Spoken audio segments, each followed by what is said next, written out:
Titans, divine beings birthed alongside the ancient deities. Dragons, formidable predators reigning supreme atop countless food chains across myriad worlds. Muria, inheritor of the Titan and golden dragon lineage, sits majestically upon the throne. Red dragons, blue dragons, green dragons, bronze dragons, copper dragons, brass dragons, amethyst dragons, crystal dragons, emerald dragons, multitudes of mighty dragons prostrate themselves beneath the throne. Cloud giants, fog giants, stone giants, frost giants, storm giants, hill giants, tide giants. Countless giants kneel before the throne. The power of sovereign is not merely for slaughter and conquest. Chapter 1. Hatching. Despair, darkness, oppression, congestion, and confinement. These were the initial sensations that enveloped Yi Tianrui upon regaining consciousness. He felt as though he were ensconced within a canister brimming with viscous liquid. Indeed, Yi Tianrui now found himself bereft of air, enveloped by a thick, sticky fluid. When he first realized this, a wave of panic surged within him, yet he soon discovered that the absence of air seemed to affect him surprisingly little. The somewhat viscous liquid did not induce any discomfort, rather, it enveloped him in a soothing embrace akin to a warm bath. What truly unsettled Yi Tianrui was the pervasive darkness and the constricted space around him. His body could not stretch, curled up like an unborn infant. An unborn infant. I must be, well, perhaps somewhat dead. All in the name of heroism, Yi Tianrui mused wistfully, though he hardly mourned his passing. For I have been reborn, Yi Tianrui thought with delight, relishing the prospect of a second chance at life, embarking upon a new journey enriched by the memories of his previous existence. In this life, I can still pose as a prodigy, excel academically, and with my outstanding grades, win the affections of beautiful girls at school. The Yi Tianrui fantasized eagerly about the life that awaited him post-birth. Ah, but wait, to win their affections, one must possess certain physical attributes. Yi Tianrui reflected mischievously, then awkwardly maneuvered his small hands to ascertain his gender. Excellent. Upon confirming what he desired, Yi Tianrui felt an even greater joy, for the chance of being reborn as a female was a prospect he could hardly bear to entertain. Just as Yi Tianrui was engaged in this confirmation, his small hand inadvertently brushed against a slender, whip-like appendage. What is this? Panic began to rise within him. Every sensory cue indicated that this was indeed a part of his body. What the? It has scales. Yi Tianrui's anxiety deepened as his small hand repeatedly explored the long appendage protruding from his rear. Eventually, with a sense of reluctance and resignation, he conceded, "This is my tail. I have been reborn, yet I have transformed into a being with a tail. I am no longer human." Yi Tianrui's melancholy returned, as the scales on his tail shattered any remaining illusions of normalcy. Were it not for the scales, he could have deceived himself into believing he was merely experiencing a regression. But no human, regardless of regression, could sprout scales not, unless one were an aberration. What have I become? This question plagued Yi Tianrui, prompting him to awkwardly maneuver within the confines of his cramped quarters, seeking to discover what additional appendages he might possess. To ascertain his identity, his small hand ventured to his back, just below the shoulder blades. I have a pair of wings as well. This time, Yi Tianrui accepted the fact of his additional wings with an unsettling calmness. Since he was no longer human, he could accept whatever transformations had occurred after all. What alternative was there? Could he truly end his life in hopes of another rebirth? Yi Tianrui was not so foolish. Only those who have faced death understand the true value of life. Better to live poorly than to die well. He had always found to be a profound truth. I have hands and feet. I am undoubtedly a humanoid creature. So, what exactly have I transformed into? Yi Tianrui pondered, baffled, as no creature in his recollection seemed to fit this description. One thing is certain. I am no longer on Earth. A humanoid creature with wings and a tail can only belong to the realm of fantasy. Yi Tianrui mused inwardly. His spirits dampened once more. He had just envisioned a 20-year journey filled with triumphs, brilliance, and the allure of charming, affluent women. Now, all his dreams had evaporated into mere illusions, rendered impossible by the fact that he was no longer human. nor in the world he once knew. Why Itianrua's pudgy palms brushed against the shell that constrained his movements. Its texture, not as he had anticipated it, bore a somewhat curved, metallic hardness. Not the wall of a womb, he sighed, slightly disappointed, releasing a few bubbles. This is an eggshell. I am not a viviparous creature, but an oviparous one. Itianrua was bewildered. How had he been reborn into such a form? Shouldn't humanoid beings be viviparous? Why was he not within the womb of a humanoid creature, but rather encased in a rigid eggshell? Hey! Upon realizing he was nestled within an egg, a fervent desire to break free surged within him. Why Itianrua summoned all his limbs, including his wings and tail, striving to shatter the shell that confined him. Not enough strength. I'm not yet ready to be born. As Itianrua exerted all his might, yet failed to budge the unyielding shell, he recognized that his physical development was still insufficient. I am so tired, so sleepy I'll take a nap and try again when I wake up. Exhausted and weary, Itianrua yawned, becoming drowsy. The intense mental exertion and his attempts to break free had drained him significantly, leading him into a deep slumber. Why Itianrua's efforts to hatch failed, leaving no trace of crack upon his egg, yet his previously dormant egg began to sway, successfully attracting the golden beast that guarded it. The colossal creature lifted its slender neck, its head adorned with fine golden scales, revealing dark golden vertical pupils that gazed upon the now motionless egg. My child, are you finally ready to enter the world? I have waited for so long. The imposing yet regal creature spoke in a gentle, soothing female voice. Had one only heard the voice, it would conjure images of an elegant and refined noble woman, utterly disconnected from the fearsome aura of the golden beast. Unbeknownst to the slumbering Itianrua, his mother had remained vigil by his egg, eagerly anticipating his emergence. In a haze, Itianrua awakened once more, confronted by the eternal darkness. During this latest slumber, his body had grown, rendering the space within the egg even more constricted, tightly binding him. What once allowed for slight movement now confined him completely with his growth. Itianrua understood that the time to break free had arrived.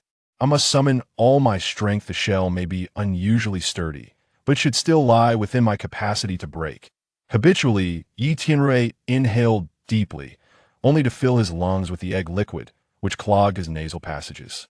He grimaced, but resolved to act without hesitation, employing his familiar limbs to exert force while keeping his wings and tail still. Rather than relying on unfamiliar limbs, it was far wiser to use the limbs he had honed over 15 years to break free. Focusing his energy, Itianrua pressed his limbs against the shell of the egg, and as he exerted himself, his fleshy physique revealed a subtle beauty in its muscular definition. With a set of pristine white teeth clenched tightly, Itianrua felt as though he was pouring every ounce of strength he had from his past life into this struggle. Yet the eggshell remained as resilient as ever, showing no signs of fracture.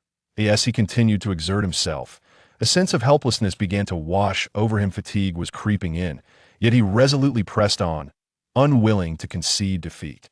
He was unaware of the consequences that might follow this failure to break free, but he recognized that his body had reached the limits of what the egg could contain.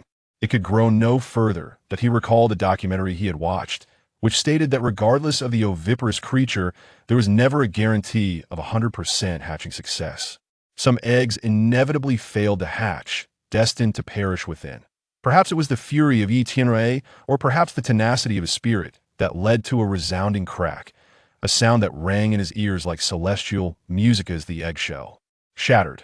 Under the watchful gaze of two pairs of eyes, one dark gold and the other radiant gold, the pale golden egg began to tremble. Soon after, fine cracks appeared on its surface, spreading rapidly until the entire golden shell was covered in them. A small figure, accompanied by translucent egg fluid, emerged from the broken shell. If one were to overlook the delicate golden-scaled wings drooping from the chubby, pale body of this newborn, along with the golden tail and the small horns stretching backward. From the damp, black hair atop its head, one might mistake this newly arrived infant for an ordinary human child. This appearance is quite satisfactory, remarked a black-haired man standing beside the golden giant beast, his radiant golden eyes gleaming with joy as he beheld the extraordinary infant. Indeed, this form should perfectly blend our bloodlines. The golden beast responded with a disarmingly gentle voice, revealing its pearly white teeth in a display of warm fat. Felt oddly out of place, why Etienne lay on a blue-purple crystal with a concave center, surrounded by the remnants of the golden eggshell, sticky egg fluid dripping continuously from his body. He lifted his head in a daze, locking eyes with the gentle gaze of the golden beast that loomed over him, before his gaze wandered aimlessly to the black-haired man with golden eyes beside the beast, whose stature and physique rivaled even that of the colossal creature. Chapter 2. Father of Titans, Mother of Dragons, Muria Iapetos Alonsis. In that moment, Etienne was momentarily taken aback, yet without the need for explanation. He intuitively comprehended the significance of his utterance. This is my true name. As he spoke his true name, two torrents of vast, profound knowledge surged into his mind. Knowledge belonging to the apex races of dragons and titans. The deluge of information flooded his consciousness, overwhelming him to the point of pain, contorting his delicate features. But the agony was fleeting, dissipating almost as swiftly as it had come. The preliminary inheritance of knowledge from both dragons and titans had finally reached its conclusion. With a sigh of relief, Etienne felt a lingering trepidation. He had no doubt that had he continued to absorb this inheritance, his mind would have been overwhelmed, potentially rendering him a fool. After all, whether titan infants or dragon hatchlings, receiving the entirety of their racial knowledge at birth would inevitably lead to a catastrophic mental rupture. Even the strongest beings are remarkably fragile at the moment of their inception. Those formidable creatures who bequeath knowledge to their progeny do so with the intention of empowering them, ensuring a better existence, rather than orchestrating their demise through an inundation of information. This is Titan, my father. Etienne gazed up at the man before him, whose dark hair and golden eyes looked down upon him with a commanding presence. The recently acquired knowledge swiftly elucidated the identity of the towering figure. A golden behemoth whose stature rivaled that of the mightiest creatures. Golden Dragon, my mother. Etienne gaze shifted to the gleaming golden dragon, her keen eyes sparkling with enthusiasm. The tangible aura of her golden draconic majesty enveloped the opulent hall, radiating an intimidating pressure, yet rather than feeling oppressed. Etienne was enveloped in a sense of kinship emanating from his very bloodline. My father is a titan, and my mother is a dragon. What a forbidden love that transcends species, and I am the manifestation of their union. The complexity of this revelation left Etienne's thoughts in disarray. He finally grasped his own identity, the child of a titan and a dragon, a remarkable hybrid being. Though his mind raced with these revelations, time in the real world had barely passed. The exhaustion from his emergence had nearly depleted his energy, compelling his body to signal a desperate need for sustenance. Having already been mentally taxed by the influx of inherited knowledge, Etienne was beset by an overwhelming hunger that bordered on madness. His golden eyes, seemingly glowing with a verdant light, scanned his surroundings. He found himself in a spacious chamber, the entirety of which sparkled with crystalline brilliance, suggesting that this edifice was constructed from a myriad of colored crystals. He was situated in a concave recess at the center of a purple-black crystal pedestal. Surveying his surroundings, Etienne was captivated by the glimmering crystals that exuded an aura of opulence, a testament to extravagant desires. Were it not for the insatiable hunger gnawing at him, he would have taken the time to appreciate the beauty around him. At that moment, however, his gaze was solely fixated on food. Nothing else could occupy his mind. Food. Food. Where is the food? Etienne muttered in the draconic tongue he had inexplicably mastered. Suddenly, he caught a whiff of an enticing aroma that made his stomach churn with anticipation. His nostrils flared as he savored the scent that sent his gastric juices into overdrive. Eventually, his eyes fell upon the golden eggshells beneath him, still glistening with translucent egg fluid. The alluring fragrance wafted from them. It was the scent of sustenance. With only a fleeting hesitation, he reached out with his chubby little hand, plucking a piece of the eggshell smeared with egg fluid and popping it into his mouth. In a state of extreme hunger, one could consume virtually anything: roots, tree bark, even the unthinkable act of cannibalism. Thus, the mere eggshell was inconsequential. Though Etienne was no longer human, he remained a being of humanoid essence. Crack! The eggshell shattered with a crisp sound, and his eyes sparkled in delight. Contrary to his expectations, he encountered no discomfort. The texture of the eggshell was reminiscent of metal, crumbling beneath his teeth like potato chips from a past life. Imbued with just the right amount of sweetness, devoid of any fishy taste. The golden dragon mother gazed tenderly at her son as he embarked on his inaugural meal after breaking free from his shell. As he feasted, His golden wings began to unfurl languorously, and the once soft, pale golden translucent scales deepened in hue and gradually hardened. Witnessing this transformation, the golden dragon mother's expression softened further, her joy unrestrained. In stark contrast, the titan with black hair and golden eyes wore a frown, his brow furrowed with concern. In the titan race, it was unprecedented for infants to gnaw on eggshells. They were viviparous, unlike the oviparous dragons, and were accustomed to consuming meat directly after birth. If not for the undeniable draconic lineage coursing through his son's veins and the evident positive changes following the consumption of the eggshell, he would have found it intolerable to witness such a scene. Oblivious to the contrasting emotions of his parents, Yi Tianrui remained wholly absorbed in the remnants of the eggshell. As apex predators within the food chain, both titans and dragons possessed astonishing digestive capabilities, and with his dual heritage, Yi Tianrui naturally inherited an even more formidable ability. He could feel the eggshell disintegrating within him, swiftly transformed into vital nutrients with scarcely any impurities, yielding immediate effects.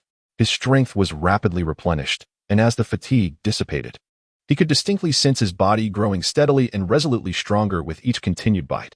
On either side of his forehead, a sensation of swelling emerged. As if something were extending, his wings gradually unfurled, and his tail lashed with increasing vigor, exerting a powerful force upon the air that emitted a faint whistle, striking against the purple-black crystal platform with a dull thud. After stuffing the last piece of eggshell into his mouth, Yi Tianrui was astonished to discover that the ravenous hunger in his belly had not completely dissipated, though it had significantly diminished. It was noteworthy that the quantity of eggshell he had consumed was sufficient to encase his entire being. With both hands braced against the crystal platform, he summoned strength in his legs. The reinforced skeleton from his initial feast was now adequately equipped to support his weight. Thus, under the watchful gaze of the titan and the golden dragon, the diminutive creature with wings shakily rose to his feet, his hands caressing his flat little belly. And once again, he uttered his presence in this world. "Daddy, I'm hungry." Yi Tianrui wobbled as he stood, calling out to his father in the endearing titan tongue. The titan, who had been frowning and wearing a gloomy expression, instantly brightened upon hearing this cry. With a swift motion, he conjured a piece of roasted meat, roughly the size of his palm, which he gently placed beside his son. To Yi Tianrui's eyes, a veritable mountain of meat appeared in his father's hands, which was then unceremoniously tossed beside him. The colossal mass landed with formidable force, creating a powerful shockwave that toppled him over. Dazed, Yi Tianrui sat upon the purple-black stone platform, his gaze fixed vacantly upon the steaming mountain of meat before him. He glanced up at his father, whose face radiated anticipation. His little face twitched momentarily, and with a determined bite, he stood anew and approached the meat mountain. This feast was the result of his own endearing antics, and he was resolute to finish it, even if it brought him to tears. With a heart full of indignation, Yi Tianrui lamented internally, "Oh, my father, how much do you think I can eat? Do you have no sense of scale? Are you trying to suffocate me with this mountain of meat?" As he silently grumbled, he leaned into the mound and began to feast. To his surprise, the meat was truly delectable. After a few bites, he expressed genuine admiration. Several hours later, he let out a resounding burp, reclining in the hollow he had carved from the mountain of meat, his belly now arched prominently. Ignoring his parents, who had watched him devour food for hours, he closed his eyes and drifted into a deep slumber. He had reached his limit and could consume no more, and his body demanded the essential rest, for he had only just entered this world. In the days that followed, Yi Tianrui lived the life he had longed for in his previous existence, a cycle of eating and sleeping and eating. This decadent lifestyle brought him immense satisfaction, with only one aspect astonishing him: his prodigious appetite. Each meal consumed was equivalent to 5 to 7 times his own body weight. The terrifying appetite initially caused Yi Tianrui a sense of unease. However, under the calm gaze of Jin Longyang, who often delighted in watching him eat, Yi Tianrui speculated that such a formidable consumption of food was likely quite normal for dragons or titans. Maintaining this astonishingly voracious intake 3 times a day, Yi Tianrui experienced a rapid increase in his physique, transforming daily in a seemingly endless manner. Chapter 3. In the name of Titan within the resplendent, shimmering chamber. Yi Tianrui stood before a mirror that reached nearly to the height of the dome, gazing at the colossal figure reflected within, silent and contemplative. His fair visage appeared cherubic, adorned with the baby fat characteristic of his age, seeming so tender that one might imagine squeezing it would yield droplets of water. His shoulder-length, jet-black hair cascaded down, interspersed with a pair of delicate golden dragon horns that gracefully arched backward, silently proclaiming the noble lineage and non-human essence of their owner. The slightly corpulent, infantile form filled the silk nightgown he wore, from which a pair of expansive golden dragon wings emerged through deliberately left gaps, while beneath the robe-like garment, a dragon tail, adorned with golden scales and tapering to a sharp point, swayed gently. How much have I grown now, Sophia? Suddenly, Tianrui lowered his gaze to the serene golden-haired maid who stood quietly behind the infant figure in the mirror, inquiring of her. Young Master Muria, you have now reached a height of 5 meters. According to the standards of the Titan race, you have transitioned from infancy to childhood. And as per the Dragonkins classification, you are currently in the juvenile dragon phase, the golden-haired girl, with fine golden scales adorning the edges of her cheeks, responded with utmost respect. Sophia, a tall dragonkin maiden compared to ordinary humans, now seemed diminutive in the presence of Yi Tianrui. When he was born, his size was comparable to hers, and this disparity had only magnified with time. Yet, Yi Tianrui harbored no feelings of disdain, for Sophia had diligently attended to him over the past 5 years with the aid of numerous dragonkin maidens, proving herself to be an exceptionally capable caretaker. It is somewhat amusing to note that Yi Tianrui had resided in this world for 5 years without ever stepping beyond the luminous confines of this chamber, as he had spent the majority of his time in slumber, and his waking hours were solely dedicated to nourishment. It was not that he lacked the desire to venture out, rather, his body simply did not permit any activities beyond eating. Thus, the dragon and maidens, led by Sophia, had bestowed upon him the gift of nurturing. After all, gold dragons, or indeed, all dragons, are inherently lethargic, making it utterly impossible for them to rear their offspring with the same laborious devotion as mortal mothers. Nevertheless, the golden dragoness was comparatively benevolent among the myriad dragon mothers, having assembled a cadre of dragonkin maidens specifically to tend to his needs, catering to his every requirement. Sophia, please take me out for a stroll. I have yet to explore my mother's castle, Yi Tianrui expressed, his gaze drifting toward the entrance with an air of longing and curiosity. Certainly, young Master Muria. The golden-haired maid replied obediently, stepping toward the doorway and gesturing for him to follow. Do come with me. Lady Atruce's castle is indeed quite grand. Muria? Yi Tianrui paused momentarily, the name echoing in his mind. He had heard the dragonkin maidens call him this for 5 years. It was uniquely his true name. Meanwhile, his former name, Yi Tianrui, had not been uttered for so long that he was on the brink of forgetting it. Yi Tianrui belonged to a past life, a name that has now concluded its purpose. In this present existence, I am the offspring of titans and dragons, known as Muria Iapetos Alances, a name I shall embrace henceforth. Curiosity danced upon Muria's countenance as he followed Sophia's lead, embarking on a tour of the crystalline castle he had inhabited for 5 years. Trailing closely behind Sophia, his eyes roamed over every nook and cranny, akin to Lu Laolau's awe as she entered the grand view garden, experiencing a profound revelation. This castle, constructed from an array of vibrant crystals, radiated a dazzling spectrum of light, leaving Muria questioning whether he had stepped into a fairy tale. Although built from precious crystalline materials, the castle did not present a sense of confinement. Rather, it exuded grandeur and magnificence, imbued with an air of divine opulence. My mother is truly wealthy. This singular thought accompanied Muria throughout his journey. Alas, even the smallest brick was beyond his reach. It belonged solely to my legendary dragon mother, Atres Alances. Despite being her biological son, he felt utterly disconnected from any semblance of ownership. Contemplating this, Muria's mood began to darken. At that moment, he found himself bewilderedly gazing at a towering exhibit within a gallery, a flurry of emotions racing through his mind. Since stepping out of his chamber after 5 years, he had been astounded by the treasures scattered throughout the castle: exquisite enchanted swords, resplendent magical armors, invaluable masterpieces, and the remains of rare yet formidable creatures. Although he was largely unaware of the origins or worth of these artifacts, their sheer visual impact left an indelible impression. At the very least, he recognized their immense rarity and value. Eventually, Muria grew accustomed to his surroundings until he beheld the collection displayed in the gallery along the corridor, his astonishment unabashed. Fortuitously, he gazed upward at the familiar exhibit, rendering his expression invisible to Sophia, who could only hear his voice. What on earth is this? This was the pinnacle of alchemical creations from the Arcane Federation, a legendary magical automaton titan named Titan. Named Titan, even with its recognizable form. Muria could not suppress a look of disdain.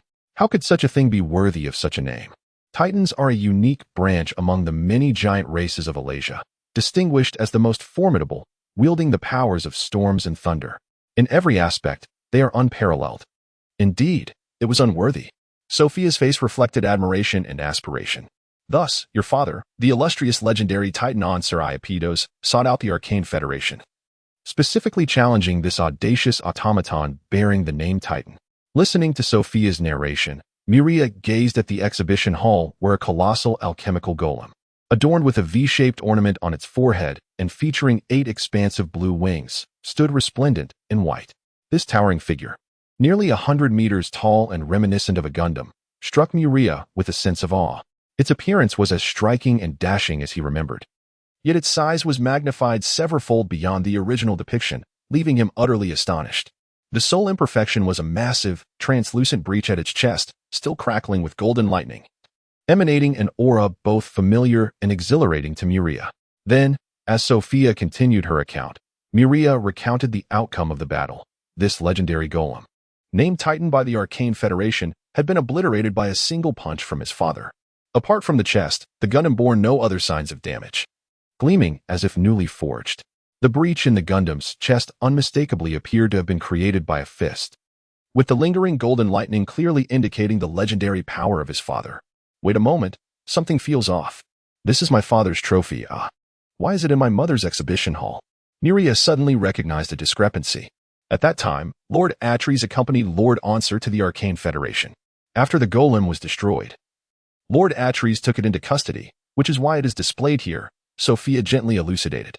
Although there remained much about this world that Muria was yet to learn, he possessed a foundational understanding of certain concepts through his inherited knowledge, such as the existence of formidable global powers and precious metallic materials.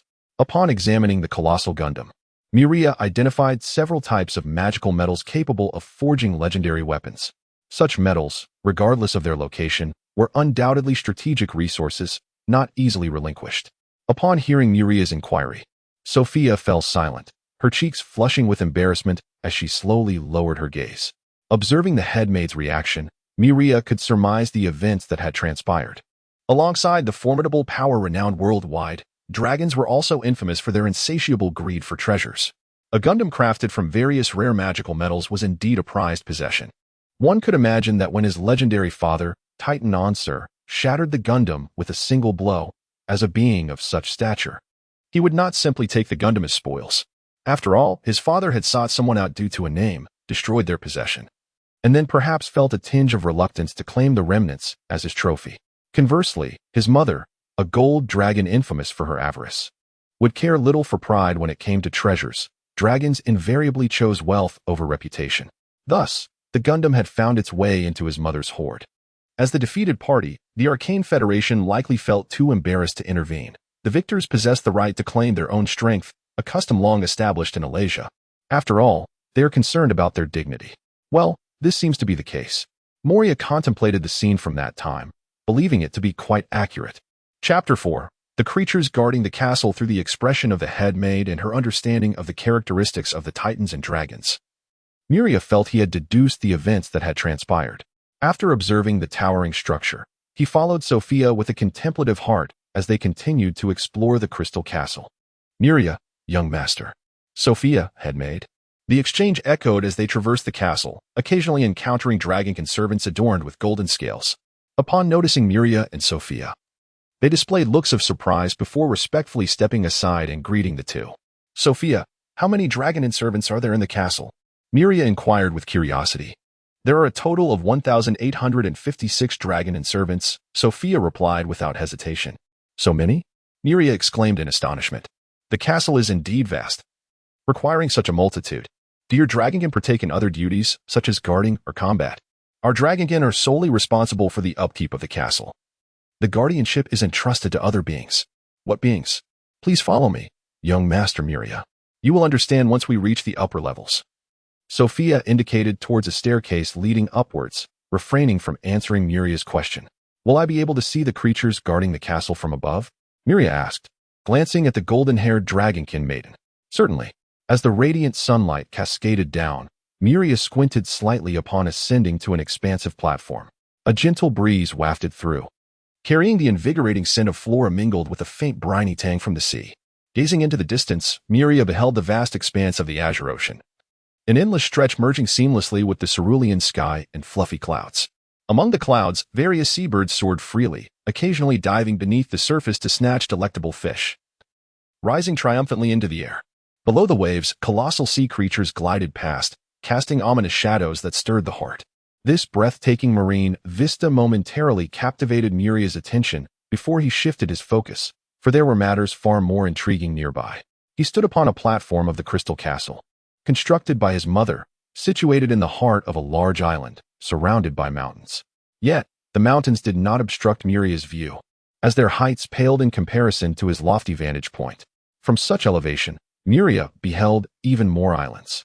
The isle chosen by the Golden Dragoness for her castle was not a solitary landmass but part of an archipelago. However, the location seemed peculiar, as the island lay on the fringe of the archipelago rather than its center. Muria's attention, however, was not captured by the island itself. Despite its grandeur and the impressive circular mountains encircling the castle, his entire focus was drawn to the creatures that Sophia had mentioned, those tasked with guarding the crystal castle. For instance, at this moment, a colossal humanoid being stands beside Muria.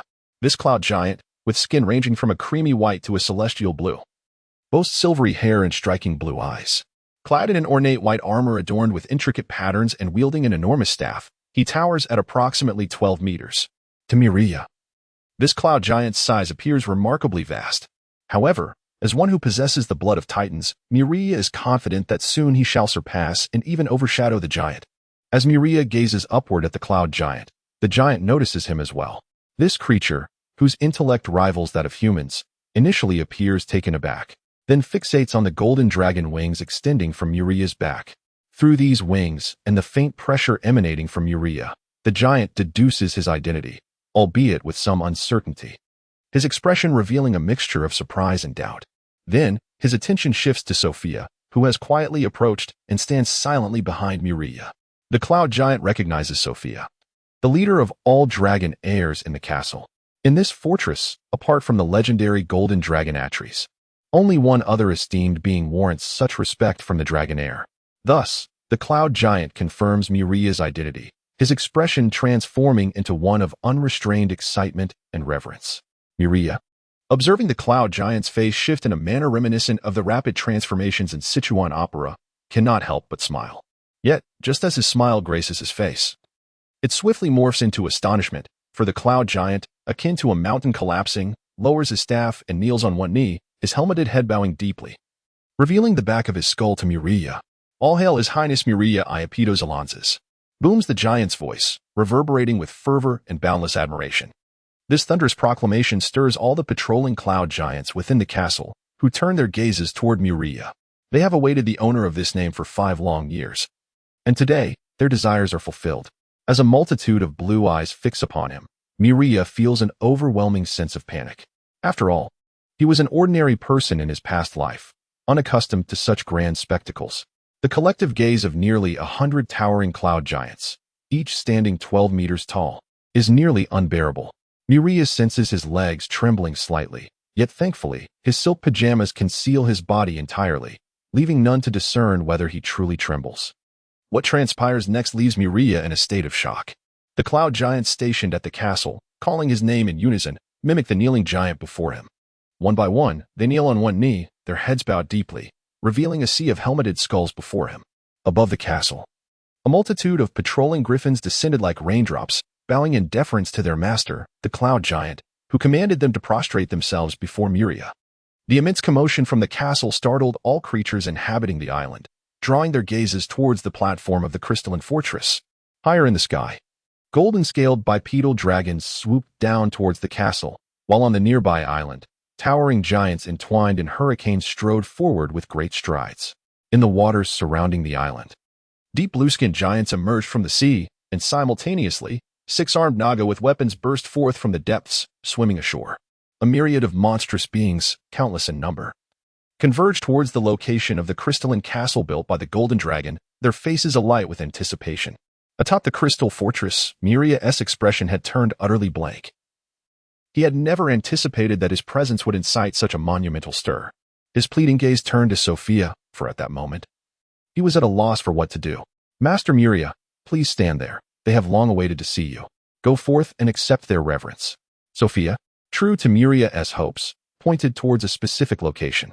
Following her gesture, Muria beheld a massive lookout situated at the center of the castle, the highest point of this grand structure. A slight grimace crossed his lips, for it seemed there was no room for retreat. He gritted his teeth and began his ascent towards the towering platform. Outside the castle, on the circular mountainside, a gently sloping plain, the sandy beaches, and the surrounding waters. A multitude of creatures filled the area, encompassing land, sea, and air. Cloud giants, storm giants, hill giants, tide giants, bipedal dragons, griffins, ferocious eagles, lions, and tigers, all manner of savage beasts, alongside naga and mermaids, stood gathered. Under the expectant gaze of these myriad monsters, a somewhat rotund figure appeared at the pinnacle of the castle, coming into view of the extraordinary beings. He bore a pair of golden dragon wings, with small horns atop his head that many creatures could scarcely perceive, and a long dragon tail flicked anxiously behind him. Then, from outside the crystalline castle, a resounding cheer erupted, echoing from the fortress to the surrounding waters of the island. All the creatures joined in a cacophony of excitement. Initially chaotic, but soon harmonizing into a singular chant, reverberating through the air. Muria I apertos I lances. Muria I apertos I lances. At the castle's lookout, the diminutive figure appeared unremarkable amidst the many towering monsters. To those creatures capable of discerning his features, his visage lacked any semblance of grandeur. His cherubic, plump form bore no semblance of authority. Yet it was precisely this appearance that inspired a fervent cheer among the multitude of creatures. For that figure embodied the perfect inheritance of the noble bloodline of titans and dragons. As anticipated by them, upon reaching adulthood, he, who inherited the unparalleled bloodline of the golden dragon among the metallic dragons, would possess an unmatched majesty. This was the very reason the monsters guarding the castle cheered from the depths of their hearts.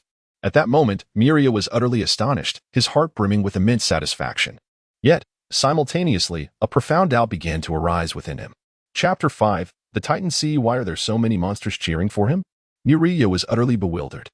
Even if he was the offspring of a titan and a golden dragon, the scene before him was excessively grandiose. From the edge of the castle to the periphery of the islands, a throng of monsters worshipped him, densely packed and darkening the landscape, continuously chanting his name and offering him their utmost reverence. Despite the rarity and formidable nature of both the golden dragons and titans, they were not so extraordinarily uncommon. Were they? Master Muria, shall we descend? Sophia, who had silently approached him, spoke softly. Do we really need to go down without saying anything? Muria raised his chubby little hand and scratched his head. No, you merely need to stand here and affirm your existence to them. That alone will serve as their greatest inspiration. Very well. Muria reluctantly stepped down from the observation platform. The sensation of being celebrated and cheered by countless monsters was quite exhilarating. Although initially taken aback, he now felt an immense fortitude coursing through his veins. Readily accepting the grandeur of the moment, he could discern that Sophia held a unique and esteemed position within the castle.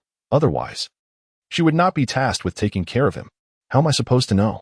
Muria replied with a slight smirk. Whether regarding the legacy of the golden dragons or that of the titans, he had only grasped the rudimentary aspects, possessing a general understanding of his world, Arathia. Arathia was an expansive realm, primarily consisting of the continent of the same name, surrounded by 12 varying-sized subcontinents that encircled the main landmass. These 13 landmasses were divided by oceans that matched their terrestrial expanse. Muria was utterly oblivious to his own location.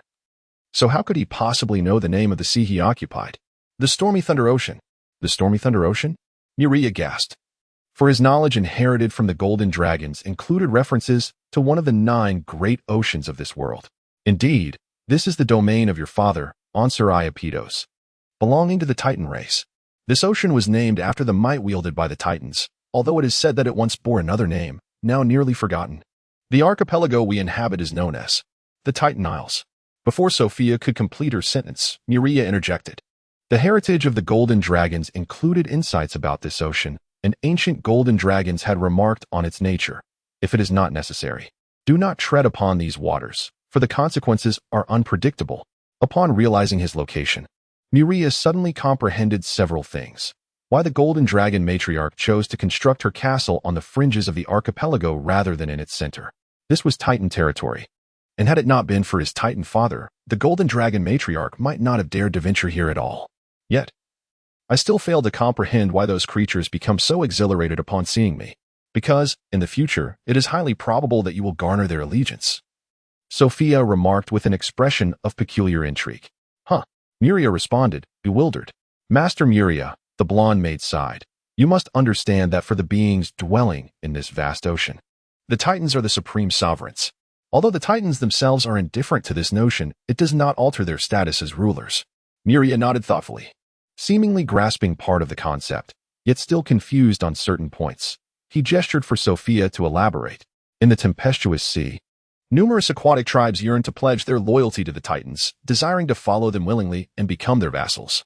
However, at this juncture, Sophia exhibited a hint of helplessness. The Titans categorically reject their fealty, as they deem it a futile endeavor. Nevertheless, 15 years ago, when we followed Lord Atreus' alliances to the Titan Isles, the creatures of the tempestuous sea first heard of your existence, the Titan and the scion of dragons. Consequently, many beings came forth, eager to follow you and offer their allegiance.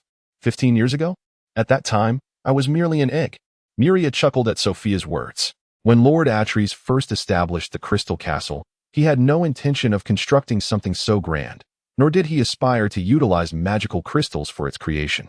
However, upon his arrival, countless oceanic tribes presented a plethora of treasures harvested from the seabed, among which magical crystals were the most abundant. Lord Atreus was utterly astonished by the mountains of magical crystals and various treasures. That expression is forever etched in my memory. As she recounted this, the headmaid stifled her laughter behind her hand. Thus, Lord Atreus was inspired to build the castle using magical crystals. So, my mother's castle was constructed in such a manner. This means that I bear at least half the credit for its creation, the young Muria novelly mused, believing he possessed half the ownership of the castle. Initially, the castle was guarded by just over 30 cloud giants and merely 5 storm giants. Sophia lifted her gaze to observe the pudgy giant infant before her. Yet now, the guardians of the castle number over 1,600 cloud giants and nearly 100 storm giants, with their ranks continuously swelling. It is foreseeable that the number of cloud and storm giants arriving here will only increase, all thanks to your presence. This formidable influence left Sophia in a state of disbelief, yet the reality remained undeniable. Even legendary golden dragons would find such a multitude of giant guardians to be overwhelmingly excessive. The Titans have rejected them. Muria's face displayed an odd expression. So, how can they be so certain that I, possessing the Titan bloodline, would accept their fealty? You possess not only the blood of Titans but also the lineage of golden dragons. Dragons are known to favor the acquisition of servants to guard their domains. Thus, Sophia paused, for she had conveyed all that was necessary. Indeed, many dragons, whether benevolent or malevolent, take delight in amassing subservience. For instance, many chromatic dragons are unabashedly gluttonous, welcoming all manner of beings, from goblins to the infamous wretches known as gremlins, as long as they pledge their allegiance. Seated upon a bed crafted from luminous red fire elemental crystal, Muria stroked his chin in contemplation. The thought of having such formidable creatures willingly offer their servitude even before his birth filled him with a sense of comfort and ease. Master Muria, do you intend to decline or accept? Upon hearing Sophia's inquiry, Muria furrowed his brow. A clean and decisive rejection, reminiscent of his father, the Titans, seemed somewhat regretful to him. Just moments ago, he had basked in the adoration of countless cloud giants, and he found himself rather enamored by that sensation. Thus, lifting his chin, a faint smile graced his round face. Why should I refuse? I shall undoubtedly choose to accept. Sophia nodded in agreement, her face illuminating with a radiant smile before she exited the chamber. Before long, Muria perceived faint cheers emanating from outside the castle. Stepping into the corridor, he gazed down through the transparent crystal walls, witnessing a sea of creatures rejoicing in unison, perhaps due to the castle's exceptional soundproofing. The exuberant cheers that should have reverberated through the heavens had diminished to a mere whisper, rendering Muria a spectator to a silent spectacle. Yet, even in the absence of sound, he could sense the fervor of the creatures below, their limbs flailing in exuberance, their veins bulging like earthworms, pouring forth their uncontainable excitement. This exuberant display spread like wildfire, quickly enveloping the entire island. Subsequently, the surrounding waters began to boil, as nymphs, mermaids, tidal giants, and a multitude of marine beings erupted from the depths, their collective cries creating a scene of unparalleled grandeur. Muria was acutely aware of the reason behind this fervor. He looked down to see Sophia, the head maid, standing beside a towering cloud giant, whose muscular frame soared to 15 meters. Chapter 6. The Fierce Gold Dragon Lady Sophia. My mother, how long has she been away from the castle? In the room, Muria sat in a wicker chair, one hand holding a crystal goblet and the other a thick metallic tome, inquiring of the head maid, Sophia, who stood by the desk directing a group of dragonkin maids to fill his goblet with red tea. What does my mother typically do when she is out? In Muria's recollection since his birth, he had encountered the Gold Dragon Lady fewer than 10 times, a lamentably scant number that hardly resembled a genuine mother-son relationship. Yet this was quite customary among the dragon race. Naturally, one reason for Muria's infrequent meetings with the Gold Dragon Lady was that he had spent most of his time sleeping. Even when she visited, he remained oblivious. To combat evil and uphold justice, Sophia declared with a grave expression. Muria fell silent, suppressing his laughter at such an exaggerated proclamation. Yet, the head maid spoke without a hint of embarrassment, and the nearby maids displayed no signs of incredulity. Instead, their faces radiated admiration and longing. This was Eurasia, where the fight against evil and the maintenance of justice were matters of utmost seriousness. Those daring to mock would face the disdain or even the wrath of the lawful good faction. Thus, Muria stifled his urge to laugh, maintaining an impassive demeanor. For it was likely that he too would eventually partake in the noble endeavor of combating evil and upholding justice.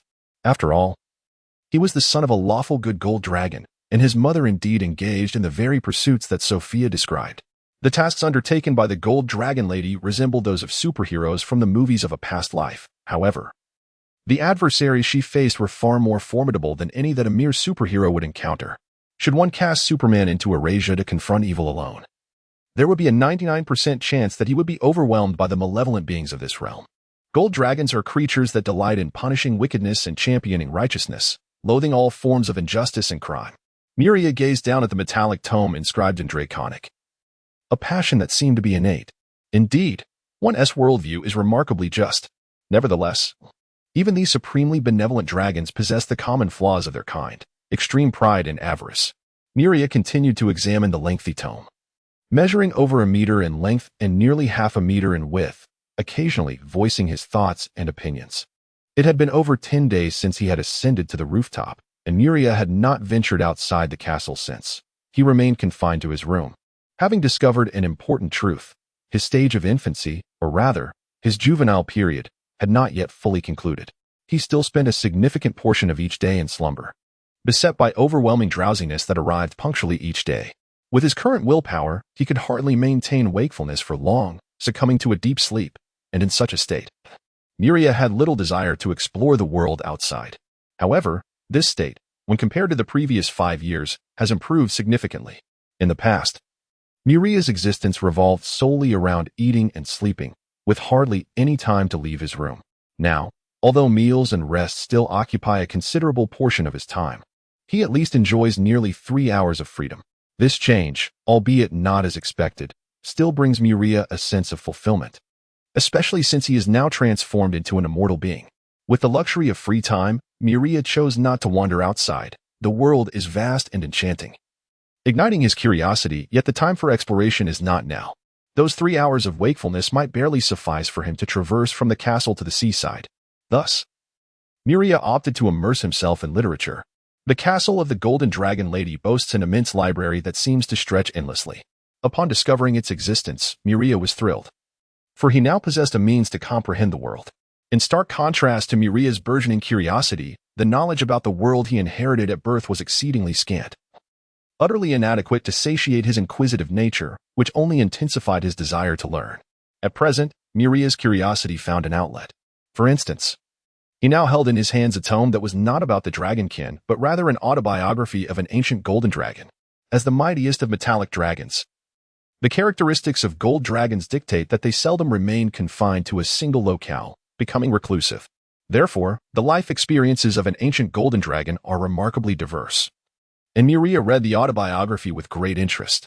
However, he did not take all the narratives at face value. as the autobiography recounted only the golden dragon's virtuous deeds, with every tale culminating in triumph alongside its human companions. A dragon that relished wandering and championing justice has never known failure or disgrace. Such a notion is utterly absurd. It is indeed a tale told by a proud dragon, emphasizing victories while conveniently omitting defeats. Amused, Muria chuckled unexpectedly, articulating thoughts he had previously kept to himself. Sophia, standing beside Muria's desk, smiled upon hearing this. Not only dragons, but any creature with a sound mind typically extols their victories while remaining silent about their defeats, which is quite normal. Muria nodded in agreement, choosing not to elaborate further.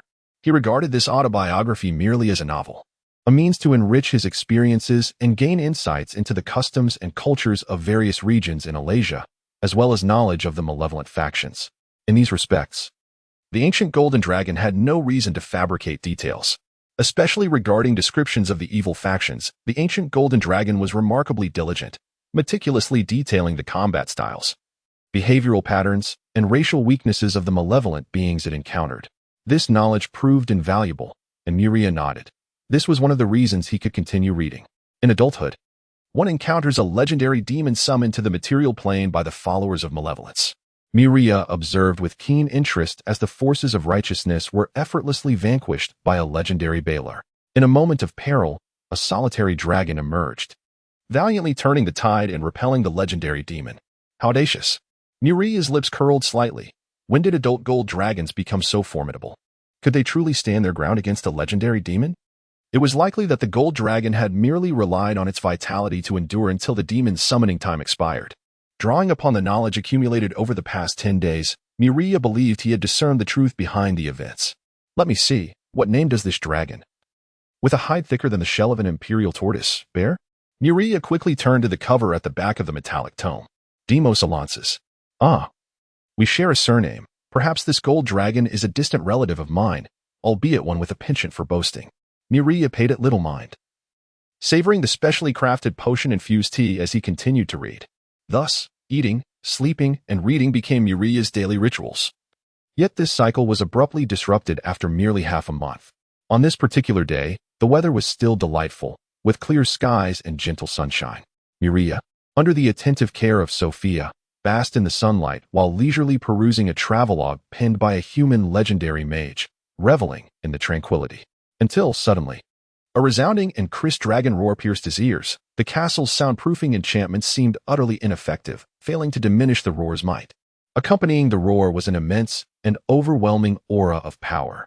However, under this pressure, Sophia and the other maidservants merely paled momentarily before returning to their usual demeanor. Having grown accustomed to this formidable force, Muria's expression remained unchanged, devoid of any discomfort, for this aura enveloped him in a sense of familiarity and comfort, a consequence of his bloodline. Yet, Muria had no time to ponder these feelings of kinship. He instinctively cast aside the book in his hands and dashed towards the source of the sensation. Behind him, Sophia and several maidservants hastily followed suit. Following the instinctive bloodline connection, Muria burst into the grand hall of the expansive castle, where he beheld two colossal red-scaled beasts firmly bound by golden chains. A red dragon. Sensing the acrid scent of volcanic sulfur permeating the air, Muria swiftly identified the two magnificent creatures before him as the strongest among the chromatic dragons. At that moment, Muria finally comprehended the source of the two frenzied auras he had sensed earlier. Chapter 7. The Red Dragon Egg. Muria stood in astonishment, gazing at the two red dragons ensnared by golden chains pulsating with intense magical energy. This sight was magnificent, a spectacle that most beings would never witness in their lifetime. However, the tragic appearance of the two red dragons only captivated Muria for a fleeting moment, for within the hall, there existed an entity of even greater presence. Between the twin horns atop the larger red dragon, a breathtakingly beautiful young woman with golden hair and golden eyes stood, adorned in a resplendent robe of a mage. Though her stature appeared diminutive in comparison to the colossal red dragon beneath her, in Muria's perception, she radiated an aura akin to the midday sun, grand, magnificent, and utterly impossible to overlook. What truly rendered Muria speechless was the unmistakable essence emanating from this golden-haired maiden, a familiarity that struck him deeply. Every fiber of his being implored him to recognize that the enchanting figure standing between the scarlet horns was none other than his mother, the legendary golden dragon, Atre's alliances. "Ah, Muria, you have awakened sooner than I anticipated," the golden-haired maiden remarked, her brow furrowing momentarily upon seeing the giant infant form of Muria. Before a warm smile graced her lips. Her voice was as soothing and gentle as Muria's memories had portrayed, reminiscent of an elegant noblewoman.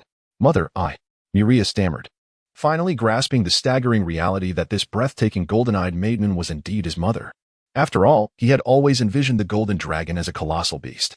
"Well, Muria, are you so astonished to see my human form?"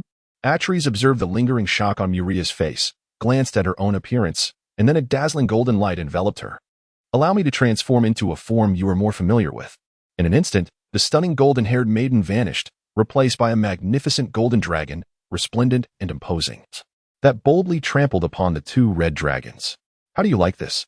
The nearly 100-meter-long dragon lowered its head, bringing its majestic visage closer to Muria. The delightful fragrance mingled with incense dispelled the sulphurous odor that had surrounded Muria, bringing him a sense of comfort. The familiar scent, unique to golden dragons, calmed him entirely. To be honest, influenced by his past life, Muria found himself preferring the human form he had just encountered over the imposing dragon shape. However, he could not voice such sentiments. "Such high demands," Atreus muttered, yet she willingly diminished her size, transforming into a diminutive golden dragon measuring 10 meters in length. "Muria, how many hours do you sleep each day?"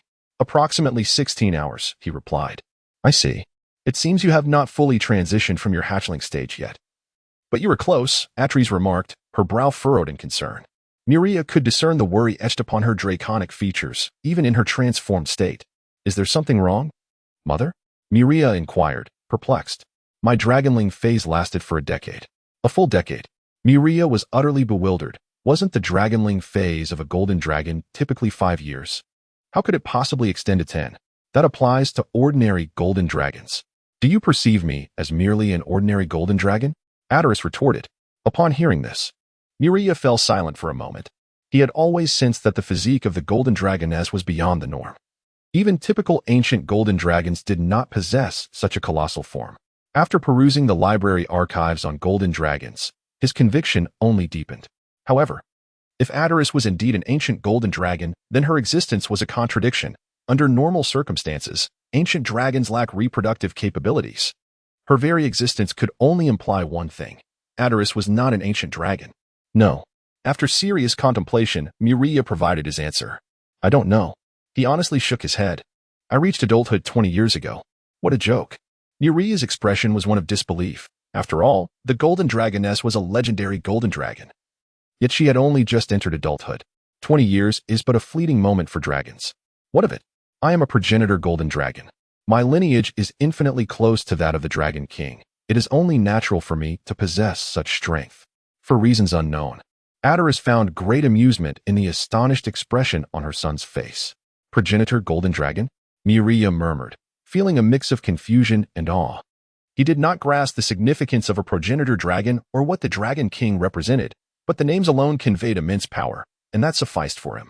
"Indeed, however, given your current condition, it is evident that you have not fully inherited my true dragon bloodline." Atreus scrutinized Muria with a frown. "It was only after my 8th year that I exhibited the state you currently possess, allowing for some movement.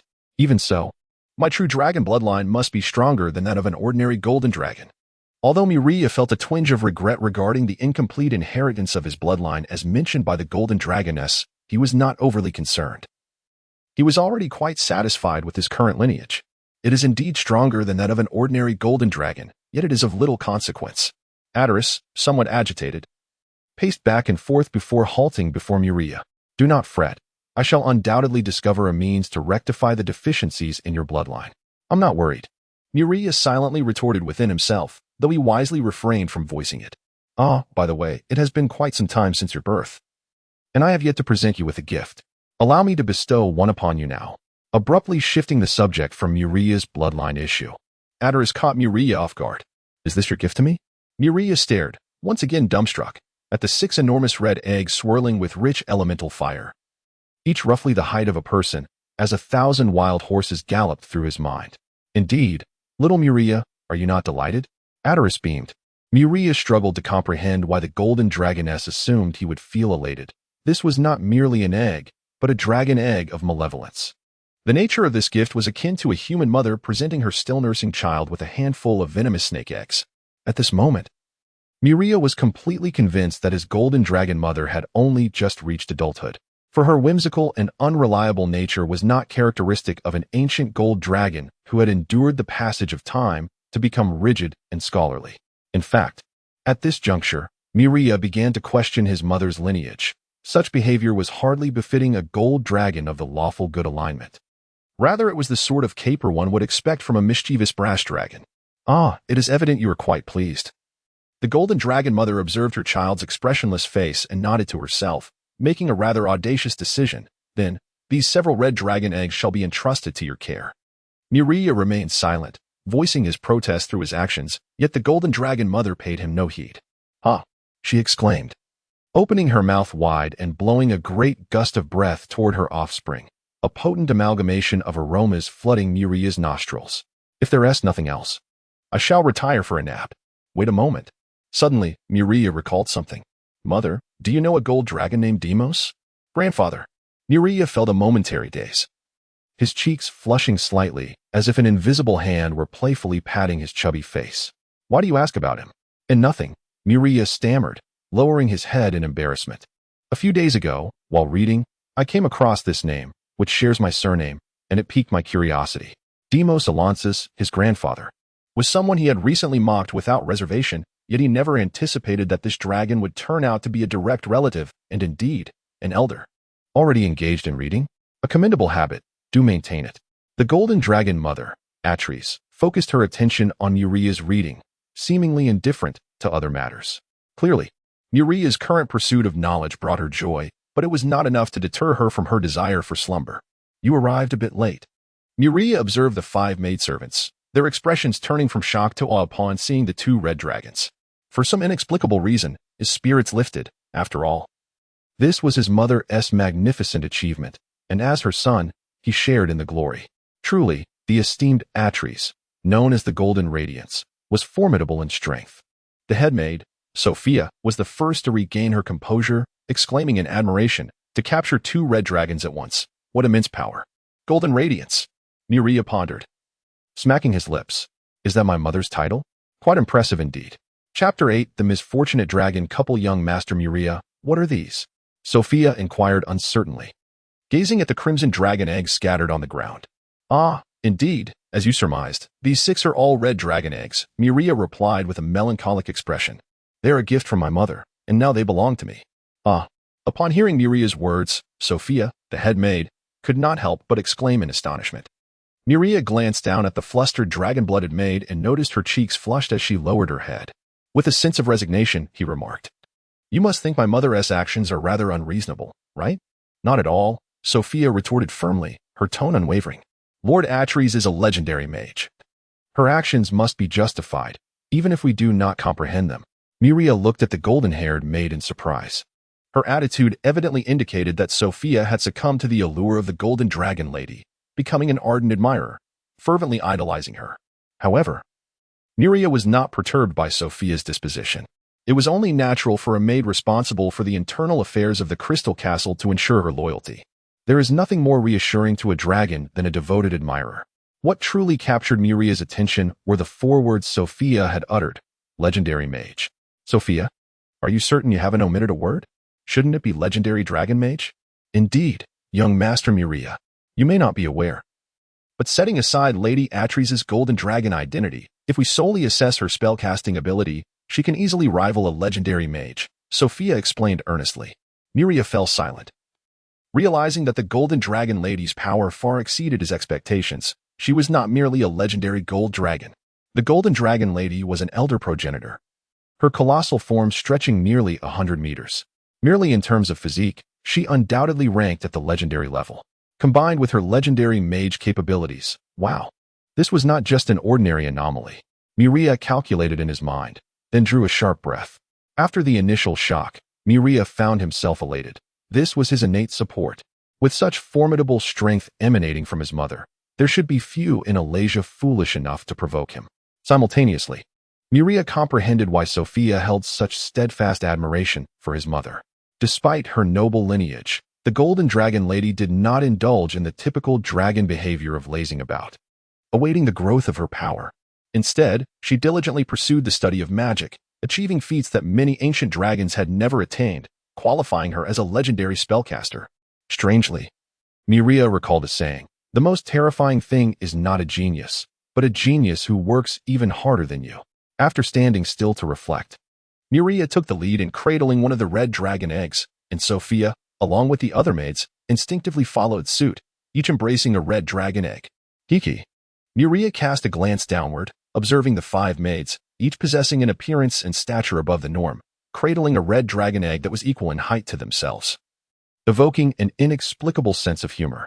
Although the dragon-blooded maids in the castle bore a striking resemblance to humans, they were markedly distinct. They had all been imbued with the essence of the golden dragon, resulting in a transcendence of their life essence. Beneath their seemingly delicate exteriors lay astonishing strength, enabling them to effortlessly perform tasks that would be deemed laborious by even the most robust of humans. "What shall we do with these 2 red dragons?" Muria inquired, nodding towards the location of the dragons, directing her question to Sophia. "Are we to simply leave them be?" What about Lord Atreides?" The head maid suddenly recalled that she had not seen her master at all until now. "She has gone to sleep," Muria replied with a hint of irritation. "Then we can only leave them as they are until Lord Atreides awakens to address the matter." "Are you certain?" Muria's composure wavered. After all, this was the formidable red dragon, the epitome of malevolence. Are we really going to leave it like this? Who knows when the golden dragon will awaken? The perception of time between dragons and humans differs vastly. Who knows how long a dragon's slumber might last? Sophia nodded in acknowledgement, leaving Muria with no choice but to cast a resigned glance at the golden chains binding the red dragons before preparing to depart with the maids. At this point, she could only hope that the chains were sturdy enough to securely restrain the 2 red dragons. Otherwise, well, it would not be of great concern. After envisioning the worst-case scenario, Muria felt a sense of relief, as it was not her burden to bear.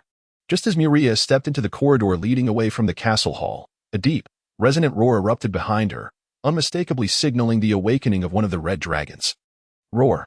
As Muria had anticipated, the first to awaken was the larger of the 2 red dragons, measuring approximately 37 meters in length. Initially, it sensed the constraining chains and struggled vigorously, but to no avail. The golden chains remained steadfast in their grip.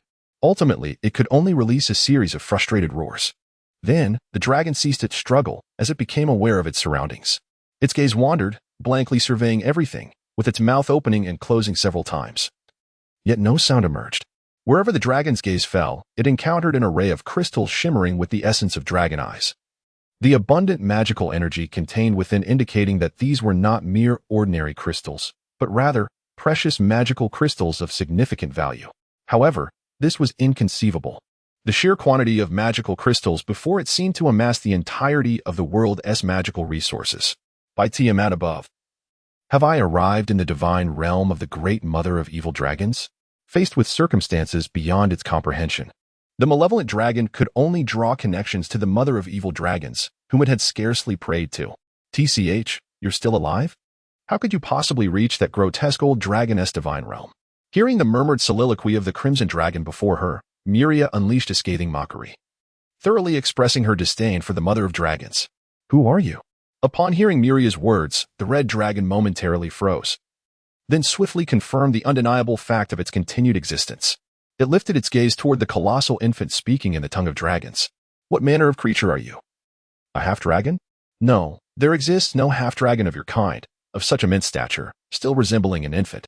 The red dragon pondered deeply, then flared its nostrils, catching a scent profoundly familiar. This scent, etched into its very being, the dragon swore it would never forget throughout its lifetime. Instinctively, the crimson-scaled behemoth recoiled slightly and, using the dragon tongue, growled at Muria. "What connection do you have with the golden radiance, Atreides?" The red dragon then anxiously scanned its surroundings, nostrils quivering, only to discover a harrowing truth that filled it with despair. Within this dazzling crystalline edifice, the air was saturated with the unforgettable scent. Where exactly is this place? The anxious dragon posed another question, though it had already surmised the answer. "My mother's castle, Atreides," Muria taunted with a mocking grin.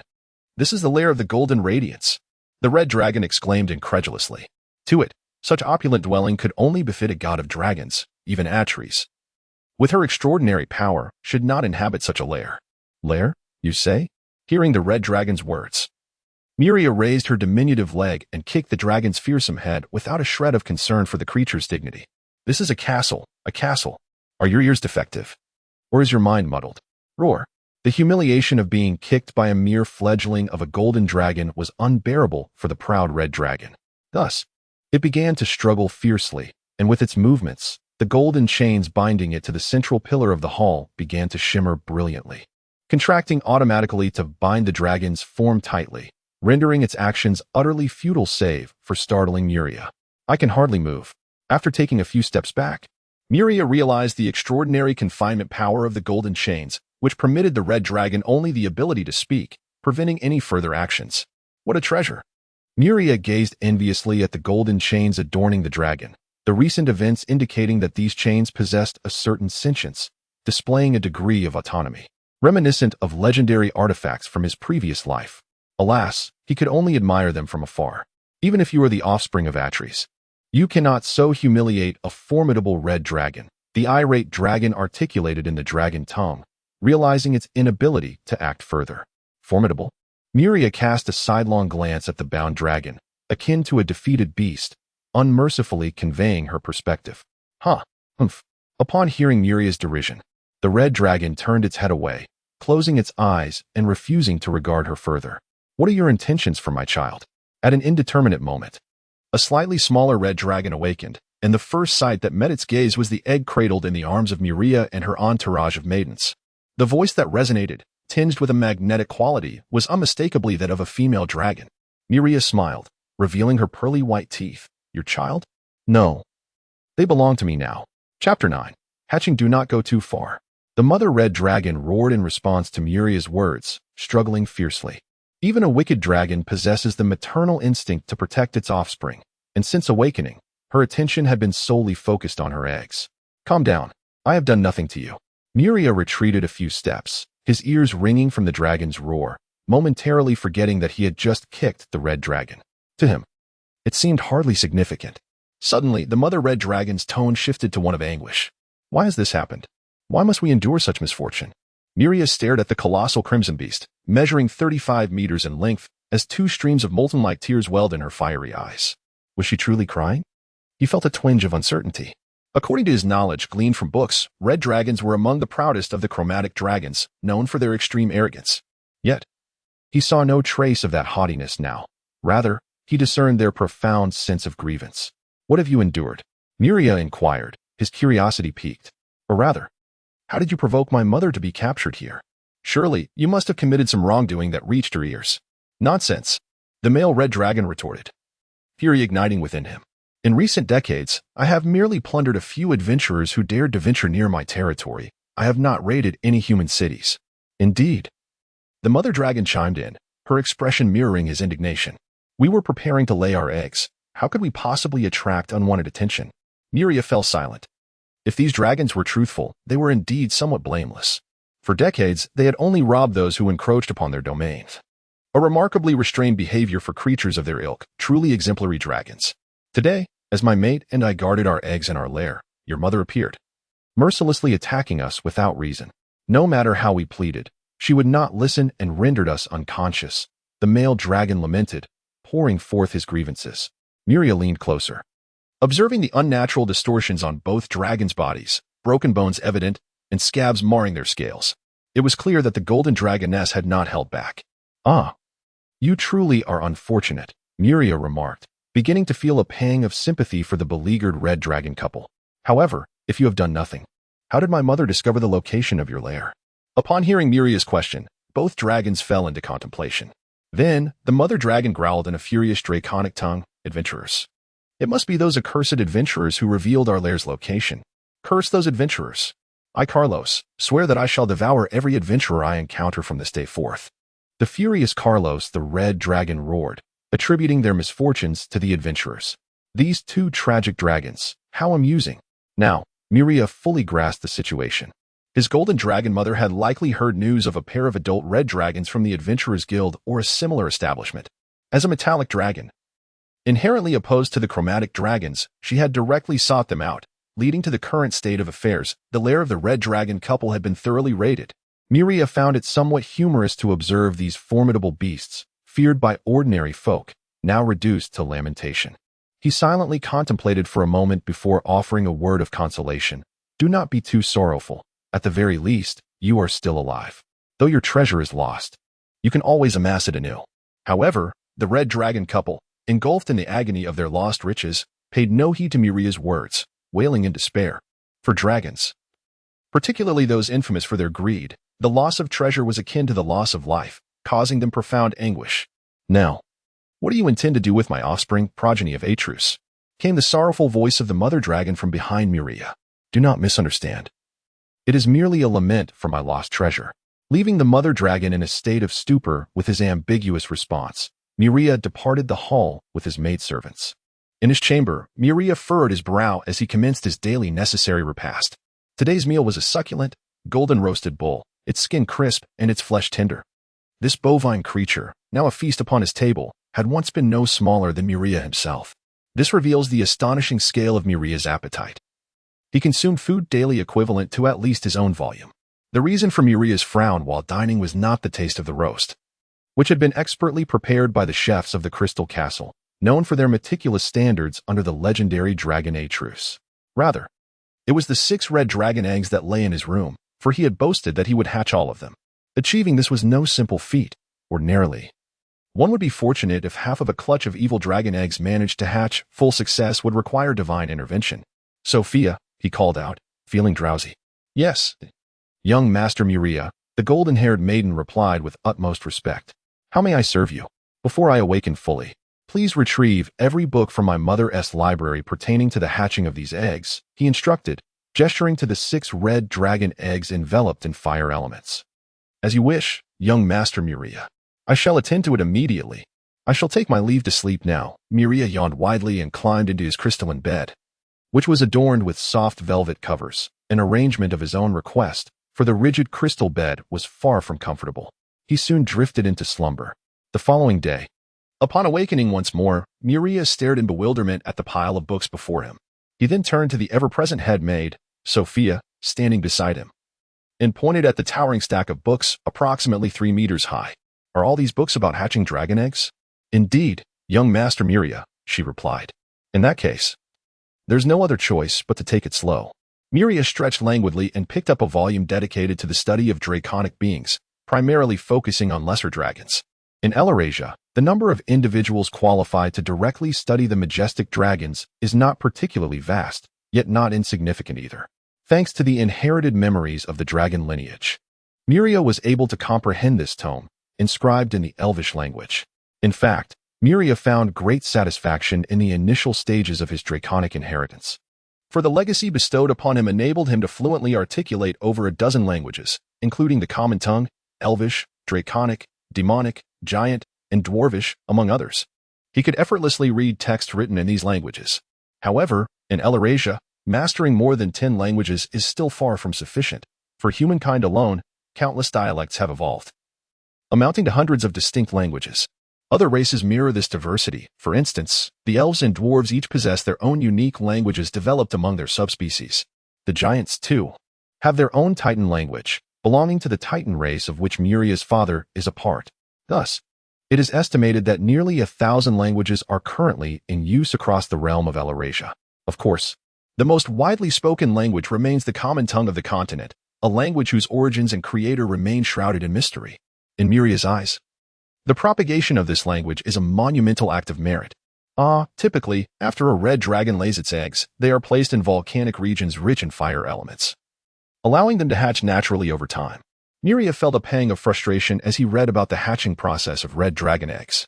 Despite being highly intelligent beings surpassing humans, they lived like mere beasts, expending all their intellect on destruction and plunder, neglecting the vital question of how to enhance the survival rates of their progeny. It was evident that while the hatching of red dragon eggs required an environment abundant in fire elements, it need not necessarily be within a volcano. As Muria skimmed through one book after another, he began to formulate a plan. The enhancement of dragon egg survival rates had been an area of research in Elyrasia for quite some time, yielding promising results. Thus, Muria merely needed to replicate the established procedures, although the fiery mountains of the volcanic region brimmed with flames.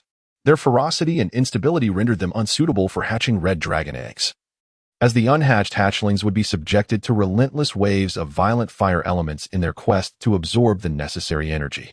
Consequently, the method to improve the survival rates of red dragon eggs was straightforward, utilizing fire element energy crystals as a power source. One could construct a simple magical array designed to gently release fire element energy. Chapter 10. Eating Dragon Eggs?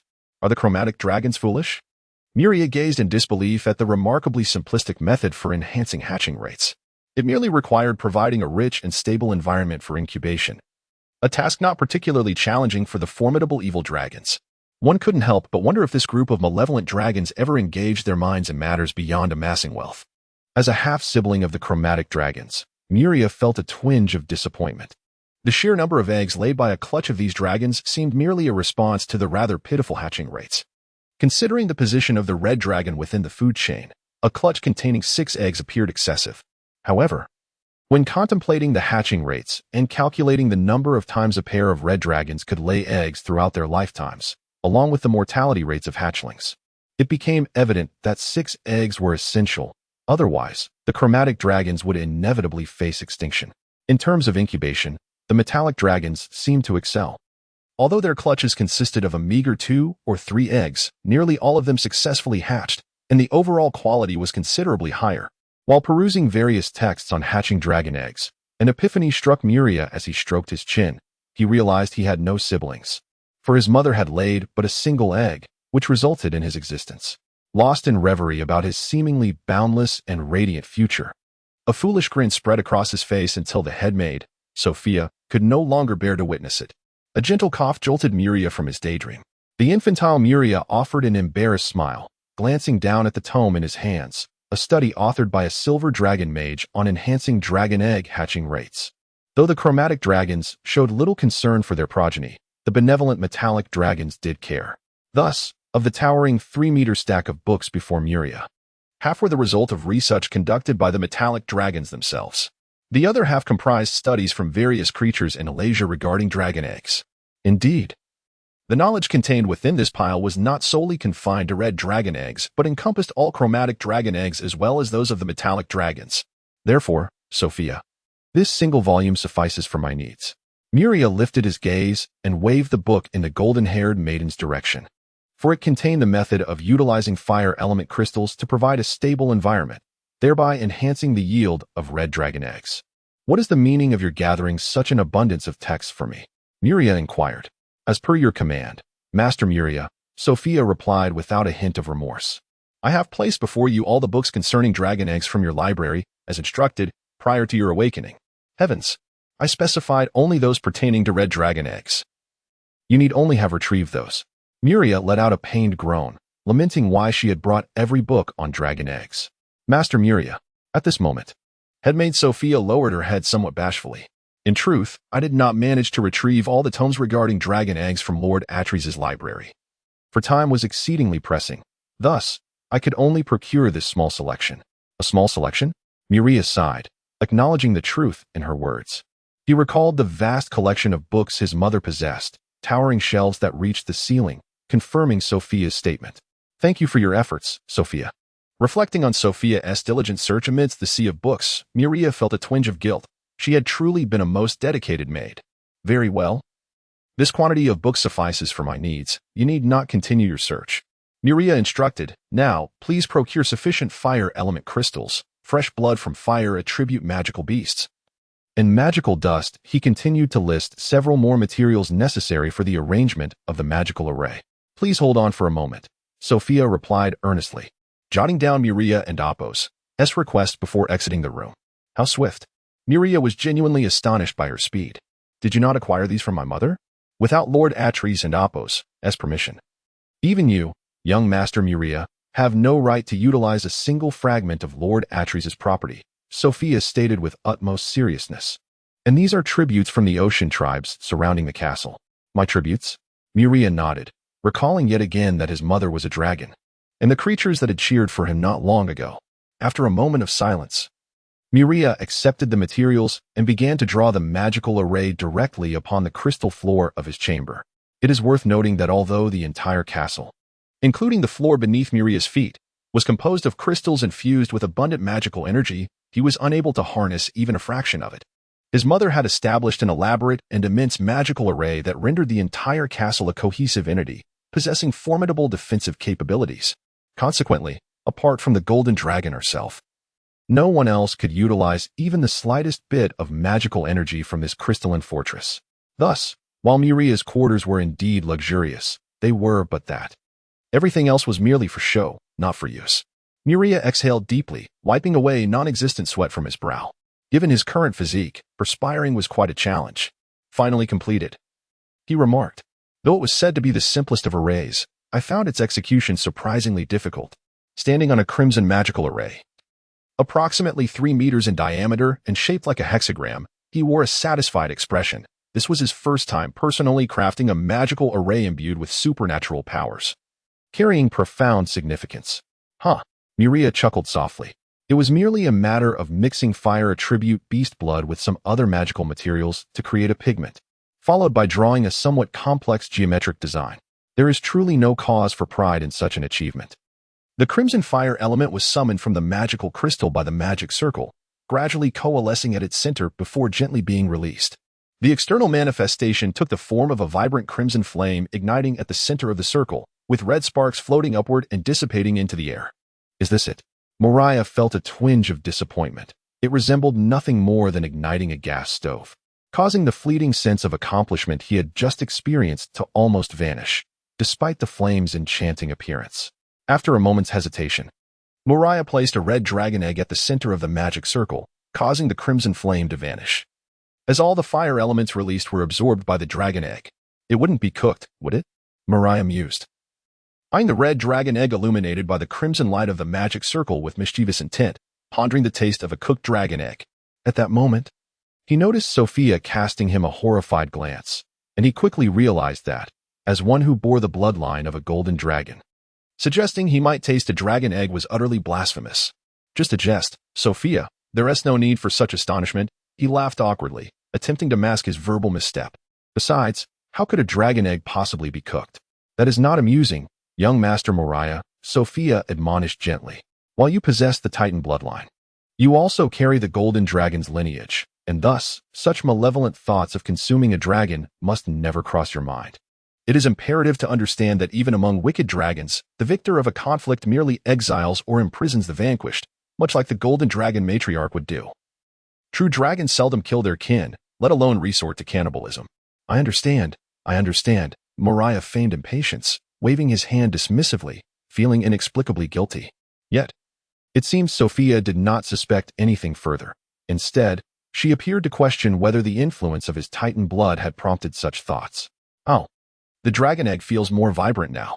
Muria placed his chubby hand upon the red dragon egg, sensing a faint vitality growing within, accompanied by a wave of invigorating emotion.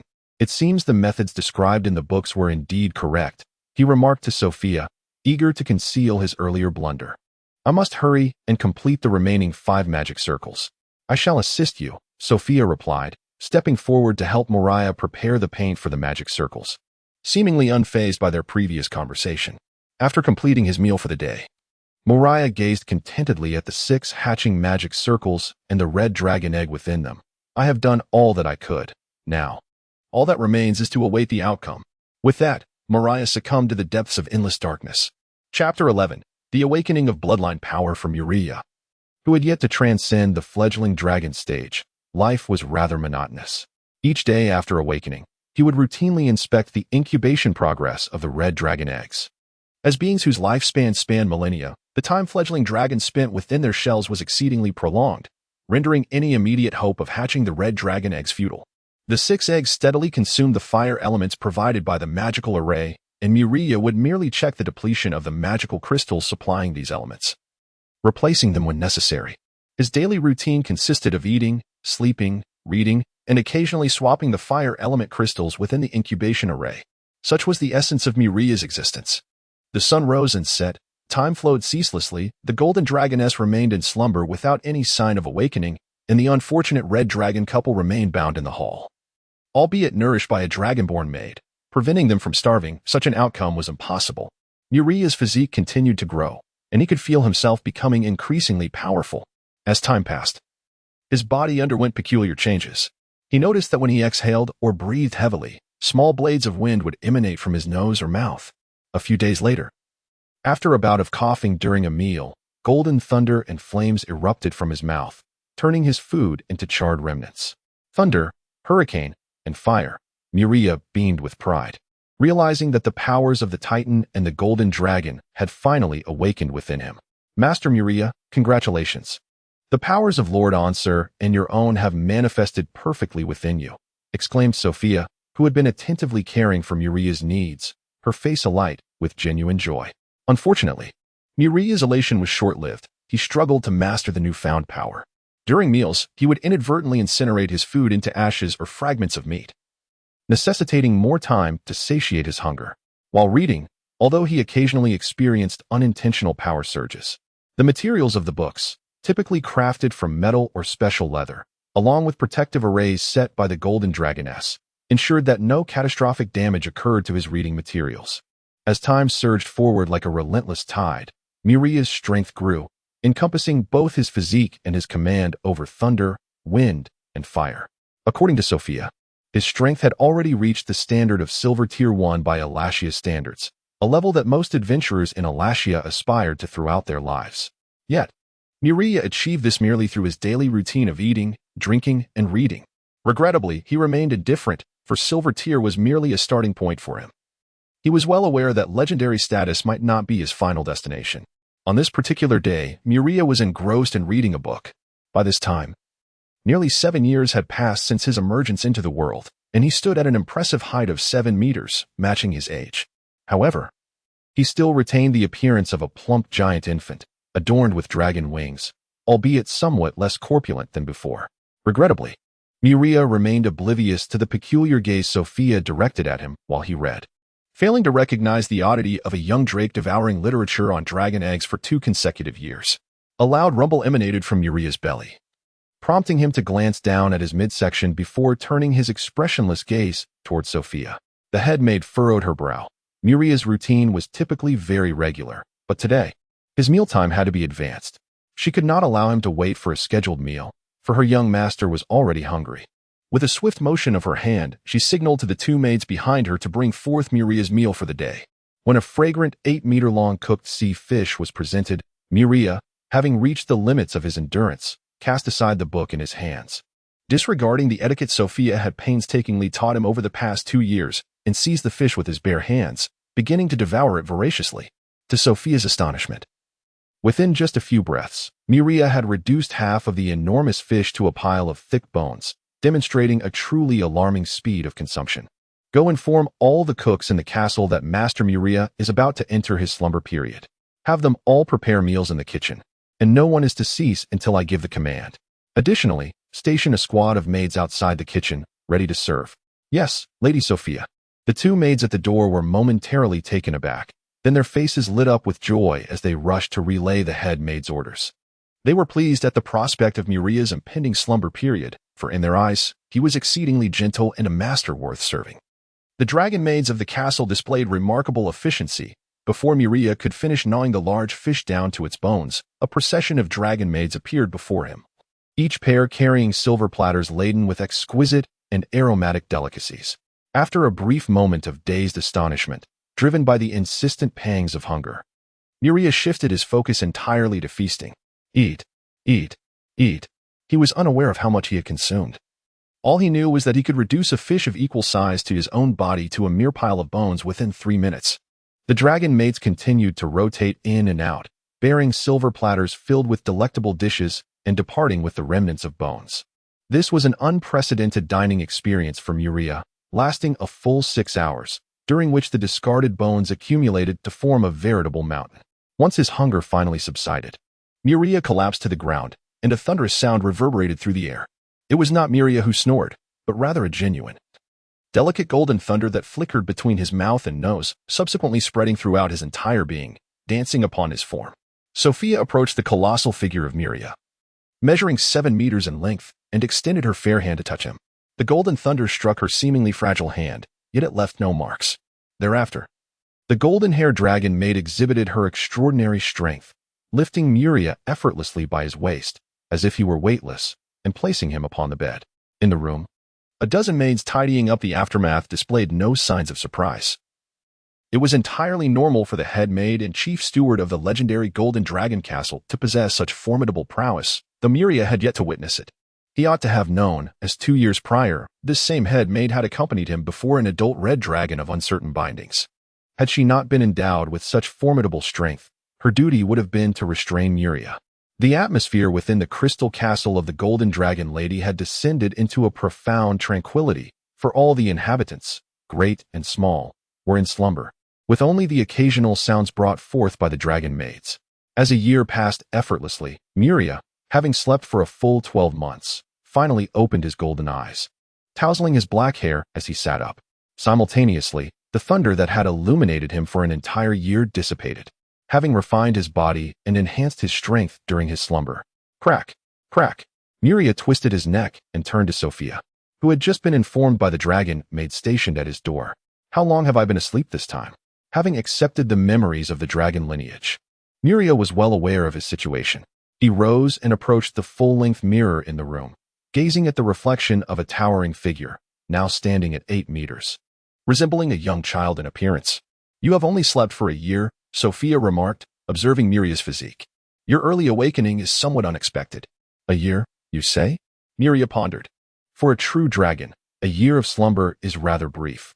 However, as I possess only half of the golden dragon bloodline, the true dragon and Apos, hibernation duration serves merely as a reference. Young Master Muria, what have you gained from this slumber? Gained? Muria smiled, having further embraced the inherited knowledge of both the Titan and Golden Dragon clans. Naturally, the most significant aspect was this.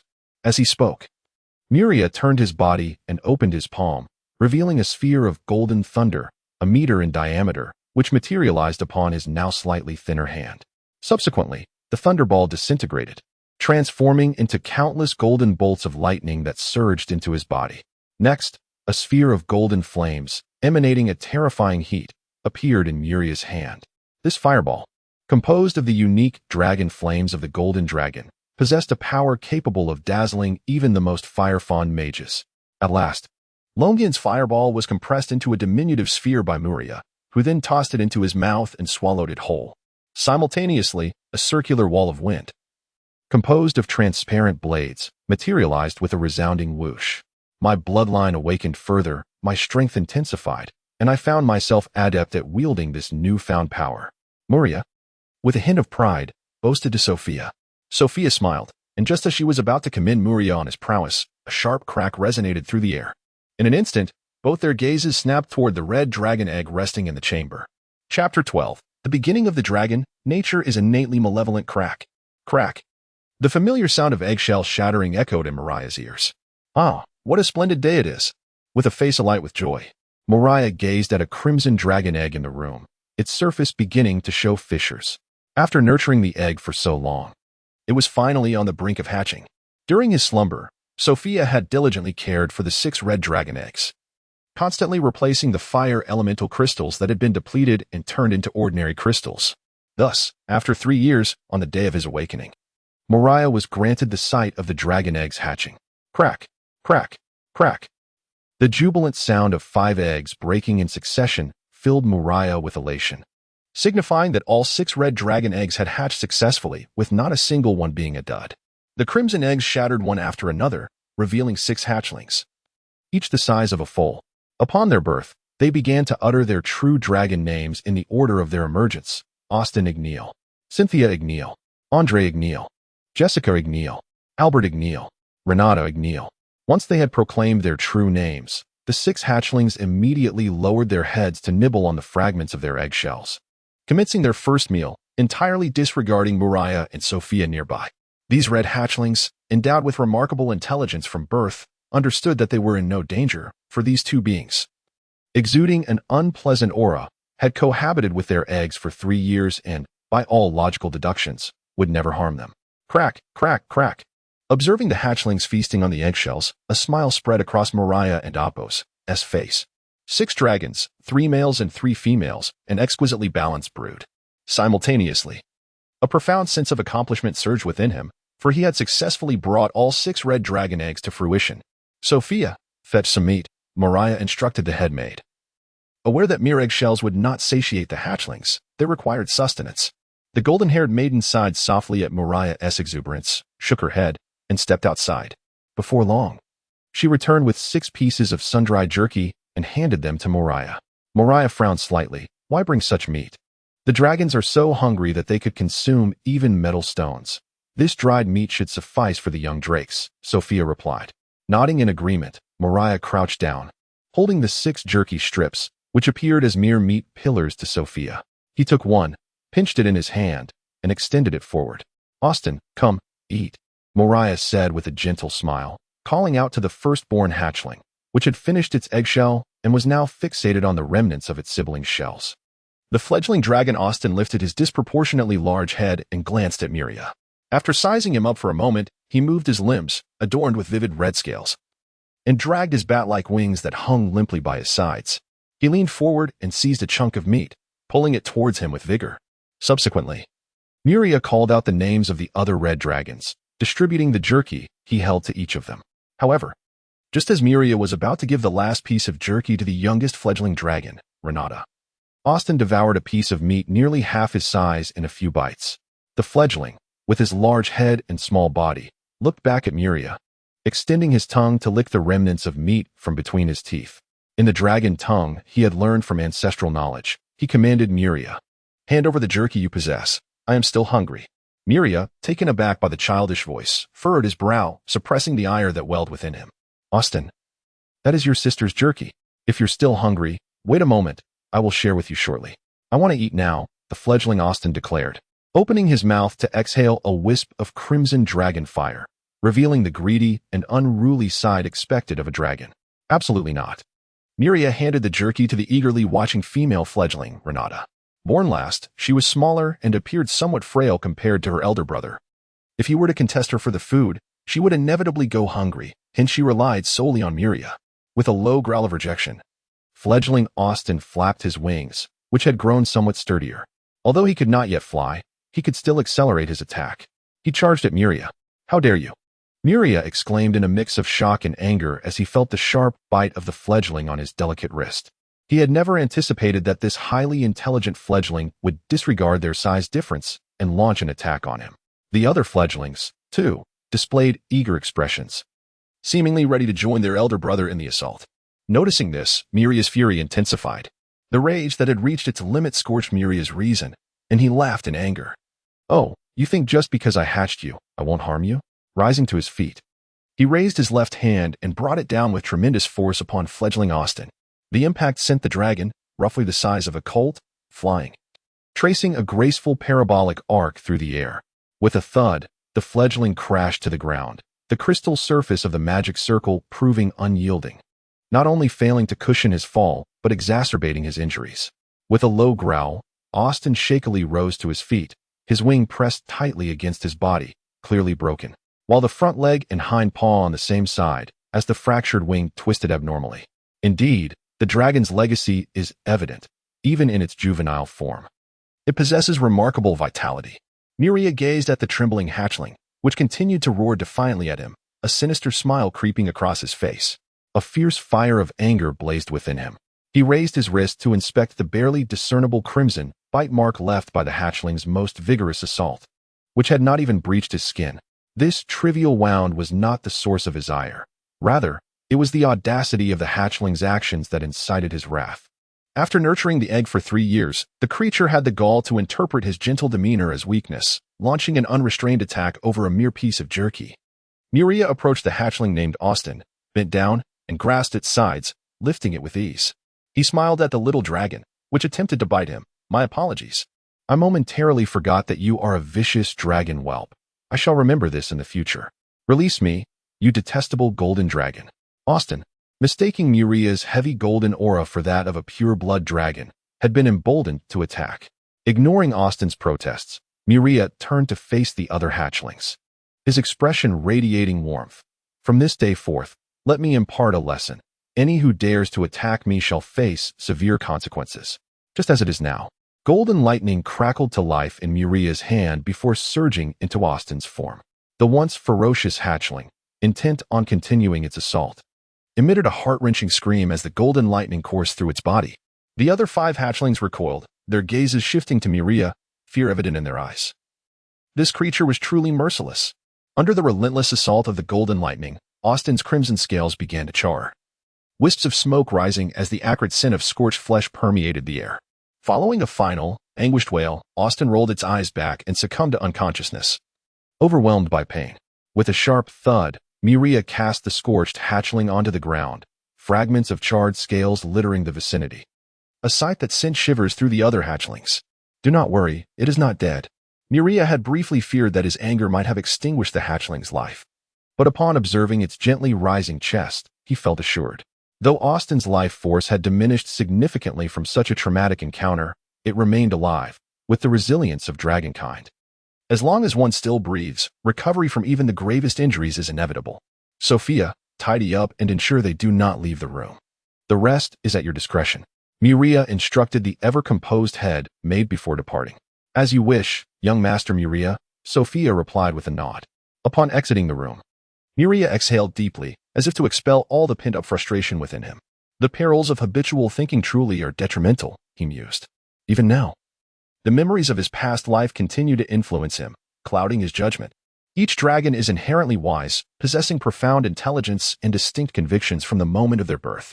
Muria chuckled at his own naivety, acknowledging that despite his awareness, he still harbored illusions about these malevolent dragon hatchlings. Although they recognized his scent, they instinctively regarded him with hostility due to his golden dragon lineage.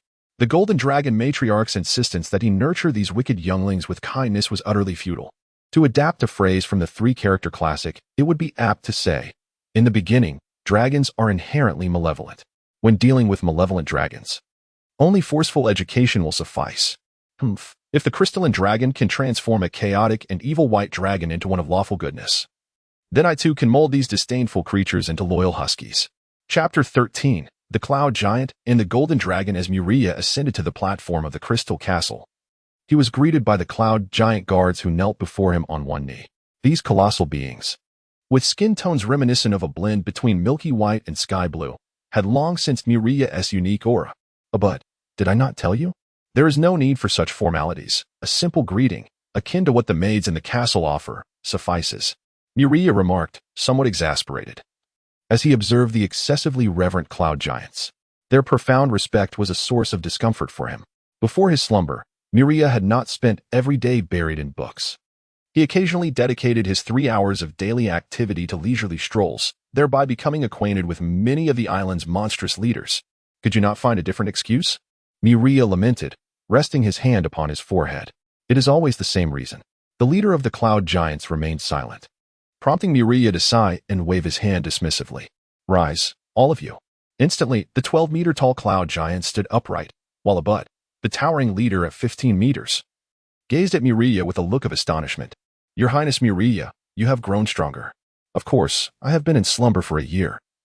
Some transformation is to be expected, Muria replied, accepting the praise with unabashed confidence.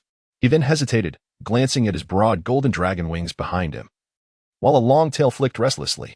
Turning to Abud, he declared, after this period of slumber, I feel the strength of my wings has intensified. I wish to attempt flight. Flight? Abud nodded, understanding without further elaboration. He turned to the cloud giants behind him and commanded, Did you hear? His Highness Muria wishes to learn to fly. Summon your griffin companions to protect him. After a moment's hesitation, the leader of the cloud giants removed a horn from his waist and blew into the instrument, crafted from the horn of some large beast. Muria looked up to the sky above the castle, where a colossal dragon beast was folding its wings into a streamlined shape, swiftly diving towards Muria's location. With a resounding thud, the massive creature landed. It was a bipedal dragon, shimmering gold, measuring over 20 meters in length.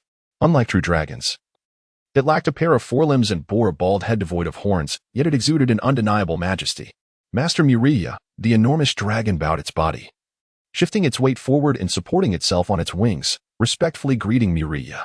Captain Bart, there is no need for such formality. Rise, Muria said, bemused by the bipedal dragon's nearly ground-touching posture. "It is only fitting. You are the progeny of the great master Atres," Captain Bart replied, his status somewhat unique. Being a favored creature of the Golden Dragon Mother, he had received enhancements from her power. Otherwise, a typical bipedal dragon could not possess such a formidable appearance and stature.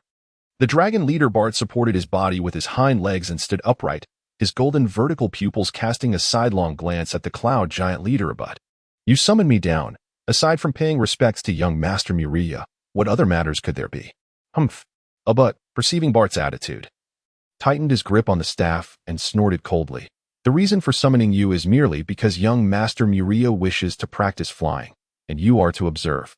"Gagaga." "I see now," the golden dragon laughed triumphantly. "However, why did you have your kin summon all these adorable little creatures?" Flap, flap, flap. Unbeknownst to them, over 300 griffins were now hovering low around the platform where Muria stood, their majestic forms stirring the air with the sound of their wings. "They do look splendid."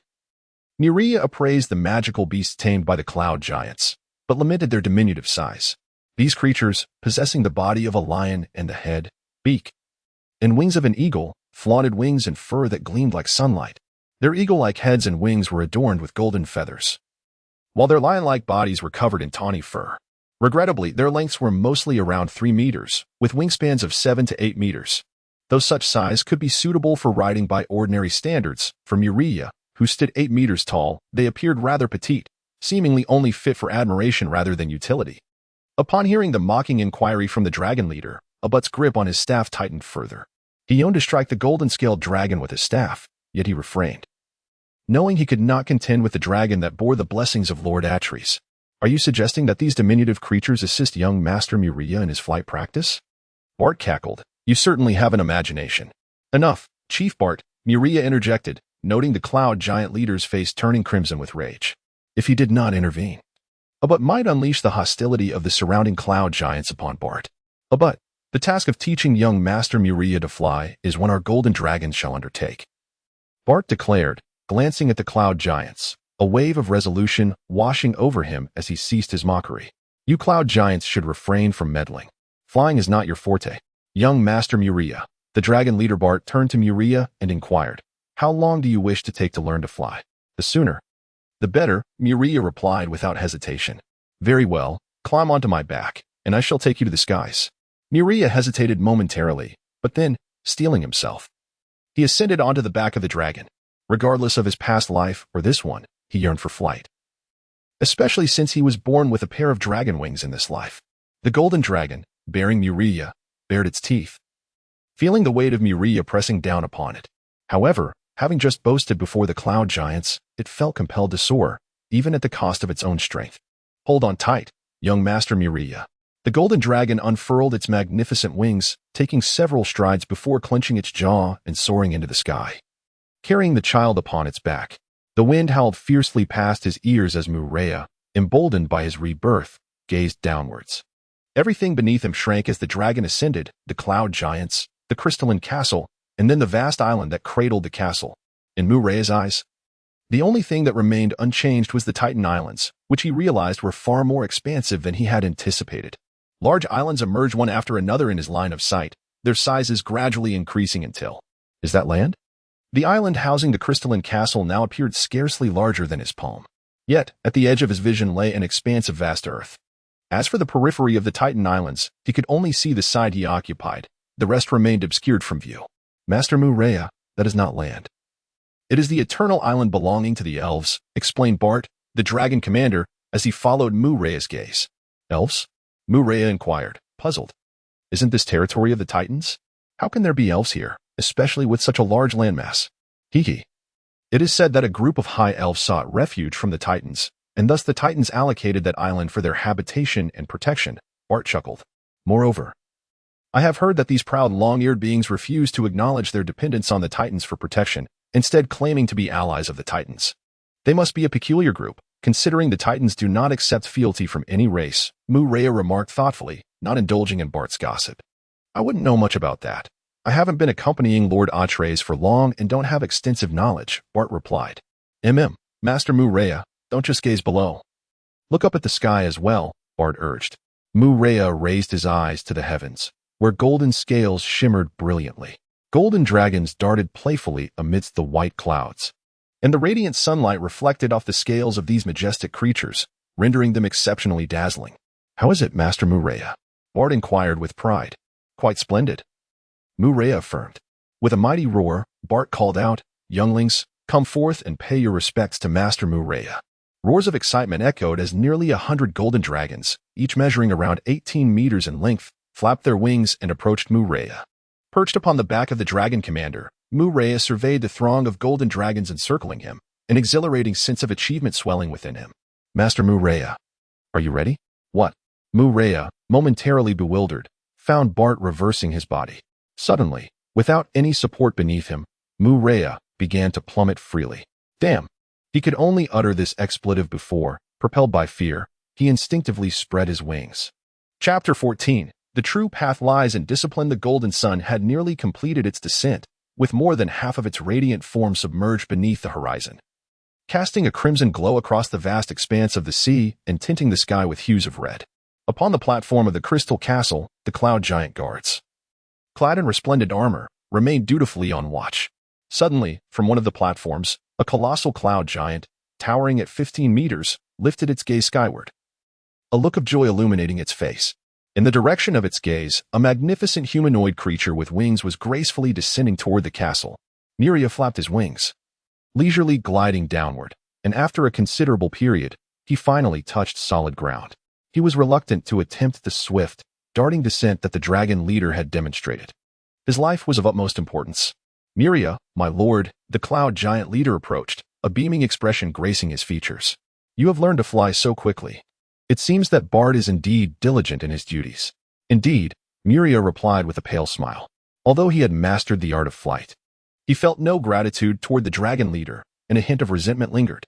The dragon's teaching methods were excessively crude and straightforward.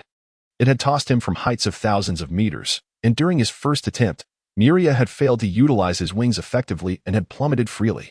After descending several thousand meters, the golden dragon had caught him along with its kin and transported him back to the heights before casting him down once more. This was the method employed by the dragon leader to teach Muria to fly, devoid of guidance or discourse, merely allowing him to learn through countless free falls. Mastering the use of his wings entailed to discover his own flying style. Indeed, this approach enabled him to learn quickly, but it was rather too direct. Yet, no matter how displeased Muria felt, he could not act against the dragon leader, for it was a cherished companion of his mother, unlike the giants who revered him genuinely. "ABT, why are you still here?" Muria inquired with a hint of curiosity at the cloud giant leader. There were over 1,800 cloud giants guarding the castle, led by 18 towering giants, each 15 meters tall, who took turns in their watch. "Your Highness, it will still be a while before the rotation occurs." ABT replied with a somewhat simple-minded smile. "Is that so?" Muria cast a skeptical glance at the sun, which was nearly entirely submerged beneath the waves. "ABT, you sly fellow. Are you delaying the shift just to wait for His Highness Muria?" At that moment, a booming voice echoed from behind Muria.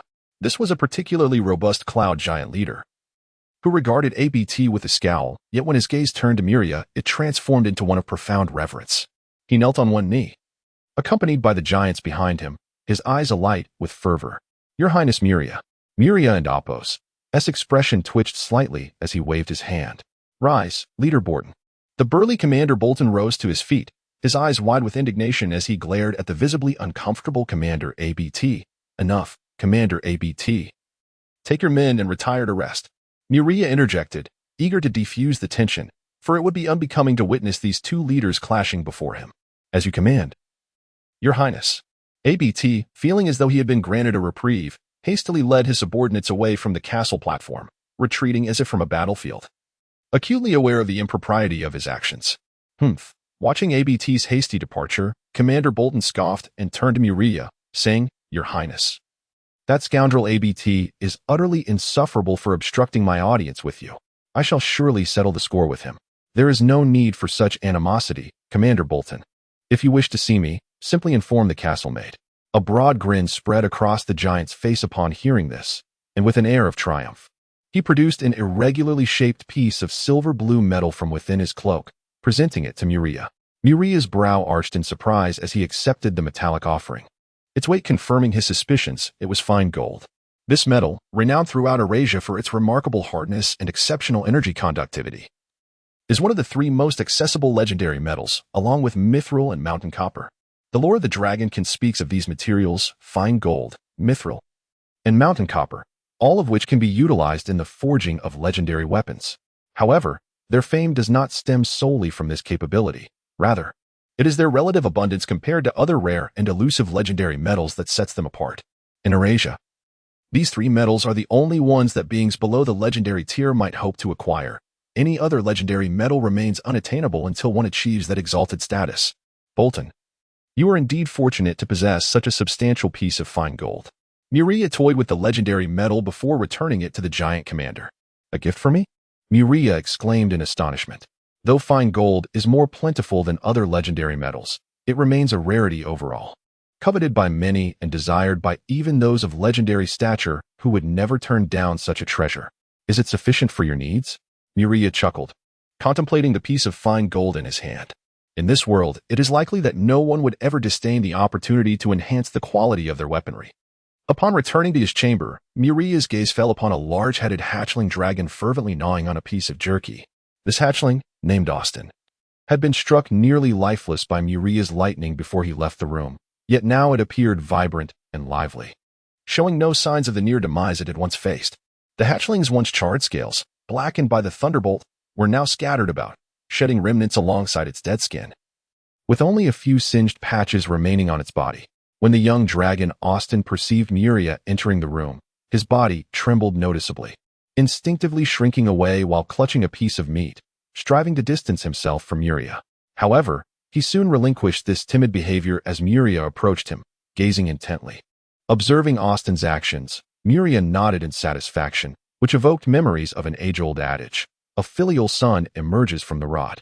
Although this philosophy of discipline has its flaws, it is precisely the method most suited for Muria, who is nurturing a fearsome dragon. He positioned himself beside the young dragon, fixated on observing the changes in its physique. With each meal, the alterations in Austin's injuries became increasingly apparent. Under Muria's scrutinizing gaze, a patch of dead skin, adorned with a dozen charred dragon scales, naturally sloughed away as the muscles beneath writhed. This revealed a fibrous, scarlet muscle, which, at a visibly rapid pace, was soon enveloped by a membrane, covering the exposed flesh. Ultimately, several pale pink dragon scales emerged from beneath the new skin layer, gradually darkening until they transformed into a vivid crimson hue. The astonishing speed of growth was truly remarkable, leaving Muria in awe. Yet, this prompted him to ponder, given that my golden dragon lineage is of a higher tier than this red dragon, I should possess an even more terrifying rate of recovery than Austin. He raised his delicate hand, contemplating for a moment before discarding the notion of testing his regenerative abilities through self-harm. I have no inclination towards self-mutilation. Such experiments can wait until I am actually injured.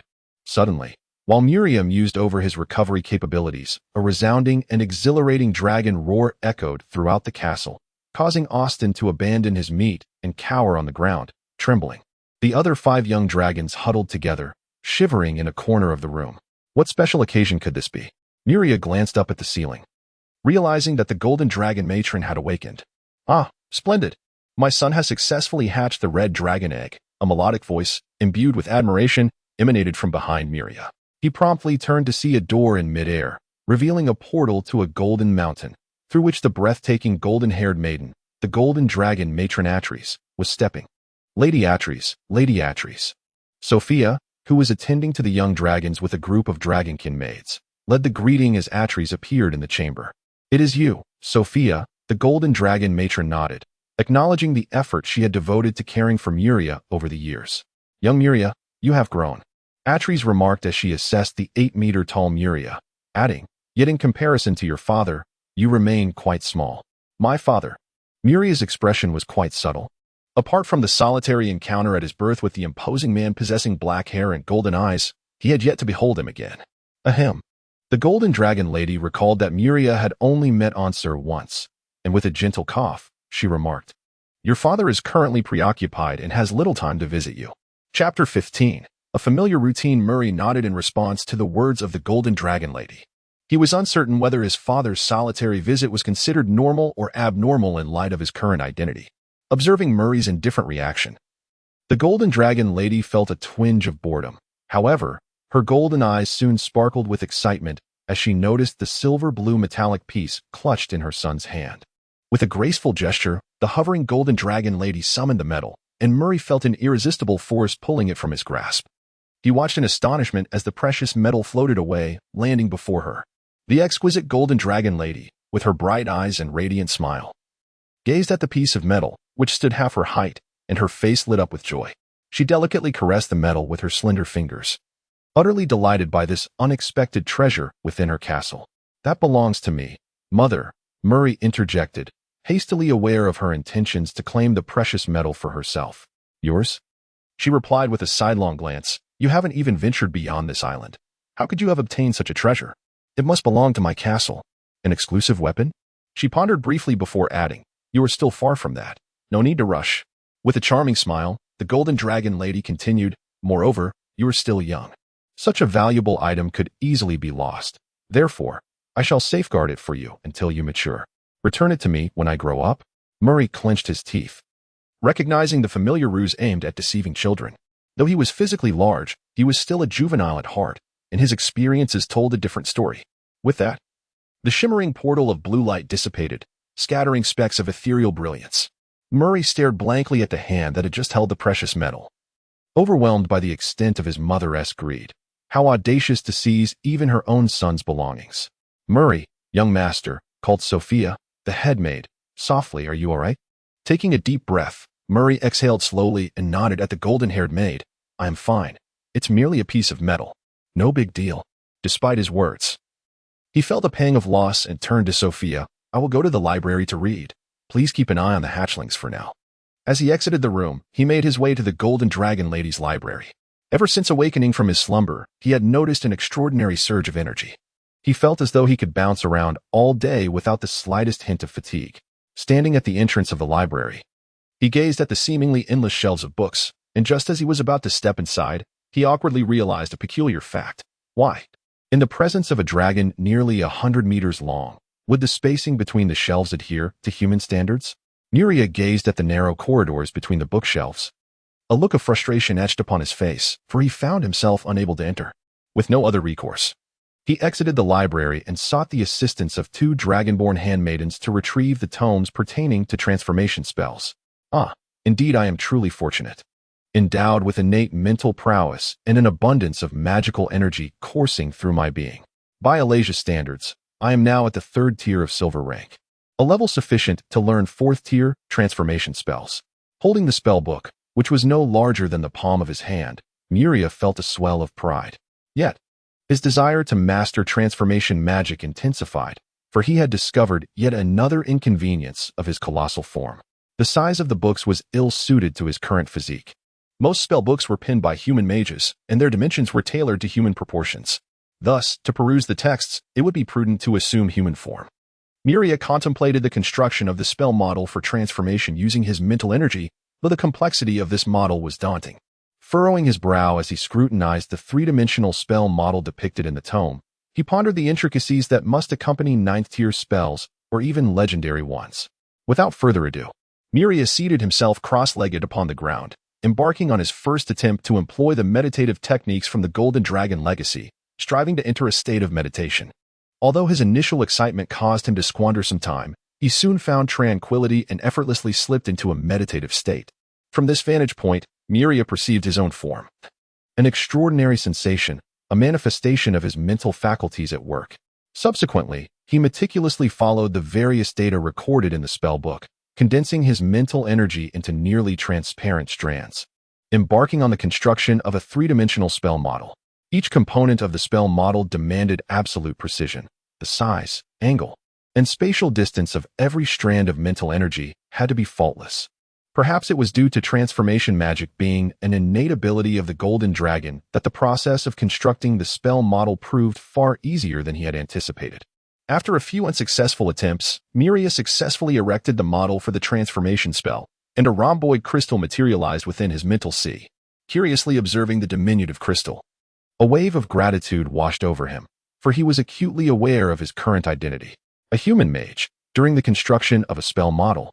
would invariably proceed with meticulous consideration, for their mental capacity and the size of their mental sea would not permit recklessness. A typical silver-tier mage, should they dare to act as Muria had, would find themselves in dire straits, if not utterly ruined.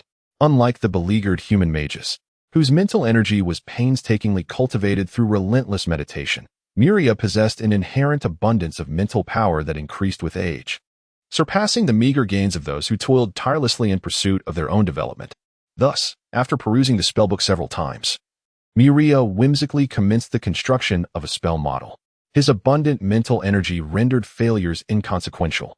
Even when the model detonated, the shock merely left him momentarily dazed, allowing him to resume his attempts with ease. What do I look like in human form? Muria pondered as he infused his mental energy into the spell model. As the model became saturated with his essence, it began to radiate brilliantly, awakening a portion of his inherent magical power. The resplendent aura enveloped Muria, transforming him into a colossal orb of light. This orb then rapidly diminished in size, 7 meters, 5 meters, 3 meters. 1 meter. Muria gazed around in a state of mild bewilderment, observing that everything familiar had taken on an imposing stature, as though he had been transported to a land of giants. I have shrunk. He lifted a hand that appeared unchanged, but soon realized that he had successfully cast the transformation spell, taking on a human form. Muria reached up to touch the crown of his head, finding the absence of his dragon horns. Upon glancing behind him, he noted the disappearance of his broad dragon wings and elongated tail. He had indeed transformed into a human. However, something felt amiss. As Muria extended his mental energy outward, he beheld his reflection, a diminutive, yet irresistibly adorable child with black hair and golden eyes. At this size, one might even believe I am still weaning, he mused, tugging at his fair, youthful visage, which felt pleasing to the touch. Yet, the reality was a far cry from his expectations. Muria had envisioned himself as a handsome youth, only to find himself transformed into an infantile figure. With his newfound stature, he lost all patience to linger in the library. Under the watchful gaze of 2 dragonborn maids, whose eyes sparkled with wonder, he turned and departed the library. Has young Master Muria mastered the transformation spell? One maid mused. Though his appearance remains unchanged, this tiny form is simply adorable. Indeed, were it not for his status, I would be tempted to rush over and embrace him. Another chimed in. I longed to pinch his cheeks. They looked so tender. At that moment, upon spotting Muria and his new guise, the young dragon-led Austin, without a second thought, leaped forward, triggering a cascade of similar enthusiastic actions from the other young dragonlings, who eagerly followed suit. Chapter 16. The growing wormling. Muria glared darkly at the charging wormling, Austin, and without hesitation, dispelled his transformation spell. In his human form, Muria, possessing only melee capabilities, had little combat strength. Once again, a sphere of ethereal light enveloped his diminutive frame, but unlike before when it had shrunk, it now expanded. Under the terrified gaze of the wormling, Austin, the aura of Muria, previously perceived as feeble and easily vanquished, surged violently, rapidly aligning with the powerful presence etched in Austin's memory. However, it was too late for Austin to harbor regrets, as he had already lunged toward the now magnified magical aura, only to be met by a hefty foot, imbued with the might of a dragon. Thud. Just as Muria reverted to his true form, he delivered a powerful kick, striking Austin squarely in the chest and abdomen, the force perfectly impacting the wormling's body. A howl erupted from Austin as he soared through the air, tracing a graceful parabola while leaving a trail of searing dragon blood in his wake. He was sent reeling, bloodied and gasping. Humph! The magical radiance enveloping Muria dissipated entirely, revealing his towering stature of 8 meters. In stark contrast, the newly hatched wormling, measuring scarcely over half a meter and barely reaching 2 meters with its tail, felt utterly dwarfed. Indeed, you are truly the embodiment of a malevolent dragon. Muria seethed with rage, his eyes blazing with fury, and as he spoke, flickers of golden dragon flame erupted from his maw. After all, I was the one who brought you all into this world. Muria, I was wrong. Witnessing Austin, battered and coughing blood on the ground, the other 5 wormlings ceased their assault. Among them, a small female wormling, Cynthia, pleaded pathetically for mercy. Very well, I acknowledge your admission of guilt. Muria nodded, arcs of lightning crackling around his hands. However, as I previously stated, one must accept the consequences of their mistakes. Allow me to strike you once. Roar. Upon hearing Muria's decree, the wormling, Andre, bellowed, Siblings, whether one admits fault or not, punishment is inevitable. Let us confront him. Thus, the wormling named Andre spearheaded the assault against Muria, followed closely by the other 3 wormlings, save for the smallest, Renata. Truly, you are a red dragon with brawn over brains. Do you not perceive the disparity in our sizes? Muria sighed in exasperation. He seized the charging wormling, Andre, by the tail, hoisting him high into the air, and then swung him down like a club, crashing him onto the wormling, Albert. In an instant, the 2 wormlings collided, accompanied by the sound of cracking bones, as shattered scales of crimson flew through the air and hot dragon blood splattered. The 2 wormlings tumbled together, morphing into an irregular sphere, rolling on the ground until they lay motionless, rendered powerless. At last, Muria took a significant stride forward, extending both hands to grasp the 2 fledgling female dragons, Cynthia and Jessica, who were attempting to flee. Let me go, Muria. I did not attack you. Jessica struggled desperately within Muria's grasp. It is precisely because you are too weak, Jessica. After all, you did attempt to assault me not once, but twice, Muria chuckled. Please, Master Muria, spare me. The diminutive dragon Cynthia pleaded in a tone drenched in innocence. Cynthia, cease your fanciful notions and accept your punishment obediently, Muria said with a smirk, as golden lightning surged unhesitatingly into the bodies of the 2 young dragons. Ah! 2 piercing screams echoed simultaneously, their pitch rising before gradually dwindling into a faint whisper, ultimately fading away. With a thud, 2 charred dragon forms were discarded at Muria's feet. He then stood motionless, a 6-meter-long spear of lightning gradually coalescing within his grasp. Muria surveyed the 3 injured fledgling dragons before him, contemplating briefly before splitting the lightning spear into 2, transforming it into 2 3-meter-long short spears. Under the guidance of his mental prowess, these 2 lightning spears precisely targeted the fainting brothers, Andre and Albert, lying lifelessly. Well, following 2 brief yet frantic cries, the fledgling dragons morphed into black dragons, their bodies emitting wisps of smoke. Next is you, Austin. Muria approached the fledgling dragon, whose abdomen was caved in and who was coughing blood. Perhaps I should hold off for now. Once you have recovered, I shall impose your punishment. Muria recalled the golden dragoness's words, refraining from further retribution against Austin, uncertain of the fledgling's limits and genuinely concerned that a heavier hand might extinguish his life. Lastly, it is your turn, Renata. Muria observed the cornered female dragon, a hint of amusement crossing his features at the sight of the once proud red dragon now so intimidated by him. Master Muria, I was mistaken. I merely followed the others when they charged out. I never intended to assault you. The frail dragon Renata whimpered, retracting her head in a display of remorse. Ah, I see. A case of herd mentality, Muria mused as he approached her, cupping Renata in his hands and gazing into her crimson eyes. However, punishment remains necessary. Albeit I can afford to be gentler. A delicate surge of lightning enveloped the young dragon, causing her body to tremble. Yet it did not inflict pain severe enough to elicit a scream. Is that all, Master Muria? Renata observed her 4 siblings, now transformed into black dragons and rendered unconscious, alongside her eldest brother, who lay in a state of unconsciousness from blood loss. Feeling somewhat bewildered, compared to them, her punishment felt exceedingly mild. An obedient child who admits their faults must still face consequences, but certainly, they shall be lighter than those who refuse to acknowledge their misdeeds, Muria remarked, amusement dancing in his eyes as he regarded the little dragon. The little dragoness felt somewhat misplaced, as if she were not meant to be born into the vibrant lineage of the chromatic dragons, but rather into the esteemed family of the metallic dragons. However, it could be argued that without her existence, given the dismal hatching rates of the Red Dragon clan, Renata may never have graced this world. Sophia, prepare ample supplies of jerky. These young dragons require sufficient sustenance to mend their wounds, instructed Muria, addressing the head maid who had been spectating in the room. As you wish, Master Muria, Sophia replied with a nod, departing the room accompanied by several dragon-blooded maids to procure the necessary provisions.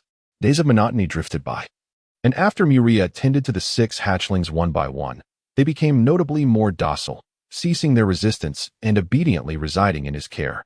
Once Austin's injuries had healed, he endured the delayed punishment of electric shocks, harboring a deep-seated resentment within. The idle days were rather tedious, prompting Muria to frequently venture to the surrounding islands of the Crystal Castle, wandering about aimlessly. In moments of profound boredom, he would plunge beneath the ocean's surface to catch fish or soar into the sky to race against the seabirds. Of course, during these escapades, Muria was always accompanied by a protective entourage, yet he refrained from becoming a foolish scion, straying too far into reckless abandon. With a foundational understanding of the world of Eurasia gleaned from books, Muria was acutely aware of his precarious position. There were far too many formidable creatures capable of dispatching him with ease. To truly indulge in leisurely pursuits, he would need to endure several centuries first, so for now, it was prudent to remain sheltered under the protection of his golden dragon matriarch. According to Muria's plans, he intended to reside on Titan Island, indulging in a life of leisure, eating when hungry, sleeping when tired, occasionally perusing books or enjoying the scenery, all while idly passing the centuries. However, this notion lingered for merely a few months before he realized he could not continue in such a stagnant manner. For he observed that the hatchlings he nurtured were growing at an astonishing rate, reminiscent of his own swift emergence. A sense of urgency enveloped him. With a splash, Muria emerged from the sea, clutching a black phosphorescent fish measuring over 5 meters in length, stepping onto the beach. Behind him, a procession of 6-armed, enchanting yet slightly sinister nagas swayed gracefully with their elongated serpentine tails. Additionally, several towering figures with skin of a deep purple hue stood in the shallows, their robust upper bodies rising above the water while their lower halves remained submerged. These were the tidal giants capable of commanding the ocean's waves. Your speed beneath the waves has become astonishing, my lord. Even we, born of the sea, struggle to match your pace. Complimented a naga closest to Muria in the common tongue, eliciting disdainful glances from the nagas trailing behind her, as her unabashed flattery grated on their ears. Huh? Muria chuckled, casting a glance at the naga leader who was so ineptly lavishing praise. Neither the golden dragons nor the titans belonged to the aquatic races, let alone the fact that the golden dragon was a true dragon of fire. Muria, endowed with formidable innate racial qualities, is able to navigate the depths of the ocean with ease. However, when compared to true denizens of the sea, he falls significantly short. Commander Diana, this shall be the conclusion of our engagement for today. I shall take my leave, he declared. Muria said little more, unfurling his broad, bat-like golden wings as he soared towards the crystalline castle. Upon entering the chamber, he was once again met by the unwavering gaze of 6 pairs of crimson dragon eyes. Initially, Muria was indifferent to such scrutiny, yet now he felt an increasing weight of pressure. The owners of these 6 pairs of eyes had grown to over 2 meters in length, and with their tails included, they presented as 4-meter-long hatchlings. One can only imagine that the size of these hatchlings will continue to expand. Chapter 17. The resilience of the young dragon with 6 pairs of eyes upon her. Muria could sense the profound malice lurking within several of them. Renata, come here, she beckoned with a smile, squatting down to reach out to the little female dragon, Renata. The young dragon hesitated for a moment, glancing at her elder siblings, before taking a step forward towards Muria. Such a good girl, Muria exclaimed as she scooped Renata into her arms and stood up. Growl. The young dragon, Austin, emitted a low growl, halting in his tracks as he turned to see that his tail was being stepped on by his sister, Cynthia. Patience, Austin, the time is not yet right, Cynthia whispered in the dragon tongue. Austin glanced at Muria, who was tenderly cradling Renata, then turned away defiantly, lying down and closing his eyes, choosing to ignore the situation. Quite the resilient one, Muria mused, observing Austin as he lay down, drifting off to sleep. She gently set the now slightly shy Renata down and turned towards the library. I cannot linger any longer. My time is limited. In the room, once Muria's figure had completely vanished from the sight of the young dragons, Austin, who had been feigning sleep, and the other 4 young dragons quickly surrounded the newly arrived Renata. That rascal made you feel quite comfortable, didn't she, my dear sister? Austin glared at Renata, clearly ready to unleash his ire if she failed to provide a satisfactory explanation. And no, Renata stammered, shrinking back in fear as her siblings encircled her. Then why did you run over the moment you heard Muria call? Asked the young dragon, Andre. Renata hesitated. I was afraid of pain. If I didn't obey her, Muria might strike me with lightning. Upon hearing this, the young dragons exchanged glances, followed by a moment of silence.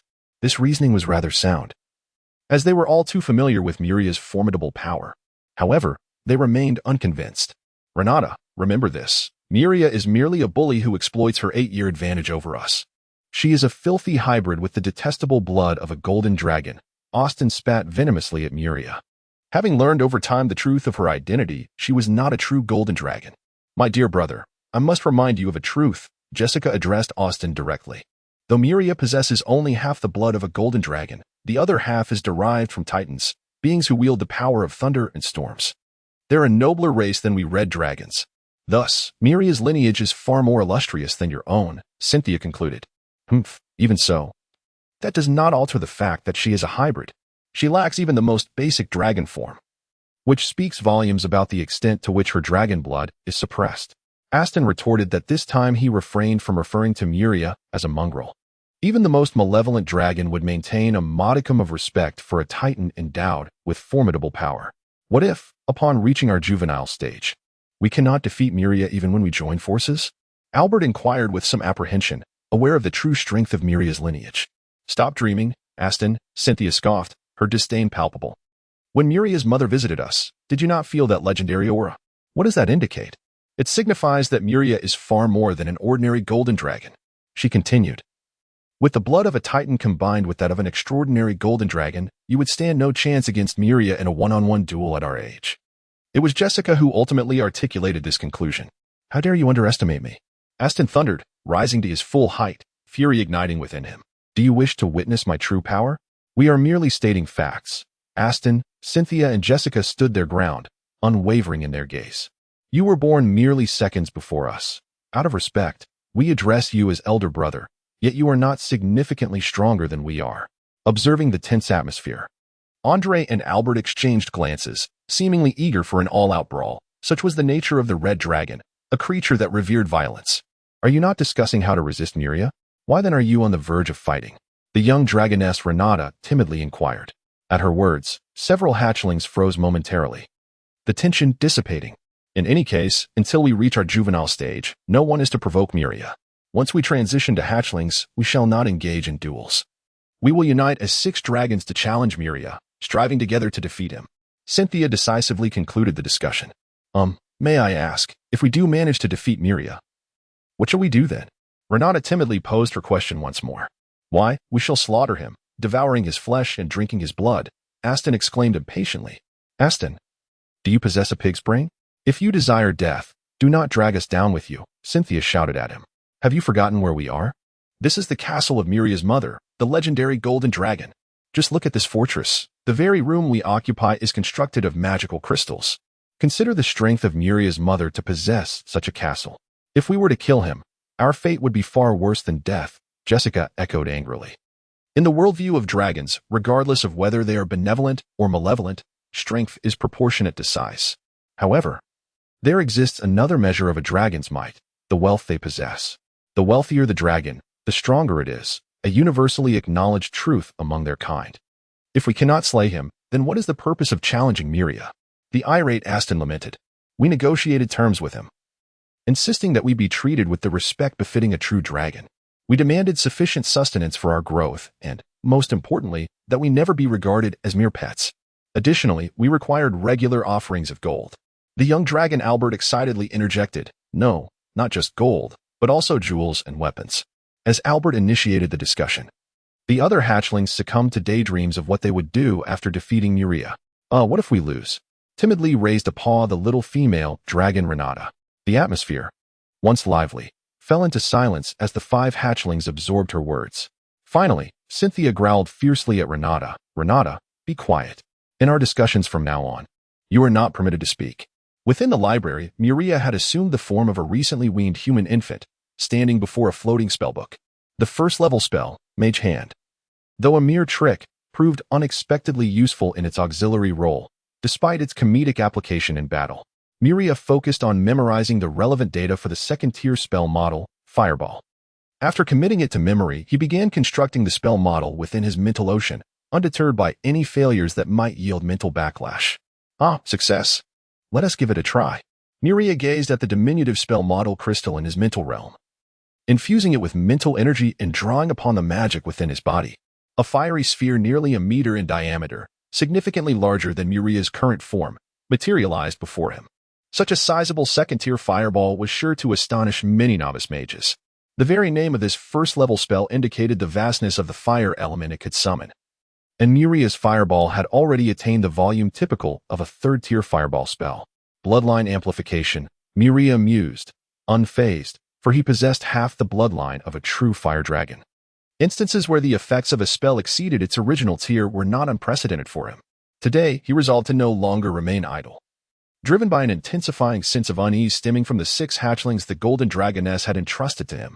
Muria surmised her intentions, and as the hatchlings began to resist and attack him, he sensed a foreboding. He would have no allies within the castle and would have to rely solely on himself. Thus, in a bid to enhance his combat prowess, Muria embarked on the journey of spell learning, aiming to memorize and construct all spells from 0 to 4th tier within his mental realm. Just moments ago, he successfully built the 1st tier spell, Lesser Shock Sphere, and upon activation, a nearly meter-wide ball of lightning hovered silently before him, leaving Muria momentarily speechless. Then, within the depths of his ancestral memories, Muria discovered the answer. Beings endowed with potent bloodlines inherently possess magical abilities without the need for extensive study. Therefore, when they actively engage in learning spells that resonate with their bloodline powers, the efficacy of their conjured spells naturally experiences a significant enhancement. What is this nonsense? Muria gazed in disbelief at the spellbook that had silently floated before him. After a cursory glance, he scoffed. Ventriloquism? Surely this is a skill suited for mute mages. He dismissed it with a wave. However, upon examining another spellbook retrieved by an invisible servant, his eyes lit up at the sight of magic missile. Ah, now this is worth learning. Chapter 18. The legacy of Titan's many low-level spells are hardly worth learning. Acquiring them is merely a waste of time.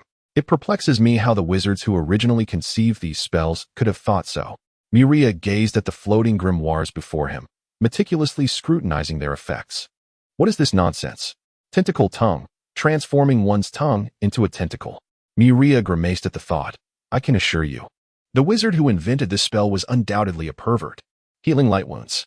For minor injuries, I can recover faster than it takes to cast this spell. There's no need to learn it. Accelerated swimming? I'm a man capable of diving into the sea to catch fish. Shrinking spell? I'm already diminutive enough. Resistance to seasickness? First, I would need a boat to sit in. Enough of this. The 1st tier spells are hardly useful. Most are auxiliary. And the direct attack spells are pathetically weak, entirely ineffective against those young dragons. Only the spells empowered by my bloodline hold any promise. The 2nd tier spells are decent. Yet why are there still tentacle-related spells? Razor Tongue Tentacle extends a tentacle from the hand, which then splits into 3 smaller tentacles, each adorned with a toothy maw. Muria felt a wave of nausea. What an odd depiction of a spell. What sane wizard would ever learn such a thing?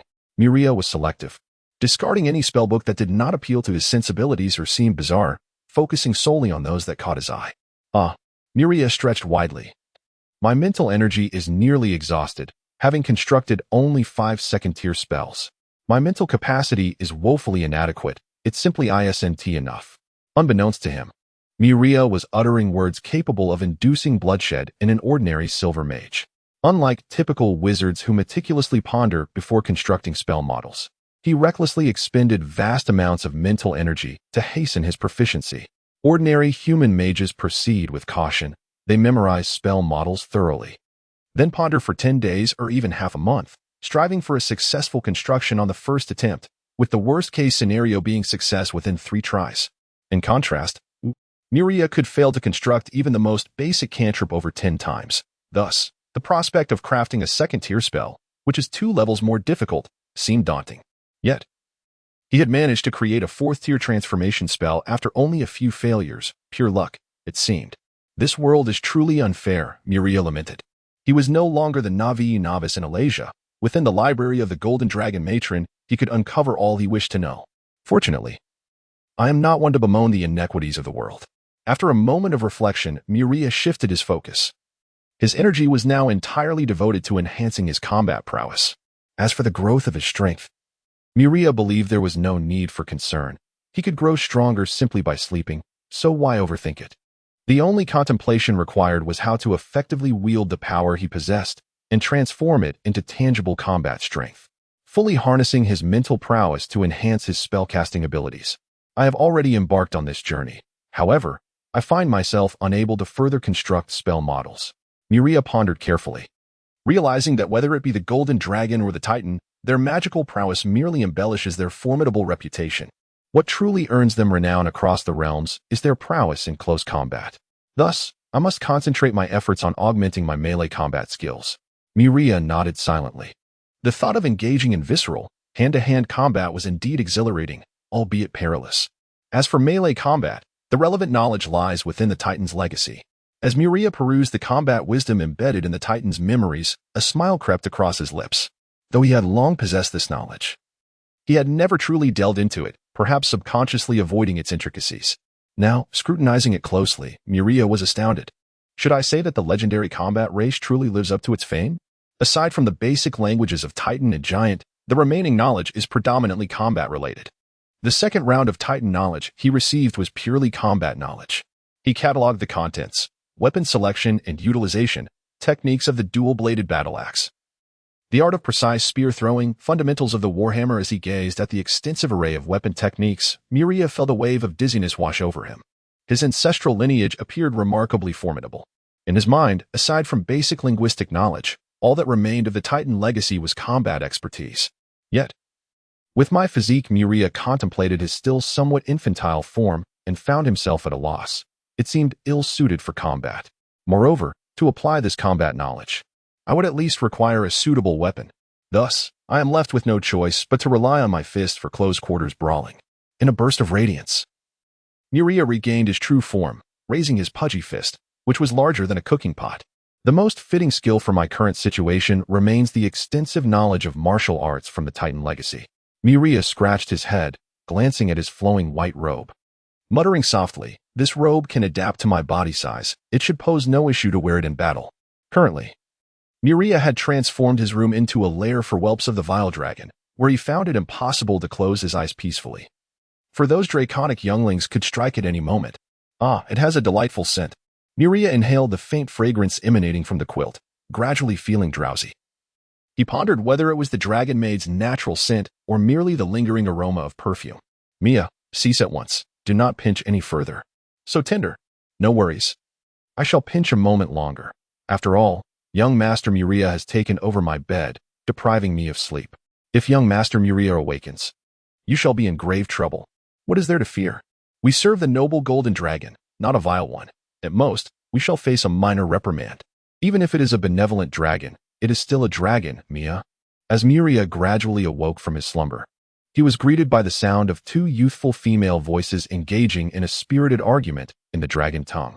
However, the most pronounced sensation he experienced was the delicate hand persistently kneading his face. With a sense of discomfort, Muria fully opened his golden eyes. His gaze blankly fixed upon two dragon maids before him, their cheeks adorned with fine golden scales.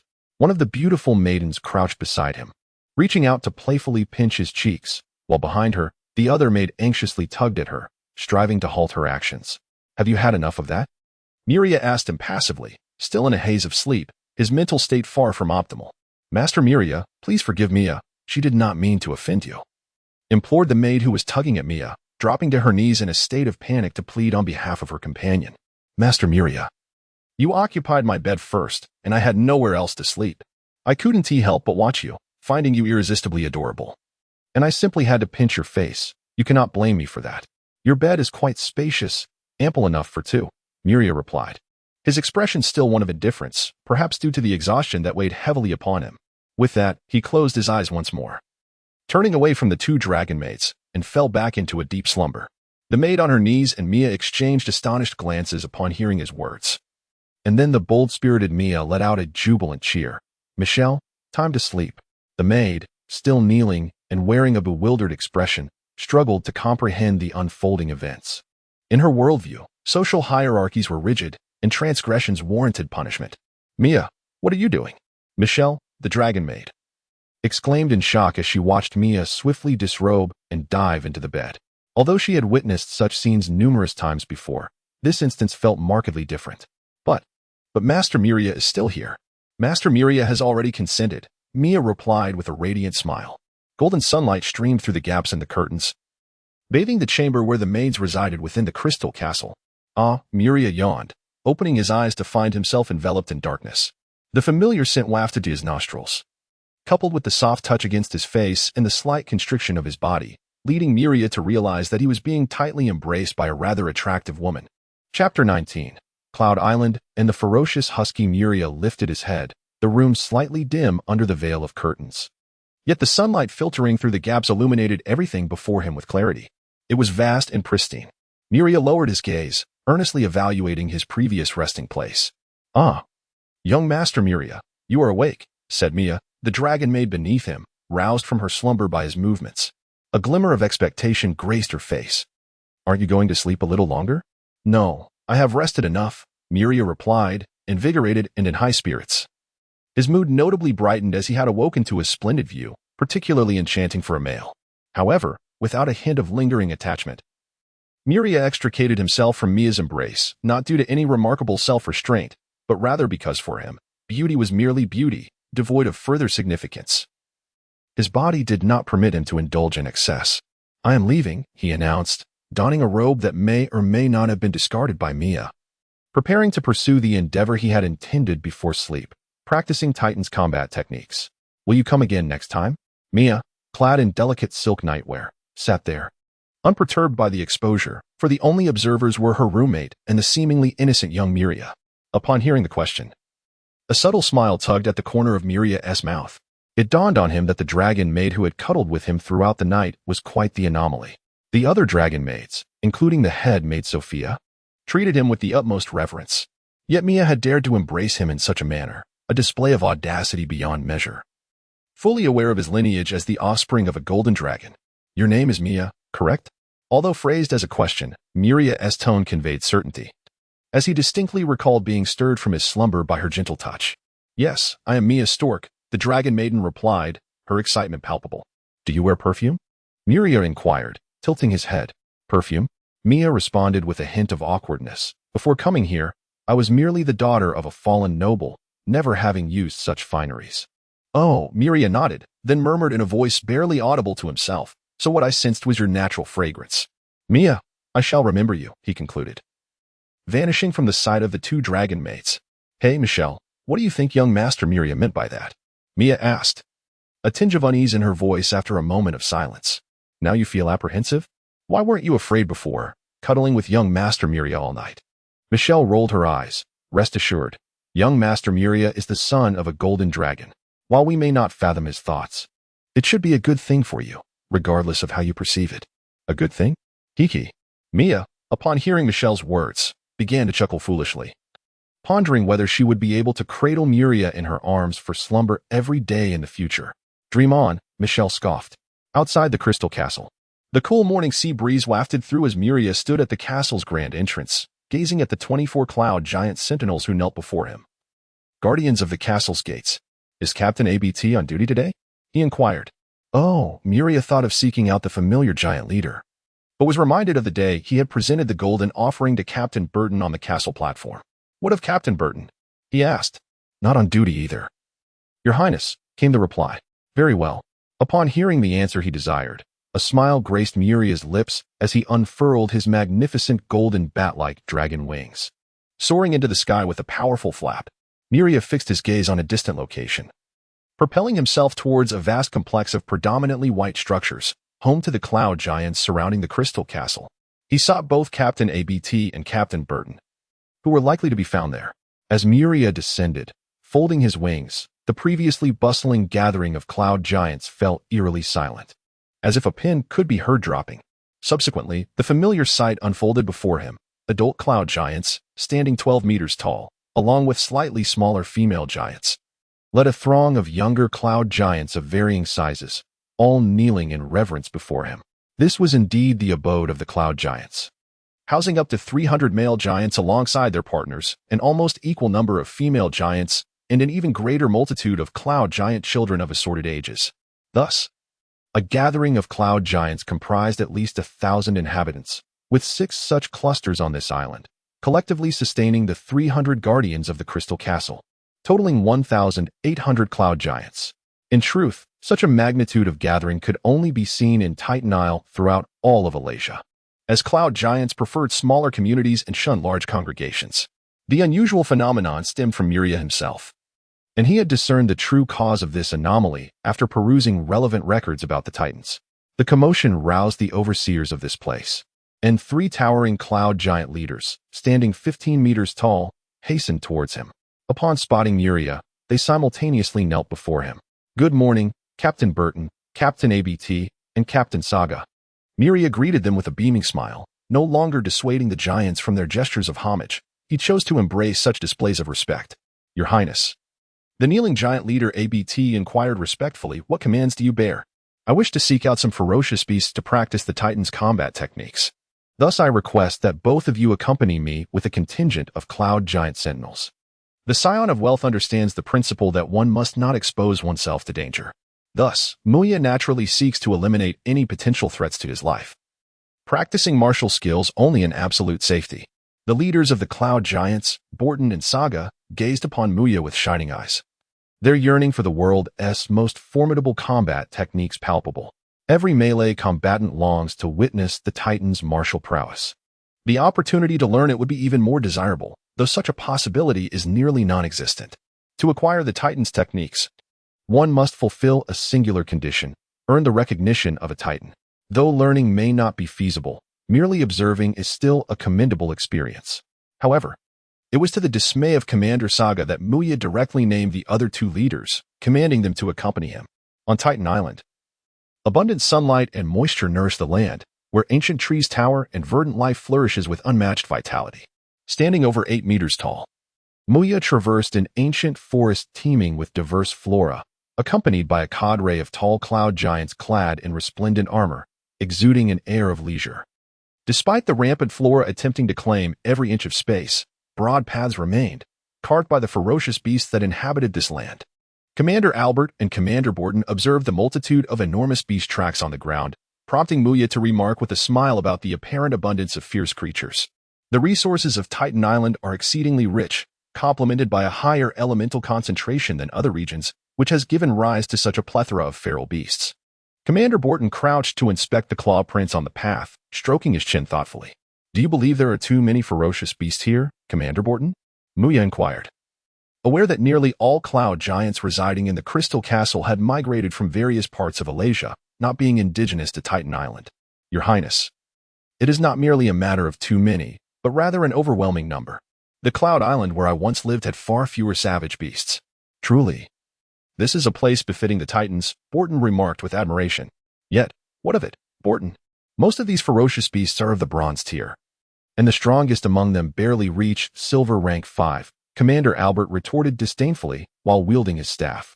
Every cloud giant reaches adulthood capable of breaking through to the golden tier, albeit merely at the lowest level, yet they can easily subdue silver-ranked ferocious beasts.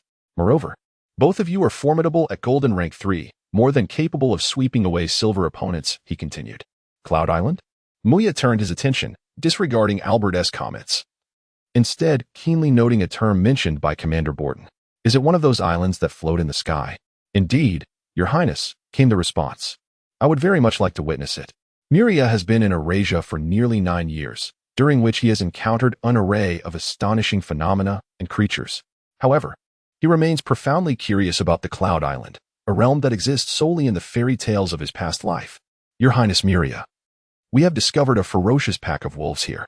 At that moment, a cry from a distant cloud giant echoed through the air. As Muria approached the encircled pack of savage wolves, accompanied by 2 giant leaders, he was met with the sight of 9 colossal wolves lying belly up on the ground, their bodies cloaked in a deep shade of blue-black. Perhaps I should not have brought so many cloud giants, he mused with a sense of resignation. As the 9 gigantic wolves, upon noticing his arrival along with the 2 giant leaders, began to whip their tails in a frenzy, creating a swirling mirage. Chapter 20. The Cunning Bear. The wolf is an exceptionally astute creature. In a previous life, within the confines of human cities, 2 types of animals reign supreme in number: the dog, a close relative of the wolf, and the cat. Among all earthly beings, these 2 species have achieved remarkable success. Unlike cats, which thrive on their charm and cuteness, most dogs garner affection from humans through their abilities and loyalty. This demeanor truly leaves me at a loss for words. Muria rubbed his forehead, observing the 9 formidable wolves that had transformed themselves from ferocious predators into fierce huskies. You are indeed clever, he remarked as he crouched down to stroke the nearly 7-meter-long, dark-hued giant wolf before him. Its fur was exceptionally sleek and pleasant to the touch, and most notably, these intelligent and savage wolves had groomed themselves remarkably well. A creature that is clean, fluffy, and obedient is irresistible to anyone who lays eyes upon it. Moreover, these 9 wolves were remarkably perceptive, showing a keen understanding of their surroundings. Compared to their domesticated kin, They bore little difference apart from their larger size and slightly wilder demeanor. "Rise," Muria commanded, delivering a gentle kick to the Wolf King, noticeably larger than the other 8.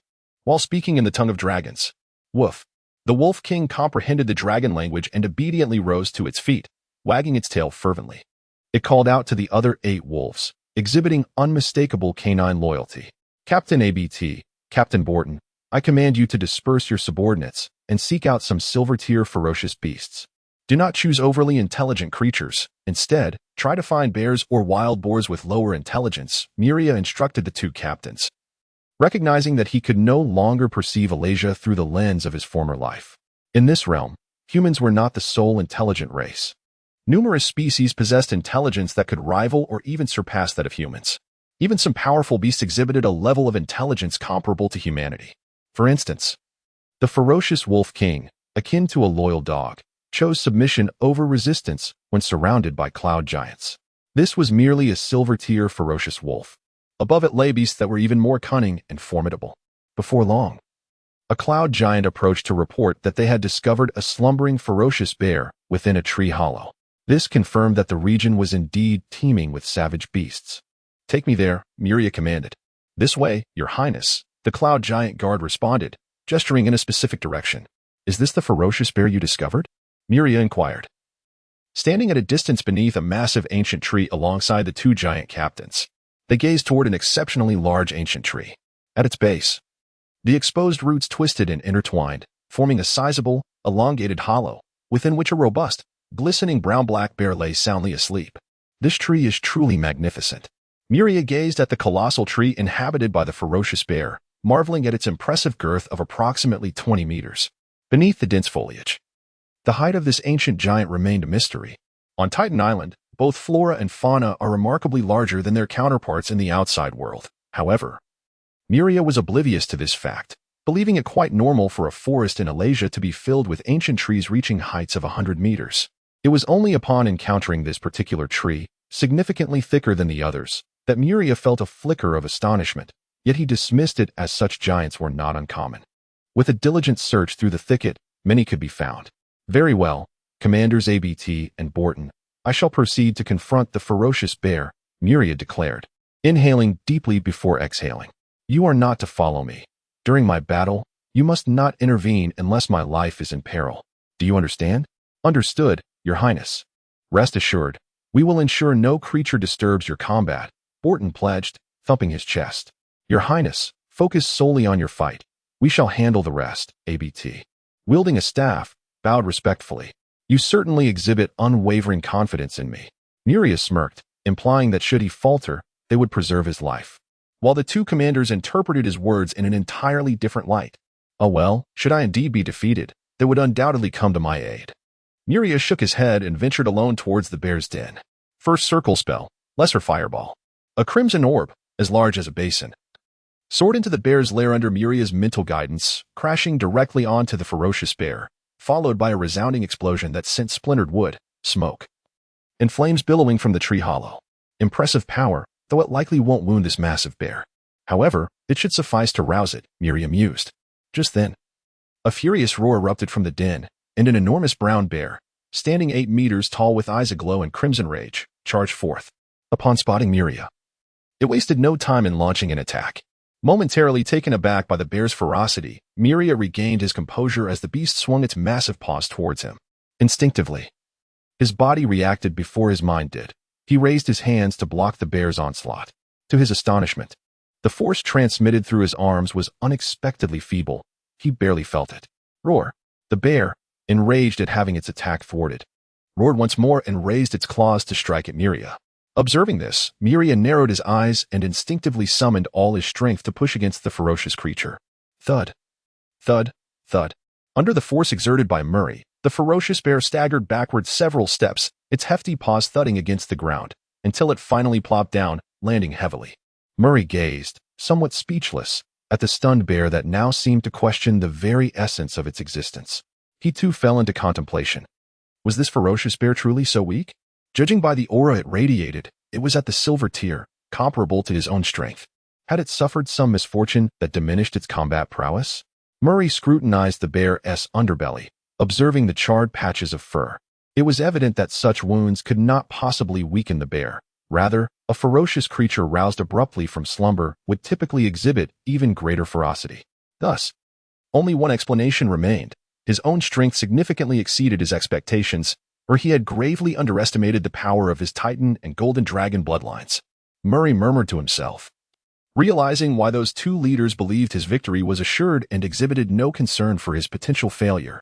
This overwhelming power made defeat seem implausible, rendering any Titan combat techniques unnecessary. With a roar, the enraged bear, momentarily dazed, was blinded by fury, its scant remnants of reason dissolving. It rose once more, brandishing its ivory claws. With a swift motion, the bear charged at Murray, its claws poised to strike. Instinctively, Murray began to evade. The memories of his previous life as a human continued to influence him. His impression of bears remained tethered to his past, formidable, savage beasts against which humans could only flee or feign death. However, his continuous dodging resulted in hardship. The bear's claws grazed his unprotected arm, sending a mild sting to his brain, akin to a fingernail scraping against skin. Lowering his gaze to his arm, he anticipated a gruesome sight of torn flesh. Yet only 4 long red lines marred his skin, for the bear's claws had failed to penetrate. Murray chuckled self-deprecatingly, acknowledging his lingering struggle to adapt to his non-human identity. Here he was, a monster among monsters. If even his skin remained unscathed, what was there to fear? Resolving to cease evasion, he charged toward the ferocious bear, the sharp pang in his arm igniting a flicker of anger within him. Ignoring the bear's assault, he delivered a powerful punch directly to its nose. With a howl, the bear yelped in agony, bright red blood spraying forth. It had sensed something amiss when its claws failed to achieve the desired effect.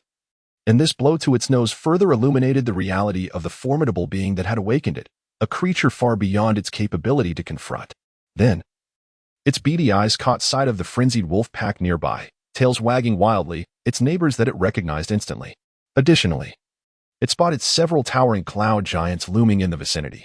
Subsequently, the seemingly clumsy yet ferocious bear demonstrated an extraordinary display of intelligence. Just as Muria prepared to deliver a kick, the bear swiftly prostrated itself on the ground, its fluffy paws resting atop its head. Gazing up at Muria with tear-filled eyes and an expression of utmost grievance, the bear had every reason to feel wronged. It had been peacefully slumbering in its den when, inexplicably, a massive fireball struck it. Enraged, it charged out to seek an explanation, only to be met with a brutal punch. Muria's foot, poised in the air, hesitated as he looked down at the bear, which had now submitted in defeat. He found himself unable to proceed, realizing that he was indeed the one in the wrong from the outset. Chapter 21. Cat Petting Commander ABT, Muria, lowered his feet and called out to the cloud giant leader hidden nearby. The tall giant wielding a staff parted the thicket before him and approached the now trembling ferocious bear, standing before Muria. Kill this bear, Muria instructed, gesturing towards the bloody creature at his feet, its nose a mess and its bridge seemingly broken. At your command, ABT responded without hesitation, beginning to cast a healing spell on the ferocious bear.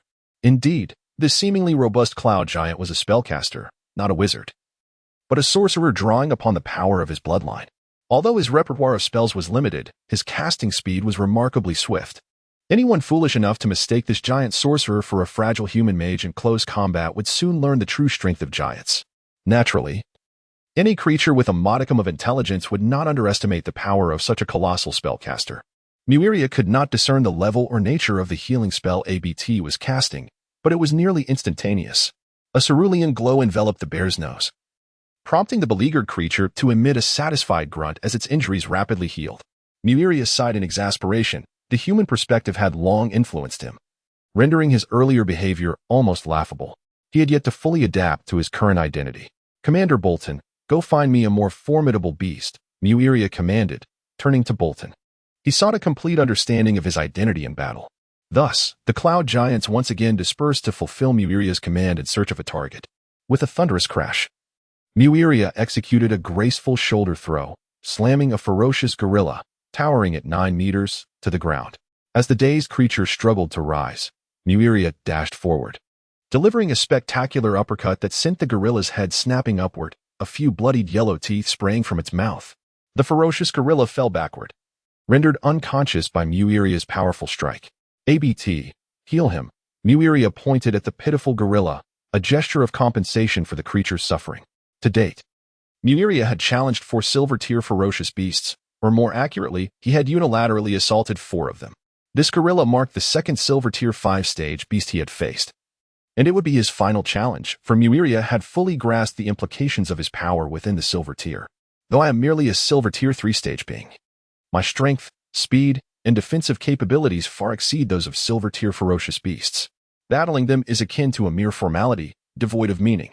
Muria lifted his hand, observing the delicate and seemingly fragile skin, yet this very hand possessed the strength to easily overturn any ferocious beast. No creature could contend with him. Not even the formidable silver-tier savage elephant he had previously challenged. Titans and golden dragons were indeed powerful and terrifying beings. Muria smiled with delight, reflecting on his newfound strength, pondering how much more formidable he would become upon reaching adulthood. Your Highness Muria, a savage serpent has been discovered, reported a cloud giant guardian. That will suffice. Inform all the cloud giants to seek out golden-tier monsters. Silver-tier ferocious creatures hold no value for me. Engaging in battle with them would merely squander my time, Muria commanded. Understood. The cloud giant guardian expressed his admiration. Muria's intentions were unmistakable. He aimed to challenge beings of the golden tier. Your Highness, is it not premature to confront golden tier monsters? ABT, who had just completed the treatment of a savage gorilla, frowned slightly and cautioned. My purpose here is to hone my combat skills. Yet I can effortlessly suppress silver-tier beasts solely with my strength. In such circumstances, martial techniques are entirely unnecessary. Muria frowned, casting a glance at ABT. The giant commander he had relegated to the role of a medic, responsible for healing all the savage beasts he had incapacitated. However, Your Highness, the golden tier is entirely different from the silver tier. They may be far more formidable than you anticipate, ABT subtly advised. How strong? Muria, now captivated by his own physical prowess, inquired eagerly.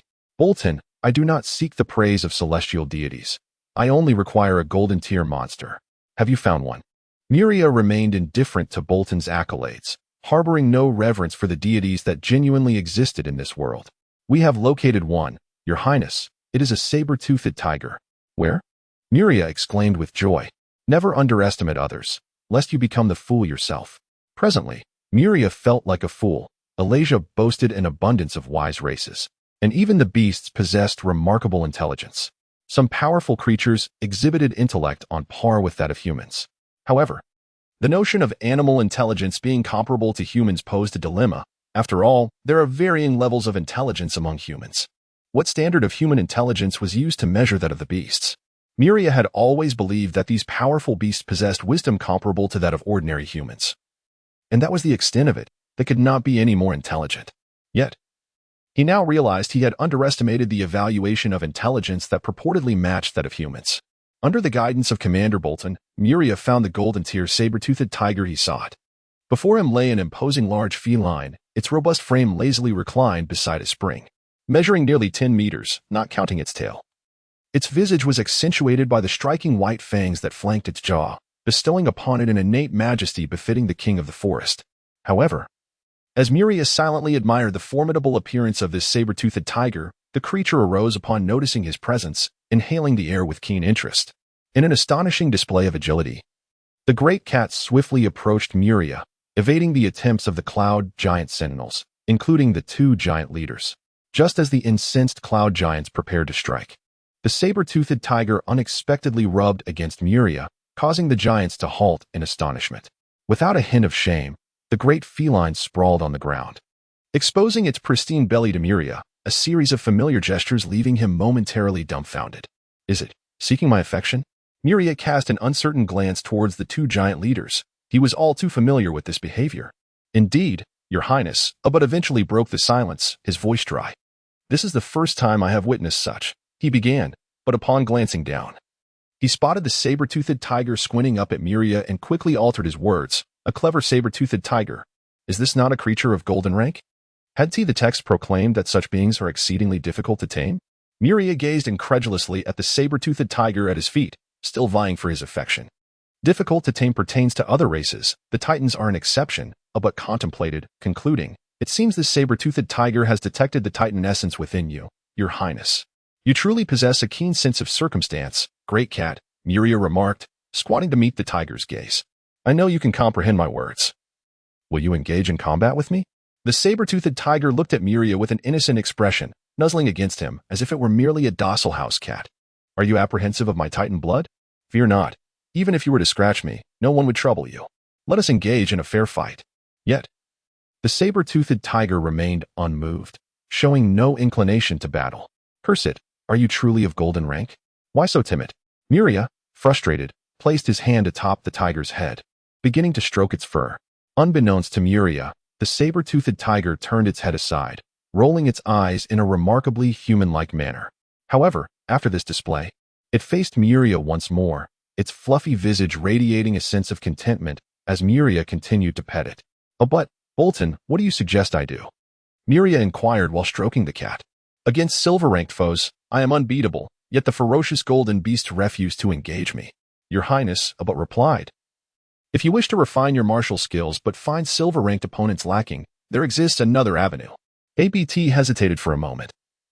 Every one of us cloud giants is more than willing to serve as your sparring partner. In fact, any giant on the island would gladly oblige. Is that so? Then it must be this way. Muria nodded, expressing a sense of resignation as he spoke. As it stands, it seems he can only seek the giant's assistance to hone his martial skills. However, the effectiveness of such training is truly uncertain, given the giant's attitude towards him. Muria felt that no matter how formidable any giant might be, they would ultimately succumb to him. It is this very concern that drives Muria to seek out ferocious beasts that would attack him without hesitation, yet he never anticipated that even beasts, upon reaching the golden level, would become so cunning. Chapter 22. Entering the slumbering wormling with a towering height of 10 meters. Muria delivered a formidable blow to a cloud giant sentinel, sending it crashing to the ground and stirring up a cloud of dust. Yet, this dust did little to dampen the enthusiasm of the multitude of giants gathered around, clad in resplendent garments. These cloud giants occupied the stands reminiscent of an ancient Roman amphitheater, erupting in cheers as their comrade was felled, vociferously applauding Muria's prowess. The audience was not limited to these cloud giants. There were also the tide giants, their skin a deep purple blue, barely concealed at crucial points. Among them stood the rugged mountain giants, their skin ranging from pale yellow to a subtle reddish brown, adorned only with animal hides around their waists, exuding a primal aura. The most imposing of all was the storm giant, elegantly attired in a fitted coat and towering at 18 meters. These colossal beings shouted and celebrated, their expressions brimming with excitement. It was said that Prince Muria, having only lived for 12 short years, could already vanquish a fully grown cloud giant. In truth, he has barely surpassed 11 years, interjected a nearby cloud giant leader. Indeed, he is truly the son of Titans, capable of defeating a genuine adult giant at such a tender age, remarked a mountain giant, whose muscular physique starkly contrasted with the elegantly clad cloud and storm giants, perfectly illustrating the dichotomy of civilization and savagery. Muria stood upon the hard granite ground, raising his arms to embrace the cheers and accolades of the surrounding giants, relishing the moment. This grand structure, akin to an ancient Roman Colosseum, had been constructed specifically for Muria, engineered to provide him with an optimal training environment. The tiered seating was designed for the giants to witness Muria's combat prowess. Here, Muria was invincible. When he agreed to let the giants serve as his sparring partners years ago, he had anticipated this outcome. Over the course of nearly 4 years, he had lost count of the giants he had battled. Initially, it was the cloud giants who honed his skills, followed by the mightiest storm giants, until eventually, all giants were aware of his prowess. Thus, this magnificent arena, resembling an amphitheater, was erected in a remarkably short span. As the cloud giant leader had stated, any giant was willing to spar with him. However, none of them exerted their full strength in combat against Muria. Regardless of their lineage, all giants, upon reaching adulthood, possessed golden tier strength. These golden tier giants adeptly moderated their power during their skirmishes with Muria, allowing him to refine his combat techniques while still being able to triumph over them without excessive difficulty. Muria raised his hand to acknowledge the cheers for a brief moment before gesturing for silence, and the entire arena fell quiet, all the giants turning their gaze towards him. Warrior, rise, he commanded the cloud giant lying beside him. As the cloud giant stood, Muria lifted his head and shouted to the onlooking giants. I understand that you perceive me as youthful, presently only at the silver 4th tier. Even though I am the offspring of titans and dragons, I am not yet a worthy opponent at the golden level, thus you all are allowing me this opportunity. However, today, I wish to test the true might that befits a golden level warrior. Muria turned his attention to the cloud giant guardian he had just defeated. Warrior, unleash your full power. Do not hold back. Otherwise, I shall interpret your actions as a disdain for the Titan blood coursing through my veins. To the giants, the Titan holds profound significance. Understood. Your Highness Muria, but please, do be cautious. In that instant, Muria sensed a palpable shift in the demeanor of the seemingly gentle cloud giant, who now exuded an aura of coldness and brutality, tinged with a hint of bloodlust. This was the true bearing of a cloud giant guardian. Muria marveled inwardly at the transformation of the cloud giant before him. Elerasia has never been a realm of peace. Every day, wars rage across the world. Conflicts erupt between men, monsters, nations, and even gods.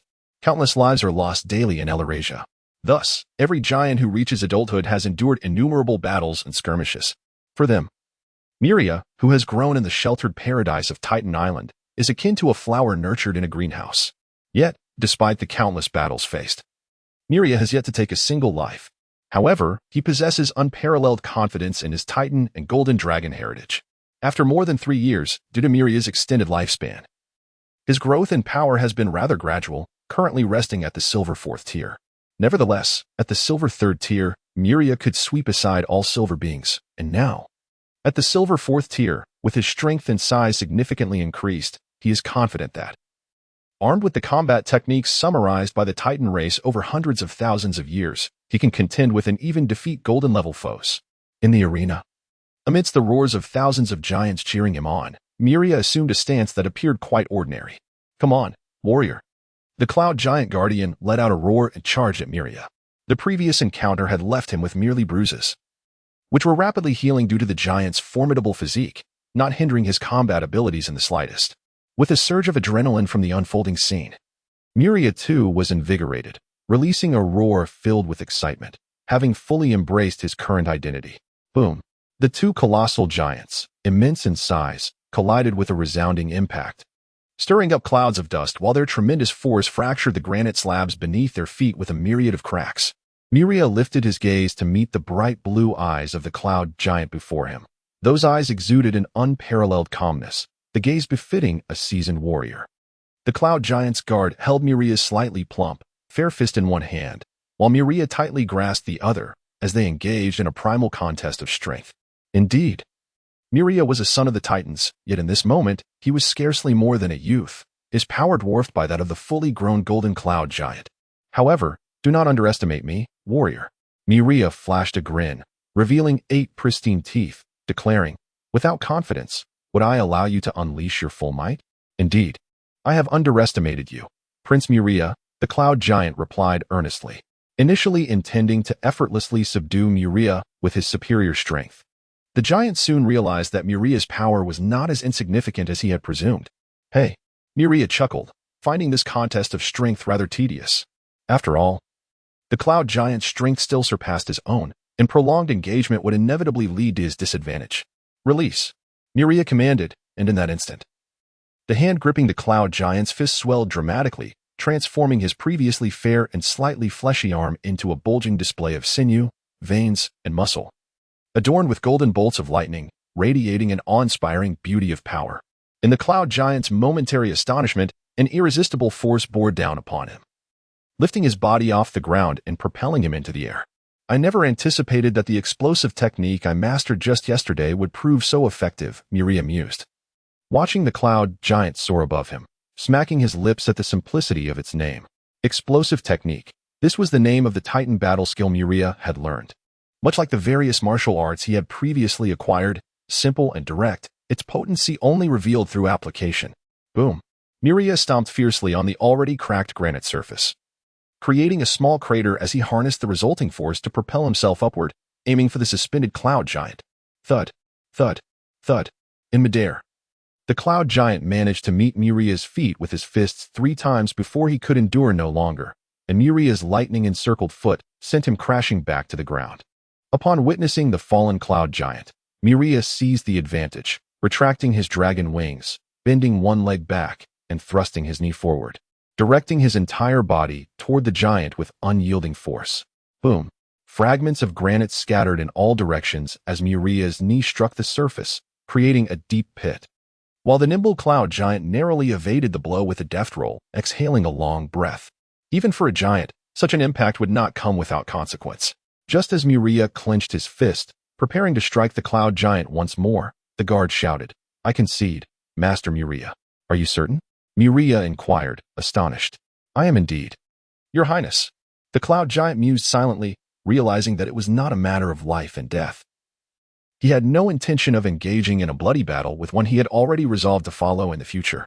With the cloud giant's concession, the training ground erupted in a fervor, cheers resounding even louder than before. At that moment, a diminutive dragonborn maiden approached Muria, delivering a report to the exhilarated young man. "Master Muria, the 6 hatchlings you have nurtured have just consumed a substantial amount of food and have now fallen into a deep slumber." Chapter 23. The challenge of the young dragons. The sudden news struck Muria like a bucket of ice water, abruptly awakening him from his prior reverie. After a moment of silence, he turned his gaze to the girl at his feet. "Mia, you must remain vigilant as always regarding the situation of those 6 hatchlings. Should they awaken, notify me immediately." "Understood, young Master Muria," Mia replied with utmost respect. Then, the girl lifted her head, her large eyes shimmering as they looked at Muria. "Will you come to my room to sleep tonight?" "Mia, are you not taking your role as a personal maid a tad too seriously?" Muria mused, observing the maid who left a lasting impression on him with her delightful fragrance. Ever since that fateful day when Mia had held him close in slumber, Muria had sought an opportunity to request her as his personal maid from the head maid, Sophia. He desired her assistance in managing his daily needs. Upon hearing his request, Sophia readily acquiesced. With numerous responsibilities to tend to, having someone to share the burden was indeed welcomed. As for any concerns regarding the dilution of her authority, there was no cause for alarm. Sophia's power stemmed from the Golden Dragon Lady, Atrus, and not from Muria. It was only if the Golden Dragon Lady sought another personal maid that Sophia might fear a diminishment of her influence. Ahem. I am merely fulfilling the obligations of a personal maid. Naturally, a personal maid must be close at hand. Mia defended herself. "How do you interpret the role of a personal maid?" Muria asked, exasperated. "If Sophia learns of this, she will undoubtedly reprimand you." "Hiki. As long as you do not say anything, the head maid will remain oblivious," Mia giggled, her eyes sparkling at Muria. "So, will you visit my room tonight?" Over the course of the following year, Muria frequented the training grounds with increasing regularity, gradually diminishing his time spent in the library memorizing spell models. This shift arose from the realization that dragons are largely immune to many low-level spells. Even young dragons, while not entirely impervious, can evade most magical damage. Thus, physical attacks often prove far more effective against dragons, provided one can confront them without being overwhelmed by a single strike. Otherwise, prudence dictates retreat. For Muria, this was not a concern. His Titan bloodline and the ancestral golden dragon lineage coursing through him were among the most formidable in existence, far surpassing that of the red dragon. He possessed sufficient confidence to overpower any single hatchling. However, he was not to face merely one, but a total of 6. The sheer number instilled a modicum of trepidation within him.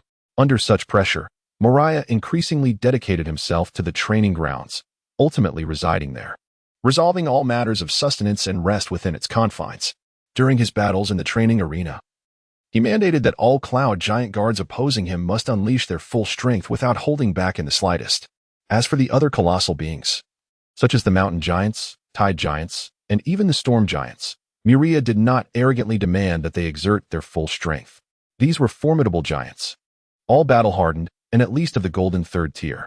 Even with the enhancement of his bloodline, Muria would inevitably face defeat. He was simply too small in comparison.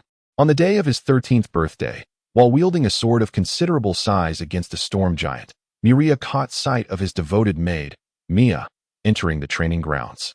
With a sword over a meter wide and more than 10 meters long, Muria successfully repelled the storm giant he was battling, then gestured to cease the combat, directing his gaze towards Mia, who had approached him.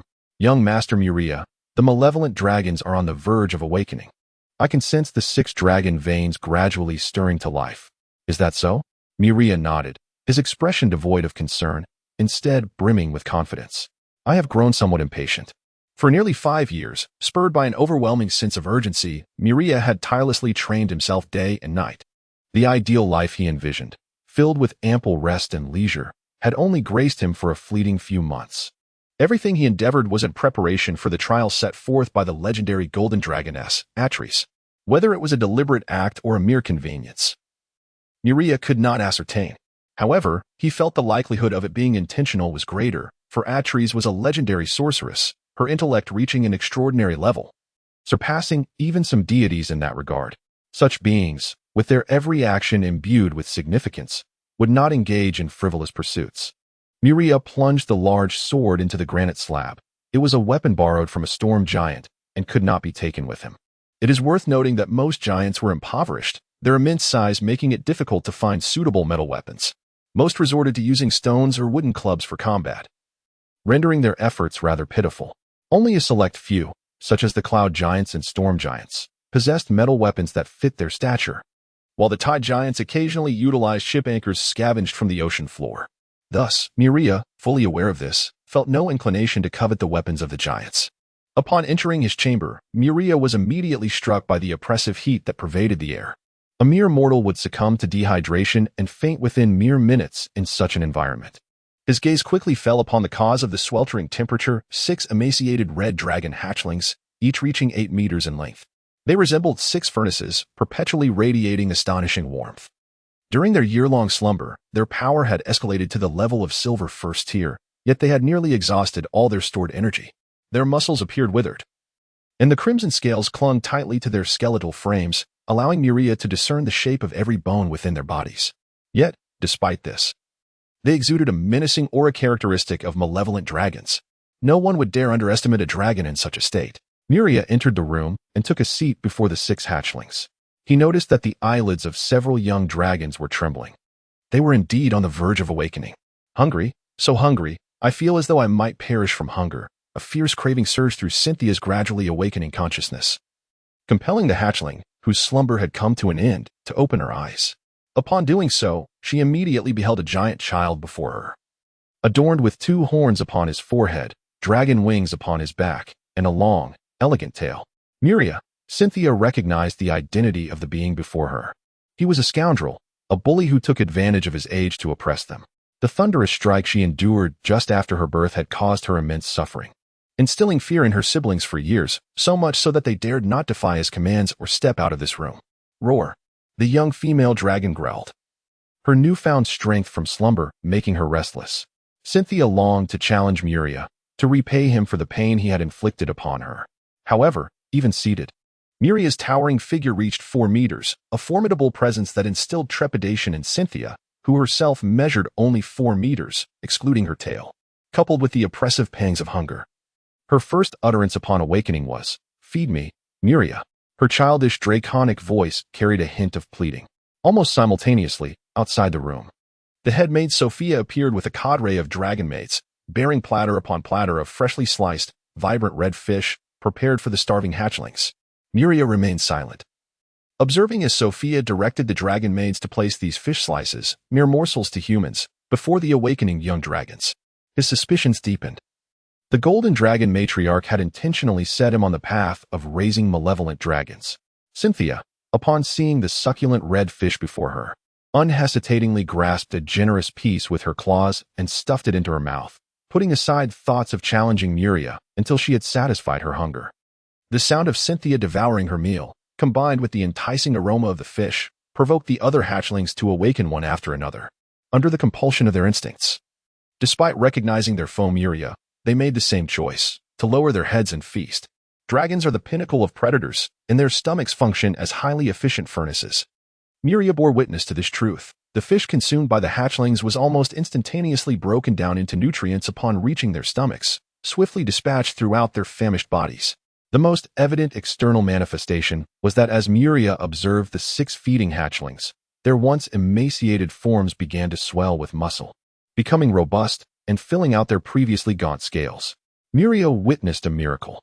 After an hour, the 6 hatchlings, who had been little more than skin and bones, transformed into 6 strong, imposing, and fearsome young dragons through their abundant feasting. Muria, having just finished his meal, the young dragon Austin could hardly contain his excitement as he called out to Muria, "Is there something you need?" Muria rose to her full height of 10 meters, casting an imposing gaze upon the 6 young dragons. "We, Austin, momentarily intimidated by Muria's formidable stature, instinctively recoiled. However, the overwhelming strength he had gained from his recent slumber infused him with newfound confidence. Glancing at the other 5 young dragons, his courage swelled once more. Together, we 6 dragons shall challenge you. Do you dare to accept?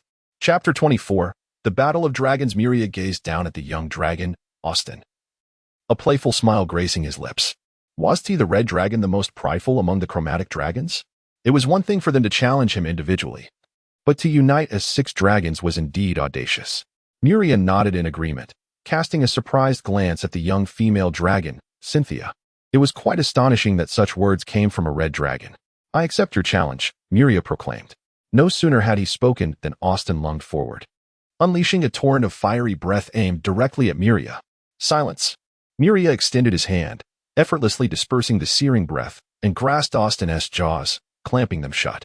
His arm remained unscathed, for he, inheriting the lineage of the fire-breathing golden dragon, was immune to the red dragon's fiery exhalation. Let us battle outside.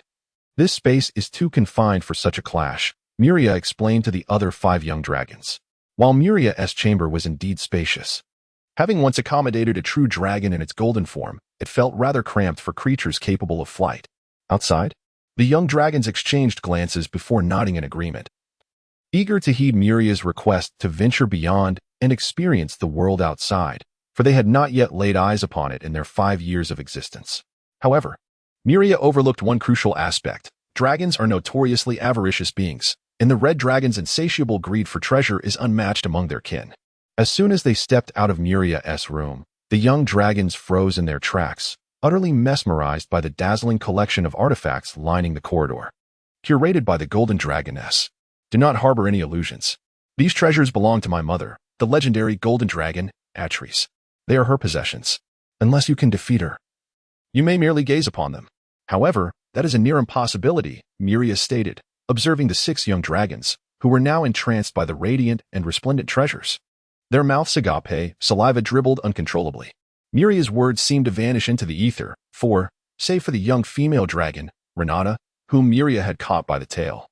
The remaining 5 young dragons surged forward, each claiming a treasure to admire greedily, drooling incessantly. Then, intricate and arcane runes, so perplexing that a mere glance made Muria dizzy, materialized over the 5 treasures clutched by the young dragons, repelling the drool while firmly securing the artifacts upon their crystal pedestals. All attempts by the 5 dragons to liberate the treasures from their crystalline mounts proved futile. The artifacts stood resolute, as if rooted to the ground. Futile. Unless you can breach the legendary enchantment that safeguards this castle, you shan't move Lady Atris's treasures, remarked Sophia, the head maid, trailing behind Muria, her expression devoid of emotion as she observed the young dragon's folly. Yet, her words fell on deaf ears, for the allure of these magnificent treasures had rendered the young dragons utterly senseless. This set of armor, infused with a substantial amount of exquisite gold and mithril, is undoubtedly valued at over 120,000 gold coins. The staff, crafted entirely from Voidstar gold, is worth at least 80,000 gold coins. The battle axe, forged from a legendary blend of divine iron and fallen sky steel, is a priceless treasure. Muria gazed in disbelief as the red dragons, utilizing their ancestral knowledge, appraised the collection he held. The ability to discern the value of objects is an innate gift possessed by every dragon, including Muria, although he seldom employed it. The head maid, Sophia, waved her hand behind her, signaling for food for the young dragons. The dragon maids that remained did not hesitate, rushing forward in groups of 6 for grasping the young dragons by their claws, one holding their head and another their tail. Despite their slender and youthful appearances, the dragon maids forcefully pried the young dragons away from the collection, lifting them amidst their anguished cries. For the malevolent dragons, who valued their treasures as highly as their own lives, the actions of the dragon maids were the utmost affront. They struggled fiercely, yet it was to no avail. The dragon maids carried 5 young dragons, following Muria, who was holding the little female dragon Renata. As they exited the castle, upon reaching the grand entrance, the maids tossed the young dragons out one by one. With a resounding thud, the castle doors closed tightly behind Muria, startling the wailing malevolent dragons, who had begun to recover from their profound sorrow over the loss of their treasures. Then, the dragons found themselves lost once more, for they beheld the magnificent and imposing edifice before them, a crystalline castle entirely constructed from magical crystals. Such architecture existed in the world, entirely made of magical crystal. How much would it be worth in gold coins? I cannot fathom its price. Enough. Muria could no longer tolerate the greedy demeanor of the malevolent dragons. This castle, along with the treasures within, belonged to my mother, the legendary golden dragon Atrus, and has no connection to you whatsoever. Not even a coppa's worth of connection. Muria's words struck like a knife, piercing deeply into the hearts of the 6 young dragons, leaving them feeling desolate. We were born and raised here. The young dragon Jessica weakly argued. Yes, in the capacity of my pet, Muria replied, revealing his pearly white teeth. This castle belongs to your mother, does it not? Austin gazed up at Muria as if he were gazing upon a gold mine, his eyes gleaming. Cynthia, Andre, let us defeat Muria together. Then kidnap him and extort a ransom from his mother. The malevolent dragon beckoned his siblings, while Cynthia rolled her eyes, utterly disinterested in her brother's bizarre scheme. In her view, there was nothing more foolish than attempting to kidnap the offspring of a legendary golden dragon on her territory. However, to the disbelief of the young dragoness. Aside from Renata, the other 3 hatchlings eagerly nodded in agreement. This left her regarding her siblings with a gaze that suggested sheer incredulity, while simultaneously engendering a sense of intellectual superiority. Kidnap me? Extort a ransom? Muria observed the hatchlings at her feet with a hint of amusement, yet considering their tender age, one could find it somewhat understandable, provided they could defeat me. If they lose, they shall obediently remain my pets. The determination to vanquish Muria ignited a fierce resolve among the 4 hatchlings as they exchanged encouraging glances. In contrast, Cynthia and Renata were preoccupied with other thoughts, their minds far removed from the impending battle. In the grand arena, Muria gazed at the 6 hatchlings standing opposite her, arms outstretched as she proclaimed to both the hatchlings and the gathered giants. This battle knows no bounds. The sky, the earth, and even the seas may serve as our battlefield. It shall only conclude when one side is utterly defeated and concedes. She then turned her attention to the surrounding giants, addressing them with authority. No creature shall interfere in my duel until a victor is determined. Well done, little Muria, quite perceptive. Within the crystalline castle, the magnificent golden dragoness, transformed into a stunningly beautiful maiden, reclined regally upon a throne forged from legendary metals, observing the scene depicted on the crystal walls before her. The image captured Muria and the 6 hatchlings as the golden dragoness rested languidly on her expansive throne, one hand supporting her smooth, fair chin, murmuring to herself, "It seems the group petrification spell I had devised in advance will not be needed after all. TSK, truly, my offspring are remarkable."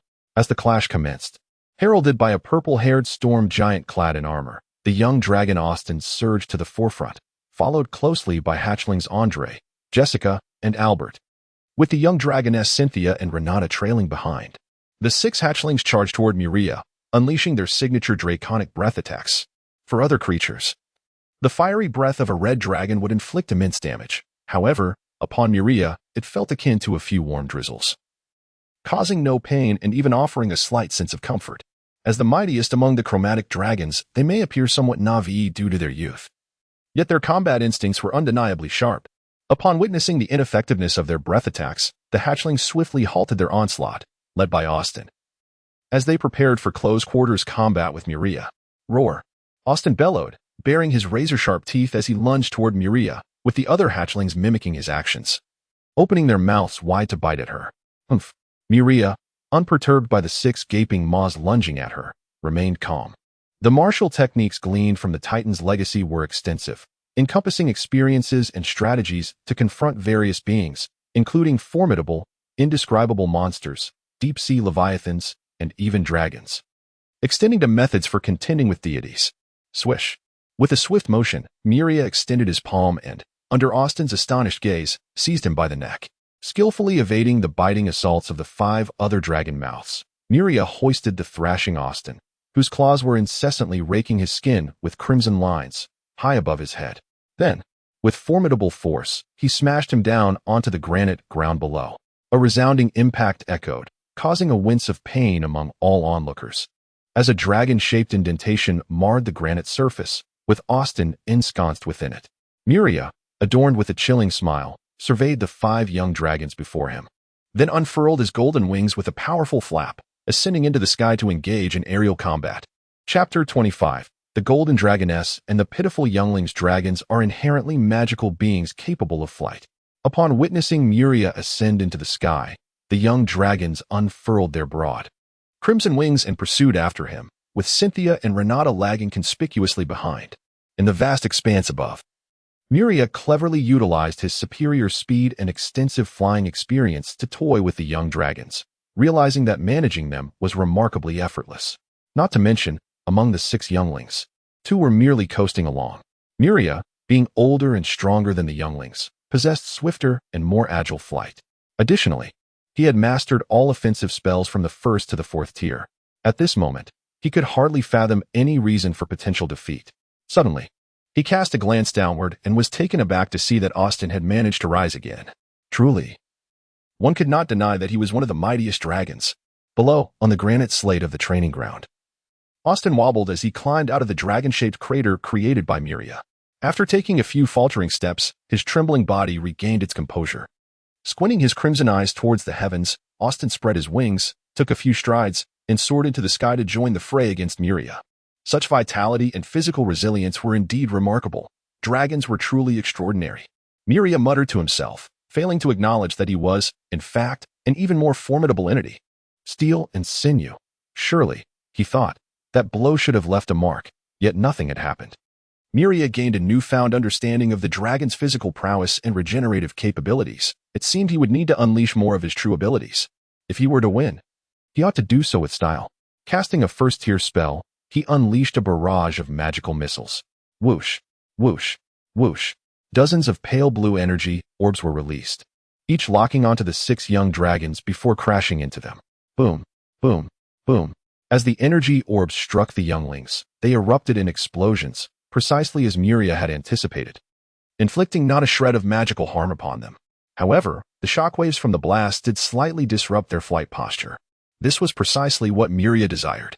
With a powerful flap of his expansive wings, he surged toward the group of young dragons, seizing one of them by the tail before any could react. "Muria, no!" cried Albert, gripped in terror as he was hoisted above Muria's head, only to be hurled downwards with great force. In an instant, the young dragon transformed into a crimson meteor, crashing to the ground with a resounding impact. Boom! The tremendous force of the collision shattered the earth beneath him, sending black and yellow soil flying, while nearby bushes were stripped of their leaves and most slender branches, leaving only a few solitary trunks standing. Muria glanced at the dazed young dragon, Albert, and averted his gaze. It seemed that the creature would take some time to recover and would not trouble him again in the near future. "Master Muria, could you please refrain from throwing me down? I fear the pain," pleaded the little dragoness, Renata, her teary eyes brimming with emotion, appearing on the verge of tears. Her pitiful demeanor was in stark contrast to her fierce red dragon exterior. "Be good. Soon, I shall toss you into that lake over there. Once in the water, simply pretend to be unconscious and do not take to the skies again," Muria instructed the little dragoness, who had long covertly acted as a traitor by reporting to him about the other 5 young dragons. The little dragoness nodded vigorously, entirely unwilling to engage in combat with Muria, yet feeling compelled to follow along for the sake of camaraderie with her siblings. With a splash, Muria kept his promise and accurately tossed Renata into a freshwater lake formed by the recent rains on the island. The little dragoness obediently submerged herself, remaining hidden beneath the surface. After all, for dragons, even in a toxic abyss, survival was feasible. The underwater environment posed little challenge, regardless of elemental affinities. The unusual behavior of the little dragoness went unnoticed by the other 3 young dragons, with the exception of Cynthia, who had been paddling alongside Renata from the outset. After pondering for a moment, she devised a plan. Following several skirmishes, Cynthia deliberately approached Muria, only to be effortlessly grasped by the scruff of her neck. "Could you throw me into the water like you did with Renata? I promise I won't fly up again," Cynthia whispered to Muria. "Of course," Muria replied, surprised yet accommodating, readily agreeing to her request. The physical prowess and recuperative abilities of dragons were quite bothersome, without the option of slaying them. Muria could only engage them in a battle of attrition. Within the crystalline castle, a beautiful maiden sat upon a majestic throne, her brow furrowed in contemplation. What shall we do in the future? After his victory, young Muria will undoubtedly grow complacent, becoming like most dragons, indulging solely in eating and sleeping, transforming into a creature reliant on mere talent. Suddenly, a crackle of golden thunder pierced the space beside her, and a youth with flowing black hair, a chiseled visage, and a commanding presence emerged through the rift he had torn in the fabric of reality. Clad in battle armor and accompanied by the elements of thunder and tempest, he approached the golden dragoness. "Ah, answer, how fared you in the abyss?" The golden dragoness greeted the man beside her with practiced ease. He was her husband, Muria's father, the legendary titan, Ansur Iapetos.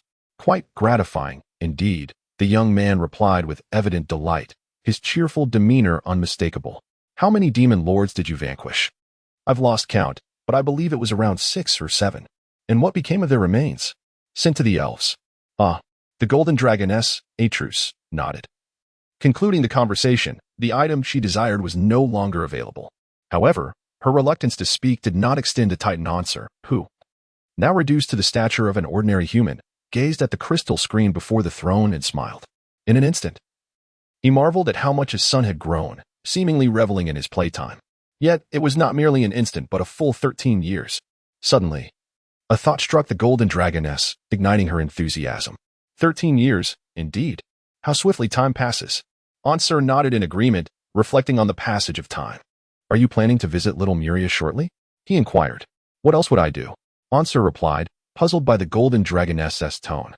"You cannot approach him in this manner," she exclaimed, her excitement palpable. "You see, little Muria has not seen you since his birth. As a father, you have been woefully inadequate. Therefore, to atone for your absence, you ought to prepare a gift for him." "That makes sense," Ansur nodded in full agreement, turning his gaze to Atrus. "What do you think I should gift my son, whom I have not seen for 13 years? "Ah, I do have a suggestion," Atrus replied, her eyes narrowing into a smile. With a wave of her hand, books began to materialize from various small portals, floating around the throne. "These are all the books little Muria has read since his birth, excluding spellbooks," she explained to Ansur. Scanning the titles, Ansur noted, "Hatching the White Dragon Egg.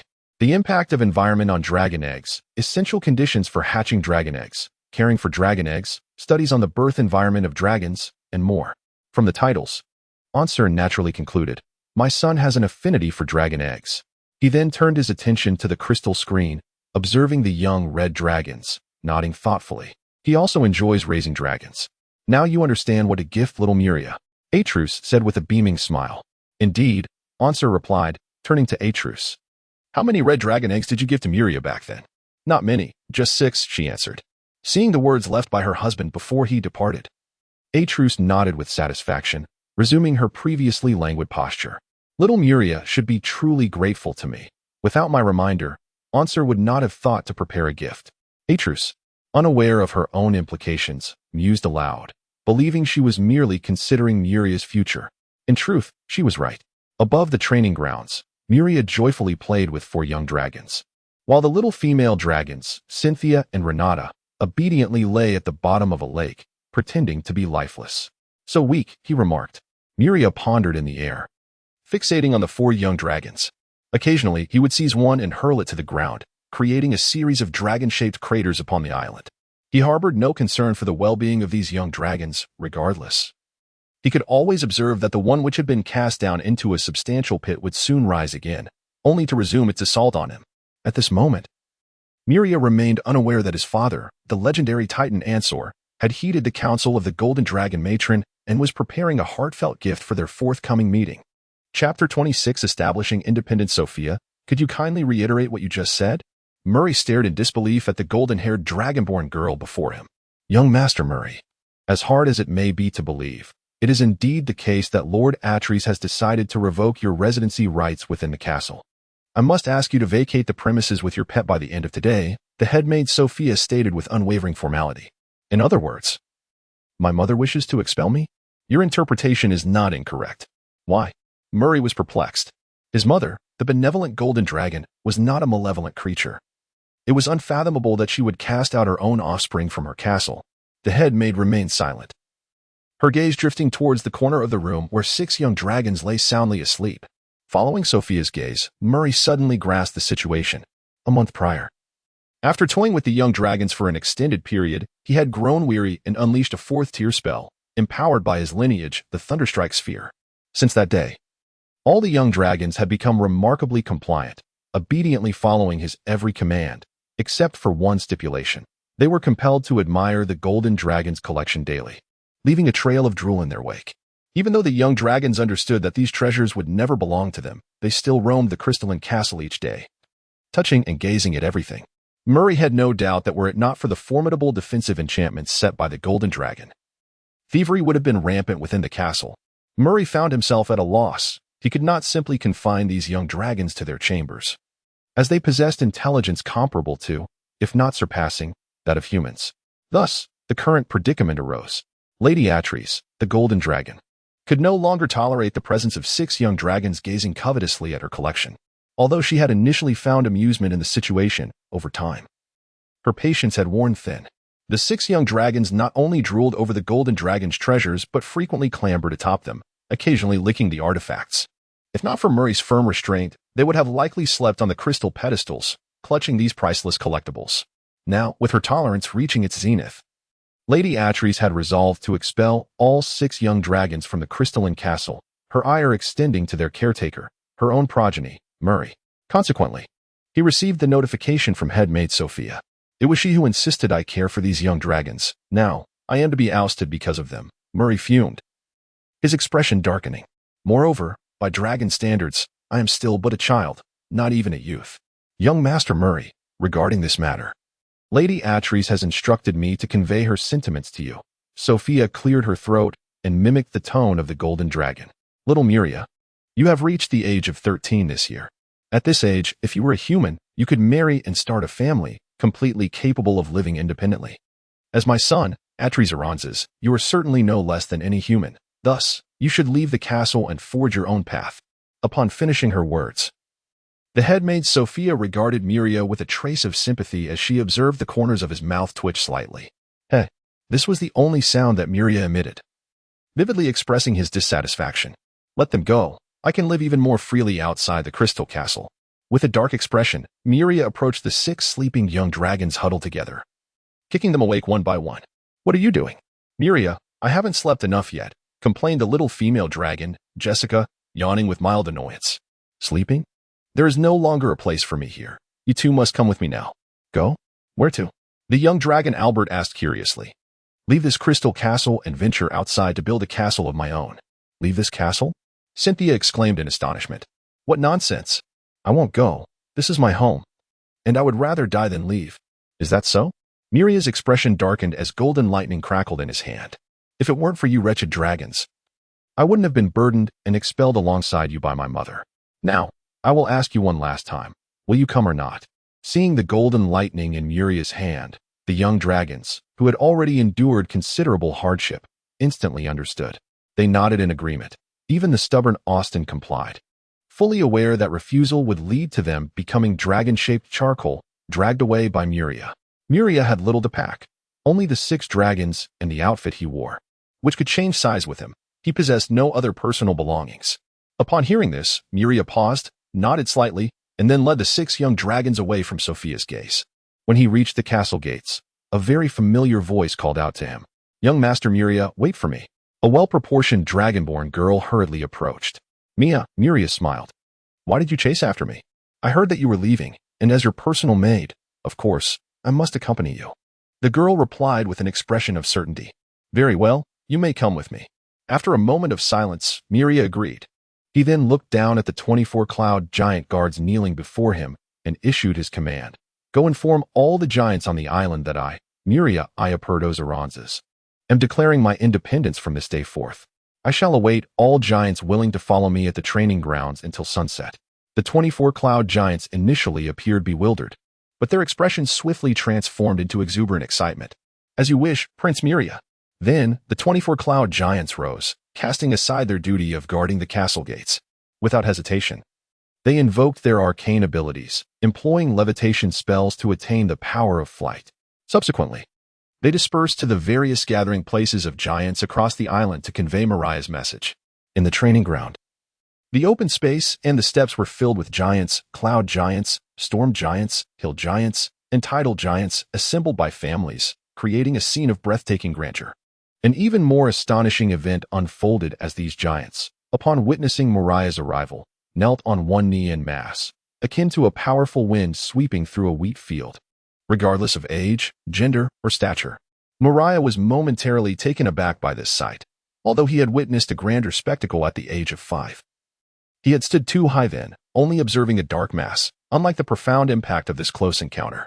Among the kneeling giants, a clear path emerged, leading to the highest point of the training ground, a stone throne that afforded a panoramic view of the entire arena. With an indescribable emotion stirring within him, Muria walked along the path toward the throne, with Mia closely following and 6 young dragons obediently trailing behind him. They too were astonished by the scene before them, as their inherited knowledge contained no descriptions of such moments.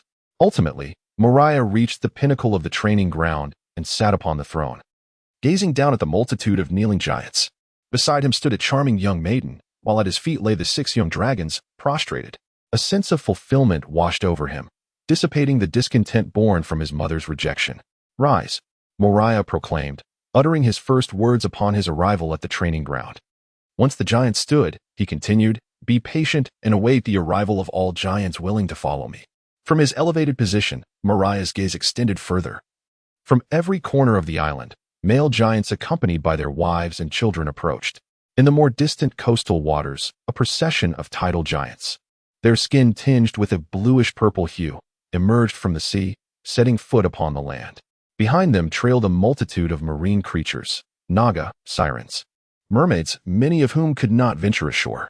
"Titan," Muria whispered to himself in awe. He was acutely aware that the remarkable spectacle before him stemmed from his own pure Titan bloodline. Strictly speaking, Titans belonged to the giant race, representing the most formidable faction among them, holding a unique significance for other giant kin.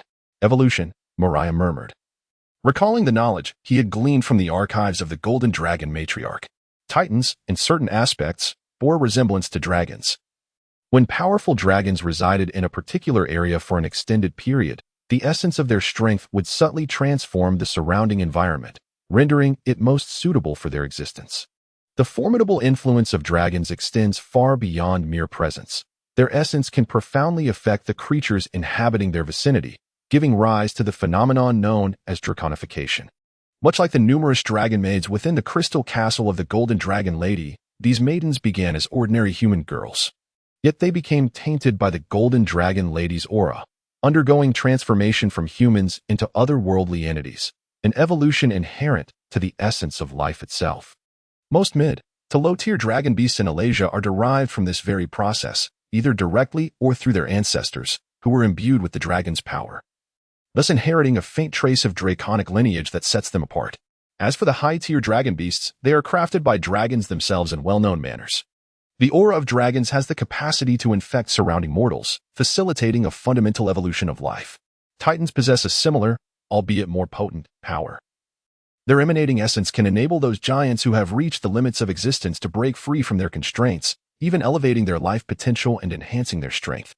Chapter 27. The half-dimension of the legendary mage. Upon the crystal castle, Lady Atreides, the golden dragon, stood on the desolate platform, surveying the diminutive training ground below, which had shrunk to the size of a palm. Although the distance was considerable, the keen eyesight of the dragonkin allowed her to discern every detail. Such a multitude of giants could easily flatten a principality on the continent. "Lady Atreides." The head maid Sophia approached the golden dragon in her humanoid form. "All the cloud giants have departed the castle as per your instructions. Those who came to resign were dismissed without audience, and their contracts were nullified, allowing them to leave. Sophia, do you perceive me as in a state of disarray?" The exquisite maiden slightly inclined her head, presenting her flawless profile to the head maid. "These cloud giants would rather breach their contracts than follow me, a legendary golden dragon. Instead, they kneel before my son." Upon witnessing her mistress's profile, Sophia felt her heart quicken involuntarily, a faint blush gracing her cheeks. Hearing Atreides' words, she lowered her gaze. "Lady Atreides, the cloud giants choose to follow Master Muria due to the Titan blood coursing through his veins, rather than his prowess. This merely reflects the formidable nature of the Titan lineage and its unparalleled influence over giants, which in no way diminishes your authority." "I am well aware of the significance of Titans to the giants," Atreides replied, a hint of dissatisfaction evident in her tone as she surveyed her now desolate castle.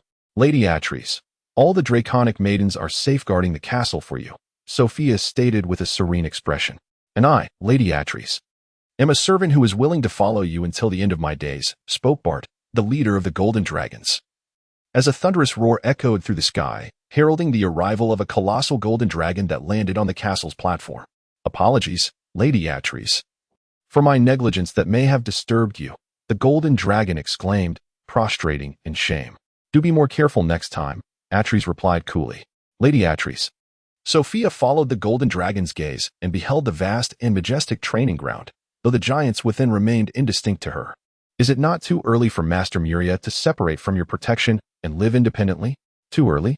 The golden dragon turned to Sophia with a smile that was neither here nor there. "Sophia, the reason dragon hatchlings should not depart their parents prematurely is due to the inherent dangers of this world. Young dragons lack the strength to safeguard themselves. However, here, no matter where young Muria ventures in the storm sea, he shall encounter no peril.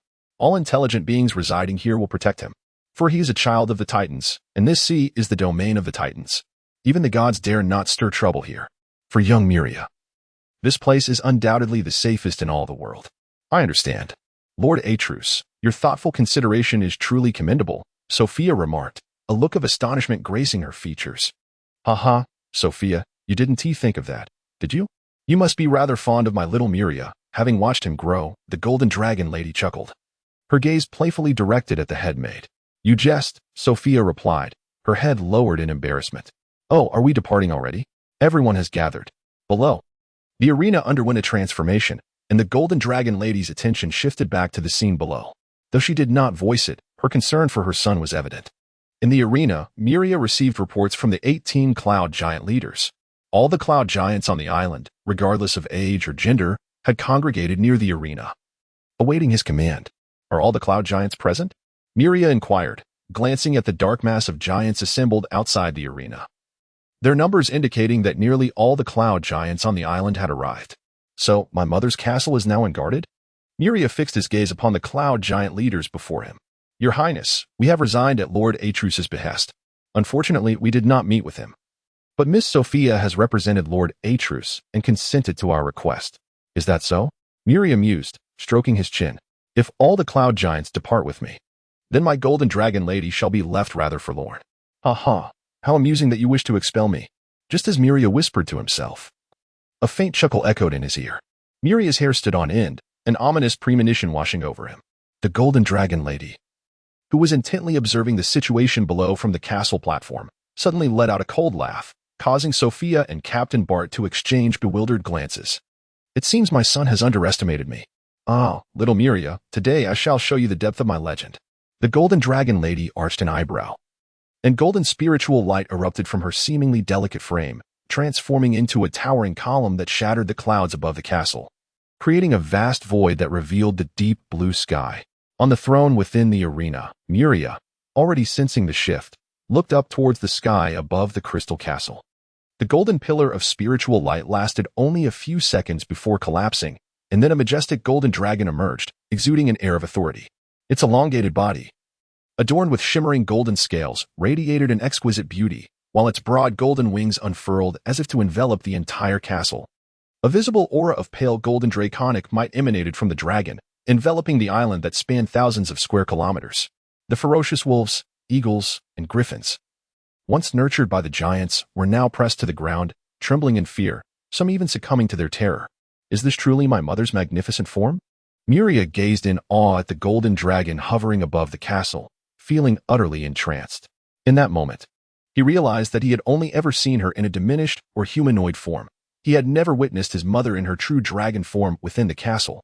Due to the immense size of the golden dragon mother, even the most spacious castle hall could only barely accommodate her true form.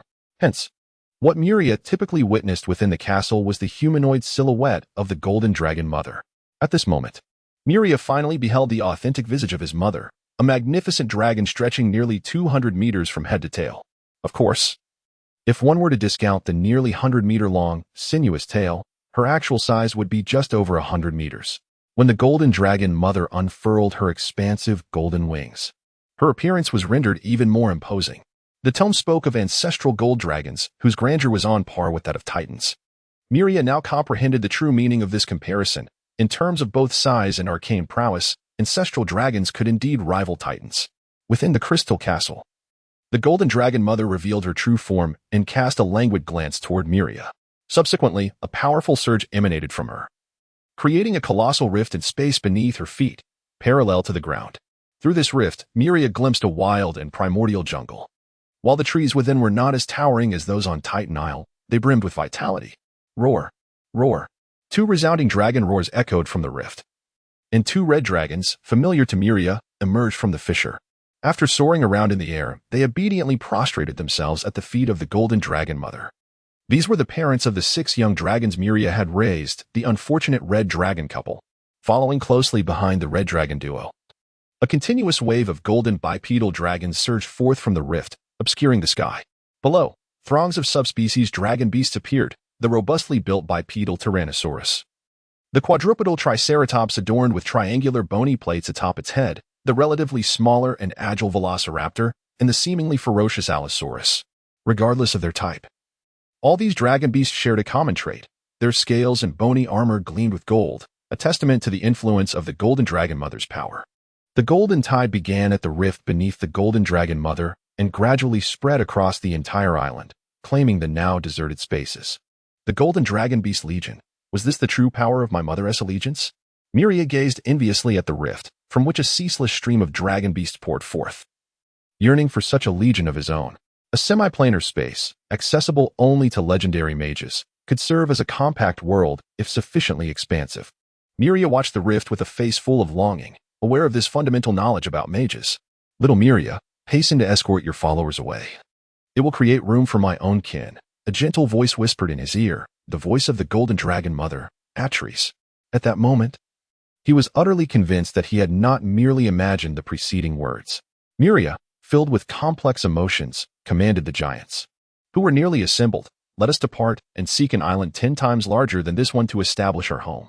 Then, Muria unfurled her dragon wings, embracing her devoted maid Mia, and soared into the sky. Behind them, 6 young dragons cast lingering glances at the crystal castle before following in Muria's wake. As for their parents, they too were present, yet none of the dragons wished to acknowledge their lineage, deeming it too humiliating.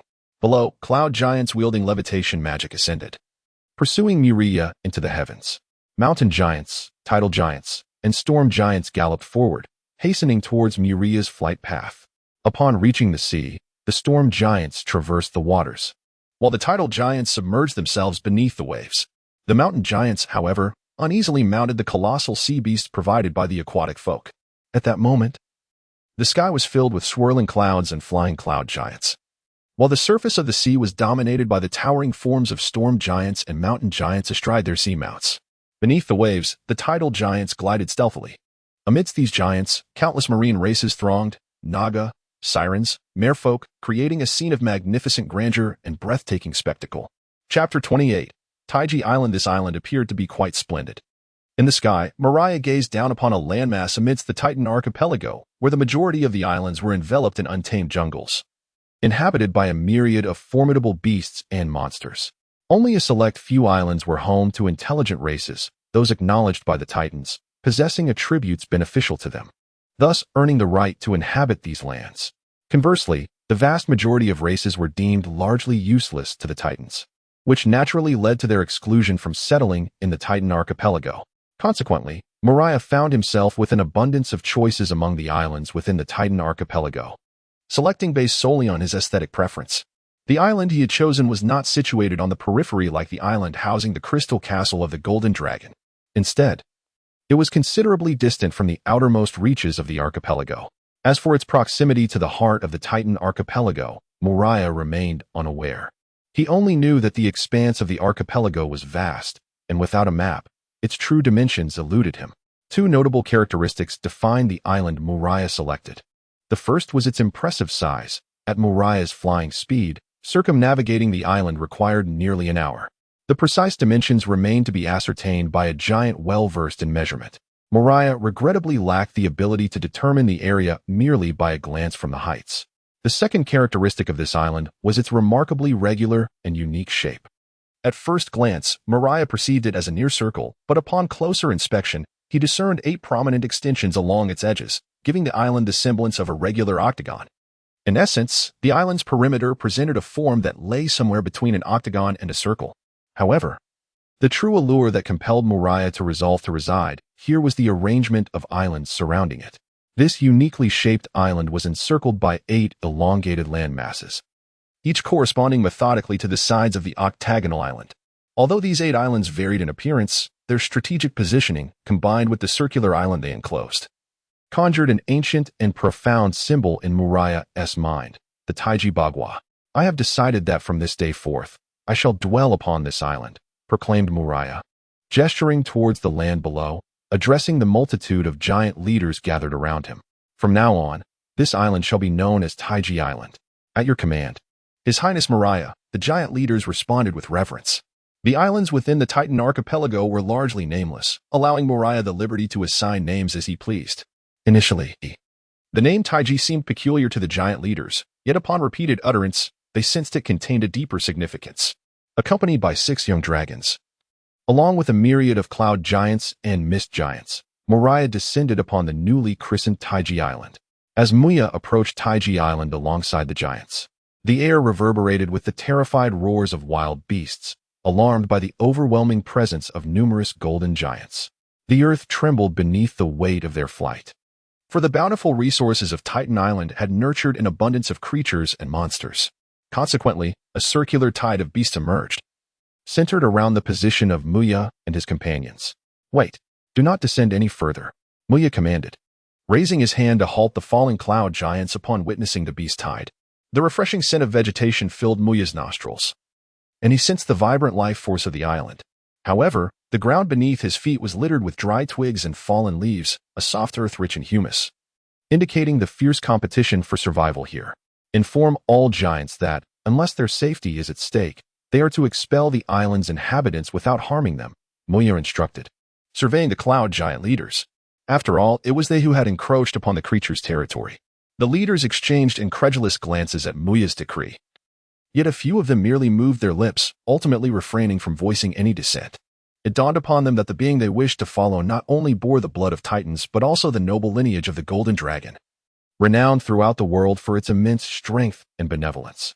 At your command, my lord, the 12 cloud giant leaders obediently set forth to relay Muria's order. This directive was not unreasonable. The beasts and monsters had nearly fled from the giants' arrival, leaving behind a landscape devoid of life save for the flora. Meanwhile, at the shores of Taiji Island, storm giants surged forth from the crashing waves, accompanied by mountain giants riding sea beasts provided by the aquatic kin, as well as tidal giants emerging from the depths. Their arrival precipitated yet another surge of beasts upon Taiji Island.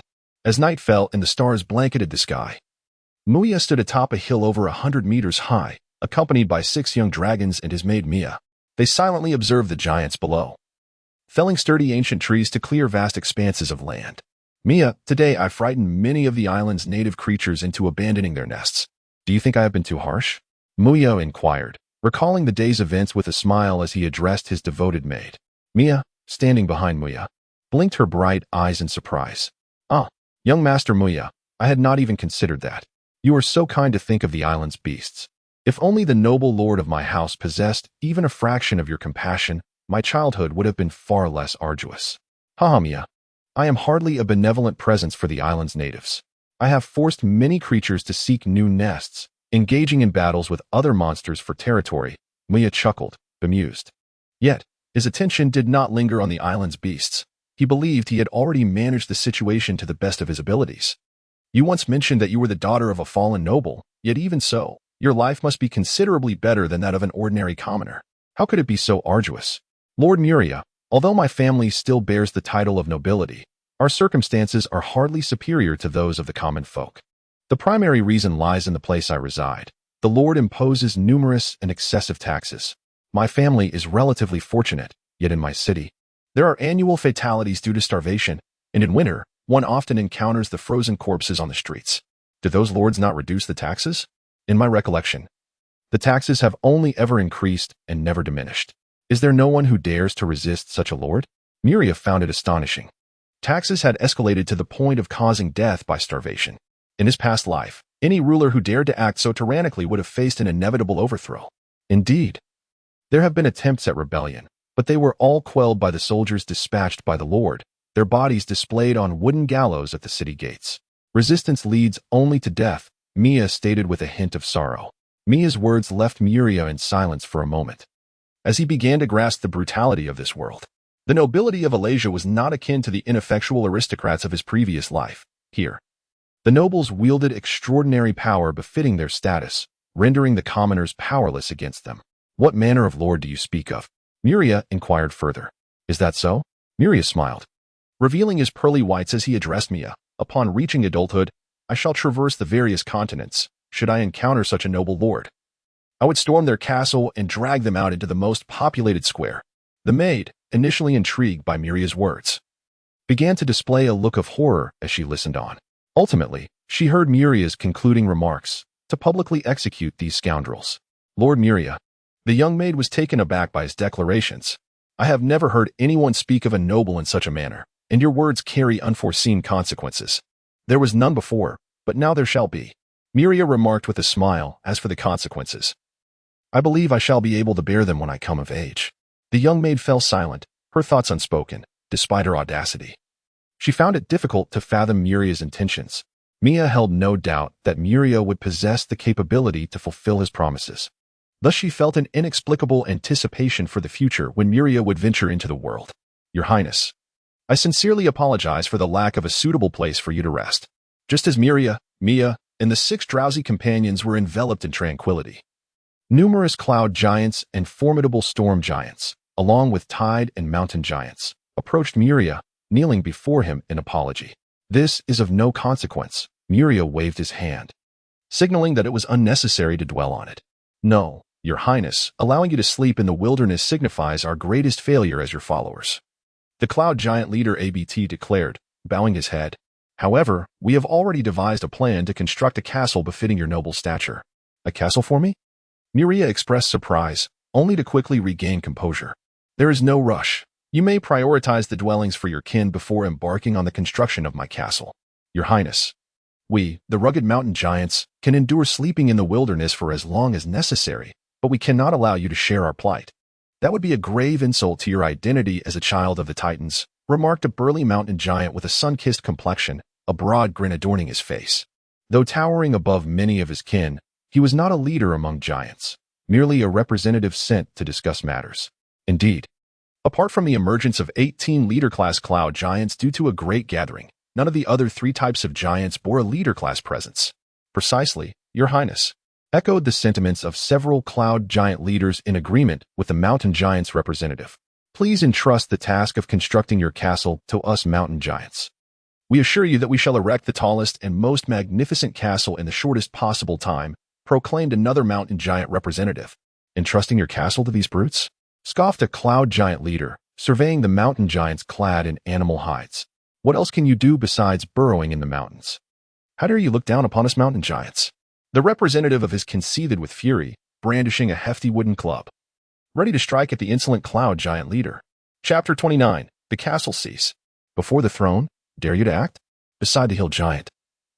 A storm giant swung his 2-handed sword, effortlessly cleaving the wooden staff from the hill giant's grasp.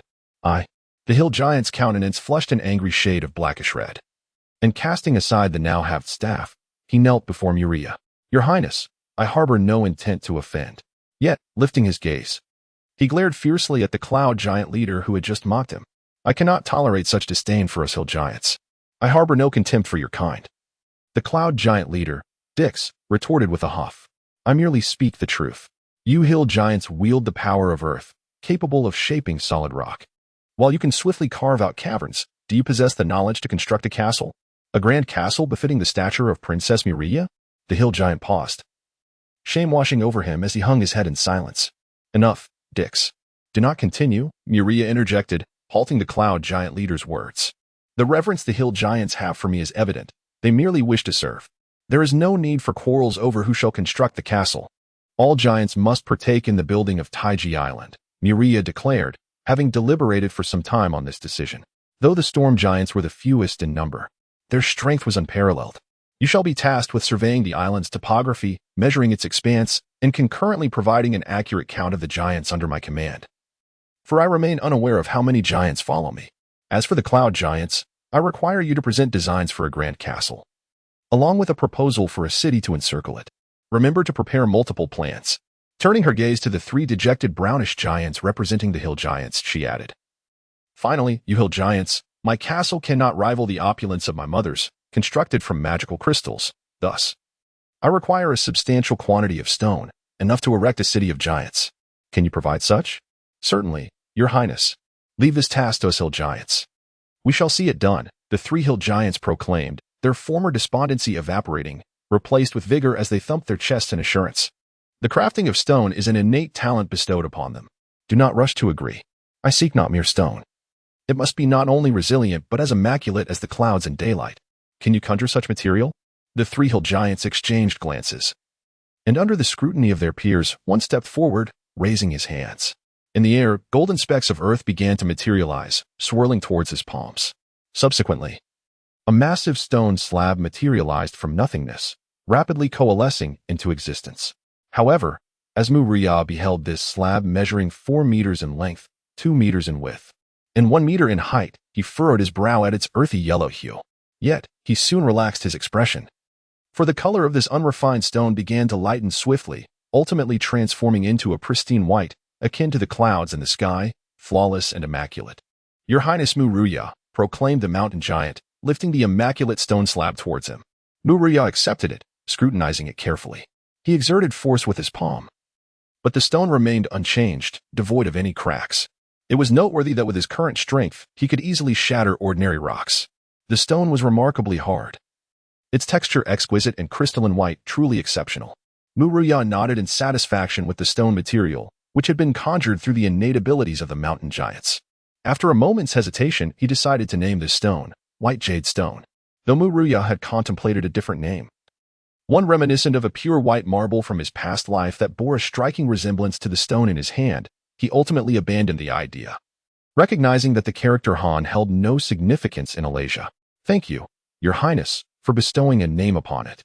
We, the mountain giants, shall commence the gathering of white jade stone forthwith, responded the three mountain giants, elated by Muria's words. They eagerly took their leave to rally their kin and begin the creation of white jade stone. Subsequently, all the giant leaders began to take their leave, preparing to lead their tribes and executing the tasks assigned by Muria, striving to complete them at the earliest opportunity. Muria nodded, watching as all the cloud giant leaders and representatives departed, mobilizing their people that very night to commence their designated duties. Is there a hint of racial discrimination? Muria rubbed his temples. The 4 types of giants gathered under his command were all members of the giant species, colossal humanoid beings. However, aside from their size, they differed vastly in terms of power, knowledge, and even cultural customs. The disparities among the various giants were immense. In terms of civilizational structure, the storm giants and cloud giants exhibited the highest level of development, possessing essential knowledge in forging and architecture, the very foundations of civilization. They even found leisure in the study of the arts, with many cloud giants and storm giants carrying musical instruments. The tide giants fared slightly better than the mountain giants.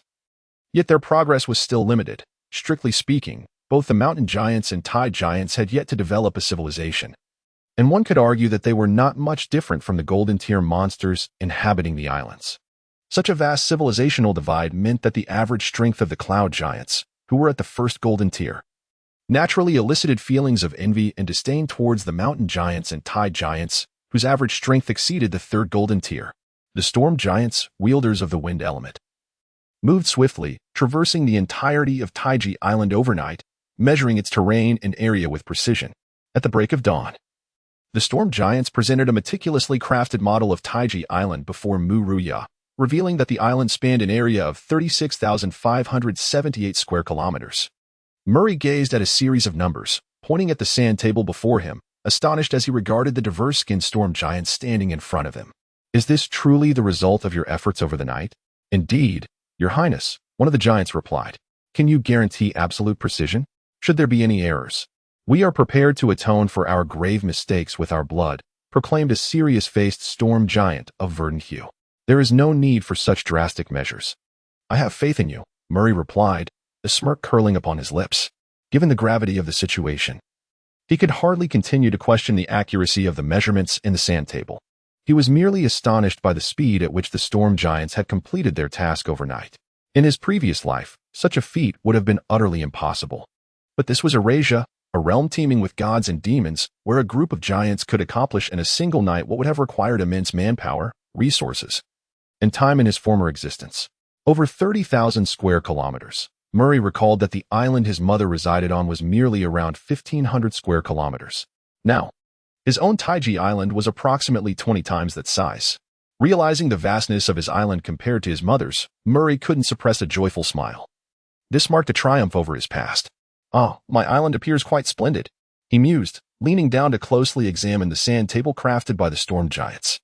It resembled a miniature island, reduced countless times, with every blade of grass and tree distinctly visible. Through this model, the topography and visage of Taiji Island were laid bare before him. The terrain was notably gentle, with scarcely a peak in sight, only scattered low hills. Like the other islands in the Titan Sea, Taiji Island boasted towering ancient trees, lush greenery, and an extraordinary vitality. Thus, for Murray to construct a castle or even a city, extensive logging operations would be indispensable to clear substantial areas. By the way, you are about to tally the number of giants on the island, correct? Murray inquired, glancing up at the storm giants. Upon receiving their nodding confirmation, he continued. Though I have mentioned it before, I wish to reiterate, it is best to tame the native creatures of the island and forge partnerships with them. Secondly, if necessary, they should be driven away without harm to their lives. Only in dire circumstances, when lives are at stake, should we resort to the most regrettable choice and kill them. When you investigate the giants' numbers, please ensure my orders are conveyed to each and every giant. Murray spoke with a hint of hesitation, then turned his gaze to the storm giants. Your Highness, you are the most benevolent ruler I have ever encountered, one of the giants remarked, moved by Murray's words. Benevolent? Ah. Murray chuckled lightly, neither affirming nor denying the giant's praise. You may descend to deliver the orders. Shortly after the storm giants departed, Murray, accompanied by a few dragons as he strolled about the island, was confronted by a group of cloud giant leaders. Have you completed the design for the castle? Muria gazed in astonishment at the towering cloud giants, each standing a uniform 15 meters tall. They are remarkably swift. Muria mused, a genuine expression of admiration gracing his features. The castle models held by the cloud giants were precise miniature representations of the castles as they would appear once constructed, meticulously scaled down from the blueprints in their hands, allowing Muria to intuitively select his design options. Muria's gaze traversed the majority of the designs before finally settling on two particular castle models. The models he dismissed at a glance were not lacking in aesthetic appeal. Indeed, they all conformed to his aesthetic sensibilities. However, they bore an irregularity and asymmetry that rendered them somewhat chaotic when juxtaposed with the two models he had chosen. The castle models Muria favored possessed a harmonious symmetry from every angle, a quality of balanced beauty that particularly captivated him. Chapter 30. The spatial gate. Which design plan should be chosen? Muria found herself in a state of indecision as she gazed upon the two castle models in her hands. After a brief contemplation of 3 seconds, Muria decisively declared, "Neither. We shall construct both castles. Is that agreeable?" "At your command, Your Highness Muria." The leaders of the cloud giants replied in unison after exchanging glances upon hearing her decree. Thus, the construction of the castles commenced with great fervor. Led primarily by the numerous cloud giants, while the storm giants coordinated the efforts from the center, and the mountain giants diligently procured the necessary materials, namely white jade stones. As for the tidal giants, they executed Muria's orders by traversing the ocean depths in search of treasures to adorn the future castles of Muria. On the very first day of the castle construction, Muria received the population census data provided by the storm giants. Currently, the total number of cloud giants who had followed Muria to Taiji Island stood at 185, including 876 adult males, 882 adult females, and a considerable number of juvenile cloud giants totaling 427. The mountain giants numbered 352, with an average strength of golden tier 3. The tidal giants amounted to 268, their strength ranging from golden tier 3 to golden tier 4. The relative scarcity of these two types of giants compared to the cloud giants is due to their solitary nature and infrequent gatherings, resulting in minimal interconnections among them. Conversely, the storm giants, though the most powerful among the 4 types of giants under Muria's command, were also the rarest, comprising merely 97 individuals, each possessing immense power reaching golden tier 5. When exerting their full capabilities, they could single-handedly conjure a minor storm. The abundance of cloud giants, exceeding 6,000, can be attributed to 3 significant factors. Firstly, their innate magical ability, specifically their flight spells, renders them less constrained by terrain. Secondly, Their social structure revolves around familial units, occasionally leading to gatherings of 10 or 20 cloud giants. Thirdly, the cloud giants align with the lawful good alignment, fostering a plethora of mages, sorcerers, and clerics, ensuring that at least 1 in every 10 is a spellcaster, thus establishing an extensive information network among them. These 3 factors combined have resulted in an astounding congregation of cloud giants around Muria. Notably, news of Muria's declaration of independence and her willingness to accept the loyalty of giants has spread, prompting a substantial influx of cloud giants toward the Titan archipelago. In truth, it is not solely the cloud giants who are drawn. Many storm giants, mountain giants, and tidal giants have also begun to converge upon Taiji Island, eager to heed Muria's call. Moreover, other types of giants are devising ways to traverse the thunderstorm sea to reach the Titan archipelago, compelled by the irresistible allure of transcending their mortal limits. Towering ancient trees, reaching heights of 100 meters, were felled one by the cloud giants, clearing vast expanses of land. The uneven terrain was then meticulously leveled and compacted by the mountain giants, each fulfilling their designated role with precision. Subsequently, the cloud giants commenced the construction of 2 castles in 2 distinct locations on the island, utilizing the white jade stones provided by the mountain giants. The selection of the castle sites was deliberate. Muria envisioned the entire Tai Chi island as a representation of the Tai Chi diagram, positioning the castles at the yin and yang focal points of this symbolic design. Yet, no giant could discern the true intention behind Muria's choice, nor could they fathom its significance. From the moment Muria issued the command, the cloud giants, brimming with energy and manpower, toiled day and night on the castles. Their pace was so rapid that the mountain giants, responsible for supplying the white jade, found themselves overwhelmed and fatigued. The supply of building materials could not keep pace with the cloud giants' demands, prompting a discussion among the cloud giant leaders. They decided to simultaneously commence the intricate sculpting and decorative work on the castles, thus alleviating some of the pressure on the mountain giants by moderating the consumption of white jade. Every inch of the castles was adorned with exquisite carvings and an abundance of murals depicting the legendary tales of titans from the continent of Alasia. Magical crystals and a variety of gemstones, salvaged from the depths of the sea by the tide giants, were polished to perfection. Gold and silver ores were processed and refined, subsequently embedded within the walls of the burgeoning castles, infusing them with an air of opulence. The tide giants unearthed not only crystals rich in magical properties and precious metals, but also vividly colored and uniquely shaped corals, alongside pearls of remarkable size, some as small as a marble and others exceeding a meter in diameter, each radiating a dazzling magical brilliance. When Muria first beheld these colossal seabed pearls, he was momentarily taken aback. Their immense size made their luminous glow conspicuous even under the midday sun. Such pearls would have fetched a fortune in his past life. If you dare to cause trouble again, I shall not hesitate to teach you how to become a dragon with my thunderous might. Muria warned the 6 young dragons, his expression darkening as golden arcs of electricity began to leap from his form, while invisible blades of wind sliced through the air with each breath he took. Understanding the inherent greed of dragons, Muria had anticipated their covetous nature. Thus, upon receiving the gold and silver ores extracted by the tide giants, he generously gifted the young dragons with an equivalent weight in gold, hoping to satiate their avarice, albeit momentarily. However, Muria underestimated the allure of treasures for the dragons. For the sake of those glimmering trinkets, these young dragons were willing to temporarily set aside their pride and stealthily infiltrate the construction site, prying loose the crystals, gemstones, and precious metals already embedded within the walls. After receiving multiple eyewitness reports of the young dragon's thievery from the cloud giant, Muria stormed into the temporary lair of the young dragons, ready to deliver a stern lesson. This was an underground cavern excavated by the young dragons, filled with a faint scent of sulfur. The area bore the marks of dragon fire, rendered exceptionally dry, devoid of any moisture. 6 young dragons had collaborated to carve out a vast chamber, using it as a foundation to dig individual layers, each now possessing their own private dragon treasures. No longer cohabiting together, Muria, I didn't steal the young dragon Albert, who was nestled in his den counting the spoils of the previous night, looked up to see the black-haired, golden-eyed youth enter the hall. The sight caused him to tremble in fright, quickly flattening himself to the ground in an attempt to conceal something. What could this be? The cavern that Albert had excavated faced the entrance of the hall, and thus Muria walked straight in, bending down to pick up a sparkling, sky-blue diamond crystal that lay scattered in the corner. Albert, could you explain what this is? The young Muria inquired, playing with the crystal that was nearly the size of his head, directing his question at the fearsome dragon before him, while the young dragon hesitated, casting an awkward glance at the diamond crystal in Muria's hand. The sky-blue gem shimmered with a captivating brilliance that enchanted dragons, radiating a strong wave of water elemental energy. I found it. Found it.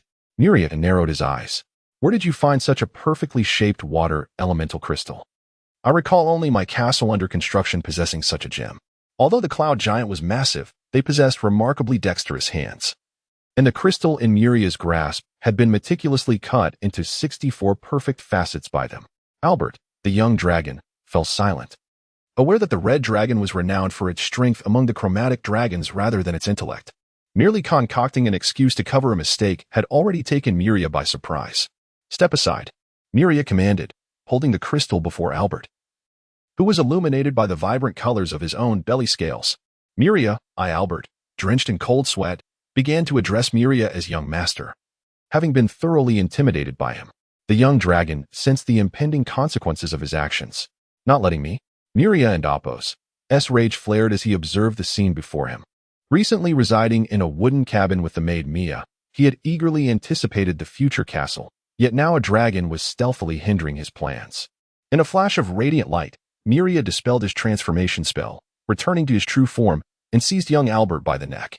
Instantly, the luminous magic crystals of various elemental types illuminated the young dragon's humble cavern in a kaleidoscope of colors.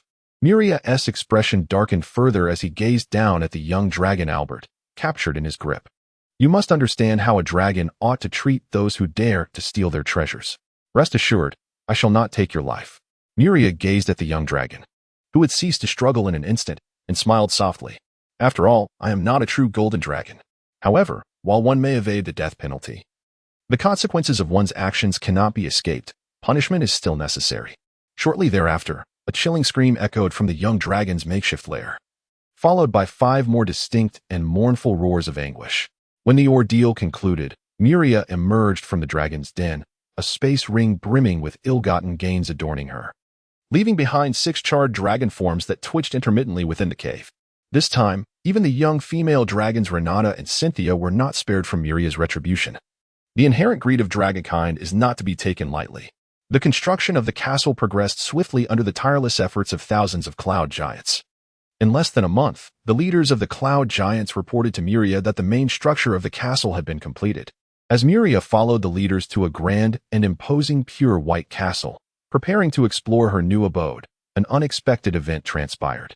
Golden lightning rent the air before her, intertwining black rifts in space coalescing into a towering spatial gateway, from which emerged a titan, over 100 meters tall, with black hair and golden eyes, striding forth with purpose.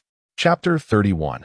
A father's gift. A palpable sense of dread enveloped the surroundings of the pristine white castle as the titan emerged from the spatial portal.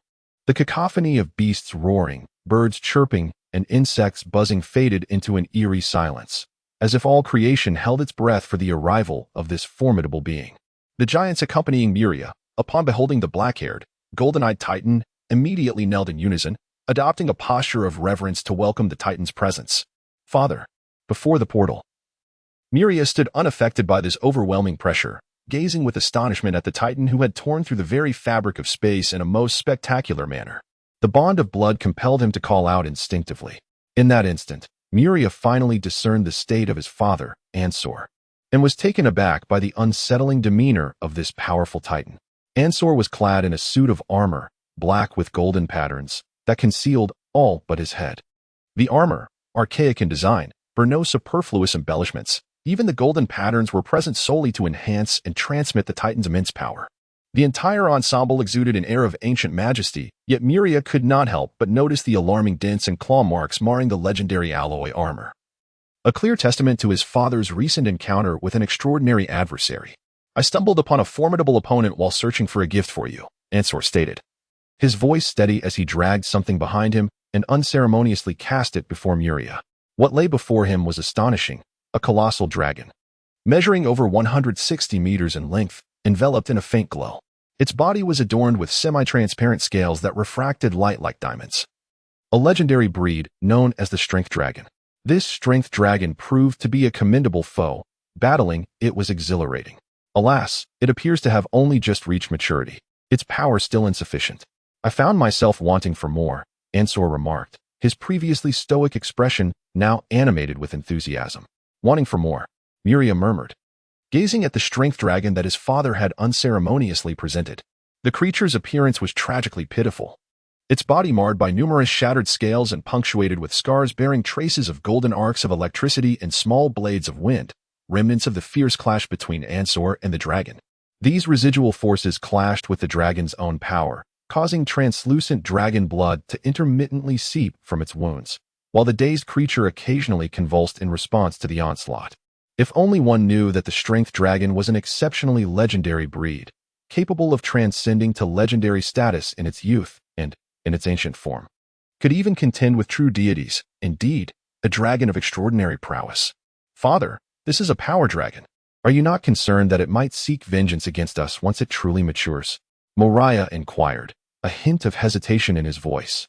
His worry stemming from the formidable descriptions of the power dragon and the legacy memories.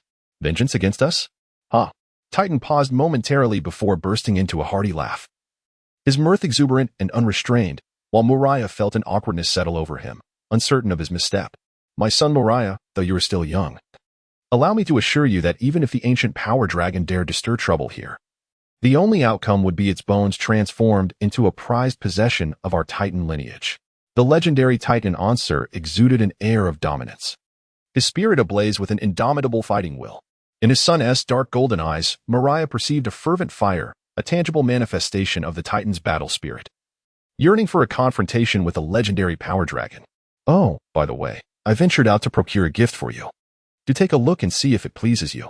Ansur recalled his purpose for the outing, then bent down, retrieving one gleaming dragon egg after another from his storage space, laying them before Muria.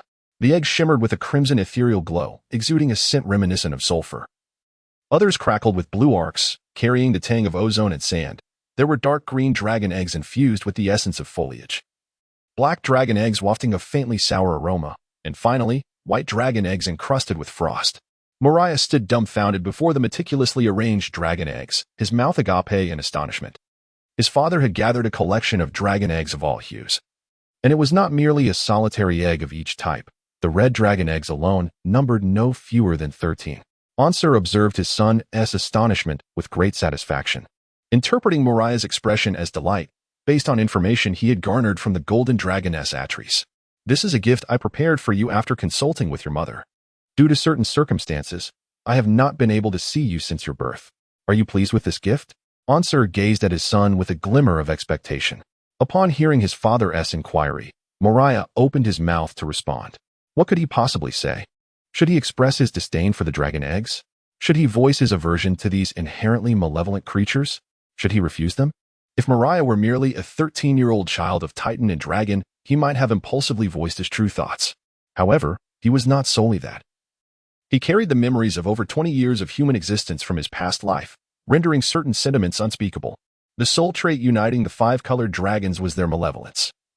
Their powers varied significantly, leading them to select diverse habitats for their lairs. The red dragon favored warm mountains, preferably volcanic. The blue dragon preferred to burrow in the desert. The green dragon sought refuge in the jungles. The black dragon thrived in warm marshlands, whereas the white dragon nested in the icy expanses of glaciers. It is evident that Muria's father must have ventured into the realms favored by the five-colored dragons at least once to gather these 5 dragon eggs. And encounters with combat were unavoidable. The instinct to protect one's offspring is an inherent trait among living beings, even among wicked dragons. Although malevolent dragons may falter in this aspect, as they tend to abandon their young in the face of mortal peril, the process of Titan collecting dragon eggs was far from effortless. Among the 5-colored dragon lineage, the number of legendary ancient dragons is not scarce. Muria suspects that the dents and claw marks on her father's armor were likely not solely left by the force dragons. It is probable that they also bear the marks of legendary evil dragons. I truly cherish this gift, father, Muria exclaimed with a radiant smile, her joy palpable. Maintaining her smile, she felt a warmth in her heart, with a slight sting in her nose. According to her father's implication, should she express any dissatisfaction with these wicked dragon eggs, he intended to confront the Gem Dragon clan. With such a father, what could she possibly complain about? Since you appreciate these dragon eggs, tend to them well. These are malevolent dragons. If they prove disobedient, Do not hesitate to teach them the meaning of submission with your fists, Ansar advised Muria, imparting the principle of action over words. Hearing her father's words, Muria felt her smile gradually stiffen, yet she nodded in agreement, complying with his counsel. That will suffice for now. The black-haired, golden-eyed Ansar appeared as an imposing figure, often taciturn, yet when he spoke, his words flowed ceaselessly. This left Muria with an overwhelming sense of discomfort, yet it also deepened her admiration for her father. Ansar glanced down and noticed the forest dragon he had been holding, its eyelids fluttering, indicating signs of awakening. With a surge of strength, he shook his arm decisively, resulting in a cacophony of bone-cracking sounds that left Muria's teeth aching, rendering the young forest dragon completely dazed. I shall take my leave now. You may enjoy raising your dragons here. The legendary titan bid farewell before effortlessly tearing through the fabric of space, dragging the forest dragon along with him. After watching her father's figure vanish, Muria turned to the multitude of giants still kneeling on the ground. Her father had not cast a single glance at them throughout, yet they remained respectfully prostrate, creating no disturbance. Rise, for my father has departed, Muria commanded gently. Upon hearing this, the giants, who had nearly buried their heads in the earth, rose to their feet, regarding Muria with newfound reverence, having just witnessed the Titan's extraordinary might. As tangible as the legends foretold. ABT, Borton, all cloud giant leaders, come forth, Muria called, surveying the astonishing number of dragon eggs scattered on the ground. Summoning the leaders of the cloud giants. From this moment forth, adorn the castle before me solely with gems, crystals, and gold and silver. The other castle shall suffice with murals and sculptures. Moreover, strip away every last gem, crystal, and piece of gold and silver embedded within that castle. Your Highness, what is the meaning of this? Inquired a perplexed giant commander, unable to fathom the rationale behind removing such precious embellishments that had already been set in place. Muria cast a sidelong glance at him, then pointed to the multicolored dragon eggs upon the ground. That castle shall serve as a sanctuary for raising dragons. Chapter 32. The five-colored dragon fortress. The cloud giants constructed 2 castles for Muria, each belonging to a distinct category. Before Muria stood a majestic fortress, resplendent in pure white, adorned with rows of crystalline windows. Its vast interior space was so expansive that even the largest of the giants, the storm giant, could traverse it comfortably. The architectural style of this castle bore a resemblance to the Kremlin of Russia from Muria's previous life, characterized as a grand complex primarily designed for habitation, yet lacking in defensive capabilities. Moreover, its scale far surpassed that of the Kremlin, covering an impressive area of 360 hectares, with spacious and towering edifices that allowed the towering giants to move freely. This magnificent castle, which Muria's former self would never have conceived, was encircled by a perfectly octagonal high wall, featuring 72 evenly distributed towers along its ramparts. Within the walls, a collection of palatial structures of varying sizes, each exuding an ancient yet grand aesthetic in pure white, was arranged in a harmonious and orderly manner, evoking a sense of solemnity and grandeur. The second castle, while smaller at 128 hectares, was not a mere assortment of buildings. Rather, it was a cohesive structure. This design favored defense over habitation. Strategically positioned in a battleground between 2 nations, serving as an impregnable fortress rather than a mere ornamental stronghold on Taiji Island. However, Muria's decision transformed this strategically defensive fortress into a new purpose. It would become the hatching ground for the legendary Titan Ansar's gift of dragon eggs. Muria intended to develop this castle into a comprehensive facility for nurturing and educating the dragons, ensuring it did not devolve into a mere spectacle. There were 13 red dragon eggs, 16 blue dragon eggs, 20 green dragon eggs, 22 black dragon eggs, and 24 white dragon eggs, totaling 95 dragon eggs.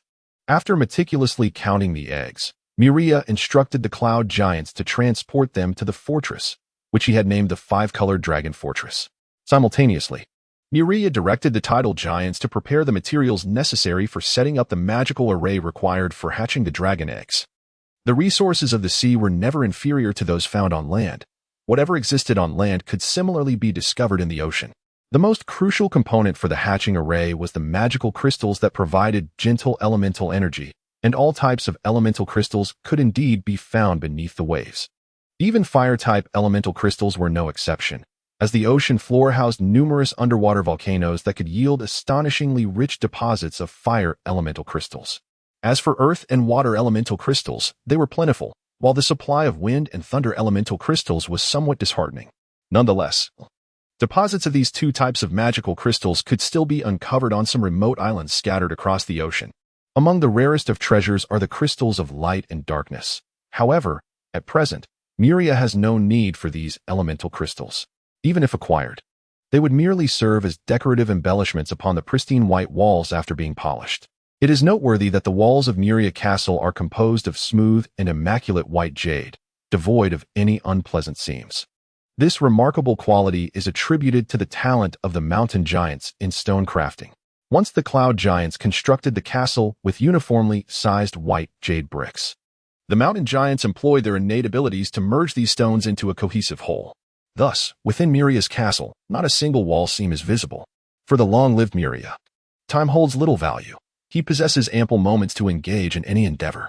In stark contrast to his previous life amidst the information explosion, the current existence may seem rather mundane and tedious. Yet, Muria finds no boredom in his present situation, as he is preoccupied with a significant task, establishing a hatching array capable of providing abundant and stable elemental energy for nearly 100 dragon eggs. Although Muria could easily enlist the assistance of equally skilled cloud giant sorcerers and storm giants to set up the hatching array, he feels an inexplicable desire to undertake this task himself, resisting the urge to delegate to the giants. Therefore, Muria meticulously arranged the hatching arrays for 95 dragon eggs within the various chambers of the colorful dragon castle. Given the castle's vast number of rooms, he straightforwardly assigned each dragon egg its own chamber, with cloud giants stationed at the entrances for guardianship. During this time, Muria even moved into the colorful dragon castle with his devoted maid, Mia. Rather than residing in the more comfortable and lavishly adorned palace he had dubbed the White Jade Palace. Moreover, Muria dragged the 6 young dragons, who clamored to reside in the White Jade Palace, one by one into the colorful dragon castle. No matter how they struggled, pleaded, or sweet-talked, their efforts were in vain. Muria had come to understand the insatiable greed of these young dragons. In the presence of glimmering gem-like crystals, even the most obedient little dragon, Renata, would disregard Muria's warnings, let alone the other young dragons. Thus, throughout the castle's construction, Muria's primary focus was to keep a vigilant eye on these 6 thieving dragons, ensuring they had no opportunity to act. Once the castle was completed, after a moment of contemplation, Muria ushered the 6 young dragons into the dragon castle. Concurrently, under Muria's command, 600 cloud giant guards and 30 storm giants took their places as sentinels of the colorful dragon castle. Additionally, the relatives of these cloud giant guards, along with their ferocious animals, such as savage wolves, fierce eagles, and griffins, also entered the castle. Within the dragon castle, the cloud giants had constructed specialized enclosures for these savage beasts, including griffin cages, eagle nests, and wolf dens. On the inaugural day of the cloud giants' guardianship over the castle, Muria issued a solemn decree to the 6 cloud giant captains. No dragon shall depart from Dragon Fortress without my express permission. Following this significant command, Muria dedicated himself to the incubation of dragon eggs. After meticulously maintaining the incubation array and periodically replacing the magical crystals for over a month, he stumbled upon a fascinating revelation. He observed that the same type of dragon egg absorbed the elemental essence contained within the crystals at vastly differing rates. Seated upon a delicately fragrant wooden chair, Muria compared 22 water elemental crystals of identical size, yet varied hues.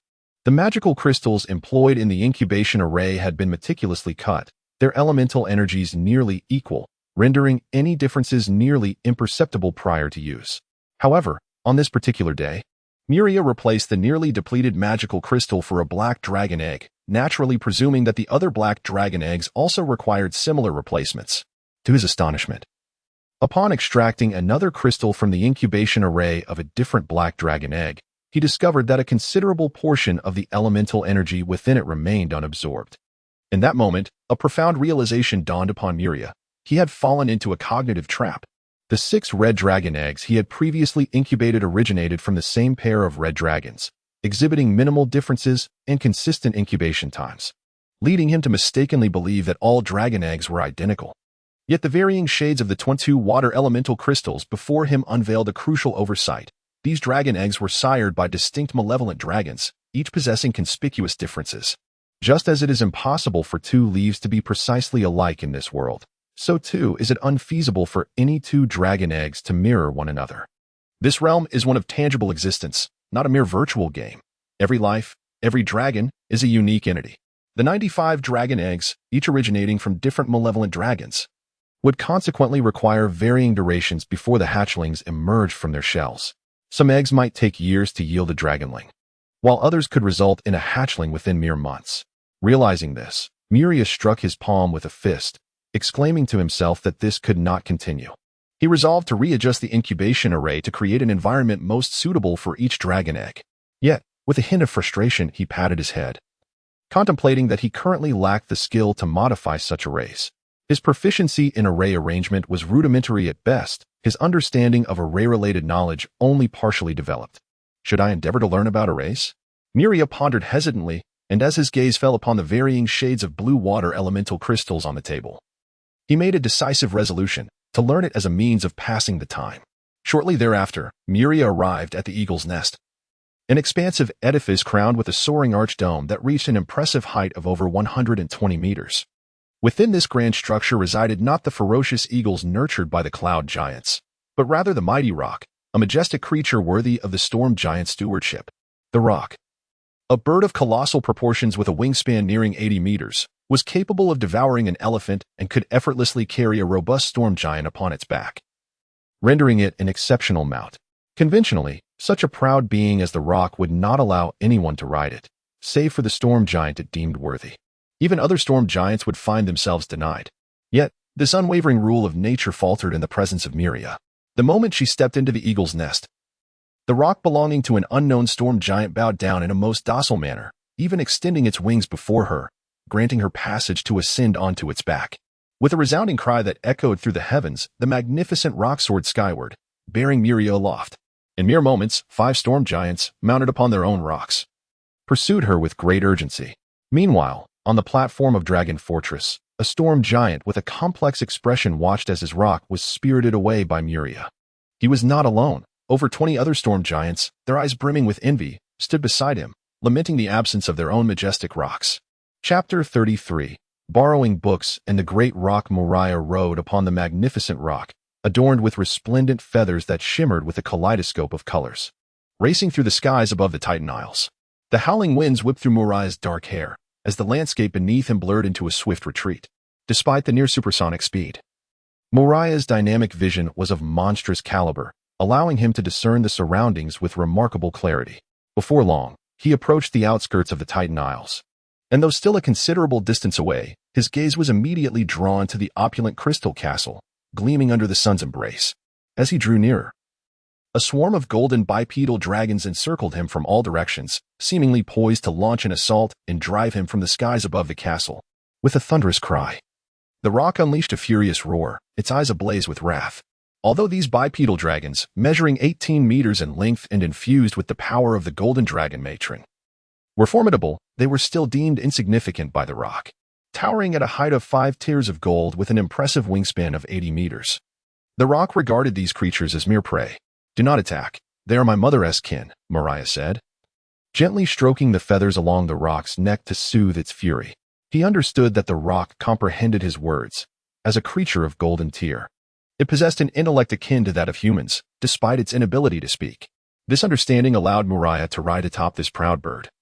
For the roc had recently felt the legendary Titan's might, a force capable of effortlessly tearing it apart. This fear of onslaught granted Muria, sharing a similar essence, the privilege of riding it with ease. "Stand down." After calming the roc, Muria released his own aura, commanding the encroaching golden dragons, mere sub-dragons tainted by the power of the golden dragon matron, Atris. A cacophony of roars erupted, the mixed bloodline power of the Titan coursing through him, albeit faintly, lacking any oppressive effect. Yet, the golden dragons, already bound to the golden dragon matron, sensed an innate suppression emanating from his bloodline. They emitted a chorus of terrified growls, their eyes reflecting as they swiftly reorganized from an encircling formation to one of guardianship. "Begone!" A frustrated voice bellowed from the periphery of the dragon swarm. A robust dragon, measuring over 20 meters in length and significantly larger than its peers, charged forth with wild ferocity, clearing a path by colliding with the dragons that dared to obstruct its way. "My apologies, young Master Muria," the dragon commander, Barton, sheepishly remarked, his mouth twitching in embarrassment. These dragons are not from my previous entourage. They were raised in the demiplane created by Lady Atries and have yet to encounter you or recognize your essence. Oh. Upon hearing these words, Muria nodded in understanding. He then mounted his giant rock, accompanied by the dragon commander, and descended onto the platform of the crystal castle. In just a few months, the remnants of the giants' architecture on the island had descended into desolation and ruin. More than half had transformed into mere ruins. And even the training ground specifically constructed for Muria had become riddled with craters.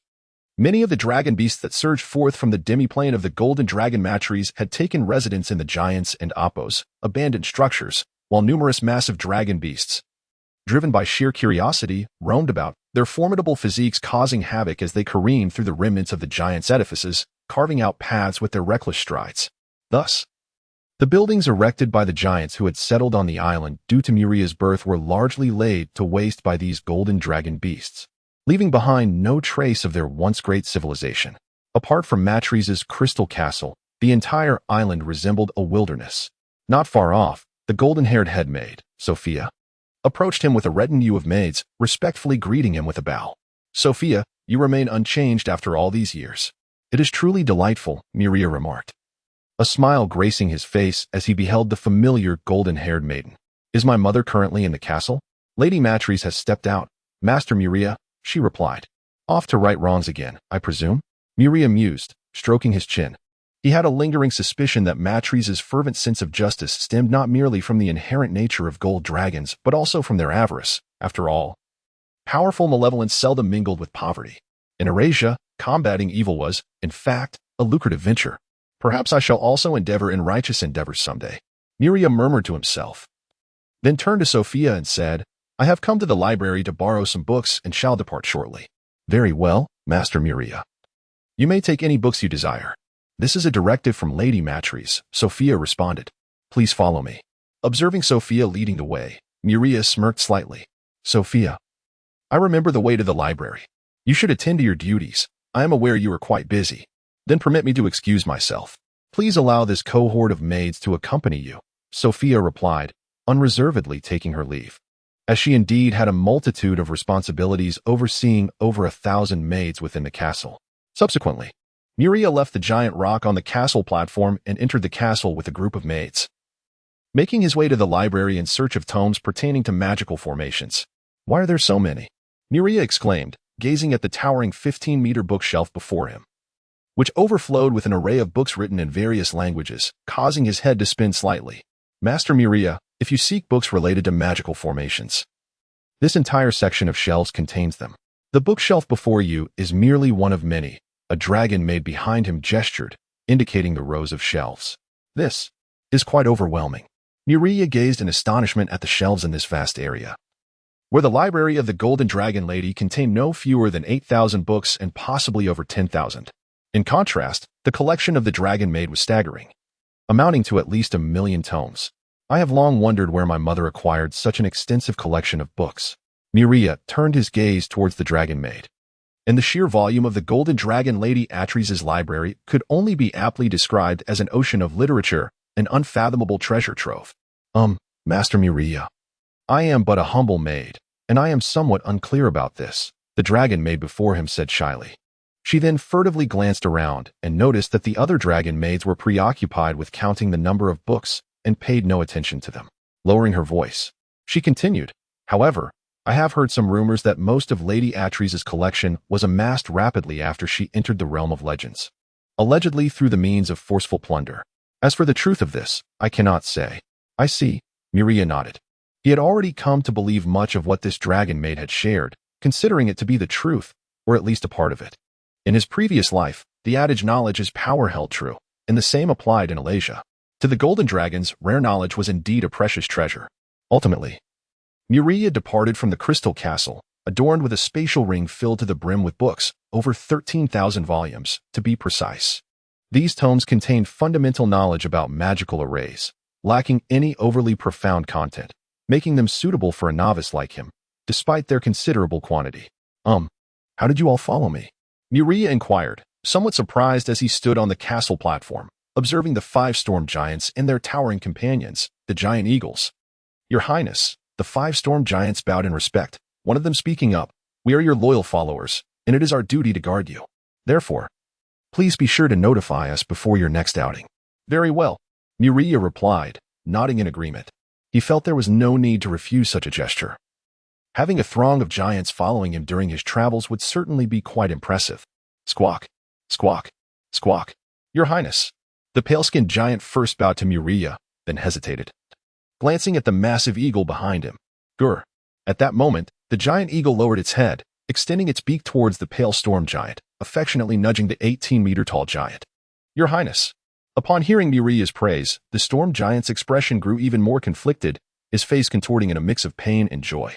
"If you desire, I could." At this, Muria shook his dragon wings, having been born with them. "Take good care of your companion. Support one another," he said with a smile as he departed, leaving the storm giant, who was now excitedly stroking the giant eagle, in a state of sheer delight. Chapter 34. Exile. Upon returning to the five-colored dragon fortress, Muria immediately began to delve into the books extracted from his spatial ring. He was not averse to the pursuit of knowledge through reading and study. His formidable physique and abundant vitality nurtured his intellect, elevating Muria's mental acuity to an unimaginable level. This enhancement was most manifest in his remarkable memory, which had reached a stage of photographic recall. Additionally, there were subtler improvements, such as increased comprehension and enhanced computational abilities. With these faculties, the act of learning became a source of immense pleasure for Muria, as the accumulation of knowledge instilled in him a profound sense of fulfillment. After 3 sleepless nights immersed in the foundational knowledge of magical formations, Muria gained a rudimentary understanding of the discipline he yearned to master. The study of magical formations is an extensive and intricate field, categorized primarily into 6 basic elemental types: earth, water, wind, fire, light, and darkness. Beyond these, there are formations employing special attributes akin to thunder and void. Classified by their function, there are several fundamental types: offensive, defensive, supportive, and sealing formations. However, this merely scratches the surface. The most commonly utilized and practical types are composite formations, capable of simultaneously executing both offensive and defensive maneuvers, or unleashing attacks from 4 different elemental sources. Consequently, the classification of formations becomes exceedingly diverse, and the myriad interpretations from various magical races further complicate the study of this subject. Thus, it is generally advisable for learners to specialize in a singular category. This counsel, however, pertains primarily to the ephemeral nature of human life. For Muria, the constraints of time were irrelevant, allowing him the freedom to explore any and all types of formations at his leisure. Nevertheless, he understood the necessity of selecting a focus, particularly as he contemplated crafting tailored hatching formations for each dragon egg. Muria ultimately chose elemental and supportive formations, still a vast category, yet lacking in further specificity. As time flowed in tandem with Muria's studies, his comprehension of magical formations and his practical skills in arranging them strengthened daily. In exchange for his efforts, his chamber became inundated with tons of formation materials delivered by female cloud giants, who also cleared away the debris generated from his practice. This method of rapid skill enhancement, through the consumption of substantial resources, was not new to Muria. It was a straightforward and effective approach. He had humorously dubbed this learning style as premium learning method in jest to his devoted maid, Mia. While Muria reveled in his studies, a storm giant stationed at the dragon fortress arrived in his study accompanied by 2 cloud giant leaders. The room was littered with discarded magical formations, pentagrams, hexagrams, and even heptagrams, some still flickering with faint elemental light. "Your Highness." The storm giant, accompanied by 2 cloud giant leaders, cautiously navigated the intricate array of magical formations and scattered tomes strewn across the ground, ultimately arriving at the side of Muria, who was absorbed in etching a pentagram. Exercising patience, they awaited Muria's completion before speaking. "What is it?" Muria inquired, lifting his gaze with a sense of delight, having just finalized a magical formation. He regarded the 3 giants before him, then shifted his attention to the 2 leaders of the cloud giants. "I recall that you 2 were not stationed at Dragon Fortress. You are responsible for overseeing the cloud giants outside its walls. What brings you to me?" "Your Highness, we seek your approval for certain matters," the cloud giant leaders responded, their mood considerably lightened upon witnessing Muria's cheerful demeanor. "Approval for what?" Muria paused momentarily, realizing that he was no longer the powerless individual he once was. He now commanded the allegiance of nearly 10,000 giants. "Your Highness, shortly after your arrival at Taiji Island, Other cloud giants from various regions began migrating here to follow you. Are you willing to accept their fealty? Ah, I see. After a brief contemplation of 3 seconds, Muria declared, I welcome all giants who wish to serve me. You may accept them without hesitation. Upon hearing Muria's words, the 2 cloud giant leaders exchanged glances tinged with unease before speaking again. Your Highness, additionally, 10 days ago, an entire tribe of mist giants migrated to Taiji Island. Their chieftain has long wished to pay his respects to you, but we feared we might disturb you and thus refrained from reporting it. Mist giants, if I recall, are indeed close kin to your cloud giants. Their leader wishes to meet with me. Muria furrowed his brow, a hint of amusement flickering in his eyes as he regarded the 2 cloud giants. Why the delay? Why not report this sooner? The 2 cloud giant leaders fell into awkward silence, feeling discomfort at Muria's willingness to accept the allegiance of any giant. Influenced by this sentiment, they had conspicuously chosen to withhold information. Speak freely. I am curious about how many giants have recently arrived on my island, Muria said, a smile gracing his lips as he lightly tapped his fingers on the wooden table before him. Many have come, including tide giants, storm giants, and mountain giants. One cloud giant leader reported cautiously, assessing Muria and Apo's expression. And the numbers? Muria pressed. We have not kept a tally. Muria remained silent for a moment, allowing the kneeling giant leaders to grow increasingly anxious. The storm giant who had escorted them exited, only to return shortly thereafter with 9 additional storm giants, their eyes keenly fixed on the 2 kneeling cloud giant leaders. I recall that Taiji Island lacks a stable food source. Most of the sustenance for nearly 10,000 giants is provided by the Naga, merfolk, and other sea dwellers, is it not? 2 cloud giant leaders found themselves under the intense scrutiny of 10 storm giants, the overwhelming pressure causing beads of cold sweat to form on their brows. A perplexing inquiry from Muria offered them a moment of respite. Indeed, Your Highness, while the Titan Isles abound with prey, the sheer number of giants renders it insufficient.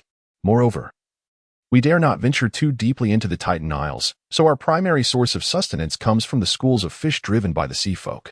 This is unacceptable. We must address the food scarcity on the islands and cannot rely entirely on the sea folk for sustenance, Muria asserted gravely. If the sea folk cease to drive the fish, will most giants not face starvation? Thus, I am assigning you a daunting yet crucial task. Your Highness. The 2 giant leaders knelt, their anxiety mounting as a disquieting foreboding took hold of them. The notion that the sea folk would stop providing food for the giants was utterly ludicrous. As long as Muria desired it, the sea folk would continually supply sustenance. Bring me the sand table of Taiji Island, Muria commanded.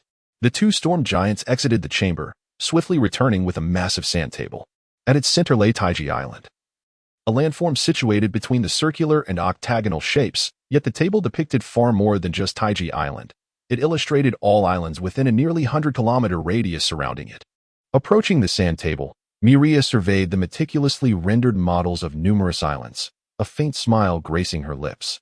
You storm giants have done well. Come closer, both of you. As the 2 cloud giant leaders hesitantly approached the sand table, Muria gestured toward the 8 irregularly shaped islands corresponding to those surrounding Taiji Island. Choose one of these 8 islands each. Hesitant, the cloud giant leaders selected their respective islands, their unease palpable as they looked to Muria, who seemed to hint at what was to come, yet they clung to a final glimmer of hope. Excellent.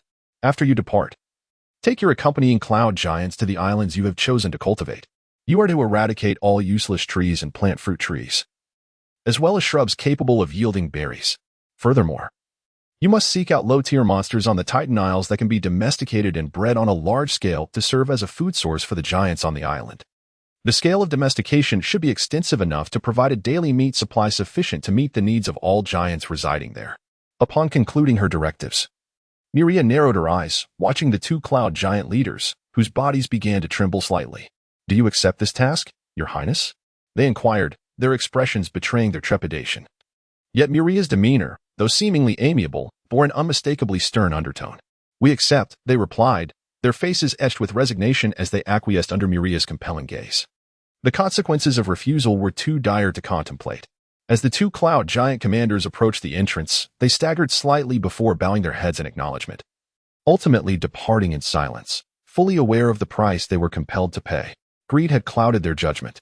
After watching the 2 commanders leave, Muria's smile faded, and his expression turned wooden as he spoke. Understanding the reasons behind the cloud giant commanders' attempts to delay or even obstruct the new giants from paying their respects to him, Muria realized that the island was already home to a multitude of giants, and given his tender age, his Titan bloodline could currently only influence the closest giants to him. The others could only gaze upon him with envy. Thus, for the earliest giants to arrive on the island, it was preferable that Muria refrain from accepting the fealty of additional giants, as this would afford them greater opportunities and a higher probability of drawing nearer to him for long-term service. However, comprehension notwithstanding, Muria found such behavior intolerable. Did they truly think of him as a mere child to be trifled with? Humph. It seems I must establish some rules, otherwise such occurrences will continue to transpire. Chapter 35. The command, Your Highness, you are far too merciful. Those who disrespect you should be banished without hesitation. Shortly after the departure of the two cloud giant leaders, a storm giant emerged to offer counsel. Banished outright? Who will then cultivate fruit for me, or tame low-tier monsters? Muria chuckled softly. Moreover, this incident bears relevance to me. Since arriving at Taiji Island, Muria had scarcely arranged any matters beyond the construction of his castle, nor had he established any regulations. Among the 4 types of giants on the island, only the cloud giants were organized. The others were disparate, lacking any commanding giants directly subordinate to Muria.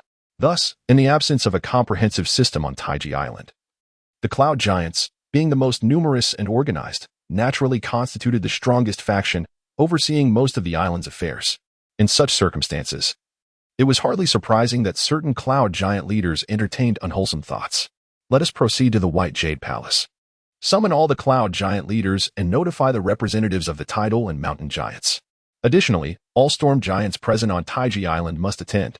Muria rose, instructing the 10 storm giants in the room to inform the giants he wished to convene. As Muria, accompanied by Mia and 20 storm giants, prepared to head to the White Jade Palace, a crimson dragon, imposing and fierce in appearance, blocked their path in the spacious, brightly lit corridor. Renata. Muria regarded the fidgeting young dragon obstructing him. What is it that you seek? Master Muria, are you heading to the White Jade Palace? Might you take me along? The young dragon gazed at Muria with eager anticipation. In comparison to the White Jade Palace, the 5-colored dragon castle, constructed from various stones, resembled a mere slum. Take the illumination, for instance. The corridor of the White Jade Palace was adorned with the rarest light elemental crystals, ensuring that even in the depths of night, its interior shone as brightly as day. In contrast, the lighting within the 5-colored dragon castle was provided by sunlight stones, aesthetically pleasing yet lacking in true value, their abundance rendering them almost worthless. Absolutely not. Muria resolutely declined the young dragon's request, undeterred by her hopeful expression. This seemingly pitiful creature had pilfered from his castle on several occasions, absconding with crystal gems, no less than her siblings. Thus, Muria was resolute in keeping her confined. Muria cast a sidelong glance at the young dragon, weary of such entreaties. Suddenly, he noticed Renata clinging to his calf, and an inexplicable sense of dissonance washed over him. Tilting his head in contemplation, he finally discerned the reason. I understand now. Muria's lips curled into a smile, his fists clasped together in excitement. Renata, if you wish to visit the White Jade Palace, it is indeed possible, but you must first accomplish a task. Complete it, and I shall take you with me. What task must I complete? The little dragon gazed curiously at Muria. Muria retrieved a spellbook from the spatial necklace that hung around his neck and handed it to Renata. A 4th ring spell, transformation. The little dragon, Renata, stared blankly at the spellbook thrust into her arms, utterly bewildered. As long as you master this spell, enabling you to freely transform into human form, I shall take you to the White Jade Palace. With this declaration, Muria gently nudged the little dragon off his lap and set her down, then strode away accompanied by the storm giant. Within the White Jade Palace, Muria sat upon a throne intricately carved from a massive fire elemental crystal, adorned with purple lightning elemental crystals and azure wind elemental crystals. This throne far surpassed the stone seat he occupied in the training grounds in terms of elegance. Although he could not construct a castle like the Golden Dragon Lady using elemental crystals, he could certainly utilize them for decorative purposes, crafting some exquisite furniture. After all, he had hundreds of tidal giants scouring the ocean for endless treasures each day. Muria found himself in one of the 3 grandest halls of the White Cloud Palace, originally designed for council meetings. Its towering structure exceeded the imagination of mere mortals, with the dome reaching an astonishing height of 180 meters from the ground. One could only fathom the grandeur of this architectural marvel and the imposing presence of the White Jade Palace. Your Highness, are there not 2 cloud giant leaders yet to arrive? inquired one of the cloud giant leaders. I have entrusted them with an important task, hence their absence is inconsequential. Muria replied with a smile. Aside from them, who else is unaccounted for? All storm giants are present. All mountain giants are present. All tidal giants are present. 16 cloud giant leaders are present. Excellent. Muria, standing 10 meters tall upon a gem-encrusted tiered platform with 9 steps, appeared youthful yet exuded a hint of authority, enhanced by his dragon wings and horns. Now, I shall announce a few matters, Muria declared in a resonant voice, resolving to take control of the affairs of Taiji Island, ensuring order and regulations. First, I have decided to establish a personal guard dedicated to my safety. Muria's expression turned solemn. As for the criteria for the personal guard, only giants who have reached the 5th tier of gold may join. Below the throne, the storm giants exchanged glances, their faces lighting up with uncontainable joy. Had it not been for the decorum of the occasion, they would have erupted in cheers to express their elation. Muria's command was tailor-made for them. As among all the giants on Taiji Island, only the storm giants had all achieved the 5th tier of gold, while other giants, constrained by their racial lineage, had yet to reach this level. Your Highness, is this restriction not too high? Beneath the throne, the cloud giant leader spoke. Addressing the elite guard, the very name suggests that joining this esteemed group allows one to remain in close proximity to Muria for an extended period. However, for the cloud giants, the conditions for entry are exceedingly high. Only upon reaching adulthood do the cloud giants attain the power of the golden first stage. And the 18 leaders among them are merely a product of the resonance of their bloodline, forcibly birthed due to their large congregation. Muria elucidated, as time progresses, my power will continue to amplify. Although my current influence is minimal, there will come a day when my strength envelopes the entirety of Taiji Island, and at that juncture, the giants shall grow ever stronger. Thus, the criteria for selecting members of my elite guard will only ascend, never descend. With this clear declaration, all giants fell silent. Muria's intent was unmistakable. He sought only the strongest giants as his royal guards, dismissing the rest. The second matter addressed was the formation of a giant battalion, tasked with maintaining the stability of the island and preventing any conflicts from arising. The recruitment target was tentatively set at 2,000, with the criteria for joining the battalion favoring the strong, regardless of their race, as long as they were giants. The principle of might is paramount, an eternal decree. All giants within the hall expressed no dissent, including the cloud giants, who, despite their relative weakness, could still secure a share of positions through their numbers, as the combined strength of the mountain and tide giants did not reach 2,000. The third matter stipulated that on the first day of each month, a meeting would be convened here, where all must attend unless exceptional circumstances arose, to report on all significant events occurring on Taiji Island. Furthermore, any actions requiring the involvement of 10 or more giants must receive my consent prior to execution. Yes, declared the storm giants, leading the collective agreement of all giants to comply with the command. Muria's first decree had already cemented the loyalty of the island's most formidable giants. The fourth matter relayed that daily, giants were defecting to Taiji Island. For those giants, as long as they harbored no ill intentions, all would be welcomed. Moreover, it was reported that many newcomers wished to pay their respects to me. I have resolved to accommodate their desires. On the first day of each month, following the meeting, I shall receive their homage here. Although today is not the first day of the month, I have, regrettably, overlooked this matter and will make an exception. Thus, I shall instruct all newly arrived giants on the island to come forth and pay their respects to me at this moment.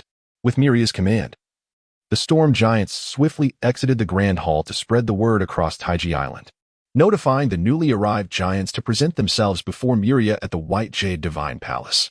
Muria felt akin to a clay idol within a temple, requiring only to remain motionless, exuding an air of authority, accepting the reverence of others without the need for action. The cloud giants, tide giants, mountain giants, and even the migrating mist giant tribe, along with 8 newly arrived storm giants, rejoiced upon their first sight of Muria, confirming that the rumors they had heard were indeed true. On the Titan Isles within the Thunderstorm Ocean, there exists a Titan and a scion of dragons who is willing to accept the allegiance of all giants.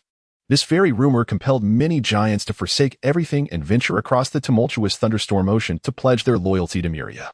Great scion of Titans, we mist giants are willing to follow you for all eternity. Within the grand hall, under the watchful gaze of numerous giants, a group of 10-meter-tall giants with alabaster skin, silvery hair, and muscular arms entered the hall, kneeling in unison before Muria, with some mist giants even shedding tears on the spot. Chapter 36, On the Right Track, How Feeble. Muria gazed down at the mist giants, and this was his immediate impression upon seeing them. Clad in tattered garments, many were missing limbs and appeared exceedingly disheveled. Most crucially, their strength was inferior even to the cloud giants, whose average power resided only at the first tier of gold. The majority of these mist giants were merely at the silver tier, with only a scant few reaching the golden tier. How did you come to Taiji Island? Muria suddenly inquired, fixing his gaze on the mist giants below. We expended a significant portion of our clan's savings to commission a large vessel crafted by humans, traversing the seas to arrive here. The scarred leader of the mist giants, upon hearing Muria's unexpected question, became somewhat agitated and began narrating the arduous journey they had undertaken across the ocean.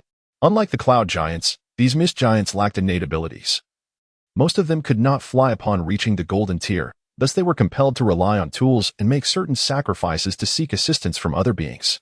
The mist giant tribe had even solicited their close relatives, the cloud giants, to accompany them on their voyage, but that was still woefully insufficient. A mere group of low-tier gold giants could hardly meet the standards for such a long maritime journey. Therefore, they also had to pay tolls to the sea folk they encountered along the way, in exchange for safe passage, avoiding attacks. This was still considered fortunate, as they could trade resources and treasures for safety. Although their wealth diminished, their lives remained intact. What truly instilled fear in the mist giants were the formidable sea monsters they sometimes encountered. Some were immensely powerful, yet possessed the cunning of wild beasts, incapable of communication. Upon seeing the mist giants pass, they would launch immediate assaults without hesitation, causing devastating losses to the mist giant tribe each time they faced such creatures. How many mist giants does your tribe have left since your departure? Muria, moved by the mist giants' tales of hardship, felt a stirring in his heart and suddenly gained a profound realization. The significance of titans to giants far surpassed his expectations. In my tribe, the number of surviving adult mist giants is only half of what it was at the outset. At this point, the muscular giant's eyes glistened with moisture. Yet he added, but their sacrifices were worth it, for we have succeeded in meeting you, the great titan and son of the dragon. I accept your loyalty. From this day forth, you shall settle on Taiji Island, and I will instruct the cloud giants to construct dwellings for you. Muria spoke soothingly after a moment of silence. As the conversation reached this juncture, a storm giant stepped forward, intending to guide the mist giants, who had endured much suffering, to withdraw and make way. For there were other giants awaiting an audience with Muria behind them. Wait, our clan has something we wish to present to His Highness Muria. Observing the storm giants gesture to escort them away, the leader of the mist giants hurriedly removed a small ring from around his neck. For giants, this ring appeared pitifully small. Had it not been for Muria's keen eyesight, he might not have discerned what the mist giant leader had taken from his neck. This diminutive spatial ring, it must be crafted by humans, correct? Standing beside the fog giant leader, the storm giant beheld the ring in the fog giant's hand and, with a resonant voice, declared his judgment. We are left with but this solitary space ring. The rest have been given away. Upon hearing the storm giant's words, the fog giant leader lowered his head in embarrassment and offered an explanation. Regardless of their kind, all giants, save for the most formidable among humans, held the rest of humanity in disdain, treating them with contempt and scorn. To utilize human-made artifacts was considered a source of great shame for giants. Do you intend to present this space ring to His Highness Muria? Inquired a powerful tidal giant with a smirk, addressing the ragtag assembly of fog giants, who were barely clothed and seemed impoverished. This space ring was likely their most treasured possession. Hearty laughter erupted in the hall at the tidal giant's words, an uncontrollable wave of deep chuckles resonating throughout, even eliciting a hint of amusement on Muria's visage. Nay, it is not so. Having beheld the grandeur of His Highness Muria's castle, how could we dare to offer such a humble ring crafted by lowly humans? The fog giant leader's countenance grew ever more flustered upon hearing the laughter in the hall. He then activated the space ring, drawing forth a piece of metal. Burp. As the assembly beheld the object in the fog giant's grasp, their smiles vanished in an instant. Some giants, unable to contain their mirth, emitted peculiar sounds of embarrassment. But their discomfort went unnoticed as all eyes were drawn to the metal held by the fog giant leader. It was an irregularly oval piece of black metal, measuring 3 meters in length and over 1 meter in width, adorned with shimmering starlight that danced upon its surface. Gazing upon it was akin to staring into the resplendent night sky on the clearest of evenings. In the presence of this metal, which seemed to encapsulate a fragment of the cosmos. The crystalline sculptures and gilded gems embedded within the hall appeared to lose their luster, becoming as inconspicuous as mere stones by the roadside. Even Muria's opulent palace seemed to pale in comparison. Legendary metal, void star gold. The storm giant beside the fog giant leader intoned in a near chant, unveiling the name of the metal in the fog giant's possession. Do you intend to bestow upon me such a substantial piece of void star gold? Muria inquired from his throne. Do you comprehend the value of this legendary metal? Indeed, we do. That is precisely why we wish to present it to your highness. You could easily exchange this void star gold for the escort of a legendary figure, sparing your tribe the loss of so many lives. Muria's voice was solemn. The fog giant leader bowed his head in silence. I accept your offering, Muria stated without pretense, recognizing the value of the legendary metal, which was indeed a rare and precious find. Subsequently, Muria convened all the newly arrived giants on Taiji Island, among whom several presented treasures to him. Yet, none could rival the void star gold offered by the leader of the mist giants in terms of rarity. Notably, the 8 newly arrived storm giants, prompted by their kin, beseeched Muria to allow them to join his personal guard during their audience, a request Muria graciously accepted, leaving the other giants somewhat astonished. However, little could be said in dissent, for the storm giants were the mightiest among them, and it was only fitting for Muria to select the strongest to serve as his guardians, such as the way of the world, where supremacy reigns. In truth, the 2 leaders of the cloud giants reported to Muria under the duress of the 8 storm giants. Ever since their arrival on Taiji Island, the storm giants had been clamoring to meet Muria. After some delay, the pressure became unbearable for several cloud giant leaders, compelling them to inform Muria. Yet, they were not the only storm giants on the island. There were another 97 of their kind. Fifthly, once all the giants had paid their respects, Muria once again commenced announcing his decision. He intended to establish a city centered around the White Jade Palace, with the cloud giants responsible for the design and the mountain giants providing materials. He envisioned a city of giants, a city of white jade. My lord, what specifications do you have for the giant city? How long will the construction take? Inquired Abe, the leader of the cloud giants, who sensed Muria's dissatisfaction with their kind. Yet, he remained oblivious to the circumstances beyond the dragon fortress, as he was one of the 3 cloud giant leaders accompanying Muria. Understood, your highness. There is one final matter, the most crucial one, Muria proclaimed as he surveyed the gathered assembly. I hereby command all titled giants and those of the sea tribes willing to heed my call to provide utmost assistance to any giants arriving at Taiji Island while searching for treasures upon the seas. This shall take precedence over all treasure hunting endeavors. Your highness is gracious. The mountain giants were the first to vocalize their approval, as they felt particularly beleaguered. Wielders of Earth's power, it was disheartening for them to find themselves above the ocean, their strength diminished significantly. They understood all too well the tribulations of crossing the sea. Your highness is gracious. All the giants echoed in unison, extolling Muria's decision. Following Muria's decree, the somewhat chaotic Taiji Island began to regain its order. On the first day of the new moon, a sea tribe requested to affiliate with him, seeking eligibility to participate in discussions at the White Jade Palace. After a mere 3 seconds of contemplation, Muria consented to the affiliation request from the Naga and Merfolk tribes, permitting their leaders to enter the White Jade Palace, acknowledging their efforts on his behalf, for they had contributed significantly, if not in glory, then in toil.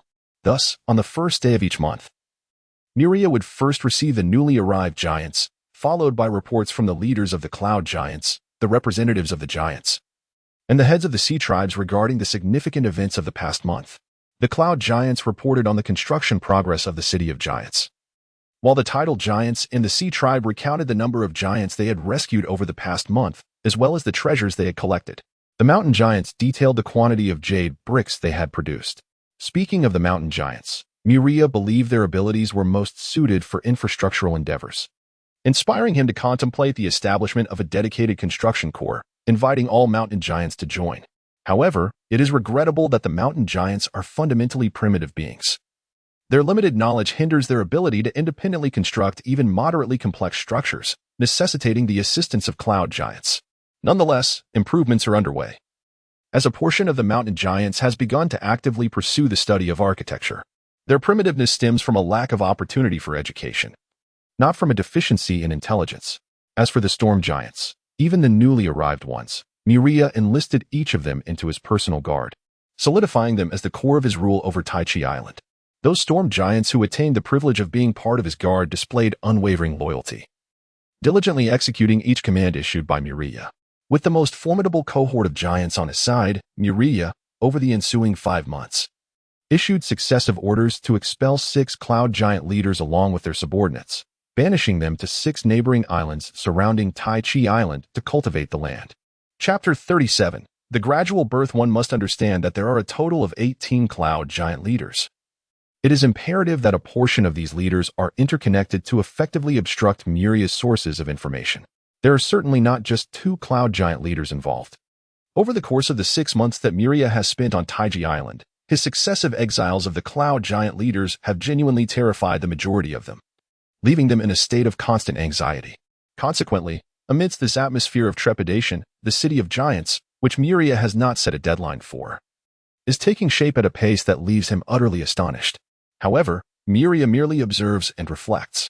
Each month, aside from the first day when he visits the White Jade Palace to attend to matters on Taiji Island and inspect the construction progress, he dedicates the remainder of his time to studying magical formations within the 5-colored Dragon Fortress. Muria masters the foundational knowledge of these formations with remarkable speed, for he possesses an inexhaustible supply of spellcasting materials to hone his proficiency. Under such advantageous circumstances, Muria begins to modify the incubation formation of the dragon eggs, striving to ensure that the elemental energy provided by the formation precisely matches the requirements of each individual egg. By the 5th month of residing in the 5-colored Dragon Fortress, Muria, utilizing his perceptive abilities regarding elements, has successfully adjusted the incubation formations one by one. Come the 6th month, under a slight sense of mental preparation, a hatchling dragon emerges from its shell. Your Highness, in the chamber I oversee, one of the dragon eggs is shaking incessantly. It seems a dragon is about to hatch. On this day, while Muria was engrossed in his studies, a somewhat youthful cloud giant, flustered, entered his room under the guidance of the maid Mia to report this development. This was a command Muria had issued long ago. Any anomalies concerning the guarded dragon eggs must be reported to him immediately. Is it hatching so soon? Upon hearing the cloud giant's words, Muria paused momentarily, but quickly regained his composure. Which type of dragon egg is it? The black dragon egg. Take me to it. As Muria followed the cloud giant guard to the chamber he was monitoring, he beheld a hatchling dragon, its head large and body small, adorned with thin, diminutive black scales. Lying atop the shattered eggshell, its pair of dark, vigilant eyes observing Muria and the accompanying cloud giant. Muria, without employing his transformation magic, had nearly reached a height of 11 meters, rendering him an indomitable presence for the newly born black dragon, which was no larger than a foal. The aura emanating from Muria created a conflicting sensation within the little black dragon. It felt both a sense of familiarity and warmth, intertwined with an instinctual aversion rooted in its bloodline and Apos' ancestral memories, a consequence of the golden dragon and Apos' essence that Muria possessed. The faint sense of endearment stemmed from Muria's care over the past 6 months, particularly during the final month, when the modified formation he devised provided elemental energy that was immensely comforting to the hatchling. Even while still within the shell, it had thoroughly memorized Muria's essence. After a moment's hesitation, the little black dragon, noticing that Muria and the 2 cloud giants merely stood silently at the entrance of the pristine white chamber, watching it without any aggressive intent, found its courage slightly emboldened. It extended its small claw, delicately grasping a fragment of a shattered eggshell, which it then placed into its mouth, crunching and swallowing it. Throughout this process, the little black dragon kept its gaze fixed upward, observing Muria and the cloud giant. Arriving late, Muria frowned upon seeing the little black dragon already beginning its meal, then turned to another cloud giant. Each chamber housed 2 cloud giants. One had come to report to him, while the other remained in the room, having witnessed the entire birth of the dragon. What is the name of this dragon? Muria inquired, as dragons, upon hatching, invariably reveal their true names before embarking on their first meal of eggshell. This was a universal truth, even for Muria himself. My lord, I do not comprehend the tongue of dragons, the stationed cloud giant replied, a hint of embarrassment on his face. The true names of hatchlings are articulated in the dragon language, which is largely incomprehensible to those untrained in it. Muria fell silent, patiently awaiting the little black dragon to finish consuming the eggshell before approaching it, gazing down with what he believed was a gentle smile. Little black dragon, what is your true name? A true name is singular and possesses unique significance, such as the ability to forge contracts. However, only the individual can inscribe their own true name for it to hold validity. When entering into a contract, recording another's true name yields no effect. Hence, a true name is generally of value only to its bearer. To others, it serves merely as a form of address. I am called Saxon. The little black dragon shrank back, peering timidly at Muria, both intelligent and apprehensive. Upon hearing Muria's inquiry, it readily divulged a part of its true name. Is there more to eat? The little black dragon sheepishly inquired, patting its belly. It had consumed all the eggshell but still felt unsated. Muria twitched his nose slightly, then furrowed his brow as he regarded the little black dragon. He detected a faint, unpleasant odor emanating from it. Yes, but you must take a bath first. The little black dragon Saxon looked bewildered at Muria, confused about the sudden requirement for a bath. You smell a bit foul, Muria remarked with mild distaste. Aware that this peculiar scent was characteristic of black dragons, creatures fond of residing in marshy lands, and invariably carrying this odor. This was akin to the sulfuric scent of red dragons or the naturally fragrant aroma emitted by gold dragons. All dragons possess a unique scent, though some are devoid of any odor. The little black dragon remained perplexed, as an entity only slightly superior to the disgrace of the dragon race. It possessed remarkable intelligence from birth. It understood the necessity of behaving properly and not causing trouble.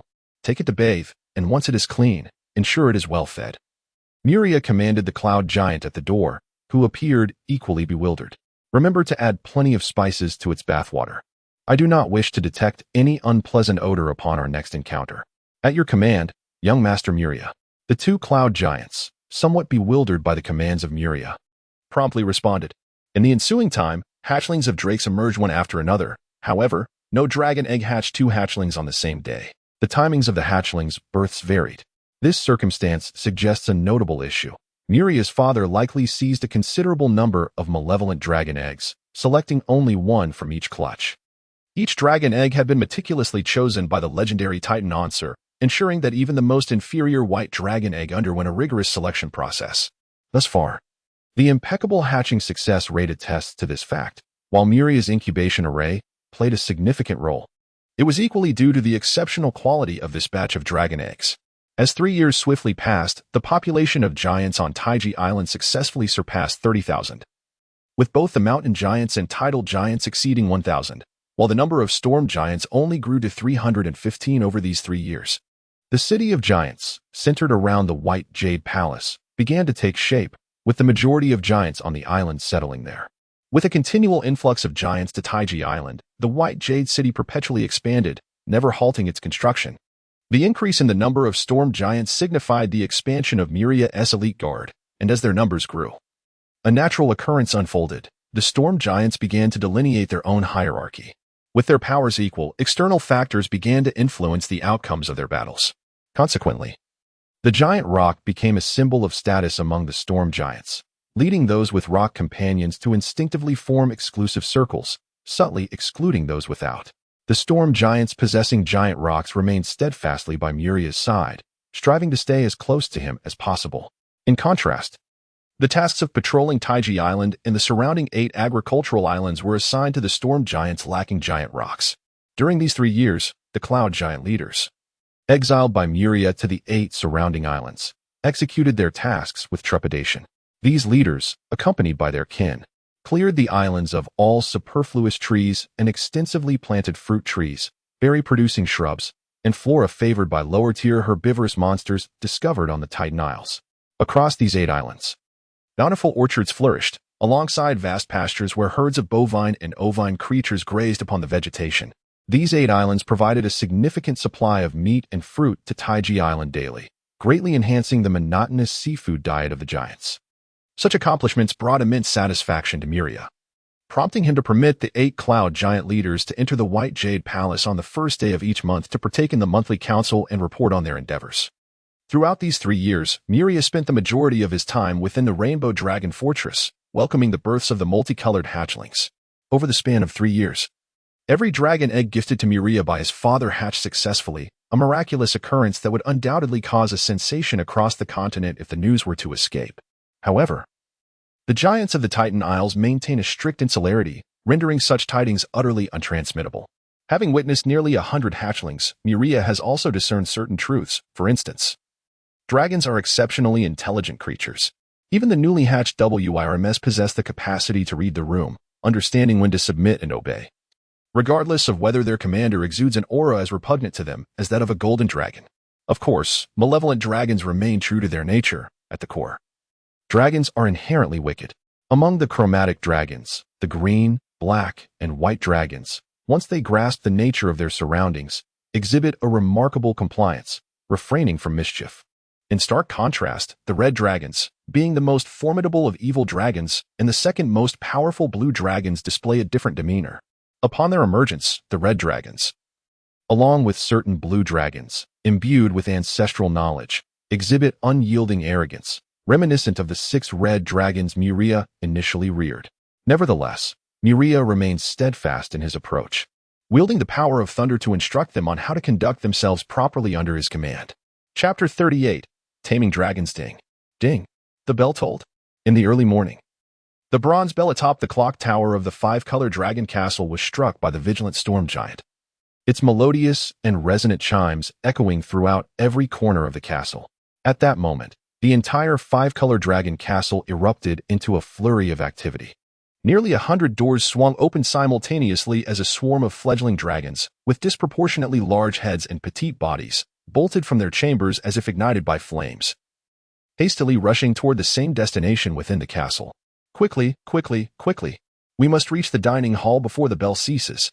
Do not obstruct my path. I wish to avoid punishment from Muria. Step aside, step aside. If you do not move, I shall unleash my fiery breath. Come on. Let us see who can breathe fire better. Do you think I fear you, mighty red dragon? A gaggle of foolish dragons bickered and tussled in the corridor, which, though expansive enough to accommodate 4 giants, was suddenly congested by these fledgling dragons, each no longer than 4 meters in length. Their tempers flared, and they commenced a playful scuffle, occasionally releasing harmless puffs of dragon breath, essentially spitting at one another. The cloud giants stationed in the corridor merely observed without a glance, allowing the fledglings to frolic beneath their feet. While initially amusing, the sight grew tiresome with each passing day.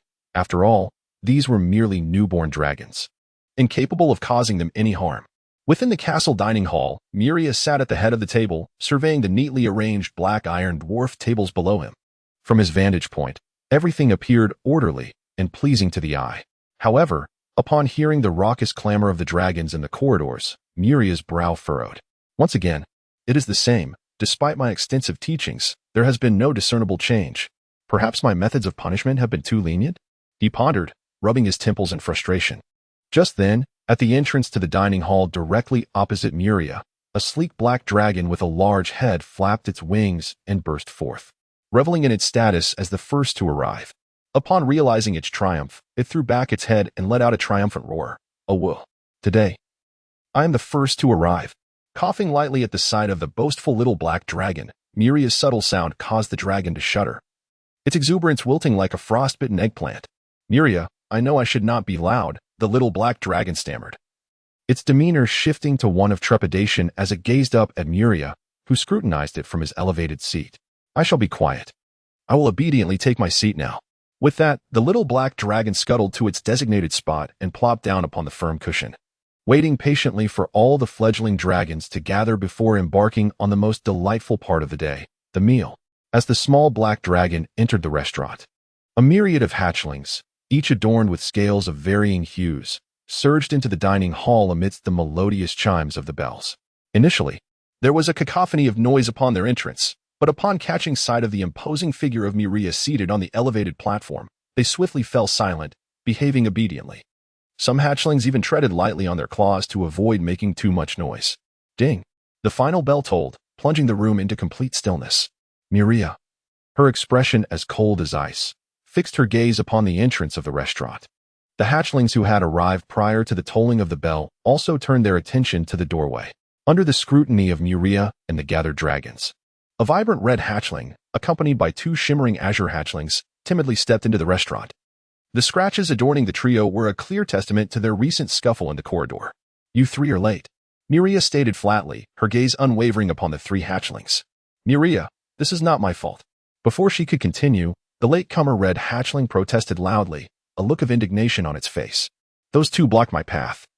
And when I asked them to let me through, they refused and ganged up on me instead. Upon hearing the red hatchling's complaint, the two blue hatchlings glared back indignantly. You were being unreasonable. We were in front of you. Why should we yield? One retorted. Exactly. Just because you are a red dragon doesn't mean you can intimidate us blue dragons. The words of the blue hatchling resonated with many others of its kind who had taken their seats, acknowledging the validity of its argument. Indeed, while the red dragons were renowned as the mightiest among the chromatic dragons, the blue dragons were not to be underestimated. Enough. Muria's voice thundered as she observed the escalating quarrel among the three hatchlings. Chromatic dragons were notorious for their volatile tempers, and it was all too common for disputes to escalate into brawls. She had witnessed many instances of tardiness due to such altercations. I have no desire for idle chatter. As per tradition, being late incurs a penalty. Muria's chilling gaze fell upon the uneasy trio below. Will you take the initiative and make this easier for me? Or shall I summon others to assist you? We will handle it ourselves. After a brief moment of hesitation, one of the blue hatchlings steeled itself. Determination etched on its face, and approached Muria with a sense of grim resolve. It then positioned itself at the base of Muria's platform. With a deep breath and eyes closed, the blue hatchling ascended to the remarkably broad first step of the platform. Though Muria's platform was not particularly high, consisting of only 3 levels, each was notably spacious. What set it apart, however, were the dozens of hexagram arrays shimmering with faint ethereal light on both the first and second levels. These arrays had been meticulously crafted by Muria over years of study, specifically designed for the notoriously unruly chromatic dragons. They were capable of simultaneously punishing up to 50 hatchlings. With a face set in tragic resolve, the blue hatchling stepped into one of the hexagram arrays on the first tier. As its entire form entered the array, the white spiritual light began to transform from barely visible to a brilliant radiance. Buzz, as the chilling aura spread with the activation of the magic array. The young dragon seated in the front row, somewhat close to Muria, shivered, except for the white dragon, which displayed an expression of sheer enjoyment. The little blue dragon emitted a brief and urgent howl, only to fall silent thereafter, enveloped in a sphere of icy water exuding a frigid chill. Lifted by the power of the magic array for all the hatchlings to witness. Arriving late, compounded by a scuffle, resulted in a punishment of 15 minutes. Muria announced the consequence for the little blue dragon with a stoic demeanor. Observing the myriad hatchlings below, many of whom wore expressions of fear, he sighed inwardly. Each of these wretched dragon offspring possessed a naturally malevolent disposition, inherently mischievous, committing transgressions daily for various reasons without fail. The principle of punishment was one Muria staunchly upheld. However, the relentless task of personally administering penalties to these hatchlings had begun to wear on him. Thus, he devised a specialized magic array tailored to the living habits and attributes of these chromatic dragons. The blue dragon, a creature of the earth, favored nesting in deserts, and was capable of unleashing linear bolts of lightning. Muria found that using golden thunder to punish the blue dragons yielded little effect, as their immunity to electrical damage was formidable. In light of this, he established a magic array that produced sub-zero temperatures without freezing, maximizing the discomfort experienced by the blue dragons. Moreover, the array's effects surpassed mere discomfort. A colossal sphere of icy water, 3 meters in diameter, floated above, within which the little blue dragon thrashed desperately, appearing utterly tormented. Muria regarded the little blue dragon as if it were on the brink of death. Yet his heart remained unmoved. He had witnessed the resilience of dragonkind too often. Such suffering would merely render them uncomfortable, far from lethal. Was the efficacy of my punishment array lacking? He mused, observing below, where his array seemed only to instill a fleeting fear in the hatchlings. Their repeated offenses every few days indicated a blatant disregard for punishment, necessitating a revision to enhance the punitive effects. The most absurd sight was that of the hatchlings at the table, eagerly watching the little blue dragon's punishment, devoid of any semblance of sympathy for their unfortunate kin. Instead deriving amusement from its plight. Truly, wickedness begets wickedness. After this lamentation, Muria shifted his gaze to the entrance, where 2 little dragons, a blue and a red, appeared fearful, surrounded by hatchlings poised to pounce. Help them, he declared, a wicked grin spreading across his face. Though exasperated by the inherent flaws of dragonkind, he found solace in the daily entertainment these spectacles provided. At his command, the hatchlings surrounding the little blue and red dragons surged forth like ravenous wolves. A chaotic blend of colors, red, blue, and even white, each eager to engage. Roar. roar. In that moment, the entire restaurant was infused with a vibrant atmosphere. As all the dragons entered a state of exhilaration, akin to a grand celebration. Please, we are of the same kind. You cannot treat me this way. You too are a blue dragon. Have you forgotten your draconic nature? I do not wish to be punished. Release me. A dozen young dragons encircled the little blue and red dragons, and the air was soon filled with furious roars and desperate wails. Yet these cries were swiftly drowned out by the excited sounds of the young dragons. They seized the two unfortunate little dragons, tugging at their tails, dragging their wings, and pressing down on their heads. The malevolent demeanor of the chromatic dragons began to reveal itself in that instant. Stay still, do not struggle. Huh. You wretched red dragon, I have finally awaited my chance. 3 days ago, when I was punished, it was you who pulled my wings and, along with the others, dragged me away. Now you expect me to let you go? Dream on. Humph, you two scoundrels, the moment of retribution has come. Resistance is futile. Allow me to send you up for a delightful experience. Mistakes must be met with consequences, so do not resist. Chapter 39. The sound of bells and the feast don't. With two cries of despair fading away, the restaurant erupted into jubilant cheers. Observing the misfortune of their kin, these raucous young dragons reveled in delight. Despite having previously suffered the consequences of the punitive magical array themselves, Muria gazed at the exuberant hatchlings with a sense of incredulity, internally chastising them for their gleefulness. Below, on the platform, a small blue dragon was forcibly dragged into the magical array, submerged in frigid water, struggling helplessly. As a species that typically nests in the sweltering desert heat, being immersed in icy water was utterly unbearable for the blue dragon. In contrast, the red dragon endured a different form of punishment. It too was encased in a sphere of water. However, unlike the blue dragon's nearly white, ice-cold sphere, the water enveloping the red dragon was a vibrant azure, devoid of bone-chilling coldness. It was merely a large quantity of water elements conjured by the magic array. Yet, this was still quite discomforting for the young red dragon. Moreover, the punitive magical array designed for the red and blue dragons had additional effects. After 3 minutes, new phenomena began to manifest within the red dragon's water sphere. Strands of blue and white lightning gradually appeared, and upon their emergence, the struggling red dragon was instantly struck, emitting anguished cries as its body convulsed. Simultaneously, the blue dragon's water sphere began to swirl, encircled by tendrils of azure wind. As the sphere rotated with increasing velocity, it transformed into a ball of cerulean at its core, surrounded by a white exterior, rendering the small blue dragon invisible within the whirlwind. The red dragon's sphere mirrored this transformation, as the blue-white lightning enveloped its form, rendering the once vividly colored scales unseen. Only the diminishing cries of the red dragon echoed through the air, as it became ensconced within the electric sphere. 12 minutes elapsed, during which the 3 young dragons remained eerily silent within their respective spheres. Gradually, the magical arrays ceased their operations, and with a series of explosive sounds, the spheres burst apart, scattering elemental light into the air. With the arrays no longer sustaining them, the 3 limp hatchlings plummeted to the platform, motionless and utterly unconscious. The small red dragon appeared drenched, with wisps of azure smoke rising from its body, while the 2 blue dragons were enveloped in visible clouds of chilling white mist. This seemingly tragic spectacle elicited glee from numerous hatchlings below, who reveled in the misery of their peers. Clang. Observing the increasingly raucous restaurant, Muria picked up a bronze hammer and gently struck a bronze bell on her table.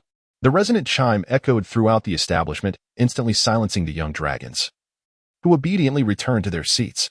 The experiences since their birth have taught them when to be boisterous and when to be obedient. After Muria struck the bronze bell beside him, any dragon daring to create a ruckus would share the same fate as the 3 unfortunate dragons in front of him. As the sound of Muria's bell resonated through the dining hall, a procession of cloud giant maidens entered from various entrances, each carrying steaming cauldrons. In an orderly fashion, they placed the black iron cauldrons on the low tables before each hatchling dragon. Subsequently, the cloud giant maidens, having delivered the food to the hatchlings, exited through another passage. And throughout the entire process, neither a single dragon nor a cloud giant maiden uttered a disarrayed sound. The only noise was the clattering of the cauldrons being set upon the tables, presenting an orderly scene that delighted Muria. Ding! Muria wielded his copper hammer once more to strike the bronze bell, and at the sound of this chime, all the hatchling dragons stirred, signaling the commencement of their meal. They propped themselves up on their hind legs, placing their forepaws on either side of the black iron cauldron. Stretching their long necks to delve into the contents and began to feast. Each dragon devoured its food voraciously. Muria was generous with the hatchlings' meals, arranging for the cloud giant chefs of Dragon Fortress to prepare dishes tailored to each dragon's palate. The red dragons feasted on meat still smoldering with flames, while the blue dragons savored the taste of meat struck by lightning, bearing charred marks. The black dragons indulged in sour delicacies to suit their unique tastes, whereas the green dragons enjoyed standard cooked fare. The white dragons, on the other hand, were served chilled, frosty meat. From his elevated platform, Muria observed the hatchlings dining below, nodding in satisfaction. This was the result of 3 years of training. While there were still minor imperfections, it was nonetheless commendable, as all dragons held a sufficient reverence for him. Turning his gaze to his own table, he beheld a cornucopia of culinary delights, slices of raw fish from the deep sea, aromatic grilled steaks, and plump white seabird eggs, alongside an array of vibrant fruits freshly picked from the cloud giant's orchards. Muria took great care in the hatchlings' meals, and his own was no less extravagant, each feast eliciting envious glances from the young dragons. His meals were not only sumptuous but also astonishing in size, with bird eggs towering half a man's height, fruits as large as a person, and tender steaks exceeding a meter in length, all cultivated by the cloud giants whom Muria had exiled to the 8 islands surrounding Taiji Island. Thus, he felt a slight alleviation of his ire. Once Muria had consumed all the food before him, feeling no hunger, he once again grasped his copper hammer and struck the bronze bell. The duration of his meal dictated the time allotted for the hatchlings to eat. The resonant chimes echoed throughout the dining hall, prompting all dragons, regardless of whether they had finished their meals or not, to lift their heads and look towards Muria. For their dining time had come to an end. Rest for a while, and then accompany me to the training ground. I shall review your assignments. Muria sat upon the high platform, his voice resonating softly. His words elicited envious glances from many of the hatchlings, while others displayed expressions of trepidation. Just as Muria concluded his statement, 3 hatchlings, exhausted from the trials of the magical array, began to regain consciousness below him.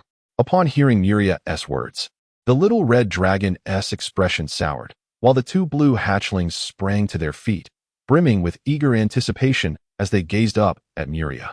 Within the confines of the 5-color dragon fortress, Muria led all 95 hatchlings into a chamber filled with wooden targets shaped like various creatures. Among them, 3 weary hatchlings, having erred, were not only subjected to punishment but also faced a day of hunger. However, for these 3, a day without food was a trivial matter. They could endure it, for the significance of the present moment overshadowed their discomfort. The room housed not only the hatchlings but also 6 crimson-scaled young dragons, each exceeding 12 meters in length, including their tails, presenting a formidable presence compared to the smaller hatchlings. Muria called out a name, Austin. And under the gaze of all the hatchlings, Austin, the largest among the 6 young dragons, strode forward with an air of pride. Muria, I have mastered all fire magic below the 4th ring, Austin proclaimed. Hearing this, Muria narrowed his eyes at the young dragon, who had begun to display arrogance. After bringing the 6 young dragons into the fortress, spurred by the actions of the female dragon Renata, an excellent idea struck Muria. He retrieved all low-tier spell tomes from the library of the Golden Dragoness Atries and began transcribing them one by one, ultimately distributing them to the 6 young dragons for their study. The issue of reluctance to learn spells was easily resolvable. Transmutation, Muria said, looking down at the young dragon. Upon uttering the name of this 4th ring spell, Austin visibly withered, retracting his neck as he implored, could we perhaps choose another spell, like Flame Shockwave or Fireball? Ah, how many times must I say this, Austin?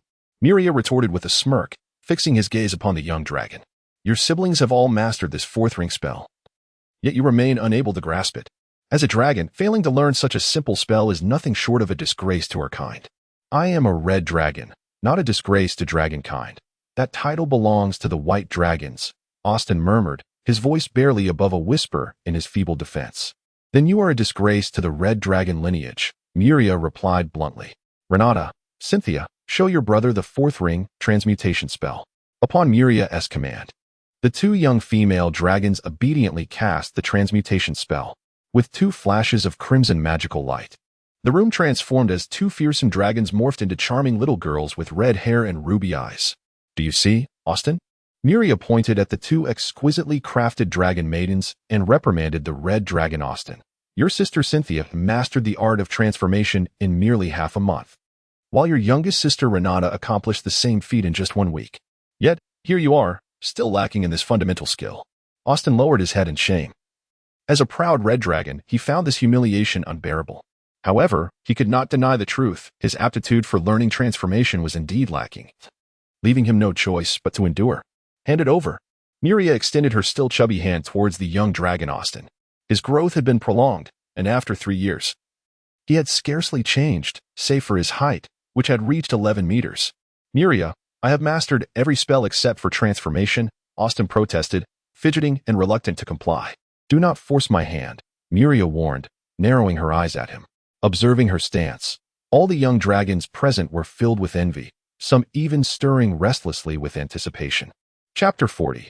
Through temptation, dragons, by their very nature, are exceedingly greedy creatures, possessing an insatiable desire for all things that shimmer, appear valuable, or are genuinely precious. This holds true for both benevolent and malevolent dragons alike. Muria himself has recognized this trait within him, as the blood of the golden dragon has instilled in him an obsession for collecting rare treasures. He has consistently tasked the tidal giants, who have pledged allegiance to him, with scouring the oceans for hidden riches, never once contemplating halting their relentless pursuit.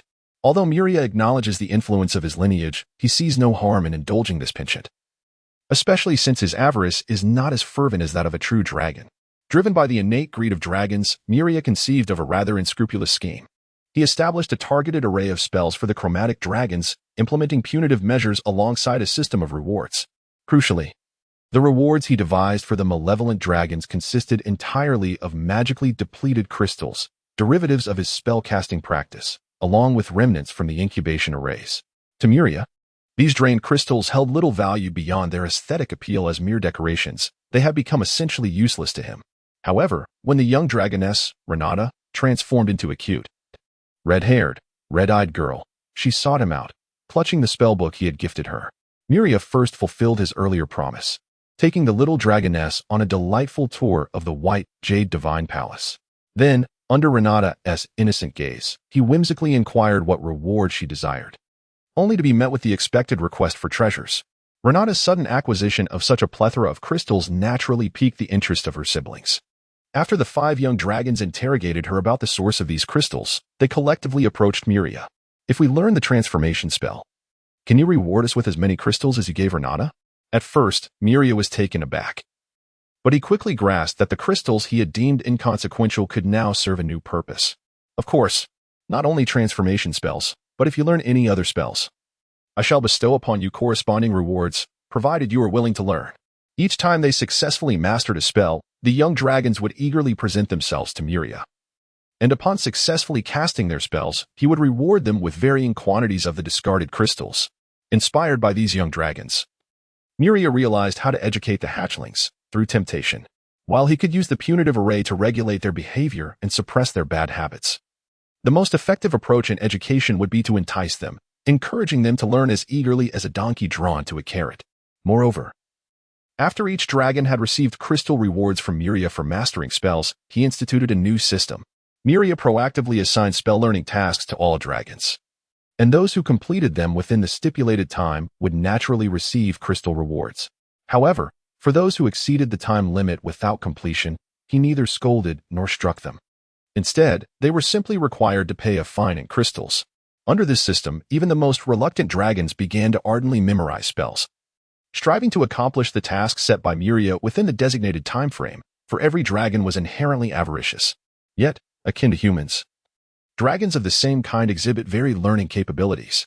Some, despite possessing remarkable elemental talents, require extensive time to master spells. The red dragon, Lane, stepped forward from the group of hatchlings after Muria inspected their spell-learning tasks. Muria glanced at him, then referred to his notebook, which recorded each dragon's true name and their spell-learning progress. Ah, he exclaimed, recognizing that Lane had mastered the second-tier spell, Elegance of the Cat. Upon receiving Muria's command, the hatchling began to chant, utilizing the mental model of the spell he had successfully constructed in his mind. A faint glow of magical energy enveloped his form, rendering him suddenly more agile. Without hesitation, the little red dragon darted forward, casting the supportive spell upon himself, and instantly transformed into a creature of elegance and grace. reminiscent of a nimble cat. When faced with low obstacles, he effortlessly leaped over them, and for those too tall, he climbed with feline agility, his body vertical to the ground, traversing with ease. "This is your reward," Muria declared, adhering to his own regulations as he presented Bert Lane with 20 exquisitely cut diamond-shaped crystals. Next was the blue dragon, Adrian, who had mastered the second-tier spell, Lightning Ball. With a crackling sound, a sphere of electric energy erupted from Adrian as commanded by Muria, striking a wooden target resembling a giant tiger. The bolt landed with a gentle crackle, leaving a scorched mark upon the target. "Well done, you are rewarded with 20 crystals." Following a brief interlude, Muria furrowed his brow as he observed the blue dragon, Aldrich, struggling to chant the incantation. He sensed no accumulation of fire elements in the air. "You have failed to learn this spell in a timely manner, Aldrich. According to the rules, you must pay a fine of 20 crystals. Should you resist this penalty, the fee will double." Muria gazed coldly at the blue dragon, for he had set reasonable timelines for each dragon's spell learning tasks. As long as they refrained from idleness and distraction, timely completion was achievable. "I will pay." The little blue dragon, with a pained expression, retrieved 20 crystals from its storage space and handed them over to Muria. "I shall grant you 3 more days, should you fail to master this spell by then. Further penalties will ensue." Muria noted this in her ledger with a swift motion. "Even if you learn the spell within 3 days, there shall be no reward, for you are already overdue." The green dragon, Cecil, cast a second-tier summoning spell, and forthwith, for chattering green-skinned goblins, armed with wooden sticks, materialized before Muria. A frown crossed her brow as she witnessed the summoned creatures trembling in fear upon the ground. "Goblins, how revolting," she muttered. The spell was successfully cast, earning a reward of 20 crystals. "Wait, I have also mastered another second-tier spell. Allow me to demonstrate," the little green dragon declared, her face alight with pride as she turned to Muria, eager to showcase her prowess. As she chanted, for arrows composed of potent acid coalesced in the air, aimed directly at the goblins she had summoned. With a swift whoosh, the arrows struck true, and amid the goblins' anguished cries, they were swiftly reduced to a viscous sludge by the corrosive substance. The little green dragon beamed with delight, reveling in the chaos. It was not unusual for a wicked dragon to take pleasure in slaughter. Muria, though troubled by the scene, refrained from rebuking Cecil. After all, the demise of a few chaotic goblins did not warrant ire. Exceeding expectations by mastering a second-tier spell is commendable. You shall receive 30 crystals. Retrieving an additional 30 crystals, Muria presented them alongside the previous 20 to the little green dragon. The sight of such a bounty left the hatchlings behind her envious, yet none dared to seize it. For there were dire consequences for those who would pilfer a dragon's possessions, loss of all private treasures, and a day spent in the most severe penal enchantments. Next, the black dragon, Lorelei, attempted her own second-tier spell, summoning a meager swarm of bats. As the few bats appeared in response to her incantation, Lorelei looked apprehensively at Muria. The spell had succeeded, yet the results were less than impressive. "Are you jesting, Lorelei? A mere handful of bats?" Muria chided the black dragon. "The lackluster outcome indicates insufficient practice. You shall receive a reduced reward of 7 crystals." After counting the bats, Muria determined the meager reward. "Surely, this is too little. I successfully cast the spell. Might I not receive a bit more?" Lorelei pleaded, attempting to negotiate for additional crystals. "Begone." Muria shot a cold glance at the little black dragon, disdain evident in her voice. "Understood." Realizing Muria and Apos' displeasure, Lorelei quickly accepted the paltry 7 crystals, retreating with her head hung low. Chapter 41. The Scholar Dragon. As Muria pronounced the name, all the dragons present turned their gaze towards a delicate and petite white dragon. Although all the dragons were similarly small-headed and small-bodied hatchlings, this particular white dragon possessed an unmistakably distinct aura of intellectual elegance that made the other white dragons beside her feel inadequate, instinctively gathering around her as if she were their leader. Upon hearing her name spoken by Muria, the white dragon Clodia rose gracefully and approached Muria with an air of calm poise, her eyes brimming with confidence. How infuriating it was that this white dragon, a supposed disgrace to her kind, wielded such exceptional magical talent. "Ah, how many spells do you think Clodia has learned this time?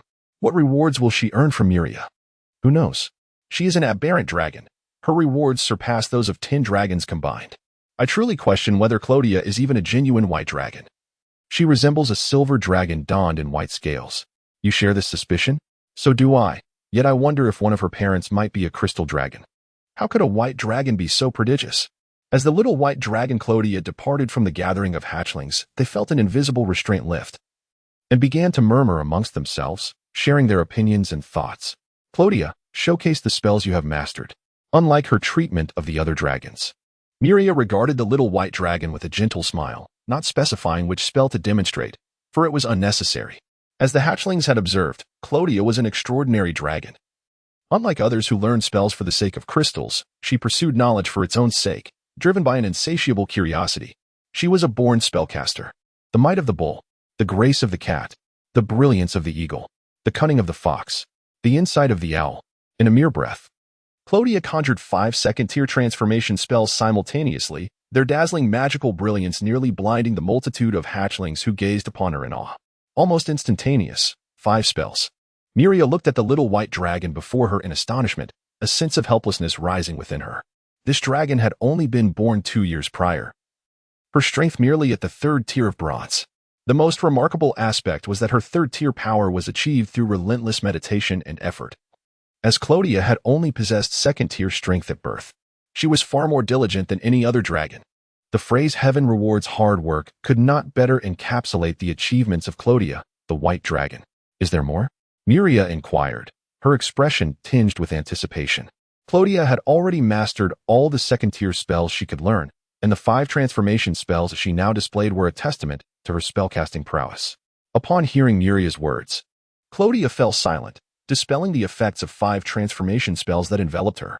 She then began to chant an incantation as a chilling wind swept through the training ground. Stirred by the rhythmic cadence of her voice, dozens of ice orbs, each the size of a soccer ball, materialized in the air, swirling in response to Clodia's spell. The little white dragon raised her paw, pointing at a bear-shaped wooden target, and the ice orbs transformed into streaks of white light, hurtling towards the target. With a resounding crack, 16 ice orbs struck simultaneously, shattering the 5-meter-tall bear-shaped target into a heap of frost-covered splinters. The remaining ice orbs continued to fly straight, impacting other wooden targets and cloaking their surfaces in a layer of frost. This was a 3rd-tier spell, the Hailstorm. Muria gasped in astonishment. It was well known that only those of bronze rank could cast 1st or 2nd-tier spells, while only those of silver rank could wield 3rd-tier magic. The act of casting above one's rank was remarkable. In the training ground, many of the hatchlings gazed at Clodia with a mixture of envy, jealousy, and admiration, for they too were learning spells and understood the significance of her achievement. Muria looked at the white dragon Clodia with a complex expression, for in any world, there are always beings whose abilities surpass those of their peers. Moreover, these exceptional beings often exhibited greater diligence, which in turn yielded remarkable results. For a 3rd-tier spell, the reward was 40 crystals. However, casting a 3rd-tier spell while at bronze rank would multiply the reward tenfold. Additionally, simultaneously casting nearly instantaneously 5 2nd-tier spells would earn another 100 crystals. Muria loudly announced the rewards he had prepared for Clodia, and the prospect of 500 crystals sent a wave of excitement through the hatchlings, a fortune unimaginable to those just a few years old. The hatchlings cast fervent glances at Clodia, wishing it were they receiving Muria's reward. Clodia, too, felt the weight of their gazes upon her, many of which bore ill intent. Yet she remained unfazed, for within this dragon fortress, Muria was the undisputed ruler, and at this moment, he held her in high regard. Muria, may I request a change in my reward? Clodia suddenly voiced her desire as Muria prepared to present the crystals. I would like magical crystals. The little white dragon looked up at Muria, her heart fluttering with trepidation. Clodia was more astute than the other hatchlings. She understood that Muria's reward of crystals was due to their perceived insignificance to him, mere trinkets occupying unnecessary space. However, magical crystals were different. These elemental crystals served as a universally accepted currency, far more valuable than gold or silver, essentially immune to devaluation. Very well, Muria replied, unexpectedly acquiescing after a brief moment of contemplation, without the furious outburst Clodia had anticipated. He appeared to be even more generous than she had imagined. However, if it is magical crystals you seek, I cannot offer you 500. Muria addressed Clodia, stating, 10 crystals in exchange for 1 magical crystal. This time, I shall reward you with 50 elemental crystals. Do you perceive any issues with this arrangement? Clodia, the little white dragon, smiled with delight, nodding her head in agreement. This quantity exceeded her expectations. Subsequently, before the gaze of all the hatchlings, She stored the water attribute magical crystal, glimmering with a celestial blue light, into her storage space. Disregarding the envious glances cast her way. Thus, Muria did not allow his hatchlings to follow the same languid routine as those of Ilrathia, who spent their days in slumber and indulgence. Instead, he meticulously structured their schedules, assigning them appropriate learning tasks based on their individual abilities. For those dragons who adhered to his guidelines and completed their studies punctually, he not only bestowed abundant crystals as rewards, but also permitted them to voice additional requests. However, most hatchlings eligible to make such requests yearned to visit the legendary White Jade Palace. Indeed, the White Jade Palace is a myth for the hatchlings reared within the Dragon Fortress. Legends speak of its golden brick floors, silver tiles, and adorned with crystals and gems. Every chamber within is said to be brimming with treasures beyond the wildest imaginings of dragons. This lore had circulated among hatchlings for an unknown length of time. Yet it transformed into reality when the first hatchling, the prodigious Clodia, returned from a council meeting at the White Jade Palace alongside Muria. Upon learning of the palace's genuine existence, the fervor for learning surged among all the hatchlings, reaching levels that astonished even Muria. This phenomenon once again affirmed the dragon's insatiable thirst for riches. In contrast, the 6 red dragons who had already transitioned into their juvenile stage regarded the hatchlings' aspirations to witness the White Jade Palace with disdain, for they had witnessed its construction firsthand and even pilfered from its depths. This experience inexplicably imbued the 6 juvenile dragons with a sense of superiority. In Muria's 18th year, hatchlings began to enter their slumber phase, and increasingly more followed suit. Having transitioned beyond the hatchling stage, they required this period of dormancy to enter their juvenile phase, heralding another phase of physical growth. The number of hatchlings pursuing their studies diminished significantly due to this unavoidable circumstance, leaving Muria initially disoriented. In that moment, he realized that he did not harbor the disdain he had professed for these hatchlings. Rather, the prolonged time spent together in teaching had fostered a fondness for these unruly and occasionally troublesome young dragons. Educating them had become an integral part of his existence. Fortunately, these hatchlings were born at staggered intervals over 3 years, resulting in their slumber phases occurring at different times. Thus, there remained dragons under Muria's tutelage, ensuring he was not left idle. In his 20th year, the red dragon egg gifted to him by the golden dragon Atres hatched, and almost simultaneously, the dragons entered their slumber, marking the conclusion of their juvenile phase. Upon awakening, 6 young dragons would emerge. Upon hearing this news, Muria remained in his room in contemplative silence for an extended period. As time passed, he had grown somewhat taller and his strength had ascended to the 5th tier of silver, yet he remained largely unchanged, still bearing the appearance of a youthful child. Even after assuming his human form, he still resembled a mere little brat. Chapter 42. The Ancient Dragon That Rends the Sky at the Age of 21. Muria observed that nearly all the hatchlings had undergone a period of slumber and had entered their juvenile stage. This surge in power, resulting from their extended dormancy, stirred many dragons to challenge the regulations established by Muria. The complexity of managing 95 hatchlings compared to that of overseeing 95 juveniles was not even comparable, nonetheless. This heightened management challenge remained within Muria's capabilities. The castle housed hundreds of golden tier cloud giants, not to mention several hundred storm giants on standby. These were merely bronze and silver tier juveniles. They were still a century away from posing any real threat. As Muria approached her 22nd year, 6 red dragons, having slumbered for nearly 2 years, awakened and transitioned into their adolescent phase. Their strength escalated to the 3rd tier of silver, and their bodies grew to a length of 15 meters. Upon awakening, they first replenished their severely emaciated frames through copious feeding, before congregating together. "Let us challenge Muria," proposed the youthful dragon, Austin, reminiscent of their earlier days as hatchlings. "I refuse," Renata declared without hesitation. During her juvenile phase, she had diligently honed her spellcraft, emerging as the most skilled among the 6 red dragons. Now, she possessed the confidence to reject her brother's suggestion.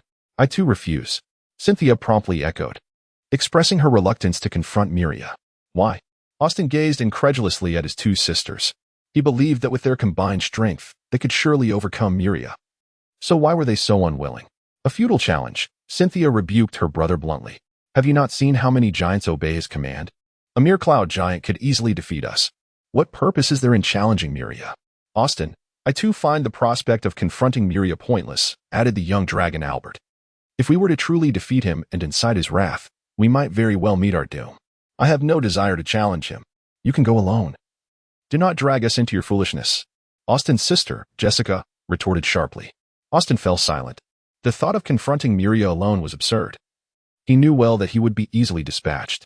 Thus, his proposal to challenge Muria remained just that, a proposal, devoid of any chance of becoming reality.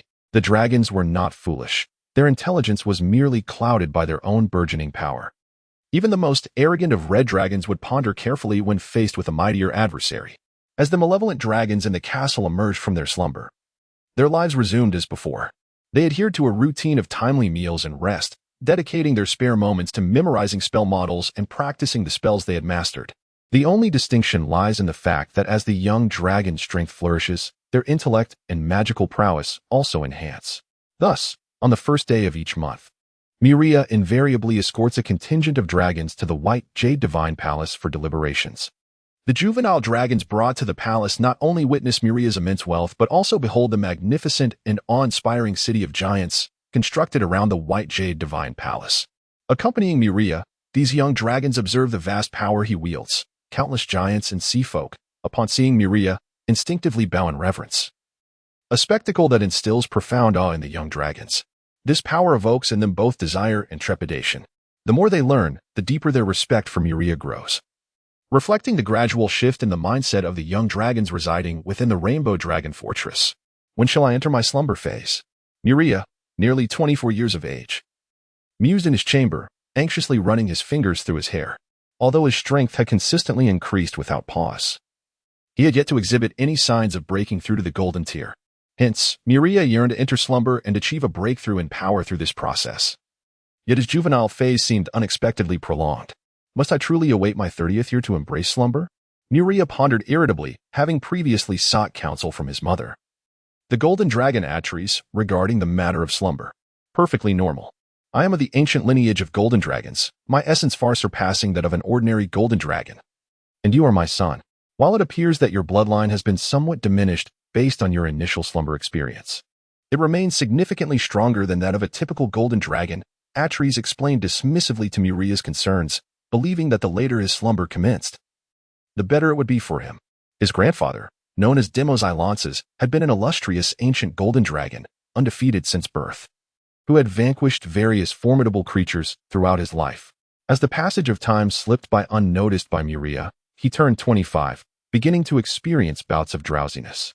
His daily sleep duration increased, and his appetite surged, consuming meals that were several times greater than usual. These signs indicated to Muria that his slumber phase was imminent. To mitigate potential issues arising from his slumber, Muria issued a series of commands.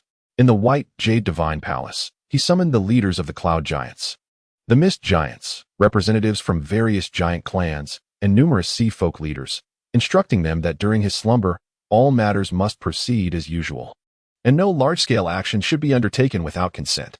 Meanwhile, within the Rainbow Dragon Fortress, he had expanded his personal guard of storm giants to 326, dividing them into two factions, one half dispatched to the City of Giants, bestowed with the authority to enforce order, while the other half remained in the fortress to safeguard the young dragons, ensuring that none could leave the Rainbow Dragon Fortress. Not only that, in order to prevent the young dragons within the castle from causing turmoil in the absence of his restraint, Muria began to appoint a select group of the most academically proficient dragons as overseers. For the remaining 4 types of malevolent dragons, he designated 2 to 3 dragons each as temporary managers. As for the white dragons, he directly entrusted the scholarly dragon Clodia with the authority to lead all the white dragons, hoping she would guide these feeble creatures in their studies of magic. Just as Muria had arranged everything and was preparing to welcome the impending slumber, a sudden surge of boiling blood coursed through his veins, stirring him from his drowsiness. What could this be? Muria gazed at the ceiling, sensing that this was not a herald of his approaching slumber, but rather an indication that some presence was drawing near, causing a resonance within his very bloodline. Hiss! Muria glanced at his hands, which had been pristine and slightly cherubic, but now, as the fervor in his blood intensified, golden scales began to sprout upon them. What a jest!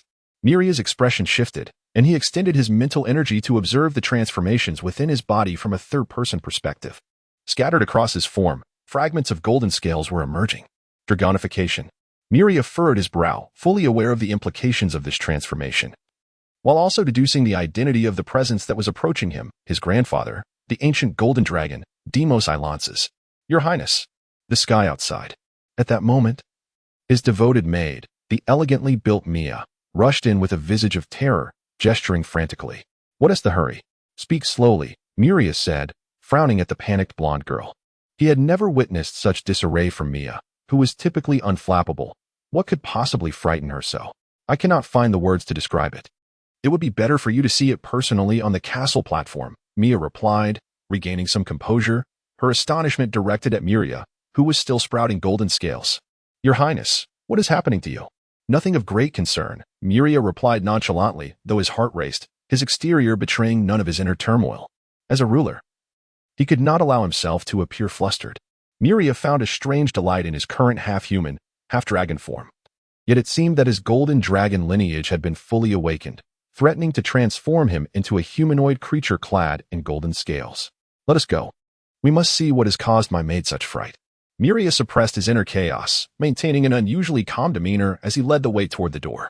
Upon exiting the room, Muria realized that he was not alone in his sensing. All sentient beings within the castle were aware that a formidable presence was about to descend.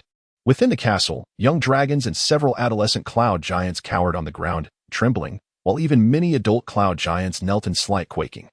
Muria traversed the castle and Apos' long corridor, his brow furrowed in concern. He discovered that within the dragon castle, the majority of the giants and dragons had succumbed to a paralysis of action, rendered utterly subdued.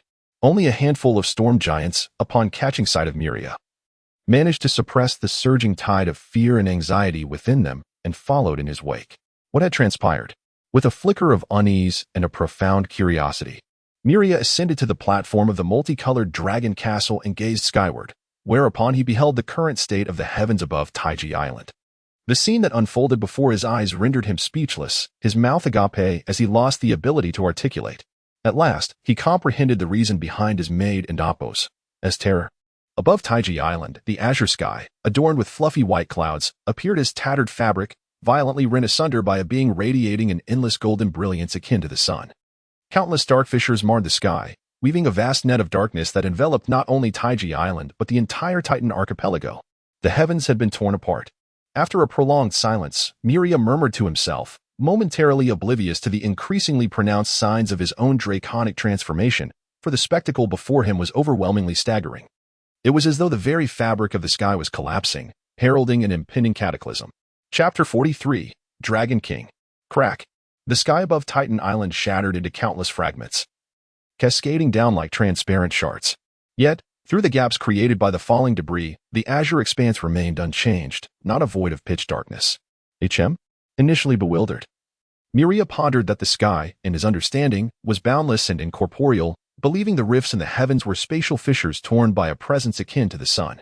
However, upon witnessing the actual descent of fragments, he discerned that these were not mere spatial remnants. The shimmering motes, continuously diminishing into translucent shards, represented a crystallization of energy, an ultra-large labyrinthine lock. Recognizing this phenomenon, Muria swiftly identified the fallen remnants as shattered pieces of an intricate labyrinthine barrier encompassing the entirety of Titan Island, a defense of astonishing magnitude. This labyrinth must possess a filtering mechanism. Ordinary beings would hardly qualify to trigger it. Otherwise, with so many foreign giants arriving, it would have been activated long ago. Not waiting until now. Muria gazed skyward. Demos, you possess quite the audacity to stir trouble here. At that moment, a thunderous voice resonated across the heavens, while the azure winds and violet lightning conspired to form a colossal hand. This hand, wrought from the elements, loomed over the land, casting an overwhelming shadow that filled Muria with reverence, a power beyond his current reach. Subsequently, this tempestuous hand descended with grandiosity, aimed squarely at the entity that had shattered Titan Island's protective labyrinth, its might rivaling that of the resplendent golden presence. Hey, when have I ever been timid? The sunlight being proclaimed with authority. As anticipated by Muria, from within the golden radiance emerged a claw, adorned with shimmering scales, boldly colliding with the tempestuous hand. Boom. After a fleeting moment of silence, a tremendous roar erupted, followed by a visible shockwave radiating from the point of their clash, as if a hurricane of 12 degrees swept across Titan Island. Whoosh, whoosh. The ferocious winds surged, raising towering waves of over 10 meters on the ocean and Opos' surface. Countless slender trees on the island snapped in half, their broken branches and leaves swirling chaotically in the air. The beasts, cowering in their lairs, emitted fearful cries of distress. The vast expanse of Titan Island lay in utter disarray, having barely withstood the aftermath of the confrontation between the two formidable entities. Many islands appearing as though they had been ravaged, stark and unappealing. Demos, a low growl, laced with fury, echoed from somewhere within Titan Island. Hey, why the anger? I did not strike first. The ancient golden dragon emperor, Demos, radiating an endless golden aura, nonchalantly remarked, as if he had not been the one to shatter the mystical locks of Titan Island first. A voice, emerging after a brief silence, inquired with uncertainty, Demos, have you transcended that boundary? Is there any need for such astonishment? Do you truly look down upon me? Demos retorted, clearly displeased. Indifferent to the multitude of beings below who could hear his words. You merely advanced a few centuries ahead of me. Does that preclude my own breakthrough? I had thought you were destined for divinity. With a cold scoff, Demos disregarded the remark entirely, yet the brilliance emanating from him intensified, rendering his already indistinct form even more elusive. With a thunderous crash, the colossal mystical lock shrouding Titan Island was violently breached by Demos, creating a vast opening. After which he surged forward, hastening towards Taichi Island, where Muria resided. Demos has transcended the boundary and become the Dragon King. Shall I allow you to be so audacious? How dare you shatter the Titan clan's warning locks? Upon hearing Demos's derisive scoff, the voice fell silent momentarily, only to erupt in anger at Demos's actions. Do you seek a confrontation? When did Titan Island become a realm for your golden dragon kin? A voice tinged with confusion echoed. Osiris, have you become muddled in your slumber? Demos mockingly retorted, utterly uninterested in addressing the inquiry. The will of Titan Osiris followed Demos's trajectory, and soon he beheld Muria standing atop the multicolored dragon fortress, exclaiming in awe, the Titan and the dragon's offspring. How astonishing. It seems I have slept far too long. Upon discovering Muria's existence, Osiris expressed a profound exclamation and then fell silent. Above the castle, Muria first sensed a presence akin to confronting a tempestuous ocean storm, a vast and oppressive consciousness sweeping over him. However, rather than discomfort, Muria felt his blood boil with heightened vigor as another force began to awaken within him, yet without any outward manifestation. His draconic transformation was instead subdued and halted by this power. Then, Muria directed his gaze straight ahead, where a radiant sun descended upon Taichi Island. Bathing the entire island a golden hue, Taichi Island transformed into a golden paradise. Ultimately, the sun settled before Muria, its golden light cascading upon the multicolored dragon fortress. The storm giants, standing alongside Muria atop the fortress, could no longer withstand the approaching solar might. As the sun drew near, they succumbed to the seemingly boundless pressure, collapsing to their knees and eventually losing consciousness. If even the mightiest of storm giants faltered, it was needless to say that all creatures upon the multicolored dragon fortress and throughout Taichi Island were similarly affected, collapsing in droves under the instinctual response to the sun, an entity they could not bear to gaze upon. On Taichi Island, only Muria remains conscious. When he faces the sun, his sensations diverge from those of other beings, feeling warmth and comfort without an ounce of oppression, akin to basking in the gentle rays of a winter sun. Hey, old man, breaking through is one thing, but must you be so arrogant? Can you not tone it down a bit? At that moment, a dimensional portal materializes above Muria's shoulder, and a breathtakingly beautiful girl steps out, her feet seemingly treading on air, before plopping down onto his shoulder. She is Atris, the golden dragon maiden, in her human form. As she speaks, the golden radiance around her begins to gradually fade, ultimately revealing the true form of the ancient golden dragon, obscured until now by the brilliant light. Upon seeing the ancient golden dragon standing before the prismatic dragon fortress, Muria's face betrays his awe. This colossal golden dragon resembles a majestic mountain, a grand sight to behold. The golden dragon king stands on the ground before the fortress, aligning his gaze parallel to Muria's from atop the castle, showcasing his immense stature. It is worth noting that Muria's fortress is constructed to the scale of an adult titan, a remarkable architectural feat of unimaginable proportions. Thus, Muria finds himself perched over 300 meters above the ground. In comparison, Muria's grandfather, Demos Alances, possesses an astonishingly immense form. Is this some sort of trick? Muria murmurs to himself, gazing at his grandfather's magnificent physique. Though his reading has been limited, he possesses enough common knowledge to recognize that such a size is beyond the capacity of even the largest ancient dragons, including the colossal primordial red dragon. I undertook a temporal journey, and fortune smiled upon me, leading to my breakthrough, Demos casually explains. Who do you think you're fooling, old man? A simple journey through time grants you a breakthrough? Atres retorts disdainfully, next time, take me along. If I don't achieve a breakthrough and ascend to Dragon King status, you'll be held accountable, understand? Dream on. Becoming a Dragon King is no easy feat. Just look at Elerasia. There are only a handful of Dragon Kings. The Golden Dragon King scoffs. Focus on reaching the pinnacle of legend before contemplating your ascension to Dragon King. Humph. Atres huffs, then scrutinizes Demos closely. Oh, father. Not only have you grown in size, but your form has changed significantly as well. Of course, Demos replies, weary of his daughter's capricious nature. Each Dragon King is unique, their power and form transcending that of ordinary dragons. Upon hearing Atres' words, Muria finally regains his composure. Initially awestruck by his grandfather's size, he now takes the time to observe Demos' distinct appearance. He realizes that Demos' true form diverges greatly from that of a typical golden dragon. Most notably, while ordinary golden dragons possess a pair of horns, Demos boasts 8, for pairs extending backward at various angles, resembling a regal crown, a symbol of his status as a Dragon King. The formidable body of Emperor Thoth's dragon, while immense, could still be partially discerned by Muria from the castle's pinnacle, thanks to the advantageous vantage point. In contrast to the slender and elongated physique of an ordinary golden dragon, Emperor Thoth's form could aptly be described as muscular. This particular manifestation seemed to be a trait exclusive to the red dragons.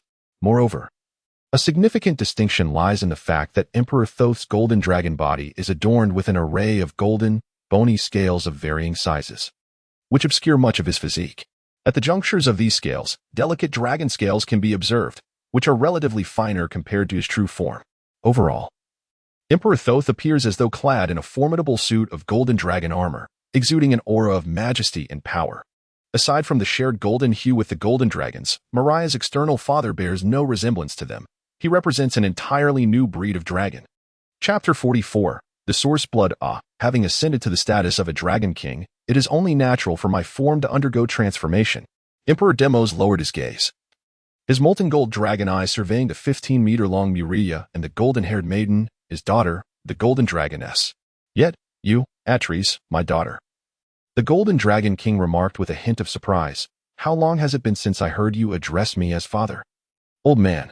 Upon hearing his daughter refer to him in such a manner, Emperor Demos and Apos' expression returned to its usual composure. This was the title he was accustomed to, while the term father felt somewhat unfamiliar to him now. Muria, observing the exchange between this father and daughter, found himself slightly bewildered. Is this a typical father-daughter relationship? The Golden Dragoness Atres had always left a positive impression on him, powerful, knowledgeable, albeit with a slight greed for wealth.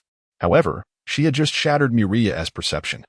As a dragon renowned for her vast knowledge and elegant demeanor, she addressed her father in such a manner, utterly distorting Muria's understanding. What astonished Muria the most was the nonchalant attitude of his grandfather, who seemed accustomed to this dynamic. The normal address appeared to be what he found uncomfortable. What had transpired to bring about such a change? A rare occurrence indeed, Atres. Emperor Demos regarded Muria with a hint of amusement. Is it because of my grandson? Heh. Do you wish to maintain your image as an elegant lady in front of your son? Without a word, the Golden Dragoness Atres shot a fierce glare at her father. Have you gathered the items I requested? Haha. Emperor Demos chuckled awkwardly. The items you desire are far too numerous and varied. I have yet to complete the collection. Atres narrowed her eyes. How much have you managed to gather? Ahem, not much. Demos cleared his throat, seemingly embarrassed. A few items? Demos fell silent. Not a single item collected, I presume. The Golden Dragoness stared at Demos impassively. If you have nothing, then what brings you here? You are wasting my time. You cannot blame me, daughter. The materials you seek are of legendary caliber and all pertain to bloodline purification. Such items, once obtained, are either consumed immediately or traded swiftly. How could I possibly find the opportunity to collect them? Demos pleaded for his daughter's understanding, wearing an expression of helplessness. You are now a Dragon King. What significance do legendary materials hold for you? Simply seek out an ancient, feeble deity and dispatch it.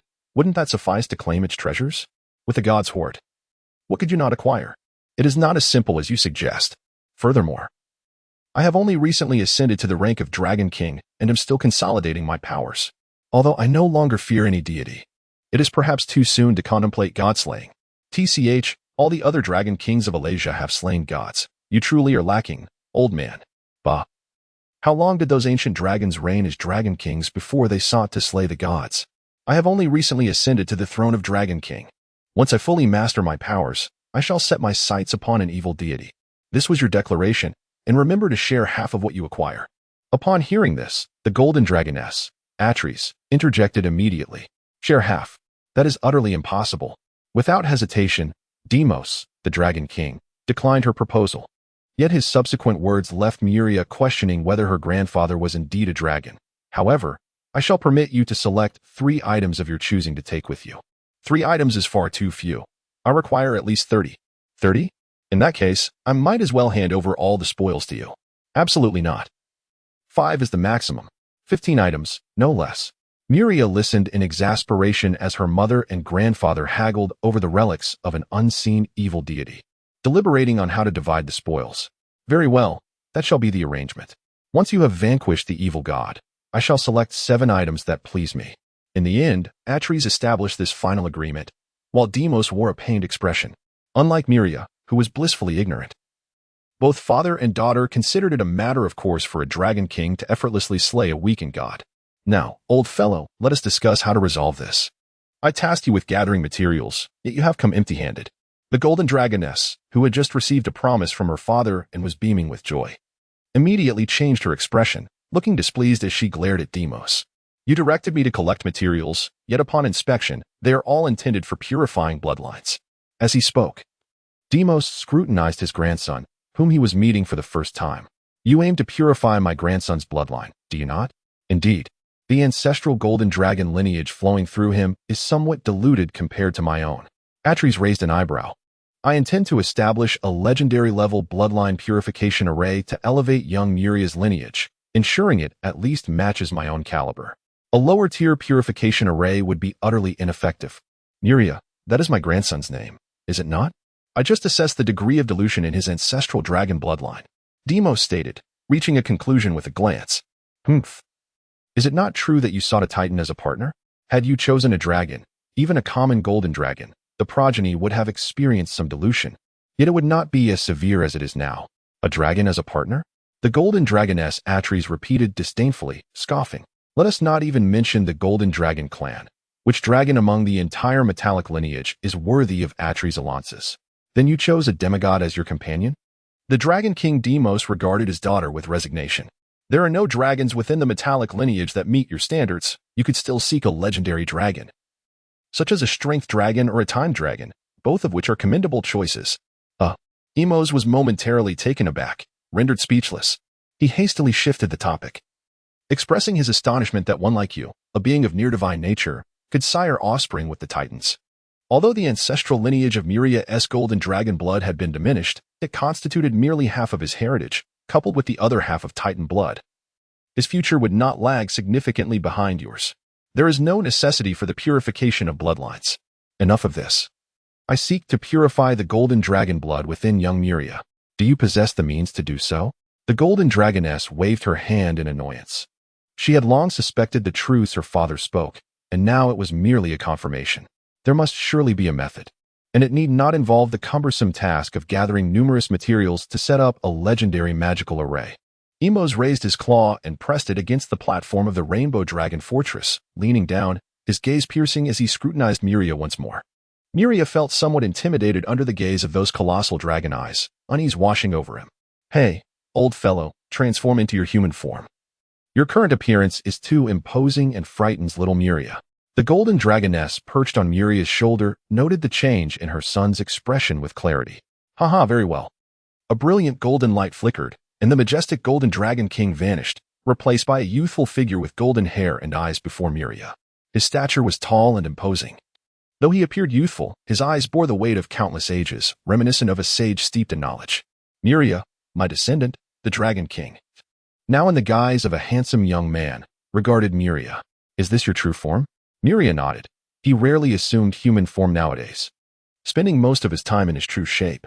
After all, both forms were humanoid, merely differing in size and the presence of certain adornments. A change he had acclimated to over the years. Can you transform into the visage of a golden dragon?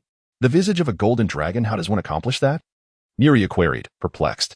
He could morph into a human form through transformation spells, and with practice, he could even emulate the legendary Sun Wukong's 72 transformations, shifting into various creatures. However, dragons were no ordinary beasts. Among the ranks of shapeshifters, dragons represented the pinnacle of transformation.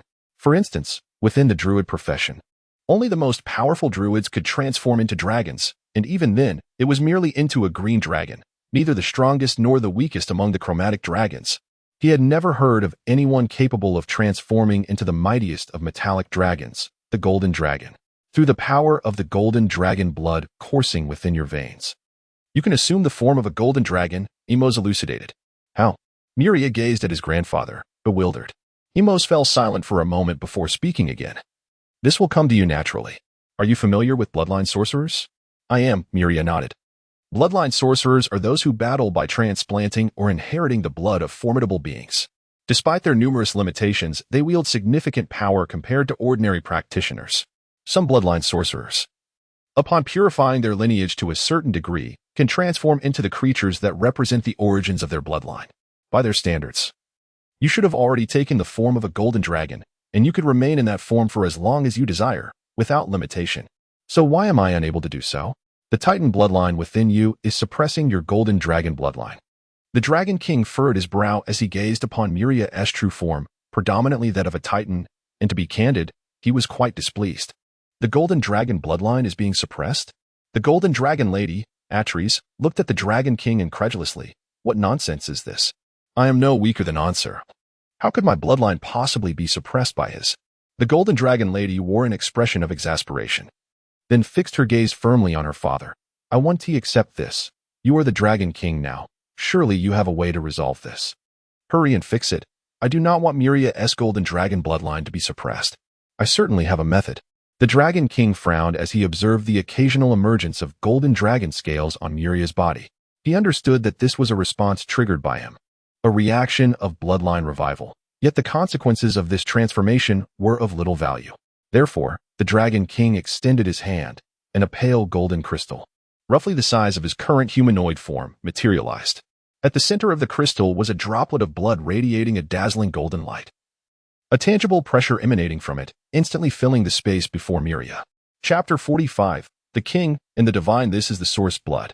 The golden dragoness, Atres, gazed intently at the droplet of golden blood within the crystal for 3 breaths before exclaiming, "Old fellow, you truly are generous." Her voice carried a tone of astonishment. With the Dragon King's source blood, the issues plaguing young Muria would no longer pose a challenge. That was certain. The Dragon King squinted with a smile, clearly pleased by his daughter's exclamation. Muria too was transfixed by the crystal before him, captivated by the radiant droplet of blood it contained. Upon sighting this blood, his own veins surged with fervor. His body yearned to merge with that singular droplet. Ah, my grandson can hardly contain his excitement, the Dragon King observed as Muria, stimulated by the source blood, sprouted patches of golden scales. With a calm gesture, he waved his hand, causing the enormous crystal to disintegrate, gradually revealing the droplet that emanated an infinite, resplendent golden glow.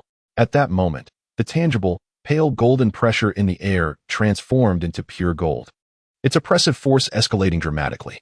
Behind Muria, the storm giants, rendered unconscious, emitted muffled groans of agony under this overwhelming pressure, blood seeping from their mouths and noses.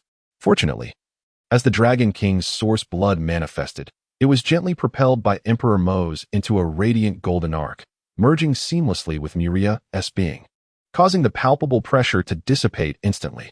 Muria watched in sheer delight as the source blood, which his body instinctively craved, penetrated his chest. However, his joy was short-lived. The source blood felt akin to a sun, radiating seemingly endless, fervent warmth. The intense power of the Dragon King began to unfurl within him, creating a sensation of expansion, as if his very form might burst from the overwhelming energy of that singular droplet. Yet soon, another force within him began to awaken, stimulated by the intensifying dragon bloodline. In a moment of haze, Muria envisioned countless towering hurricanes, interspersed with golden lightning. A formidable and domineering power emerged within him. This was the essence of the Titan bloodline. It clashed with the Dragon King's source power, initially at a disadvantage. However, As Muria's Titan bloodline fully revived, it revealed characteristics akin to the Dragon King's source energy, standing its ground in a remarkable contest. After all, the Dragon King's power derived merely from a single droplet of blood, intended primarily to enhance Muria's lineage rather than to obliterate his form. In contrast, the Titan bloodline originated from Muria's entire being, designed for protection. Rather than engage in direct conflict, the powers of Titan and Dragon fostered a harmonious competition within Muria. Unbeknownst to him, as he felt the swelling sensation within his body, a profound drowsiness began to wash over him. Under the influence of this drop of Dragon King's source blood, Muria has entered the threshold of slumber, succumbing to sleep in the presence of his mother and grandfather without any resistance. Within the five-colored dragon fortress, the golden dragon lady, Atris, who was initially perched upon Muria's shoulder, found herself gently propelled into the air beside him as he absorbed the Dragon King's source blood. Upon witnessing her progeny, Atris emitted a soft gasp, for countless golden specks of light were naturally emanating from Muria's form, halting at a certain distance. In less than 5 minutes, a cocoon, shimmering with a faint golden glow, materialized on the platform of the fortress, and Muria and Apos' figure vanished from sight. "You have not encountered such a phenomenon, but I have," remarked Deimos, observing the transformation of Muria into a colossal cocoon with satisfaction, disregarding his daughter's desire to confront him. For most legendary attacks had become ineffective against him. What has caused this? He pondered.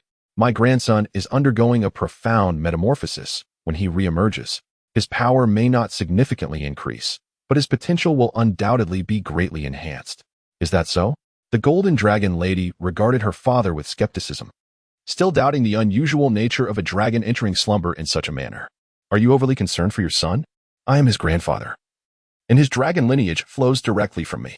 Having merged with my source blood, how could anything be amiss? True enough, Atris mused, her gaze fixated on the towering 15-meter cocoon, sensing the aura within growing steadily stronger, which alleviated her concerns. Soon after, her eyes began to radiate a brilliant golden light as she turned to Deimos. Father, you bestowed a drop of source blood upon your grandson, as your own daughter. Might you not grant me a few drops as well? So miserly. Upon hearing Deimos' response, Atris' eyes dimmed, and she pouted softly. Miserly, transforming into a valiant youth. The Dragon King gazed incredulously at his daughter. How many treasures have you pilfered from my treasury over the years? You must have some awareness of that. I have never demanded anything from you. Haha. The golden dragon lady averted her head, chuckling lightly. Her father's treasury had been her primary source of wealth before achieving legend status, and it remained one of her chief income sources. Speaking of which, when you attained legend status, you emptied my entire library under the pretense of borrowing to transcribe. When do you intend to return my books? Father, your collection is vast. To transcribe it all would require considerable time. Thus, I estimate it will be quite some time before I can return it to you. Anyway, you have no use for it at present, so it is of no consequence for it to remain with me. The golden dragon maiden Atris, with her large eyes darting about, bore no resemblance to a legendary mage. At this moment, she resembled a naive girl playfully seeking affection from her father. Upon hearing his daughter's words, Deimos felt a wave of frustration. He had lost count of the times Atris had uttered such sentiments, each occasion resulting in a permanent loss of his wealth. This time, he knew that his collection of tomes amassed over several centuries was now entirely beyond his reach. Can't you spare me a few drops of source blood? Atris inquired with a hint of reluctance. No, Deimos replied without a moment's hesitation. You are already legendary. A few drops of source blood would be of little assistance to you, and it would not elevate you to the status of Dragon King. Even if it doesn't enhance my strength, it could still be beneficial for research, Atris asserted with the poise befitting a legendary mage. It is unnecessary. The time you would spend asking me for it would be better utilized in your own ascension to Dragon King, Deimos replied, waving her off. She had merely grown accustomed to seeking such favors from him. Source blood was the foundation of the Dragon King, and she would never allow her father to diminish his own standing. Becoming a Dragon King is not as simple as you might think, Deimos cautioned, aware of his daughter's prodigious talent and lofty ambitions. However, the path to becoming a Dragon King transcended mere talent. By the way, when I first achieved my status as Dragon King, I visited the first layer of the abyss and strolled at the gates of Tiamat's divine realm, Deimos remarked, as if a thought had just struck him. Atris smirked, instantly recognizing the pride in her father's tone. Yet, despite her awareness of his boasting, her curiosity was piqued. After all, Tiamat was the five-headed dragon queen, the deity of evil dragons. And then, you reached Tiamat and Apos, divine realm, but didn't and Apos. Venture inside? She prodded. Do not jest. Demos responded, easily discerning the sarcasm in his daughter's words. Before her deification, Tiamat was a dragon king, and with her divine status in the passage of time. Even possessing moderate divine power makes her a formidable presence. I had just ascended to Dragon King. Entering her domain would be tantamount to courting death. Yet you still loitered at the entrance of her realm. If you were to encounter her, what would become of you? Huh? You would likely become the chief consort of that five-headed dragon queen. Do not speak nonsense. Demos shot her a glare. Even if confronted by Tiamat, I could evade her.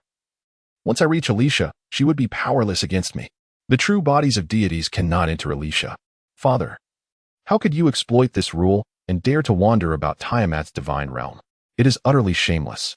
This is merely the world's rules governing the gods. It is not shameless. Tiamat relinquished her identity as Dragon King in pursuit of greater power to become a dragon deity, and she too must abide by these rules. If she still held the title of Dragon King, I would certainly keep my distance and never provoke her. After all you've said, Father, you must have done something at the gates of Tiamat's divine realm, given your nature. I find it hard to believe you left without taking action. I did nothing significant. Merely dispatched a few unworthy creatures, Dimithus replied, evading the scrutinizing gaze of the golden dragon lady. Unworthy creatures?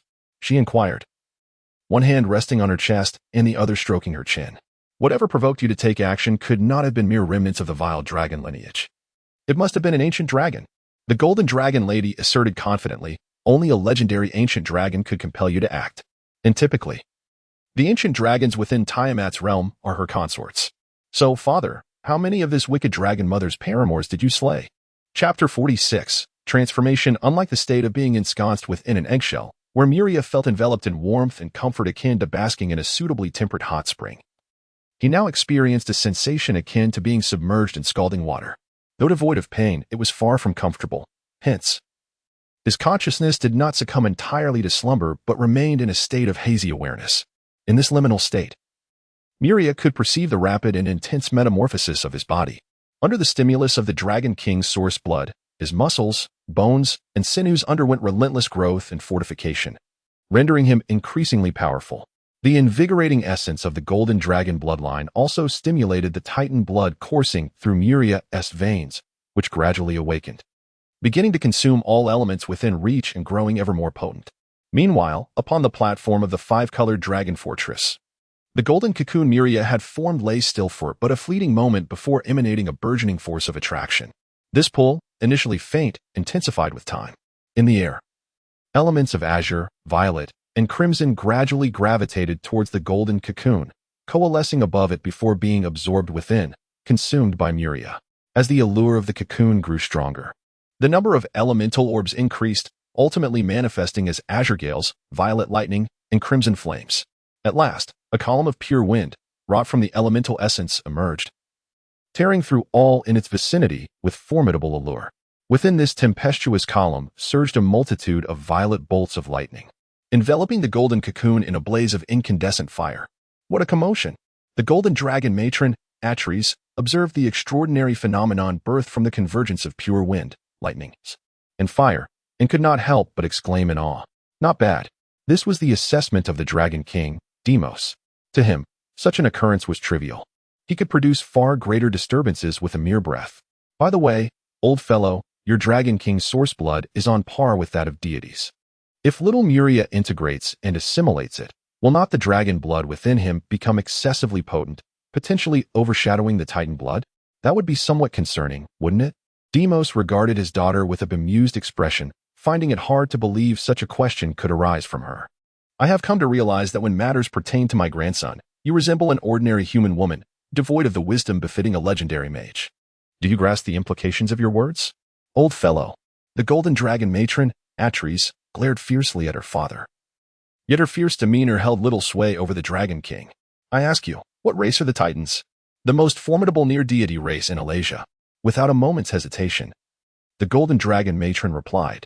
The approaching Titan refers to the ancient deities from the primordial era, those who could traverse the boundless void, rather than the current deities of faith. How could the bloodline of such a race possibly be subdued by a mere drop of my source blood? It seems to be the case.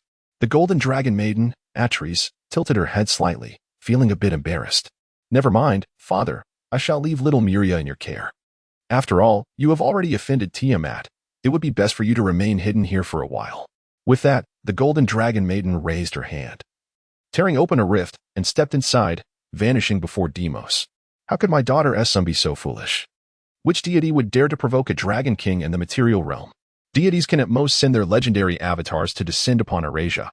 Yet I can unleash my full strength. I fear no deity. Deimos muttered under his breath, shaking his head in disbelief at his daughter's foolish words. As time passed, the creatures that had succumbed to the dragon's might, which Deimos had desperately tried to contain, gradually regained consciousness on Taichi Island. The first thing they did upon waking was to apprehensively glance towards the direction of the colorful dragon castle. Above the castle, the storm giants, who had first fainted from the Dragon King and Apos' might and then suffered internal bleeding from the pressure of the Dragon King and Apos' source blood, began to awaken one by one. Upon awakening, they looked towards the golden cocoon, wreathed in hurricanes, thunder, and flames, and the golden-haired, golden-eyed heroic youth sitting cross-legged beside it. Your Excellency. They approached the golden-haired youth with trepidation, instinctively recalling the golden sun they had seen before their unconsciousness. May we inquire, our lord? One storm giant bravely ventured, addressing Deimos with respectful tones, having surmised the nature of the being before them. This was a presence that could stand alongside the gods of the heavens, yet they were not deities. They were something more extraordinary. In Eurasia, this group of beings bore a special title, epics. Even the weakest of epics command sufficient respect from deities of great power, because epics can traverse Eurasia freely. Unlike deities who are bound by limitations, they can unleash their formidable power capable of rivaling that of the gods. Indeed, Deimos interjected before the storm giant could finish, pointing to the golden cocoon before him. My grandson has entered a state of slumber, yet due to certain circumstances, he has become this way. The storm giants exchanged glances, utterly taken aback by Muria's transformation. Your Excellency, is there anything we can do? Another storm giant inquired. Deimos surveyed the group of storm giants, contemplating for a moment. If you truly wish to assist my grandson, seek out energy crystals of the elements of wind, thunder, and fire. The more, the better. Simply pile them beneath this egg. Upon hearing the words of Deimos, the storm giants respectfully withdrew, surging into the depths of the castle. Within the castle and Apos' treasury lay an abundance of elemental crystals, scavenged from the ocean by the tide giants. Before long, numerous storm giants ascended to the platform of the dragon fortress, each carrying a bag that radiated a dazzling ethereal light. Subsequently, the storm giants appended their bags, producing a melodious clatter of crystals as streams of variously colored elemental crystals flowed toward the golden cocoon that was the manifestation of Muria. Ah, splendid! Deimos observed the 3 types of elemental crystals buried beneath the golden cocoon in such a short span, raising an eyebrow. My grandson may be young, yet he possesses considerable wealth. An abundance of elemental crystals had submerged a third of the golden cocoon, but soon, the batch of shimmering crystals closest to it began to lose their luster at a visibly rapid pace. Before long, a band of clear, colorless crystals emerged beneath the golden cocoon. These were the discarded crystals, their elemental essence having been entirely consumed by the cocoon's absorbing force. Clear away these drained crystals. Deimos furrowed his brow as he gazed at the growing pile of discarded crystals atop the elemental ones. Bow down. 50 cloud giant maidens, prompted by the storm giant who had brought them, respectfully saluted Deimos. They had been summoned by the storm giants to assist in the removal of the discarded crystals. Very well, Deimos nodded, then suddenly inquired of the storm giants, is this the castle of my grandson? Indeed, this entire island belongs to His Highness Muria. Everything upon it is his domain. Is that so? Then I shall reside here until my grandson awakens. Rising to his feet, Deimos waved to the giants. I shall wander freely. You need not accompany me. With that, the golden-haired youth vanished from sight under the watchful gazes of the giants. Go. Notify all the giants on Taiji Island, as well as the dragons within the castle, to ensure they are aware of Deimos' presence and to refrain from any offense. Upon witnessing Deimos' disappearance, a storm giant's expression turned grave. He thrust the storage bag into the hands of a kin and, accompanied by several companions, dashed into the castle. Shortly thereafter, one by one, colossal rock birds soared into the sky, carrying the storm giants in all directions toward Taiji Island. Simultaneously, a dense swarm of griffins spread their wings and flew out of the castle, bearing messages toward the city of giants. The storm giants sought to inform every creature on the island of the arrival of Dragon King Deimos in the shortest possible time. For if any unfortunate soul were to cross paths with the wandering Deimos and unwittingly provoke his ire, the consequences were beyond the storm giant's imagination. Chapter 47. Interests in Truth. Deimos had not ventured beyond the confines of Five-Colored Dragon Fortress on Taiji Island. He had never left at all. To him, all that transpired on this island resembled mere child's play. Throughout his life, Deimos traversed nearly the entire expanse of Eurasia, witnessing an abundance of astonishing phenomena. To many giants, the majestic city of giants was deemed the largest city in Eurasia, with its opulent white jade palace at the heart, regarded as the most luxurious castle of the realm. Yet, in Deimos's eyes, these edifices held little significance. They were but trifles. In Eurasia, there existed numerous structures that could easily eclipse both the white jade palace and the city of giants in scale and grandeur. For instance, the Sky City, elevated by powerful magical formations, in the Mage City, boasting thousands of towering mage spires, or the City of the Dead, constructed from endless piles of bones. Within Taiji Island, the only entities that truly captivated Deimos were the over 100 young chromatic dragons diligently studying spells within the Dragon Fortress. Standing in the study chamber of the fortress, he observed the young dragons, their snouts resting on spellbooks as they endeavored to memorize the intricate models of magic. My, how astute Atreus has become, gathering such a multitude of wicked dragons for my grandson, he mused. Yet, my grandson proves even more intriguing, orchestrating spell learning among these dragons. Deimos watched with amusement as the young dragons bobbed their heads, immersed in their studies. He strolled about the study, yet curiously. None of the dragons seemed aware of his presence, as if he were a mere figment of their imagination. Each dragon is studying distinct spells. He pondered after glancing at several spellbooks.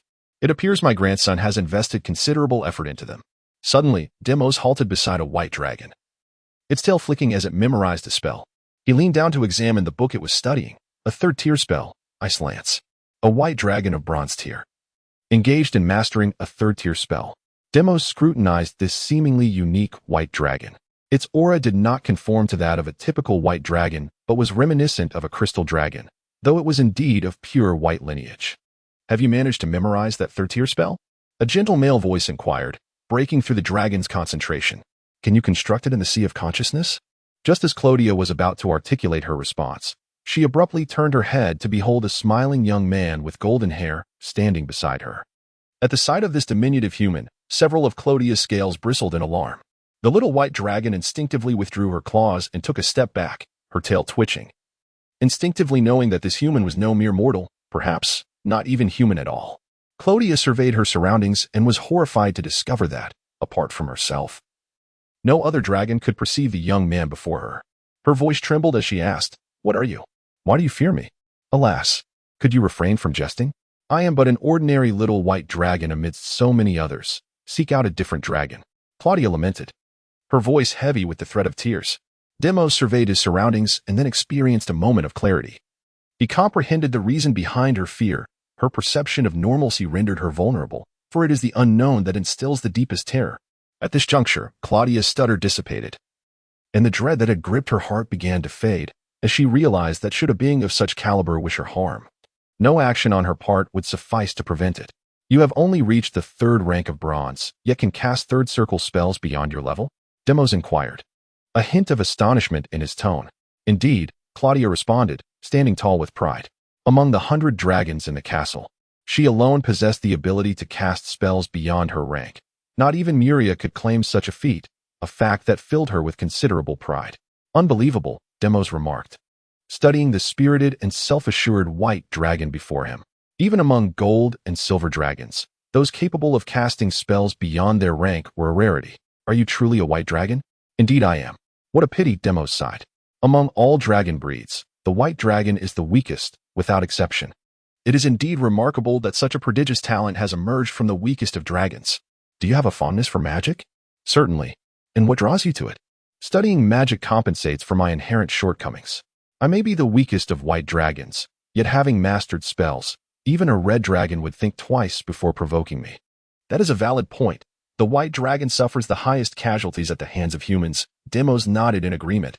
Muria also asserts that even a white dragon, As a dragon ought not to live a mundane existence like those ordinary beasts. A dragon should embody the essence of what it means to be a dragon. What does it mean to embody the essence of a dragon? Demos inquired, intrigued by the words of his own grandson. When a true dragon emerges, all beasts cower, and all spirits revere. My grandson is indeed fascinating, he mused, chuckling at Claudia's proclamation. As laughter filled the air, an idea suddenly struck Demos. Once conceived, it demanded execution. He proceeded towards the front of the study room, dispelling his nearly invisible state in the process. Who is he? When did he arrive? Within the study, the multitude of young dragons beheld Demos, a figure markedly diminutive compared to their current stature. Is that a human? A red dragon observed, licking its lips, droplets of saliva falling to the ground. Fool. Beside this young dragon, the youthful dragon Cynthia, witnessing her kin's behavior, raised her paw and forcefully brought its head down to the ground.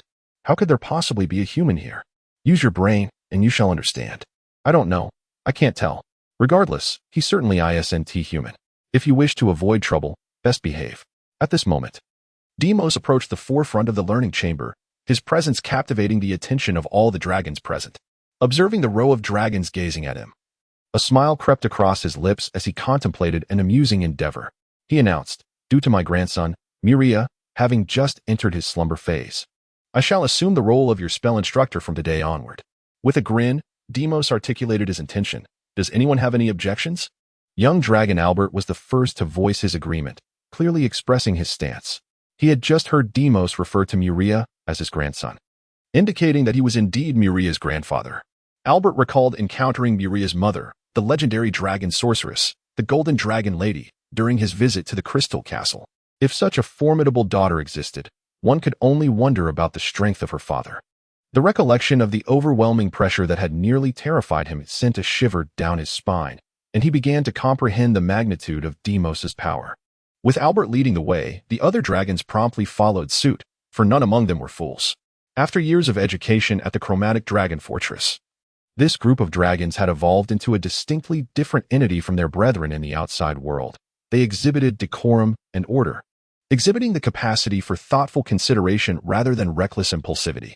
Above the castle platform, the golden cocoon that housed Muria was surrounded by the manifestations of three elemental phenomena: hurricane, thunder, and flame, a result of the cocoon's voracious absorption of these elements.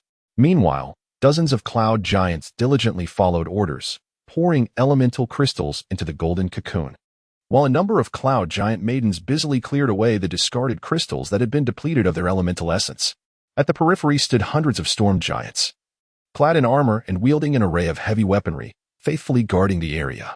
Within the golden cocoon, Muria's form underwent intense transformations under the influence of the Dragon King's blood, as dragon scales sprouted from his body, only to reseed under the Titan bloodlines effect. The bloodlines of the golden dragon and the Titan engaged in a beneficial struggle within him, fostering continuous growth as Muria's bones, sinews, and muscles strengthened day by day. Within the castle, Demos imparted his knowledge of spells to the young dragons with fervent interest, while above, Muria experienced a crucial metamorphosis in the course of his life. Time slipped by quietly, seemingly unchanged, yet everything felt transformed in its wake. Chapter 48. Dragon. Titan. 5 long years have elapsed, yet Muria remains ensconced in her golden cocoon, showing no signs of awakening. During her slumber, the 5-color dragon fortress has undergone a remarkable transformation. Within the fortress, a considerable portion of the hatchlings have entered a dormant phase, evolving into young dragons with a nascent ability to survive throughout Alasia. While the remaining few have also succumbed to slumber, agile young dragons soar in and out of the fortress, imbuing the castle with an invigorating vitality. However, this exuberance renders Muria's previous commands mere empty words. It is not that the giants disregard her orders, but rather, they lack the means to enforce them.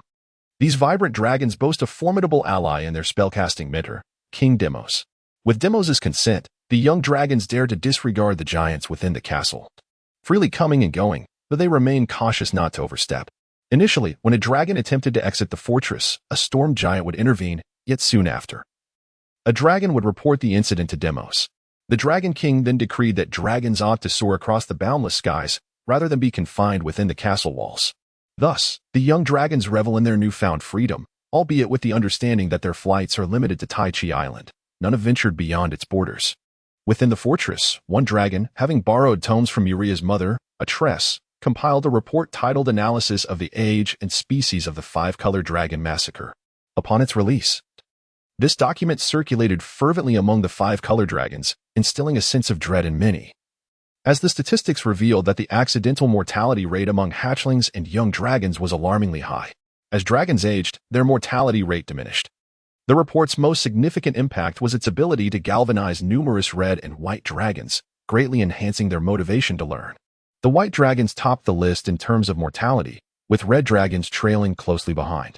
For those individuals or organizations in Alasia seeking fame through dragon slaying, the white dragon remains the prime target.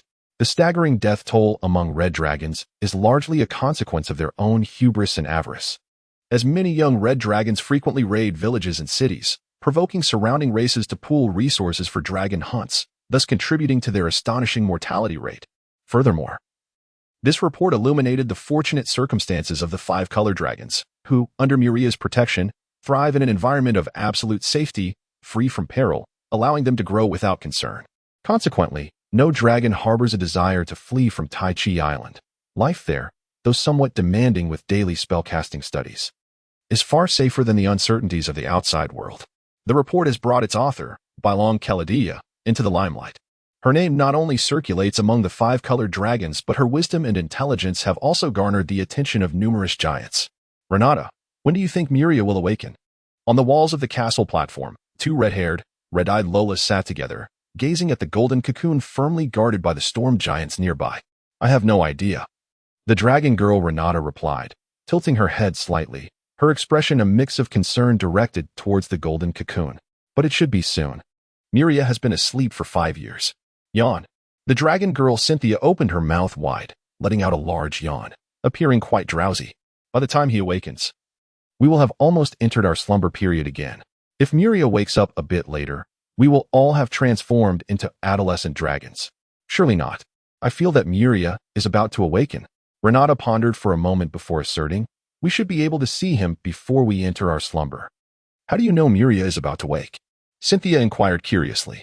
Did you not notice?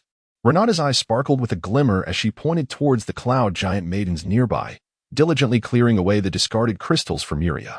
The number of crystals they collect daily has been diminishing. How can you be sure it decreases every day? Cynthia gazed at her sister in disbelief. I come here every day, so of course I know, Renata replied, her tone as if it were the most natural thing in the world. Why do you come here every day? Cynthia asked in confusion. Muria is still asleep. He can't see you like this. What's the point? I just want Muria to see me the moment he awakens, Renata said shyly, lowering her head. I can't handle you, Cynthia remarked, a smirk tugging at her lips.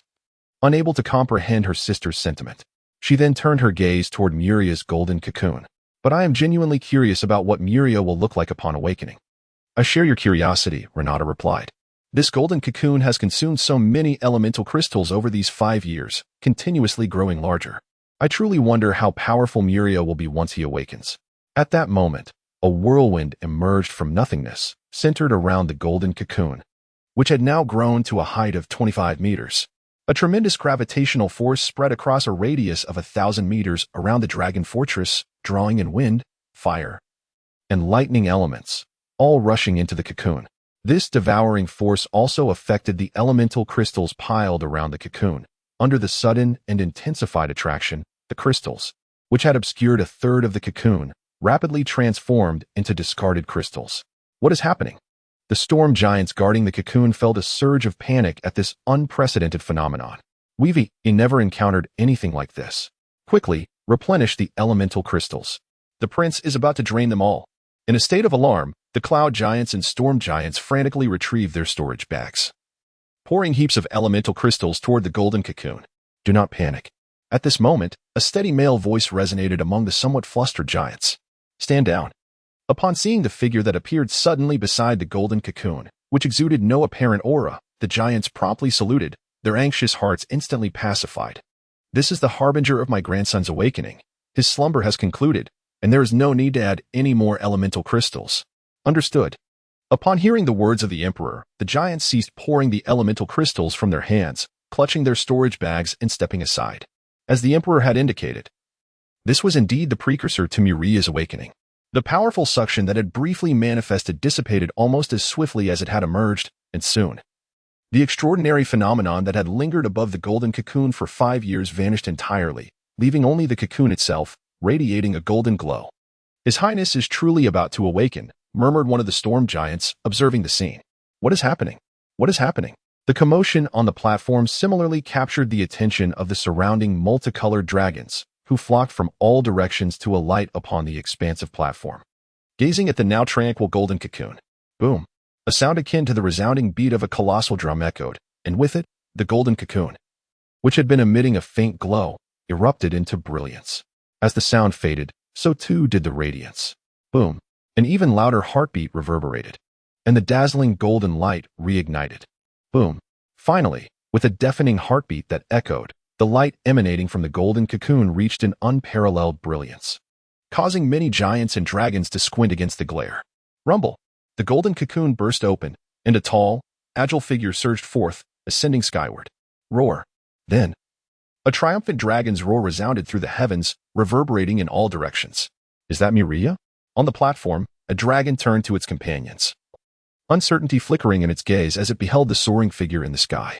"It likely is," replied another dragon, equally uncertain, as it watched the immense form excitedly circling above the castle. "This is His Highness, but how could he have transformed in such a manner?" Unlike the dragons, the giants atop the castle were far less composed. They boiled with agitation, their confusion spreading like wildfire.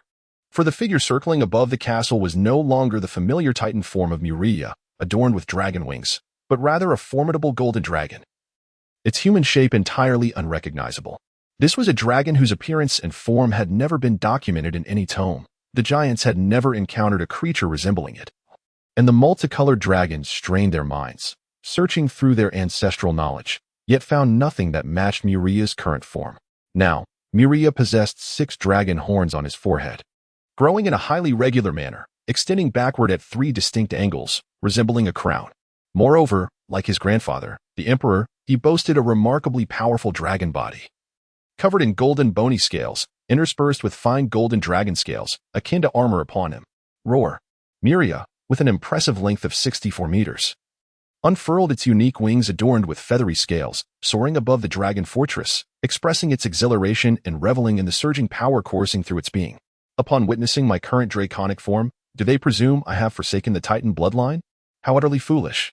With that thought, the golden dragon descended, landing upon the castle and Apos as platform, unleashing a torrent of thunder and tempest from its majestic form. With a thunderous crash, the dragon struck the castle platform, shards of white jade scattering in every direction. Amidst the swirling dust, a towering figure, a 32-meter-tall titan entwined with golden lightning and tempest, emerged with great strides. Chapter 49. Titan of the Dragons. The young titan with raven-black hair and golden eyes stood atop the platform of the dragon fortress, gazing down upon the multitude of giants with a hint of dissatisfaction. His stature now towered over all the giants, a lithe and robust physique embodying the pinnacle of human perfection, every proportion exquisitely balanced. This astonishing form left the numerous cloud giant maidens breathless, their hearts racing, while the male cloud giants and storm giants felt a sense of inferiority. "Your Highness." Upon witnessing Muria's current appearance, all the giants on the castle platform were overwhelmed with excitement, kneeling in reverence. This version of Muria was the embodiment of the leader they wished to follow, unreservedly and without regret, until death. Quite impressive. Emperor Demos observed Muria's effortless transformation between the forms of dragon and titan, nodding in satisfaction. "Muria, it appears my bloodline has not been squandered." He discerned that his grandson was utilizing the bloodline within him to effectuate this transformation without the aid of shape-shifting spells. The recent metamorphosis was a unique talent inherent to Muria, akin to instinct. "Thank you, grandfather." Muria expressed heartfelt gratitude upon seeing Demos, who had taken on a human form in the air. He could feel the surging power coursing through him, alongside a profound enhancement of his very essence. The process of integrating that drop of source blood had significantly augmented Muria's control over his own body, which was the foundation of his newfound ability to transform freely. This realization deepened his appreciation for the rarity of that drop of source blood. "You are my direct descendant. It is only natural for me to care for you." "There is no need for thanks," Demos replied, somewhat displeased by Muria's expression of gratitude. "Understood, grandfather." I shall never utter another word of thanks to you again. Muria awkwardly responded. Demos twitched his lips, finding his grandson's remark rather peculiar. After a brief silence, he scrutinized Muria's titan form. Surely, you possess another form? Indeed, Muria nodded. Subsequently, golden dragon flames erupted around him, intertwining with the thunder and swirling tempest enveloping him, creating an awe-inspiring spectacle. 6 dragon horns emerged from Muria's forehead, while a pair of expansive wings adorned with diamond-shaped scales unfurled from his back. A long, sharp-tailed dragon tail appeared behind him, producing a thunderous crack as it whipped through the air. Simultaneously, gleaming golden dragon scales began to sprout from every part of his body, cloaking his skin entirely. Even his head was encased in a bone-like helmet adorned with a faceplate, leaving only his eyes and shoulder-length hair visible. In an instant, Muria transformed into a titan clad in golden dragon armor. This armor, a product of his dragon lineage, represented the third form he exhibited as both a titan and the offspring of dragons, the pure golden dragon form, the flawless titan form, and now, the dragon titan form that showcased the fusion of the 2 bloodlines within him. Emos observed the series of transformations that Muria underwent upon awakening, a genuine smile illuminating his face as he bestowed a name upon Muria's third form, Dragon Titan, a most fitting appellation. Upon hearing her grandfather's designation, Muria nodded in satisfaction, thoroughly in agreement. Very well, my grandchild. I have lingered here for 5 years. Now that your slumber has concluded, it is time for me to depart. Grandfather, could you not stay a while longer? This place is too confined. Remaining here indefinitely would be tedious. I have achieved the rank of Dragon King, and it is the perfect time to explore other realms. I have grown weary of Eurasia. Other realms. Muria's curiosity was piqued by Emos's words. Are there truly countless alternate worlds? Endless, beyond your imagination. Are these alternate worlds akin to our own? Certainly not. Even similar life forms possess distinctions. How could the worlds themselves be the same? Emos chuckled at Muria's inquiry, as he noticed her eagerness to ask further questions. He raised a hand to signal her to cease. Do not inquire further. If you are truly curious, dedicate yourself to your cultivation and become a being like me. In due course, you shall witness it for yourself, the vastness of the universe and the wonders of the worlds. Upon hearing Emos's words, Muria felt a twinge of reluctance but refrained from asking more. Traveling to alternate worlds was still a distant prospect for him. Moreover, he had yet to fully explore the boundless expanse of Eurasia, confined as he was to a modest island. My dragons! Muria concealed his dragon horns, wings, tail, and golden scales, reverting to his titan form. He gazed at the young 5-colored dragons on the castle platform, all of whom stared at him in astonishment with mouths agape.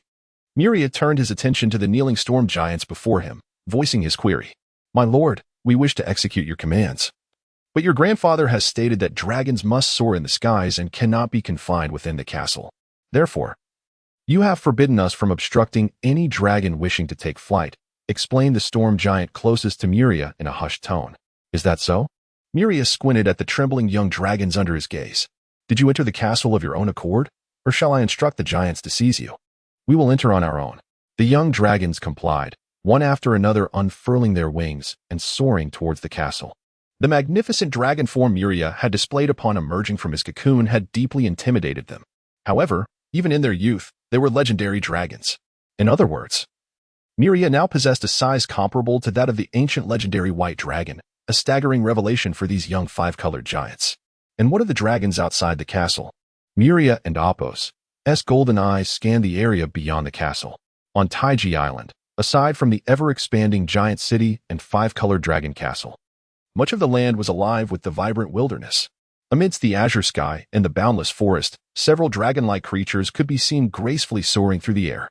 Indeed, Your Highness, each day countless dragons, after completing their magical tasks, soar to the island for leisure. At your command, the storm giants murmured in unison, rising one by one. Those with mounts hastened to the eagle's nest to ride their colossal birds, while others leaped from the castle platform, descending swiftly through the winds. Once the imposing figures of the storm giants departed, all that remained were the numerous cloud giant maidens, their skin varying between pearly white and azure blue. Prostrated upon the ground, Muria gazed at these cloud giant maidens, casting a glance at his own bare form, and then issued a directive. My previous attire is now in tatters. Thus, I require garments tailored to my current physique that can also change in size, and I ask for this to be done post-haste. At your command. The cloud giant maidens, reluctantly gazing at Muria's figure shrouded in thunder and tempest, retreated, filled with a sense of yearning, ready to craft clothing for him. Muria, after the giants had departed, two red-haired, crimson-eyed lowly girls approached Muria, hand in hand, gazing up at him and calling out. Yes, Muria bent down, and were it not for his remarkable eyesight, he might have overlooked these two transformed dragon lolas, Renata and Cynthia. A dazzling aura of magic enveloped Muria, and soon, his towering titan form, standing 32 meters tall, began to shrink rapidly. In an instant, the majestic titan vanished, replaced by a young boy with black hair and golden eyes. His diminutive stature starkly contrasted with his previous colossal presence, rendering Muria's current human form exceedingly endearing. In this human guise, Muria observed the two delighted dragon lolas bounding toward him, and he had to look up to meet their gazes. As Muria transformed into human form, he adhered to this principle, making him appear even smaller than Renata and Cynthia. It is wonderful to see you awake. Dressed primarily in a red Gothic lowly dress, Renata rushed to Muria, enveloping him in a warm embrace, her face radiating joy. Ouch! Muria's face collided with Renata's chest, and after a moment, noticing that she had yet to release him, he finally spoke. Please let go of me, Renata. Your ribs are quite uncomfortable. Hiki. At that moment, Renata released Muria, giggling as she said, Muria, I am about to enter slumber. I am so happy to see you awake before my rest. About to enter slumber? Muria paused, realizing that typical true dragons enter a slumber at the age of 25. Transitioning into their juvenile dragon phase, and since he was indeed 5 years older than these dragons, he surmised that he had been asleep for 5 years. How swiftly time passes. Muria mused, then looked at Cynthia, who was yawning beside him, and Renata, who still clung to him. You both should enter the castle and prepare for slumber. Here, you need not fear any danger. The two dragon lolas nodded in unison, displaying an obedient demeanor. Chapter 50. Unmatched weak. In the spacious training hall, Muria, in his titan form, seized a storm giant and hurled him violently to the ground. The white marble floor cracked spiderweb-like around the spot where the fallen giant landed. Beside Muria, another storm giant wielding a massive sword struck mercilessly at him. Yet Muria's seemingly colossal body evaded the attack with remarkable agility. He extended his hand and delivered a heavy slap upon the broad blade of the sword. Clang! The sword, composed of a substantial mixture of jade steel and cold iron, resonated with a piercing sound upon impact, akin to the desperate wail of a dying man. Crash! A heavy sword, twisted into a V-shape, fell to the ground, stained with glaring crimson blood. Simultaneously, a lightly armored storm giant let out a muffled groan. The sword that had been flung away was his, and the sheer force of Muria's strike had rendered him incapable of maintaining his grip, leaving his palms torn and bleeding. Boom! As the bloodied storm giant raised his head, he beheld Muria, towering nearly twice his height, standing before him. Without hesitation, Muria lifted him and slammed him against the wall, embedding his body within it. Boom! Boom! Boom! One by one, the storm giants surrounding Muria fell. Grievously wounded by his effortless movements, none could withstand the might of a titan. So weak. Ultimately, Muria surveyed the training hall, where over 30 storm giants lay sprawled on the ground or embedded in the walls. This is truly dull. Muria huffed in dissatisfaction. Although he was a being of the third tier of gold, his combat prowess surpassed that level by far. Initially, Muria had allowed a 5th-tier storm giant clad in heavy armor and wielding a spear to engage him. However, under the full force of Muria's strike, the spear shattered. The armor crumbled, and the storm giant fell into a near-death state. The outcome astonished Muria. He had not anticipated becoming so powerful. He had merely harnessed the strength of his titan form, without invoking the power of his titan bloodline, yet it nearly led to the demise of a storm giant. Now, he was uncertain of his true combat tier and the extent of his strength against formidable foes. Thus, he commanded the storm giants within the castle to attack him, eager to test his limits. Yet, regrettably, Muria found it impossible to ascertain his limits. These peak gold storm giants appeared exceedingly feeble in his eyes. In their battles, Muria had to restrain his strength, fearful that a lapse in control might inadvertently result in the death of a storm giant. Your Highness, your power is simply too overwhelming. The many storm giants observing the battle, hearing Muria's discontent, knelt in reverence, expressing their awe. Indeed, let the cloud giants come in to tidy up, and summon the hill giants to repair the training hall. Muria remained noncommittal regarding the praises sung for the storm giants. He had begun to comprehend the mentality of the Titans and the reason behind their refusal to accept the allegiance of these giants. At this moment, he was merely emerging from his juvenile phase among the Titans, yet with sheer physical prowess, he could easily overpower even the mightiest of storm giants. Even if they charged at him en masse, they posed no threat. Their magical assaults were nearly entirely negated by Muria, none capable of inflicting harm upon him. If a youthful Muria could achieve such feats, it was likely that for a fully matured Titan, storm giants were but trivial creatures, akin to common insects. Thus, true Titans do not embrace the following of giants, for it is utterly devoid of significance. My lord, a contingent of cloud giants and mountain giants entered at Muria's command.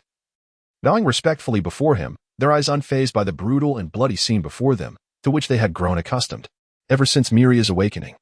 Each time he entered the martial hall of the Rainbow Dragon Fortress, it was inevitable that a multitude of storm giants, their bones shattered and sinews torn, would be present.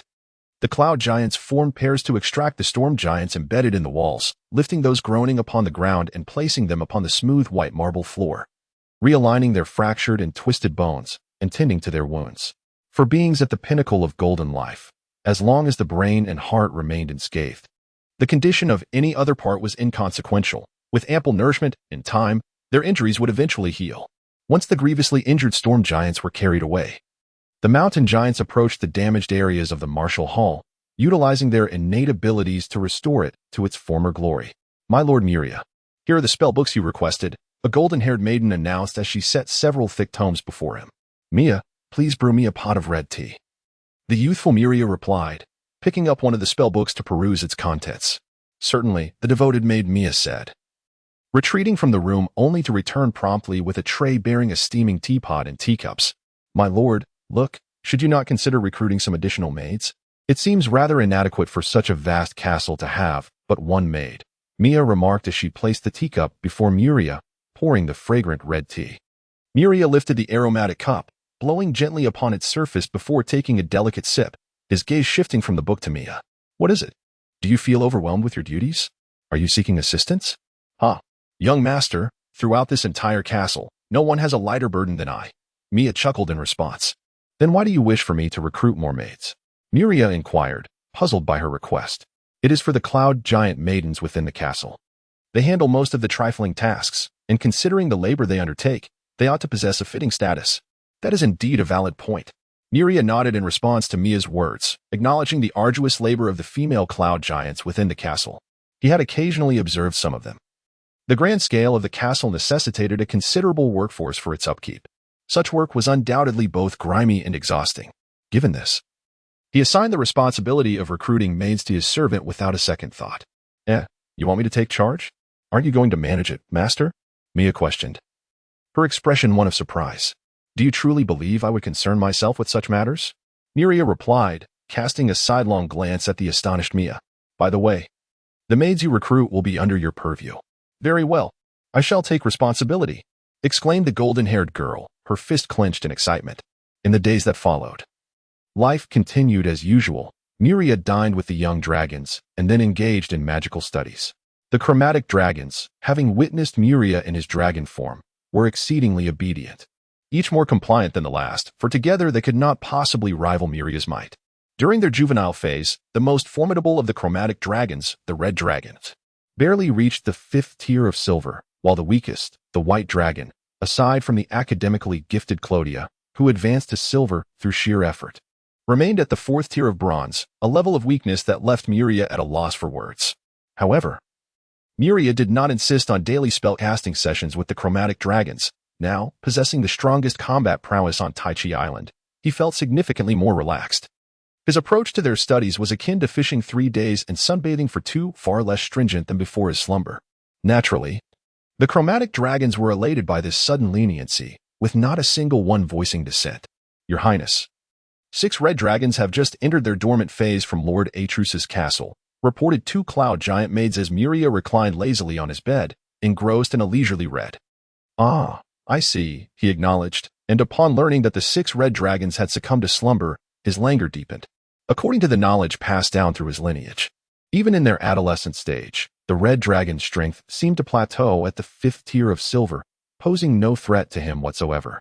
Time slipped by quietly as Muria indulged in his daily leisure, perusing books and occasionally guiding the chromatic dragons. Yet, as his power grew, an exhilarating phenomenon began to unfold within the castle, bringing joy to all its inhabitants. "Brother, have you noticed that the ferocious wolves you've been raising seem to have grown quite a bit lately?" inquired one cloud giant, cleaning his fierce wolf in the lair of the dragon castle, addressing a nearby cloud giant. "Have you sensed it too?" the questioned cloud giant replied, astonishment evident on his face as he chuckled and scratched his head. "I thought it was merely my imagination. I too have noticed that the ferocious wolves I tend to appear larger. Not just the wolves, but even the fierce eagles I care for seem to have grown a tad." Upon hearing the discussion between the two cloud giants, the cloud giants within the wolf den gathered closely, engaging in hushed deliberations. They soon realized that the ferocious wolves they had been nurturing were indeed growing in size. It is said that His Highness Muria has ascended to the 3rd tier of gold, exhibiting combat prowess that far surpasses the typical gold level. Even the pinnacle storm giants of the gold rank find themselves unable to contend with His Highness, suffering grievous defeats each time, their bones shattered and sinews torn. "This is common knowledge. Let us not beat around the bush. What is it that you wish to convey?" "I wish to assert that since His Highness has become so formidable, the transformation we have long awaited may be imminent. Are we on the verge of transcending the limitations of our race? His Highness is merely at the gold level.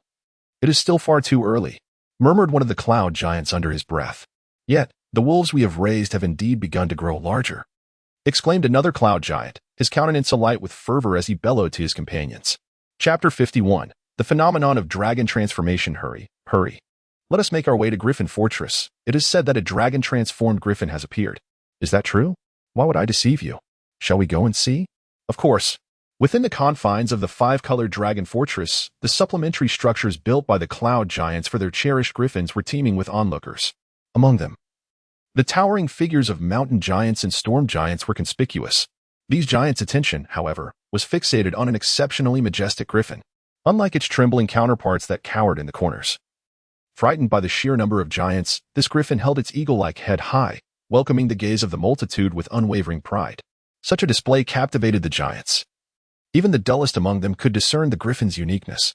"Let me take a closer look." A storm giant stepped forward, extending his massive hand toward the seemingly aloof griffin. With a piercing cry, the griffin faced the enormous palm with no hint of trepidation, raising its head to unleash a resonant call that echoed like thunder. It unfurled its wings, spanning an impressive 10 meters, and with a fierce flap, summoned a flurry of semi-transparent wind blades that hurtled toward the storm giant. Yet, the storm giant remained unmoved, his expression betraying no sign of concern as he ignored the approaching blades. Clang, clang, as the wind blades struck his pale hand. They produced a sound akin to metal clashing against stone, yet the storm giant's hand bore no marks, not even a scratch. With a final, startled glance, the griffin was seized by the storm giant's enormous hand. Even in captivity, it resisted fiercely, struggling to free itself from the giant's grasp. However, to the storm giant, the griffin's efforts were a mere whisper against his overwhelming strength. His focus remained on the griffin's form. The storm giant, with his other hand, parted the griffin's tawny fur, revealing glimmering golden scales. The sight brought a genuine smile to his face. Standing tall, he raised the griffin aloft for all to see. "Behold, I have witnessed it. Golden scales adorn its body. Do I need to elaborate on what this signifies? Prince Muria's power has permeated the entire fortress, at the very least. We are within the influence of his might," murmured a giant amidst the crowd. "How much longer must we wait? Who knows? But it should be soon." The gathered giants wore expressions of eager anticipation, their faces alight with excitement as they whispered amongst themselves. As time passes gradually within the vibrant dragon fortress, an increasing number of animals begin to exhibit significant growth phenomena. Some even undergo a dragon-like transformation, sprouting scales and horns that should not be present. Eventually, the commotion reaches the ears of Muria, stirring him from his daily ennui. Thus, Muria, accompanied by Mia, traverses the various ancillary structures of the fortress, observing the wild beasts that are beginning to transform. Muria, resembling a youthful boy, stands atop a ferocious wolf that has grown to an impressive 9 meters in length. Scrutinizing its formidable appearance, this majestic creature dutifully lies prostrate, allowing Muria to frolic upon its back. The color of its fur has started to shift. Muria crouches down, parting the dark, coarse fur that envelopes the wolf's ankles. Beneath the fur, he discovers a mosaic of delicate scales, interspersed with erratic tufts of dark fur. the roots of which gleam a golden hue. Could this be my kin? As Muria treads upon the giant wolf, he senses the robust musculature beneath his feet, the newly sprouted scales, and the changing fur, evidence of the influence of his draconic bloodline. The gradually enlarging physique and the burgeoning strength are likely manifestations of the Titan blood coursing through him. Muria calls, leaping off the giant wolf and addressing his devoted maid. These wolves, despite being so distant from me, exhibit transformations. You care for me daily, so close at hand. Surely. You must also be affected by my presence. Why have you shown no change? Young master, I have changed. Mia responds, raising a hand to gesture at her forehead. I've grown taller recently. Is that all? Muria gazes at Mia with a hint of exasperation. Such a minor change pales in comparison to the ferocious wolf's transformation. Of course. It is more than that. Mia bends down, a subtle fragrance wafting towards Muria's nostrils, reminiscent of the mixed incense of the golden dragon, yet lighter and distinct. Young master, you haven't let me sleep in your arms for quite some time. You may not realize it, but my figure has improved significantly. The golden-haired maiden whispers in Muria's ear, and he feels a warm breath tickling his ear. What is it, Clodia? Muria inquires curiously, glancing at the petite white dragon before him, which measures less than 9 meters in length. The little white dragon hesitates before shyly asking Muria, are you in need of a maid? A personal one, that is. Muria, sipping red tea, suddenly splutters, spraying the beverage from his mouth. His face a picture of bewilderment as he stares at the white dragon. Clodia, you wish to be my personal maid? Yes. Clodia replies in a hushed tone at Muria's question. Why? Muria asks, perplexed. Clodia gazes steadfastly at Muria, her resolve clear. Because I wish to grow stronger. Huh.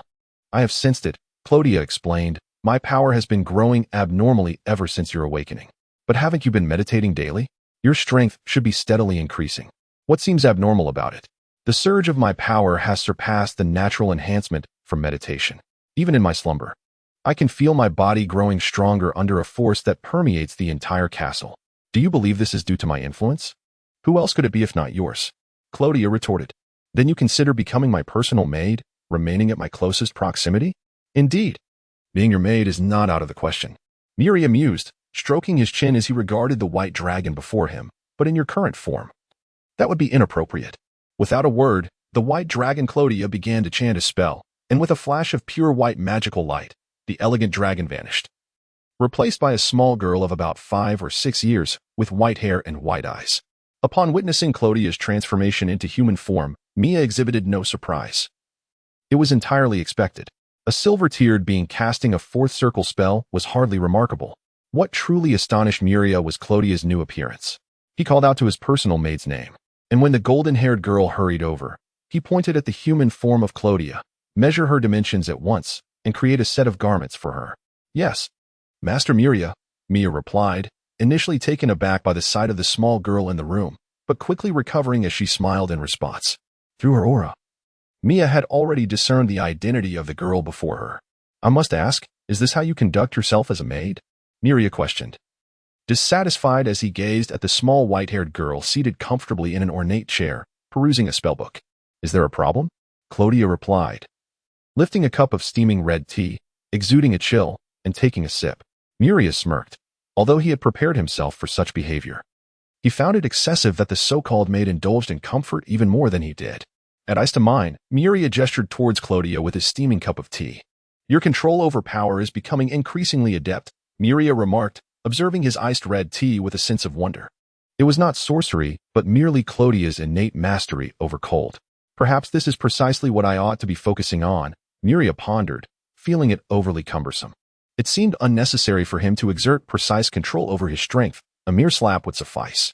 Ah, Clodia, I just remembered. Muria suddenly recalled his grandfather, the Dragon King, who had resided in his castle for a full 5 years. My grandfather taught you spells for 5 years, having spent so long in his company. Why have you not been influenced by the power he possesses? The existence of a Dragon King ought to exert a far greater influence on the surroundings than that of a mere golden rank. Why then? Did the phenomenon of dragon transformation only manifest in Dragon Fortress after his awakening? Logically, one would expect that during the time when Dragon King Demos resided within the castle, a multitude of beasts would have begun their transformation into dragons. Moreover, it is perplexing that not only were you unaffected, but all creatures within the fortress seemed to remain untouched. as if my grandfather had never dwelled there at all. Muria, let me explain. As Clodia listened to Muria, she lifted her pure white eyes to gaze at him. When Master Demos instructed us in the art of magic, I could hear his voice and see his visage. However, my mental faculties could not perceive his presence. It was as if Master Demos and we existed in two distinct dimensions, with no intersection apart from sound and image. I see. Muria mused, her head bowed in contemplation, appearing deep in thought. This must have been a deliberate act by her grandfather. If a dragon king were to unleash his power without restraint, over time, all beings on Taiji Island would inevitably become subjects of Demos, leaving Muria as a mere figurehead. Chapter 52. The Song of the Sea. With your highness, it is time to convene at the White Jade Palace. As another month commenced, Muria lay in bed, drifting in and out of slumber, when a storm giant entered to deliver the message. Muria lifted his head, his drowsy eyes barely open, and responded with a low murmur before turning over to face away from the storm giant. Please wait a moment, I shall sleep a little longer. It was not until midday that Muria finally awoke, stretching with a satisfied yawn. This was the life he desired, waking naturally, reveling in comfort. Well, the matter of wealth was trivial. For him now, money held no allure, being far beneath his aspirations. According to the storm giant's report, several rich veins of gold and silver had been discovered on Taiji Island. However, Muria refrained from ordering their extraction. His castle was already brimming with treasures, and any excess would merely clutter his space. Gold and silver were of no sustenance, nor could they quench thirst or be forged. Apart from adornment, they served no purpose. Ah, why are you still here? Muria turned his head to see the storm giant still kneeling on the ground. Your Highness, I have remained here as per your command. The storm giant replied with utmost respect. How long have you waited? Muria glanced out at the radiant sunlight, realizing the giant had likely been waiting for quite some time. Turning his gaze, he noticed a white-haired girl, engrossed in a book by the side of his enormous bed, a space ample enough to accommodate his titan form. Ah, Clodia. Good morning. Morning has long passed, Clodia corrected him, her expression stoic. Moreover, you must proceed to the White Jade Palace. The giants and the leaders of the sea tribes have awaited you since dawn. Very well, I shall go now, Muria responded with a hint of embarrassment, clearing his throat. Since awakening, his newfound strength had instilled in him an overwhelming confidence. He no longer relied on the storm giants as the foundation of his rule, for his own might sufficed. Consequently, he had grown somewhat indifferent to the meetings he once held monthly, not believing there was anyone on Taiji Island who would dare betray him after witnessing his true form. I shall accompany you, Clodia declared, setting her book aside and gazing intently at Muria. Attending the meeting at the White Jade Palace to witness Muria preside was a feast for the eyes and spirit. Certainly. Muria agreed without hesitation. As the unique scholar among the myriad of multicolored dragons, he exhibited exceptional forbearance towards Clodia, almost to the point of granting her every request. Your Highness, as Muria ascended the castle platform with Clodia, 60 armored storm giants, mounted on their majestic storm birds, bowed in his presence. Hence, Muria decreed that whenever he ventured out, these formidable storm giants would accompany him, serving as his honor guard. Let us depart. Beneath the towering 32-meter figure of the youthful titan, a pair of dragon wings adorned with golden, feather-like scales unfurled. He then leaned down to embrace a comparatively petite white dragon. Let me go? I can fly on my own, protested the white dragon, Clodia, struggling in Muria's grasp. You're too slow. No one is waiting for you. Just behave and don't squirm, Muria gently reassured as he patted the white dragon in his arms. With a powerful flap of his golden wings, he soared into the sky, clutching the white dragon. Chirp, chirp. Behind Muria, a procession of storm giants rode upon their colossal steeds, closely following his ascent.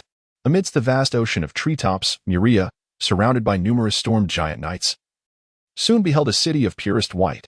Within this city, giants of varying heights and hues moved about, creating a scene of harmonious prosperity. As Muria and his entourage approached the skies above the city of giants, one by one, the giants gazed upon his form and knelt in reverence. Regardless of age or race, Muria looked down to see a sea of bowed heads, his expression remaining unchanged. Initially, he had felt astonished and awed by such displays. But over the years, as the months turned into a routine spectacle, he had grown numb to it. He flew directly into the heart of the city, landing within the grandest of white jade palaces. With a graceful fold of his dragon wings, he stepped inside. Buzz, buzz. Upon entering the council hall, Muria could hear a cacophony of discussions, but as the giants and leaders of the sea tribes caught sight of him, the entire hall fell silent. The sound of a pin dropping could be heard. "Your Highness Muria," they murmured, and after a brief 3 seconds of silence, all the giants and sea leaders bowed deeply in respect, their demeanor reflecting profound reverence for the power Muria now wielded. "What were you discussing? Speak to me," Muria commanded as he ascended the 9-tiered tower to take his seat upon the expansive throne, gazing downwards. "Your Highness, we were just discussing why you arrived later than usual today," a 6-armed Naga began, pausing to cautiously glance at Muria before continuing. "If you would care to enlighten us?" "Oh." Muria's brow furrowed for an instant before relaxing, a smile gracing his lips as he regarded the 6-armed Naga. "If I recall correctly, your name is Diana." "Yes, Your Highness," the half-human, half-snake leader, Diana, replied, lowering her head. "It is an immense honor that you remember my name." "Ah," still as flamboyant as ever, Muria murmured under his breath, bemused by the Naga leader's flattering remarks. "I was delayed due to special circumstances today, which is why I arrived late." He thickened his skin, explaining to the giants and sea leaders, knowing he could not admit to simply sleeping in, as that would be too embarrassing. Muria's words prompted those who followed him into the grand hall to witness the twitching faces of the storm giants stationed around the room. They were all aware of the reason for Muria's tardiness today, yet none were foolish enough to expose the truth behind his words. Such an act would be tantamount to courting disaster.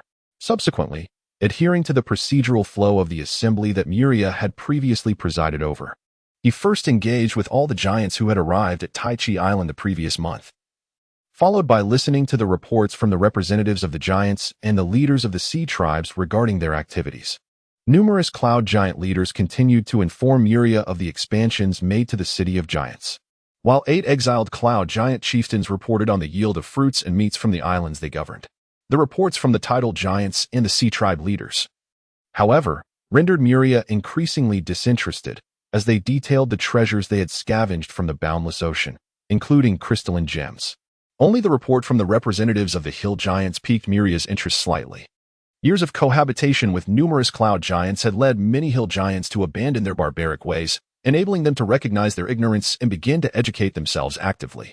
The hill giants of the city were no longer the wild figures brandishing wooden clubs and clad in animal hides. Instead, they had learned to adorn themselves. And on the streets of the city, one could often see hill giants dressed in finely woven robes. As for their weaponry, it had all been replaced.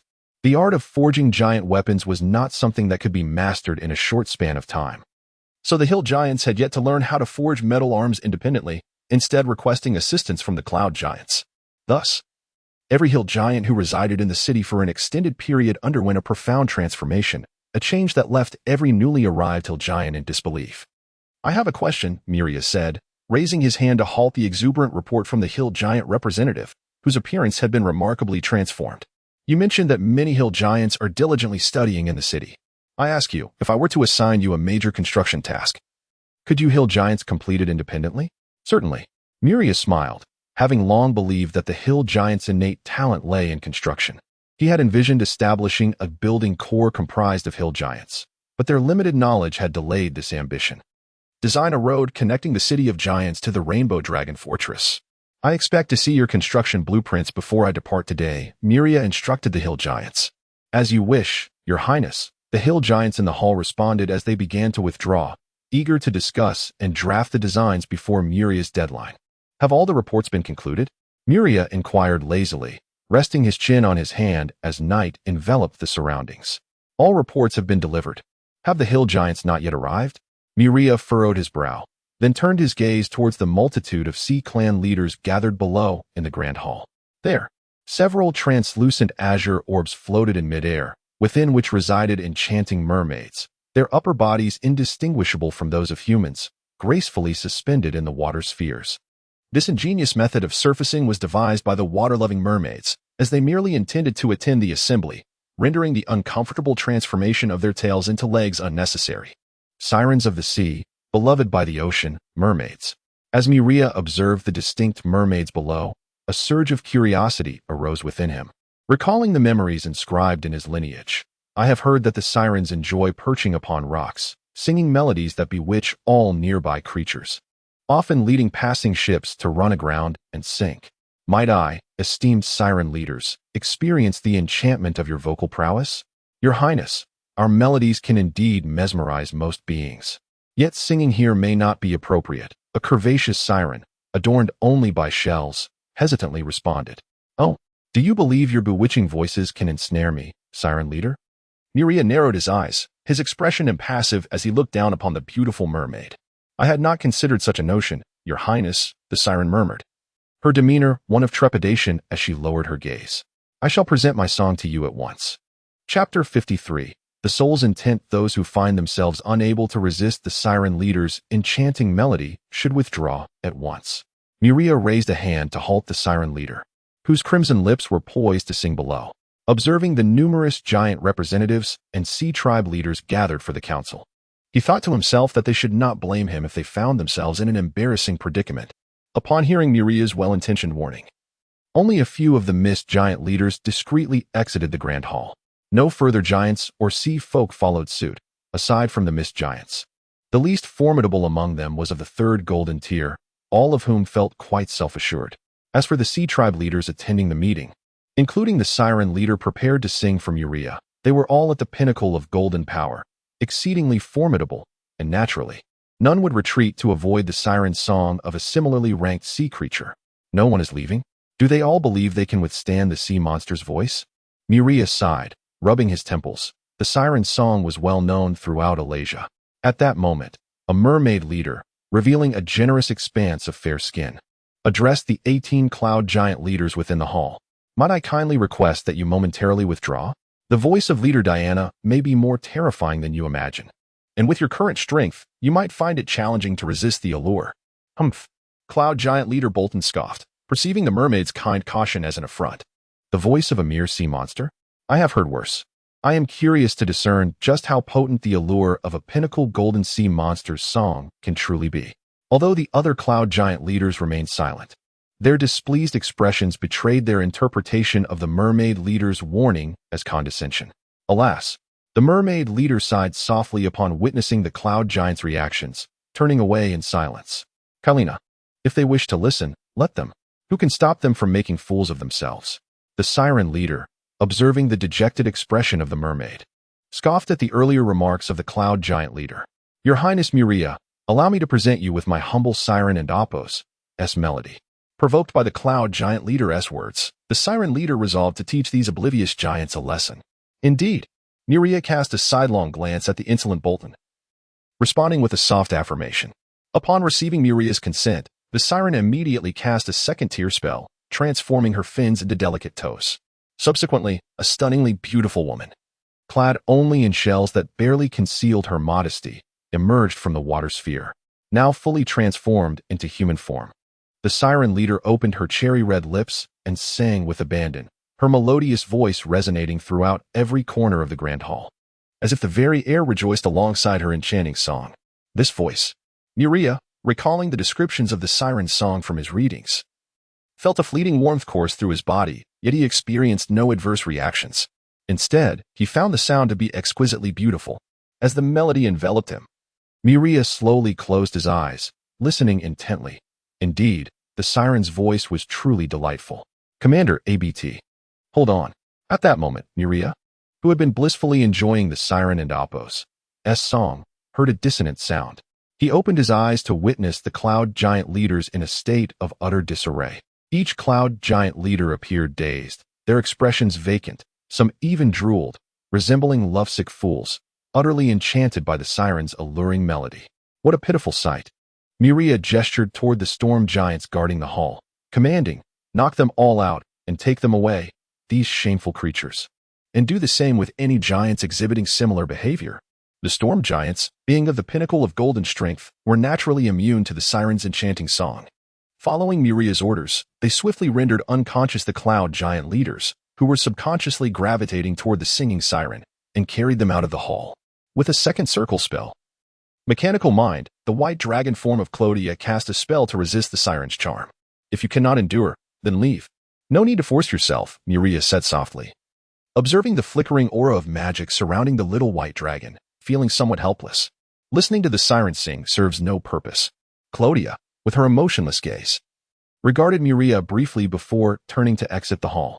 In her current state of absolute rationality, she would not be swayed by any external factors, making only the choices most advantageous to herself. The mechanical mind, being merely a second circle spell, could not withstand the golden-level siren's song for long. Clodia's spell had only provided a brief respite from the enchantment, and it was on the verge of collapse. As Clodia chose to leave the hall, several tide giants who felt they could no longer resist the temptation followed suit. Inside the hall, only entities of golden pinnacle remained, aside from Muria, who was of the third tier. What a beautiful song! After the siren leader concluded her performance, Muria, with a face full of admiration, led the applause. Truly, the siren's song is delightful. I thoroughly enjoy it. Beautiful. The siren, who had just sung, appeared dazed. The siren's melodies were often known for their deathly allure. To be honest, this was the first time in her long existence that someone had praised her singing. Thank you, Your Highness, the siren replied, tears of joy welling in her eyes, overwhelmed by such praise. I would like to hear you sing a few more times, Muria inquired, smiling at the excited siren. Can you sing again? Yes, the siren leader replied readily.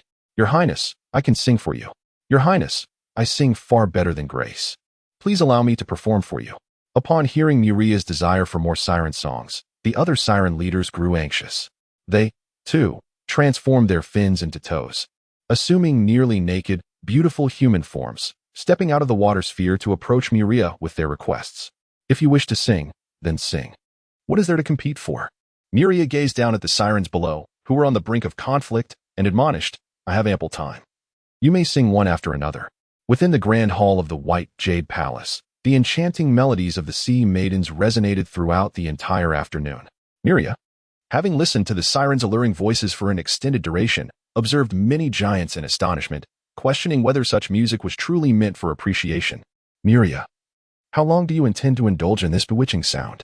As dusk approached, while Muria remained entranced by the siren's song, Clodia, who had employed a mechanized intellect, entered the hall once more to confront him. Muria, half-lidded and savoring the exquisite harmonies, lowered his gaze in slight confusion at the white-haired girl before him, whose countenance was unmistakably marked by ire despite her spellcasting. Clodia, what troubles you? Do you truly wish to know? Clodia lifted her gaze to Muria. The hill giants you requested are waiting outside with the designs you wanted. They have been here for quite some time. Yet, you have chosen to listen to a choir of sea maidens instead. Have you been ensnared by their melodies? Has it been that long? Muria, slightly embarrassed by Clodia's inquiry, scratched his head, raising a hand in a gesture to signal the sirens to cease their singing. I merely found their voices delightful. I was not enchanted by them. But you have listened for an entire afternoon. I feel as though only a moment has passed, Muria reiterated, incredulous at the passage of time. Could I truly have been bewitched? He raised his hand to touch his face in disbelief. My lord, shall we continue to sing? Grace. The siren leader who had sung first inquired with a hint of trepidation. Your Highness, we shall take our leave, the assembled leaders of the sea folk promptly declared. And in the blink of an eye, the grand hall was left with only the vigilant storm giant and Clodia, the white dragon, before Muria. My lord, here is the construction plan we devised. As Muria contemplated in his throne, a group of hill giants entered, bearing a stack of blueprints. At your command, my lord. The hill giants departed without any sign of discontent. Clodia, I was not ensnared. I merely found their pure singing captivating. After the hill giants exited, Muria explained to the little white dragon, a thought that had just occurred to him. Whether you were enchanted or not, you are aware of it in your heart. There is no need for explanation to me. Following that enchanting afternoon in the white jade palace, Muria became utterly enamored with the siren's voice. While diligently studying memory spells, honing his Titan combat skills, and teaching the chromatic dragons, he frequently summoned the sirens to serenade him. Muria's repeated summons of the sirens stirred a profound sense of crisis within the mermaids, the favored children of the sea.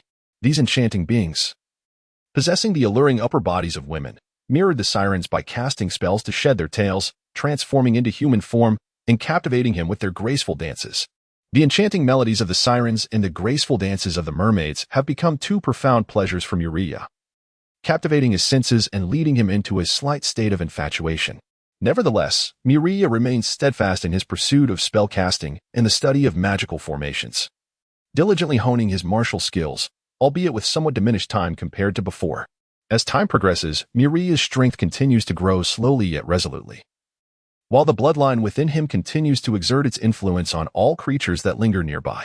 My lord, good news, good news. One day, while Muria lay in bed, sound asleep, his devoted maid, Mia, burst in with great fervor. What is it, Mia? Muria inquired, somewhat irked, as he lifted his bleary eyes to gaze upon the golden-haired girl standing beside his bed. Young master, within the dragon fortress, a storm giant has broken through the pinnacle of gold and ascended to the realm of soul intention. Chapter 54. The commander what? Upon hearing the maid's words, Muria felt a surge of alertness, shaking off his drowsiness. Has the news been confirmed? Is it true that a storm giant has transcended its racial boundaries? Master Muria, why would I deceive you about such matters? For instance, the influence he wields over giants is comparable to that of a true pure-blooded titan. Furthermore, the power level of his subordinates is poised to ascend to a new tier, with one storm giant achieving promotion. It is only a matter of time before more follow suit. Where is the giant that has broken through? Take me to see it. I yearn to witness the essence of soul power. Muria gazed at his devoted maid with palpable eagerness. It is within the training hall. As Muria entered the training hall, he immediately beheld a 21-meter-tall storm giant with purple hair and skin, engaged in combat against 10 ordinary storm giants. He raised his hand to halt the many giants who wished to pay their respects upon noticing his presence. He did not wish to disrupt the ongoing battle. This is the Ring of Soul Intent. Muria's gaze was drawn not to the clash within the training hall, but to the faint azure halo beneath the storm giant's feet. Indeed, in theory, the breakthrough of power is not a simple matter. It is fraught with limitations. Many beings are bound by the constraints of their bloodlines, which grant them strength but simultaneously confine them. When their power reaches the zenith of their lineage, they find themselves unable to transcend without seeking alternative methods, remaining forever shackled to their bloodline's limits, a profoundly despairing predicament. Consequently, many giants, disregarding the peril of death, endeavor to traverse the stormy sea, seeking to pledge their allegiance to Muria in hopes of obtaining the opportunity to break free from the shackles of their lineage. Now, one storm giant, long serving as a guardian by Muria's side, has successfully escaped the confines of his bloodline, having been influenced by the Titan blood coursing through Muria, and has entered a realm previously deemed unattainable for storm giants. The soul intent level, unlike the first 3 tiers of power, cannot be attained through mere training. It requires a profound comprehension of one's soul and an understanding of the true essence of power. The most significant symbol of this realm is the Ring of Soul Intent, representing the synthesis of spiritual and physical prowess. Muria gazed intently at the faint azure halo beneath the feet of the storm giant, immersing himself in the observation of the battle being fought by this newly ascended storm giant. His physique had strengthened, his body had grown, and his strength had increased. Yet his speed had remarkably accelerated. Muria contemplated the actions of the storm giant, accompanied by a gentle breeze. It defied logic. One would expect a larger body to move more sluggishly, yet this storm giant had transcended such norms. He had grasped the essence of the wind soul, a testament to the influence of the Ring of Soul Intent. Humph. The soul intention level storm giant has transcended, outmatching his golden tier kin in every aspect, strength, speed, and size. The 10 storm giants that surrounded him were no match, falling one after another. It was only at this moment that the victorious giant, having decisively defeated all his opponents, noticed Muria gazing at him. Your Highness Muria, he acknowledged, as many giants, previously restrained by him, bowed in respect. Rise, Muria replied coolly, then turned his gaze to the towering storm giant, standing at an impressive 21 meters. Having reached the soul intention level, how do you feel? What is your name? Muria inquired, as he was unfamiliar with many of the giants within Dragon Fortress. Terrence, came the response. Muria narrowed his eyes. Let us spar. Allow me to experience the power of the soul intention. Very well. Terrence answered without hesitation. He had once been at the mercy of Muria's overwhelming strength. And even now, despite his newfound prowess, he remained uncertain of his ability to contend with Muria, who was merely a 3rd-tier golden giant. Be cautious, Muria warned, stepping forward with determination, raising his fist without any embellishment, and launching a straightforward punch. Terrence, seeing the colossal fist of the youthful titan soaring towards him, took no chances. He crossed his arms to shield his chest. Boom.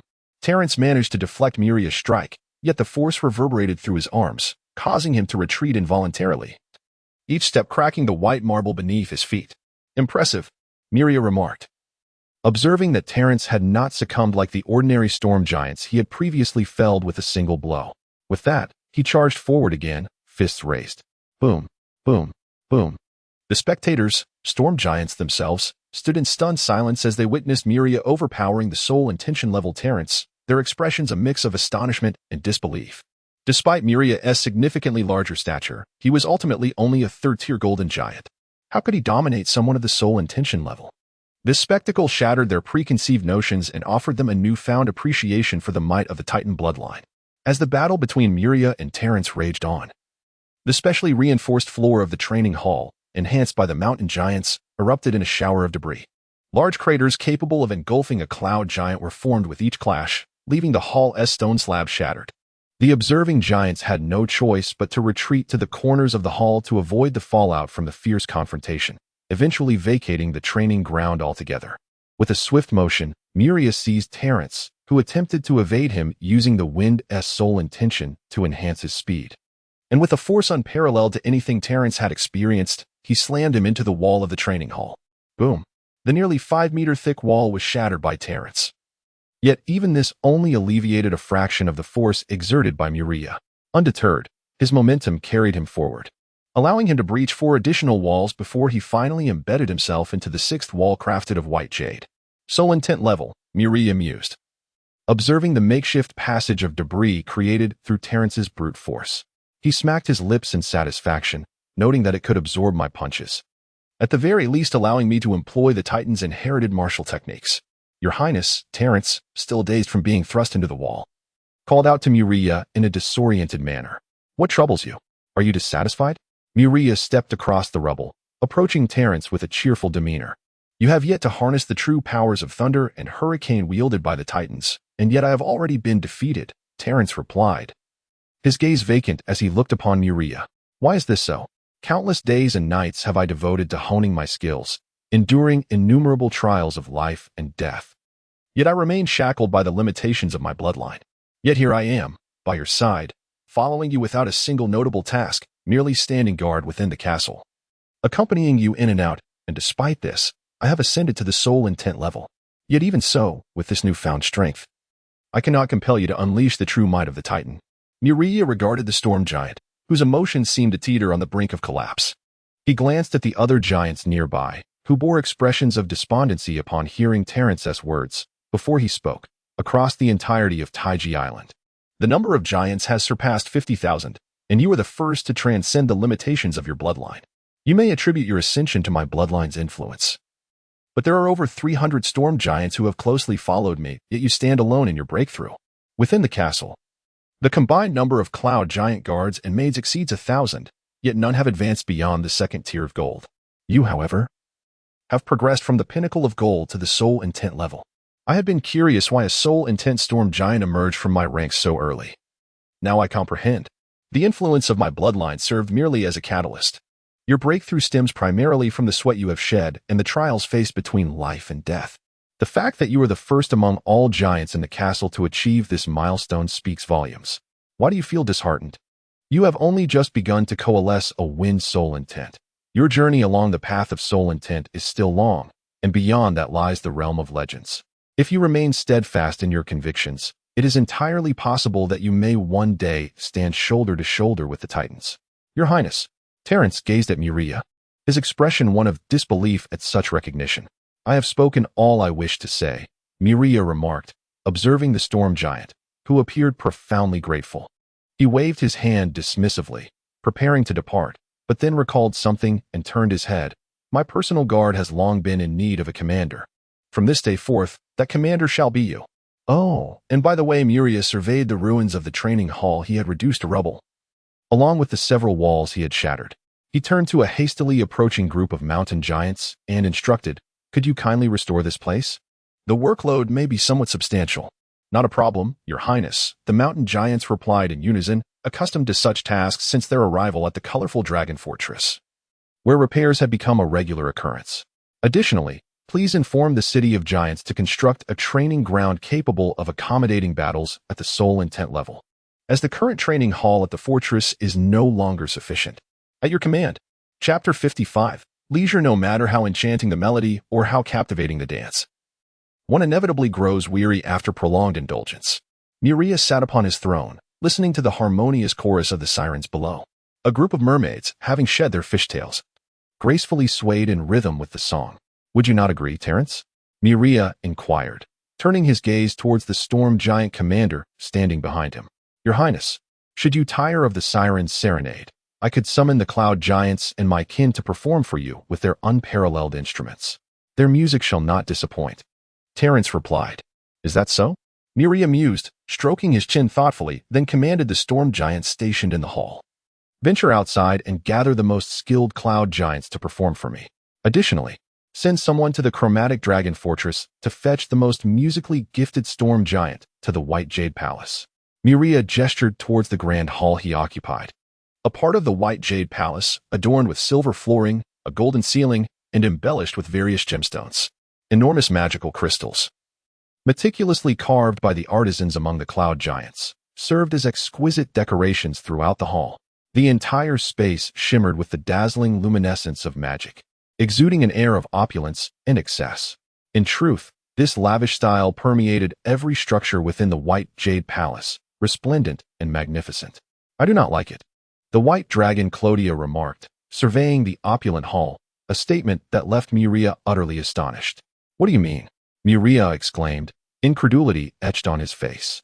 Could it be that his eyes deceived him, or had he misheard? A dragon expressing disdain for a place adorned with gold and gems was inconceivable. I do not like it, Clodia reiterated firmly. Are you truly a dragon?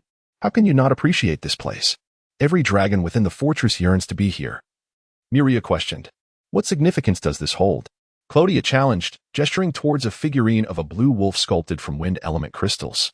Magical crystals should serve as the foundation for spell research and power enhancement, not be relegated to mere decorative trinkets.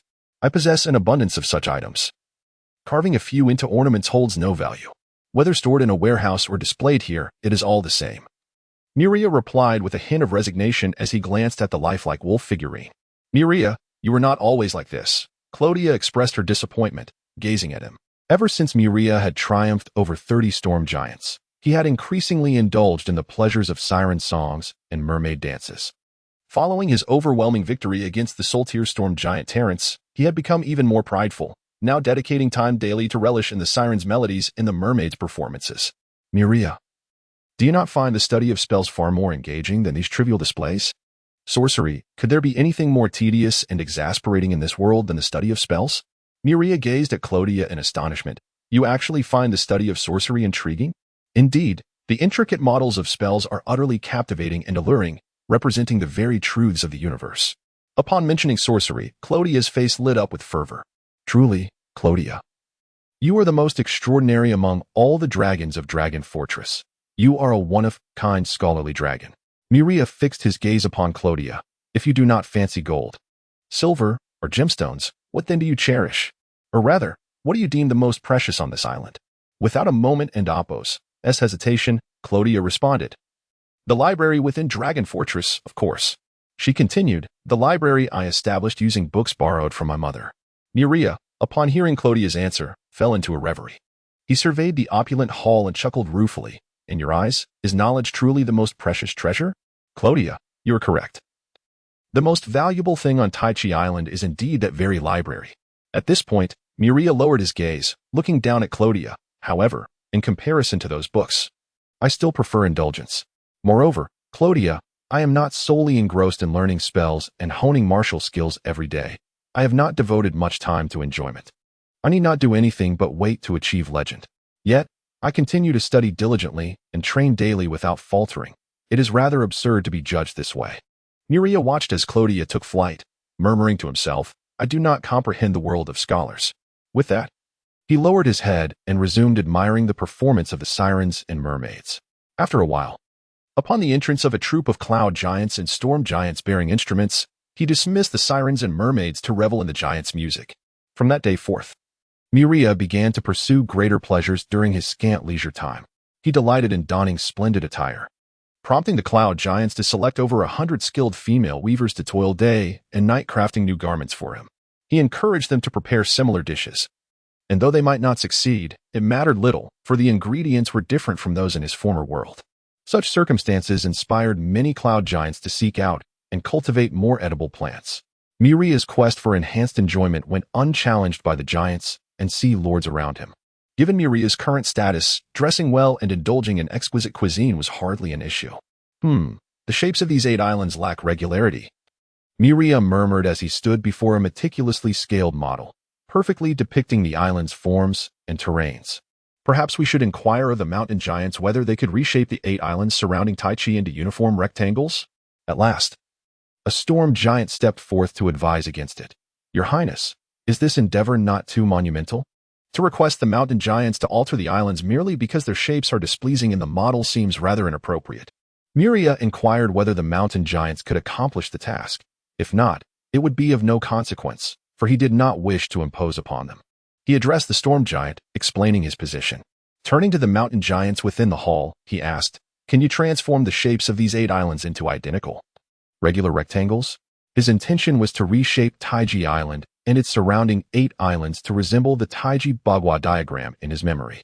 Your Highness, given sufficient time, we mountain giants can undertake the transformation, a representative of the mountain giants replied softly.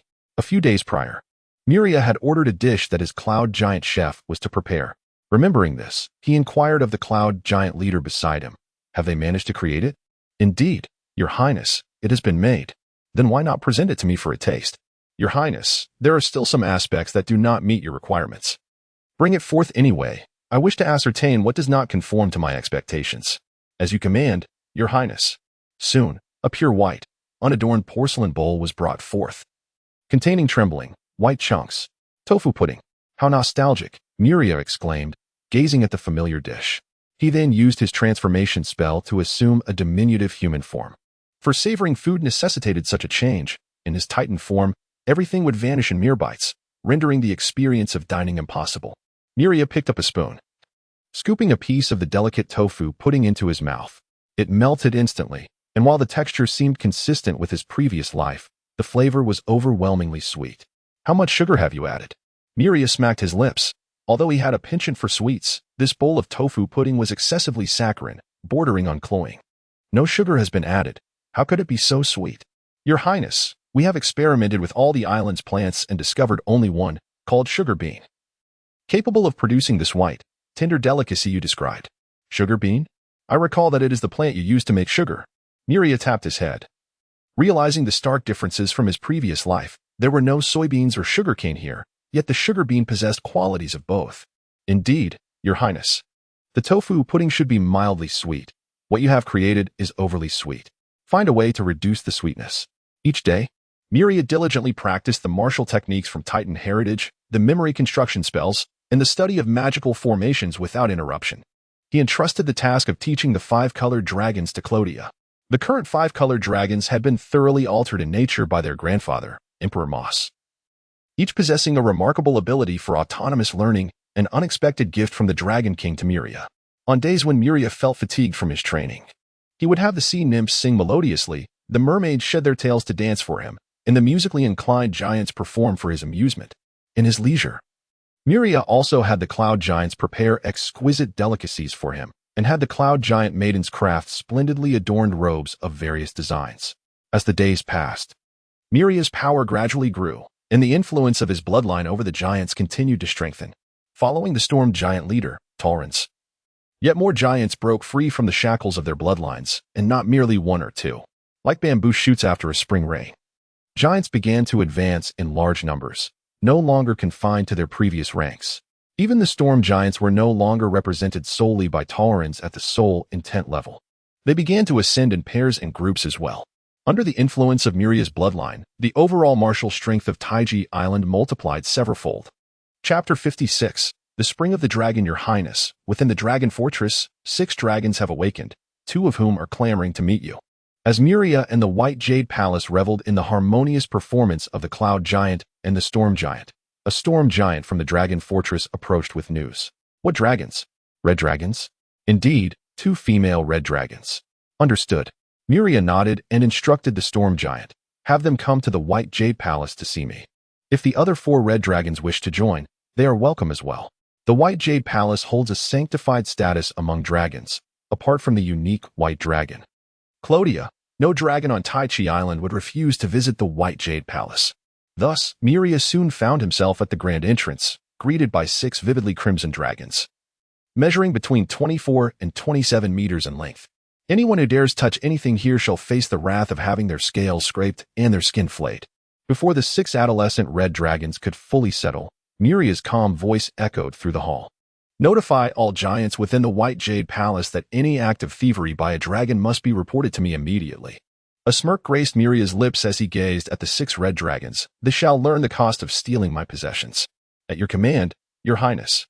No sooner had the order been given than a giant stepped forth from the hall to carry it out. Hey, Muria, don't be like this. One red dragon, anxious, interjected. Within the White Jade Palace, giants were everywhere. How could they continue their schemes with such orders in place? What is it, Jessica? Do you still wish to steal from me? Muria fixed his gaze on the outspoken young dragon.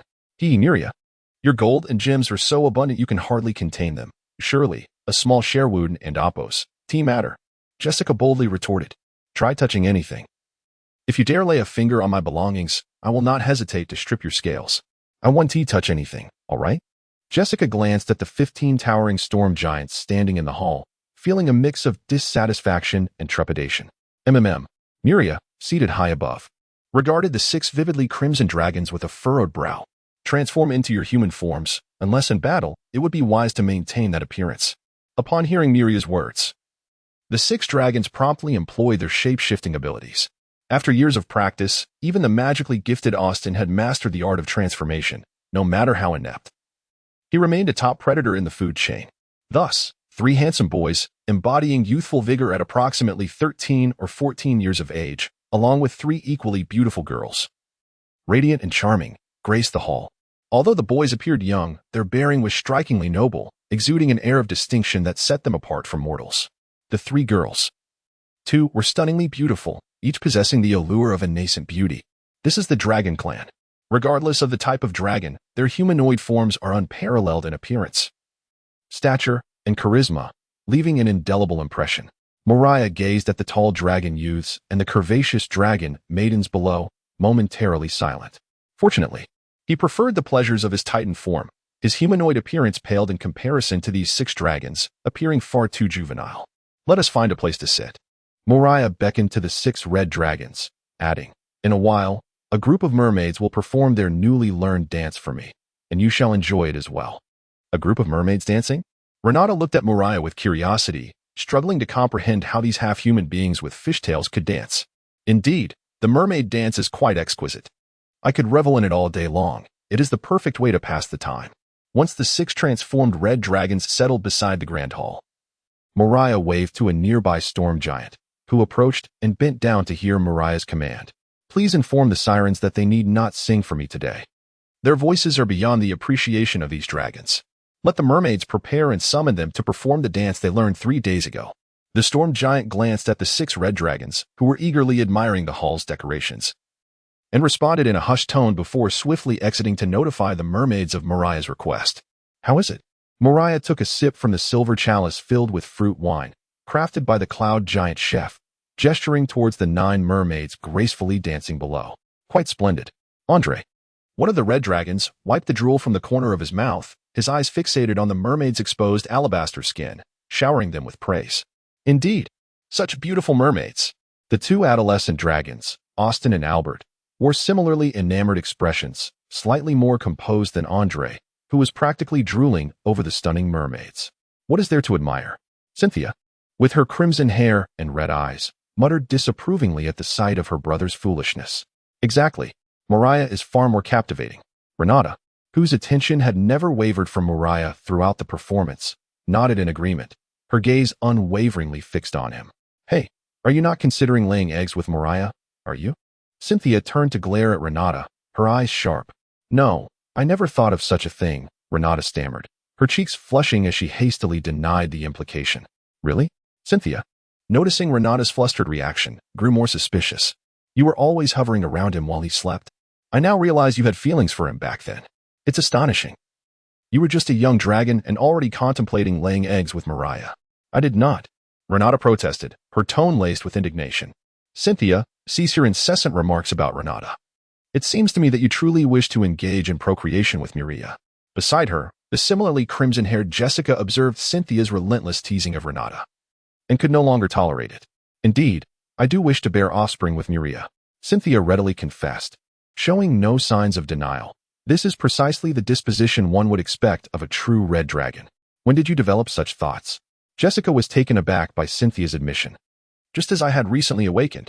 You are in heat, aren't you? Jessica gazed at her sister with exasperation. What is it that you find appealing about Muria? Nonsense. You have seen Muria's dragon form. It is vast, imposing, and exudes authority. Cynthia gestured around her. Furthermore, Muria possesses significant wealth. He is undoubtedly the ideal choice for a partner. Jessica, following Cynthia's gesture, surveyed their surroundings, pondering Cynthia's words, and suddenly realized, I have made my decision. I too desire to bear Muria's offspring and become his companion.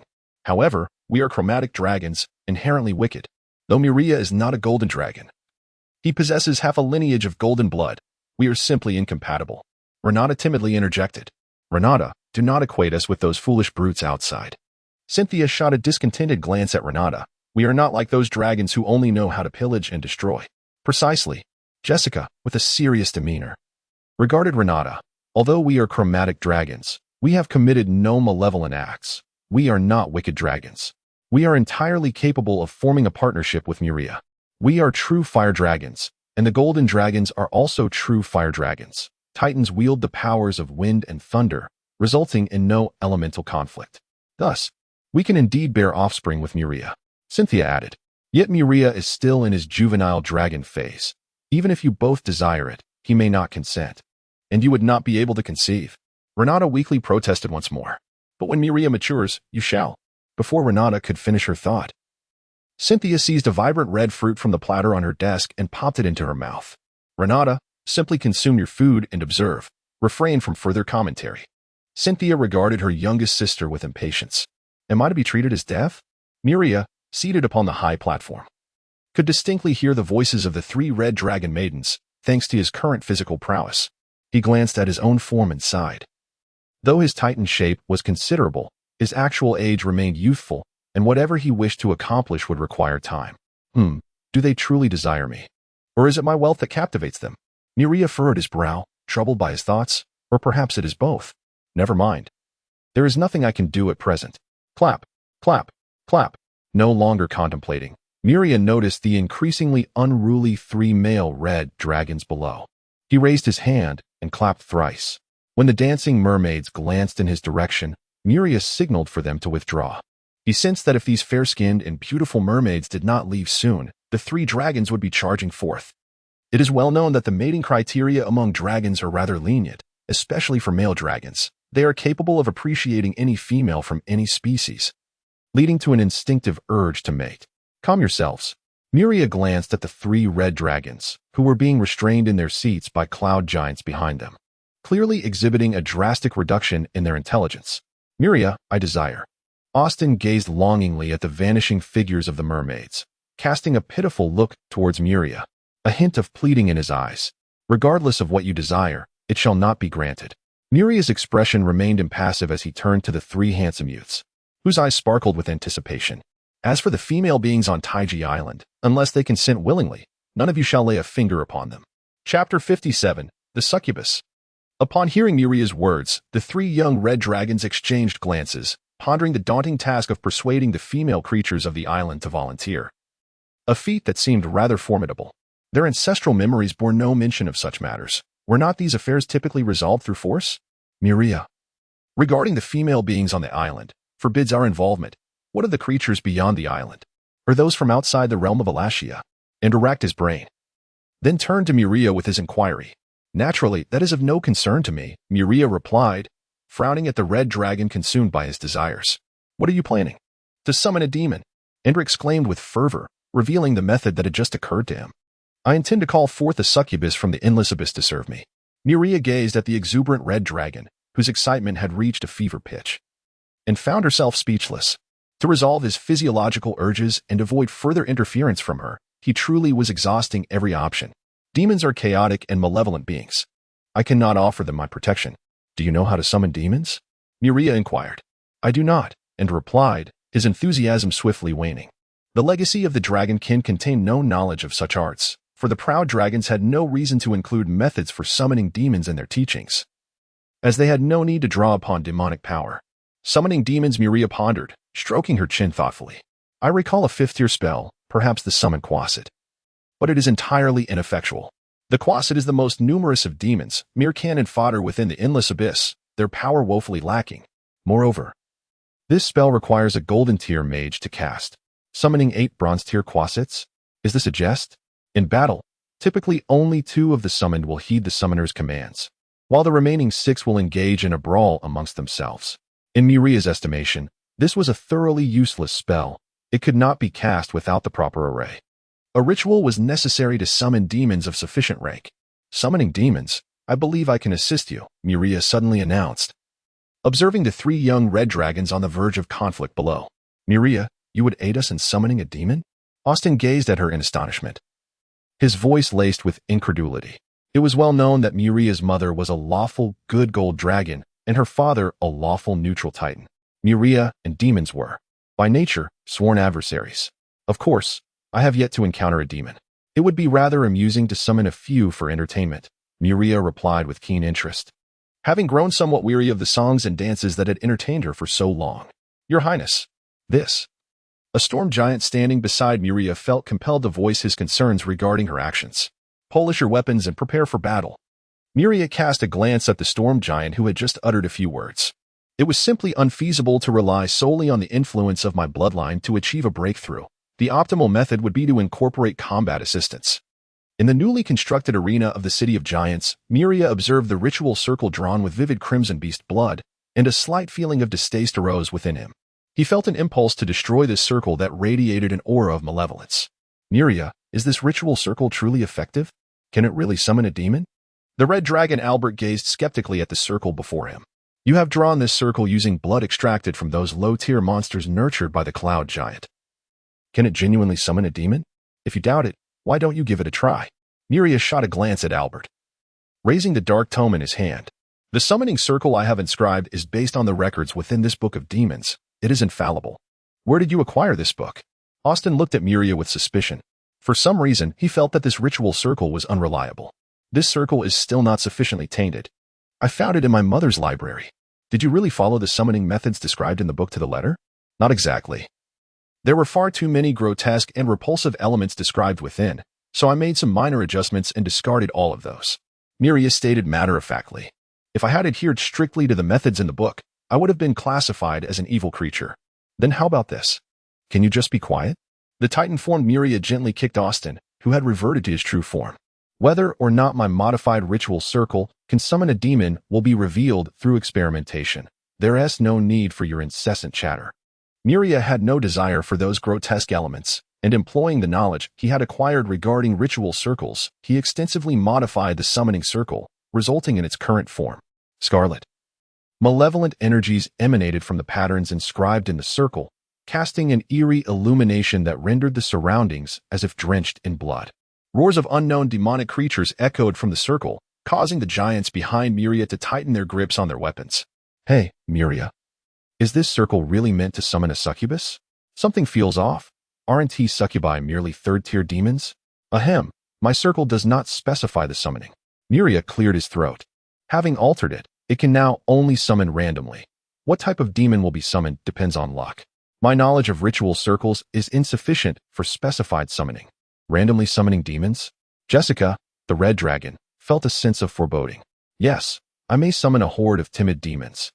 Or perhaps a few succubi that Austin and the others desire, or possibly. Muria smiled at the red dragon Jessica, revealing his pearly white teeth. A bailer. A bailer? Albert, the red dragon, shuddered and exclaimed, Are you out of your mind? A bailer is a superior demon. You dare attempt to summon such a being? With a slight scoff, Muria surveyed the surrounding giants, who were beginning to exhibit signs of alarm. With a hint of resignation, he gestured toward the summoning circle, which spanned merely 20 meters in diameter, and declared, A circle of this scale cannot possibly summon a high-ranking demon, at most. It could call forth a soul judge or a berserker demon. Oh, I see, breathed Jessica, who had been momentarily petrified by Muria's earlier words, exhaling a long sigh. At that moment, The malevolent glow within the summoning circle reached its zenith, and a massive demon, adorned with twin horns and exuding an overpowering stench, appeared with a maniacal laugh. The essence of the material plane. The demon inhaled deeply, a rapturous expression spreading across its face. The material world was the ultimate destination for demons, a realm brimming with the potential to harvest countless souls, which in turn signified the enhancement of their own power. Drag him out and behead him, Muria commanded, observing the foolish demon still lost in its reverie. Instantly, two storm giants charged forward with sinister grins, aiming for the oblivious creature. Grag. The towering storm giants approached the demon, who stood at a mere 10 meters tall and was of golden fourth rank, finally snapping it out of its stupor. As it surveyed its surroundings, the demon was met with a myriad of giants. It even spotted 6 vividly scaled red dragons, alongside an absurdly massive giant. The sight of this giant sent tremors through the demon's legs. T-Titan. The demon stammered, recognizing Muria's lineage through an ancestral dread, its voice trembling with despair as it comprehended its impending doom. No. The two storm giants seized the unfortunate demon, dragging it out of the summoning circle. Amidst its desperate wails, they executed it with a swift stroke of a sword. Continue the summoning. Muria refrained from casting a glance at the severed head of the demon. Such creatures had no purpose in existence. Buzzing with energy, the circle was reignited, and a cacophony of shrill, chattering diminutive demons emerged. These were a swarm of cowardly demons, each possessing the strength of merely bronze second rank, numbering in the hundreds. Expel them all and eliminate every last one. Muria rubbed his temples and waved his hand. Immediately, a battalion of armored cloud giants advanced to drive out the notorious cannon fodder from the abyss. As the cries for mercy and anguished screams of the cowardly demons echoed in Muria's ears, his expression remained unchanged, his heart unperturbed. Instead, he felt a sense of satisfaction. These are quasar demons, utterly useless. Drive them out and slay them all. Kill the spider demons. Muria continued to activate the summoning circle, conjuring an array of bizarre and grotesque demons that repulsed him to no end. Fueled by a profound aversion, he commanded the giants to eliminate every last one of the summoned fiends. In the newly constructed arena of the Cloud Giant, the corpses of demons had accumulated into several small mounds, their foul black blood seeping beneath, saturating the air with a putrid stench. Yet, Muria remained indifferent. No matter how many demon bodies there were, the giants would inevitably dispose of them. He was utterly unconcerned, continuing to summon demons at the considerable cost of vast amounts of magical crystals. At last, I have summoned the succubus I desired. A smile graced Muria's face as he beheld the 8 enchanting female demons standing within the magical circle. Chapter 58. The significance of beauty to demons, how exquisite they are. Truly deserving of the name succubus. Muria surveyed the 8 enchanting succubi within the summoning circle, nodding in approval. However, a frown soon creased her brow. Those hooves are rather unappealing. The succubi standing in the summoning array were precisely as depicted in literature, a humanoid demon. They possessed strikingly beautiful faces and voluptuous figures, yet atop their heads were a pair of sharp horns, and from their backs sprouted petite black wings. What truly displeased Muria, however, were their legs, resembling those of a beast, which appeared quite repulsive. Roar, succubi. Beneath Muria, the red dragon Austin's eyes sparkled at the sight of the succubi, and he was eager to rush forward, yearning to unleash his abundant energy upon them. Wait, just as Austin was about to be the first to charge in, Muria swiftly stepped on his tail. Let us clarify a few things. Muria, with her foot firmly on Austin's tail, addressed the other 2 dragons also eager to join the fray. According to my previous promise, each dragon is entitled to 1 succubus. 1. Upon hearing that he was to receive only a single succubus, Andre was instantly agitated. 8 succubi have already been summoned, though insufficient for the 3 of us to share. Surely each dragon should at least receive 2, correct? How can it be just 1? 2. 1 succubus is ample for you to handle. Would you like to exhaust yourselves with 2? Muria scoffed, waving her hand imperiously. Each dragon is entitled to 1 succubus. Take it or leave it. The rest are mine. Muria, what do you need the succubi for? Austin glared at her in anger. You already have so many females. Why must you compete with us? Besides, you are but a juvenile, clearly incapable of accomplishing anything. Muria looked down at the 26-foot-long red dragon beneath her.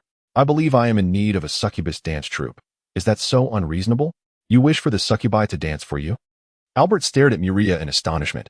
How can you even think of such a thing? Unconvinced? Muria smirked disdainfully. Why don't the three of you come forth to challenge me? Don't say I haven't given you a chance. I'll allow you to use one hand. If you manage to defeat me, all these succubi shall belong to you." Upon hearing Muria's words, Andre wasted no time and strode toward the 8 succubi trembling in fear within the summoning circle. "One succubus is sufficient for me."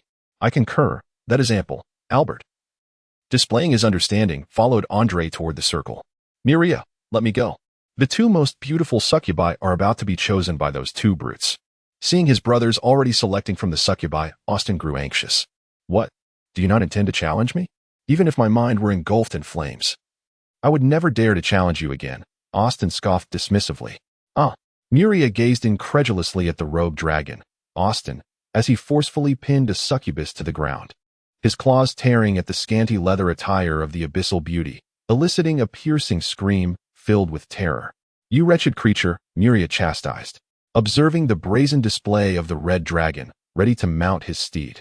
"Take your chosen succubi and retreat to a place where I cannot see you. Indulge in your antics as you wish." Such nonsense. Upon hearing Muria's words, Austin the red dragon muttered his dissatisfaction. However, when he turned to behold the charged thunder spear poised in Muria's grasp, he instantly recoiled, seizing the succubus he had just selected with his powerful claws, his expansive wings flapping as he soared into the sky. Following suit, 2 other dragons grasped their chosen succubi and descended from the arena, vanishing from Muria's sight. "Your Highness, how shall we deal with these 5 succubi?" inquired a storm giant, brandishing a blood-stained greatsword, once the 3 red dragons had departed the martial grounds. "They're indopos. As no need to slay these," Muria replied, casting a glance at the storm giant, who reeked of fresh blood, evidently addicted to demon slaying. "But, Your Highness, they are demons." "I am well aware," Muria stated nonchalantly. "These succubi lack even the strength of golden-tier demons. I intend to keep a few for amusement." "Very well. Should these demons dare to misbehave, my sword shall ensure they comprehend the consequences," the storm giant conceded begrudgingly. "Take them away," Muria commanded, observing the trembling succubi huddled within the summoning circle. He smiled as he beckoned several cloud giant maidens to escort the frightened enchantresses away. Succubi differ greatly from ordinary demons. Many denizens of the abyss possess an intellect akin to that of a dullard. Although succubi may lack strength, they are among the rare demons endowed with a modicum of intelligence.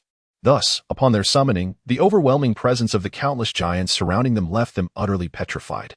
5 succubi are insufficient, Muria mused as he stroked his chin, continuing the summoning process. "I require at least 10. With a roar, the summoning circle activated once more, and a crimson silhouette emerged amidst the sanguine malevolent aura, releasing a disgruntled growl upon its arrival. "What is this?" Muria inquired, scrutinizing the newly summoned large feline within the circle, a smile gracing his lips. "A bloodline demon." Within the summoning circle, the sleek-furred blood demon lion, its sharp fangs protruding from its jaw, roared in annoyance. Its razor-sharp claws grazed the floor of the summoning array, expressing its disdain for being thrust into an unfamiliar realm, even if it was the material world. Yet, upon surveying its surroundings, it seemed to reassess its position. "Your Highness," a storm giant wielding a battle axe approached Muria, his eyes gleaming with anticipation. "The bloodline demon is a notably formidable golden-tier demon beast. Capture it, then tame it," Muria commanded. Muria issued the command with a smile. The bloodline demon bore a striking resemblance to an ordinary lion, albeit larger in size and adorned with blood-red fur. Its body was embellished with protruding bone spines that rendered it even more ferocious and menacing. However, Muria found its appearance rather impressive and flamboyant. "At your command, Your Highness," the storm giants replied, somewhat perplexed by Muria's reluctance to order the bloodline demon's demise. Nevertheless, they complied with Muria's directive. In less than 3 minutes, the claws of the bloodline demon were tightly bound, and it was presented before Muria. "How agreeable," Muria remarked, gazing down at the majestic crimson lion. Felines are known for their high intelligence, a trait evident in both past and present. The forcibly summoned bloodline demon did not resist when the storm giants approached with ropes. It submitted willingly, understanding that its life was no longer in peril. Conveniently, the bloodlion demon had a penchant for consuming the flesh of demons. Muria glanced at the mounds of demon remains nearby, contemplating their disposal. "I know just how to manage this," he declared. With a swift gesture, he unleashed a blade of wind that severed the ropes binding the bloodlion demon.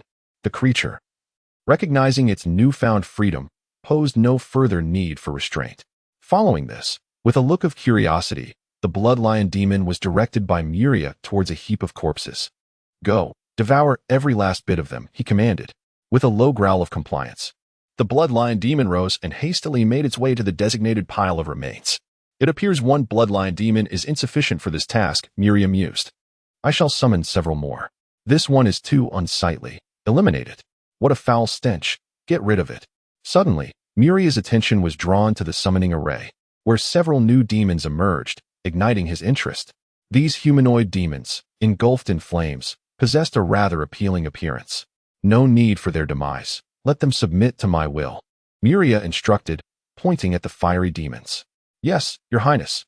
The cloud giants grinned wickedly as they approached the fire-wreathed demons, who began to flicker with uncertainty. Although many demons are notoriously dim-witted, not all are devoid of intellect. Some possess considerable cunning, albeit rarely put to use. In the realm of demons, brute strength is often deemed more reliable than intellect. "Great being, we are willing to enter into a pact with you and become your servants." The 9 summoned fire demons trembled as they knelt before Muria after receiving a thorough lesson from the cloud giants. "Sign a contract with me and become my servants?" Muria scoffed, surveying the fire demons with disdain. "You are utterly pathetic. To aspire to be my servants, you must at least evolve into flame demons. As it stands, you do not meet the criteria. Step aside. When hunger strikes, go and dispose of those corpses for me," Muria scolded, then instructed the giants beside him. "These demons are to remain in the training grounds. Should any of them dare to venture beyond, you need not report to me. Feel free to slay them on the spot." The slender demons, adorned with a pair of gaunt, bony wings, obediently made their way to the location where the giants had piled up the demon corpses. Under the watchful gaze of the blood lion demon, they respectfully circumvented it and scurried to the other side to gnaw on the remains.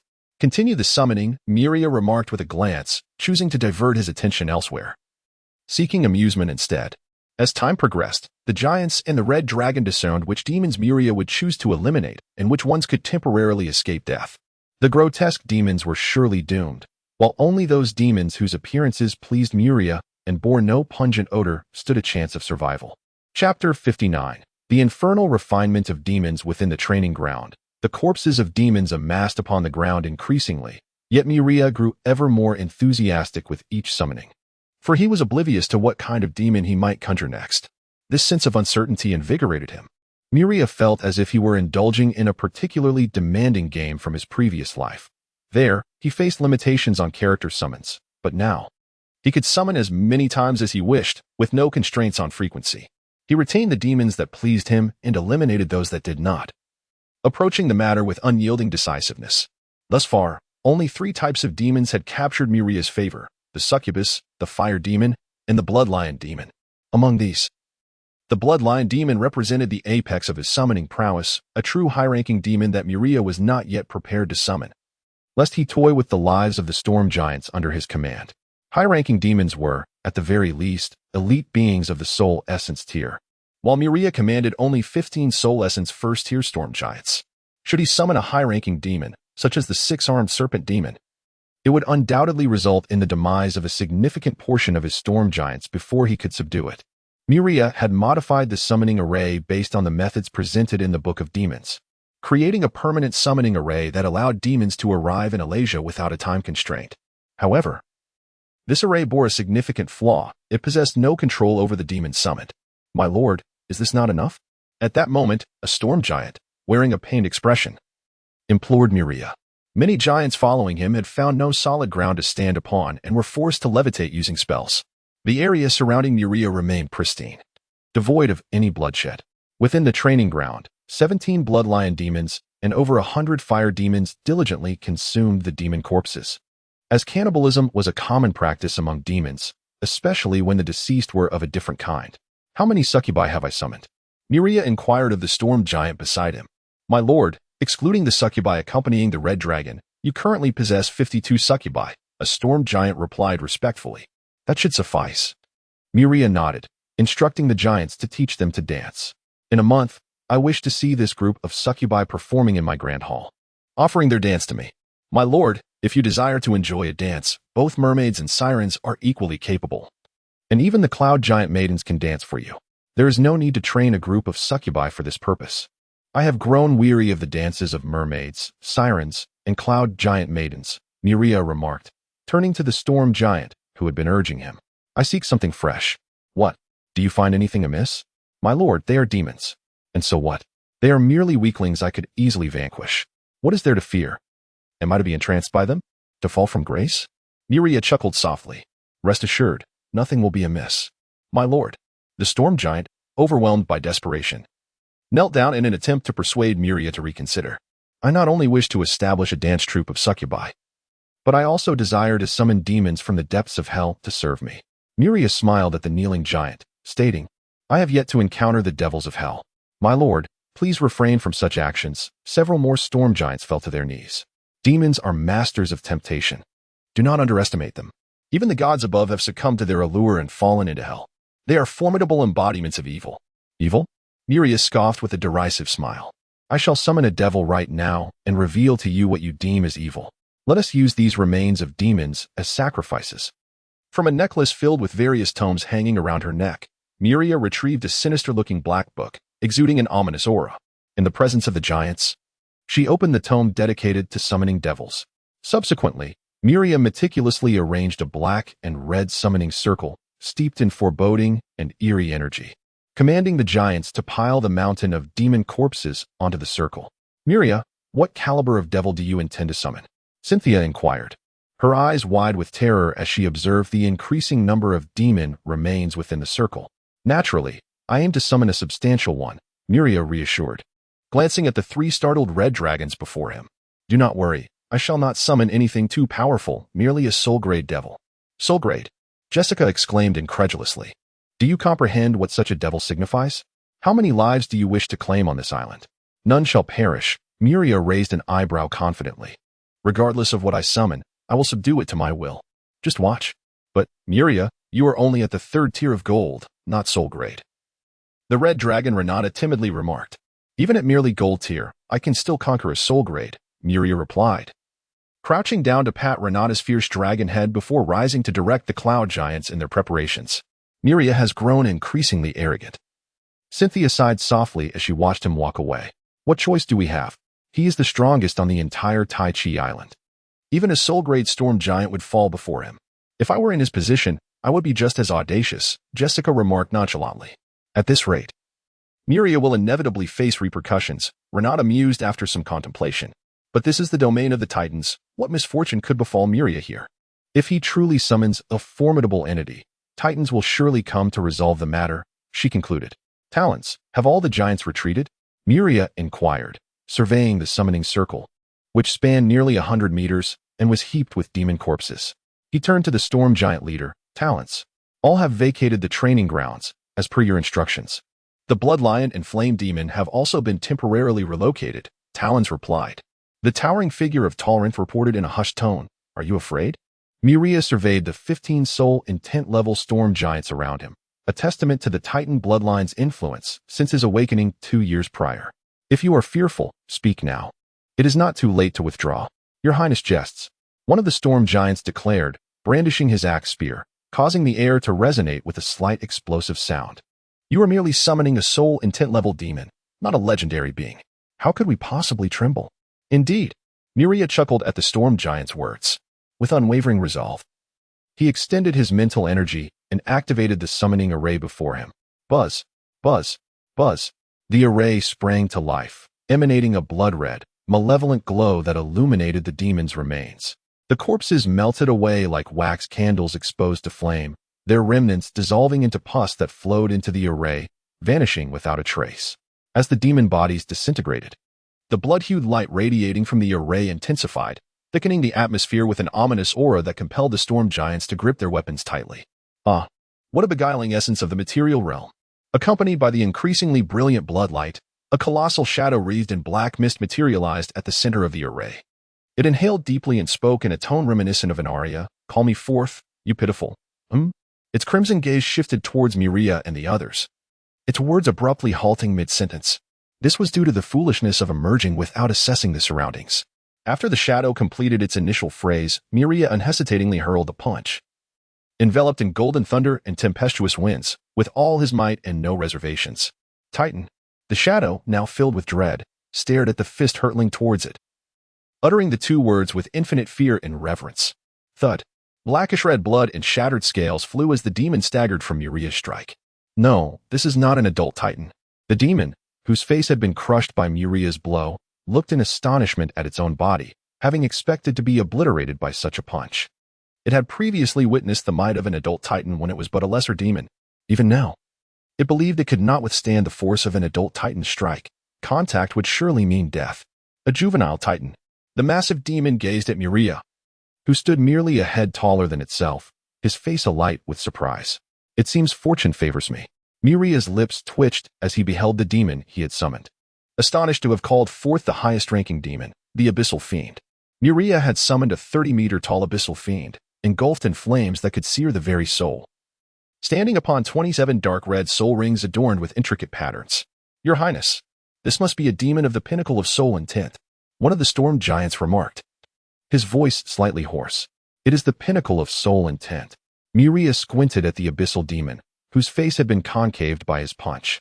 The demon's injuries were visibly mending at an astonishing rate, its bones realigning autonomously, and the damaged muscle tissue rapidly regenerating. However, something was amiss. Muria had meticulously calculated the summoning beforehand. He was not so arrogant as to recklessly court death. His array could not possibly conjure a true pinnacle soul intent demon. He was wounded. Muria fixated on the soul intent rings beneath the feet of the abyssal demon. Most of the outer rings were dim and lifeless, while the innermost 8 circles still flickered with malevolent and tainted spiritual light. Its strength had diminished to a mere fraction. Together, they could overpower it.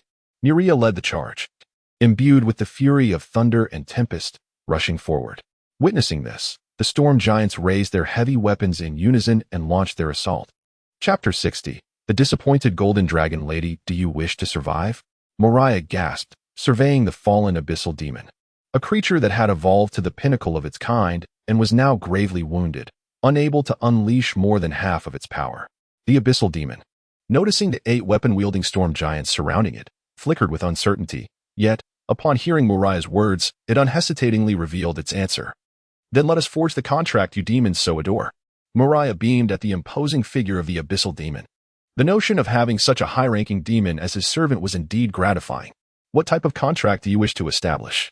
The abyssal demon, upon hearing the word contract, brightened, scrutinizing the youthful titan who had brought it down with a group assault. Naturally, a servant's contract. Impossible. The abyssal demon instinctively rejected the idea. It had endured countless tribulations to ascend from a lowly demon to a prestigious abyssal demon. Now, a golden titan was demanding it to be a servant. Oh. Upon hearing the refusal, Muria took a few steps back, retrieving a long spear from the ground, a weapon discarded by a storm giant during their battle. What did you just say? Muria brandished the spear, its gleaming tip aimed directly at the abyssal demon's head. Please repeat that. I did not catch it. Esteemed Titan, the abyssal demon felt the chilling aura piercing its brow and promptly cowered, adopting an exceedingly humble tone. I am willing to enter into a contract with you. It would be my honor to serve as your servant. Draft the contract swiftly. Refrain from unnecessary chatter. Yes. The abyssal demon struggled to rise, and under the watchful eyes of Muria and the 8 storm giants, it produced a large piece of sheepskin parchment. Lines of ominous demonic script began to materialize on the dark yellow paper. Heh, what do you take me for? As Muria glanced at the contract presented by the abyssal demon, he barely skimmed the content before thrusting the spear into its chest. Golden lightning surged through the weapon, causing the abyssal demon to roar in agony. Your Highness, does this contract pose any issues? The still-bleeding Terence inquired curiously, observing Muria. Terence, should you ever find yourself dealing with demons, remember this. If the contract they present is adorned with attractive embellishments, do not ponder further. Simply destroy it. Be straightforward with me. Do not attempt any tricks. My patience is finite. Muria withdrew the spear, which had pierced through the demon's form, skillfully performing a flourish to shake off the tainted blood. I shall draft it anew. The abyssal demon groaned, covering the gaping wound in its chest, smiling ingratiatingly at Muria, and hastily revised the contract before presenting it for Muria's review. Are you jesting? The witness to this contract is Asmodeal. Muria cast a glance at the contract, and without hesitation, thrust his spear once more, piercing through the freshly healed flesh of the demon. To have the mightiest of demons bear witness to the inequitable pact between a demon and a titan, was this a mockery of his intellect? Let it be the River Styx contract, Muria commanded. This is your final opportunity. Should you dare to employ your infernal tricks again, I shall end your existence. Very well. I shall amend it. The abyssal demon convulsed in pain from the injury. Although such a wound was merely superficial and would heal in moments, the agony was undeniable. Keep it straightforward and concise, no unnecessary words. Muria withdrew his bloodied spear, pressing it against the demon's throat. Dare to engage in wordplay, and you shall meet your demise. I shall not, the abyssal demon replied, watching as the blackened, boiling demon blood dripped onto him, casting doubt upon his very existence. Recently, he had clashed with a Balar flame demon, sustaining significant injuries. He had felt a call from the material realm, initially believing it to be a summons from devilish acolytes to cause chaos. Thus, he obediently responded, envisioning the acquisition of delectable human souls to mend his wounds. Yet, he found himself summoned by a juvenile titan accompanied by a throng of giants, who, without exchanging more than a few words, proceeded to pummel him. Furthermore, this juvenile titan coerced him with the threat of death into signing a servitude contract. He had intended to manipulate the terms of the contract, but to his astonishment, the titan was well versed in the nuances of demonic pacts, exposing his ruse and delivering 2 piercing blows. Please, take a look. Under the looming specter of death, the abyssal demon grimaced and inscribed a new River Styx contract, this time refraining from any deceit. So succinct, merely to become my servant? Let us add a time constraint. For how long? The abyssal demon gazed at Muria with hope. Many demons frequently enter into contracts with humans, willingly becoming their servants in exchange for their souls, with such contracts generally concluding upon the human's demise. Trading decades of existence for a mere soul often appears advantageous to many lesser demons. Yet now, he was to sign a servitude contract with a titan, a creature renowned for its longevity. The abyssal demon feared that in a contest of lifespans, he would be the first to perish. What fanciful dreams occupy your mind? Muria inquired, bemused by the demon's lingering fantasies. The duration of your servitude shall match your remaining lifespan, until the very end of your days. Isn't that rather excessive? The abyssal demon replied. A look of desperation etched upon his face as he implored Muria. Unwilling? I am willing. The abyssal demon nodded vigorously, like a chick pecking at grain. For the 8 storm giants beside him had already raised their weapons. Failure to comply would result in his immediate demise. Now that is more like it. Muria gazed at the 3rd draft of the infernal contract in her hands, upon which the abyssal demon had inscribed his true name. Your name is rather lengthy. For the sake of convenience, I shall henceforth refer to you as Miles. Thus, the pact is sealed. The parchment transformed into myriad luminous particles, merging into the unfathomable void. In that fleeting moment, Muria perceived an immense, dark river coursing through the endless lower plains, yet this sensation vanished almost instantly. Nonetheless, the boundless power contained within that obsidian river left Muria in awe. Master, at the moment the contract was forged, the abyssal demon Miles felt a shackle constricting his soul, binding his life and freedom no longer to his own volition. Consequently, he knelt before the entity grasping the other end of the chain, bowing in reverence. Muria regarded the prostrate abyssal demon with a swell of immense satisfaction. Summon all the giants outside. They must tend to these grievously injured warriors, she commanded. To subdue this abyssal demon, 15 storm giants had entered the fray, 7 of whom were severely wounded, while the remaining 8 bore various injuries. Only Muria herself was relatively unscathed, merely fatigued.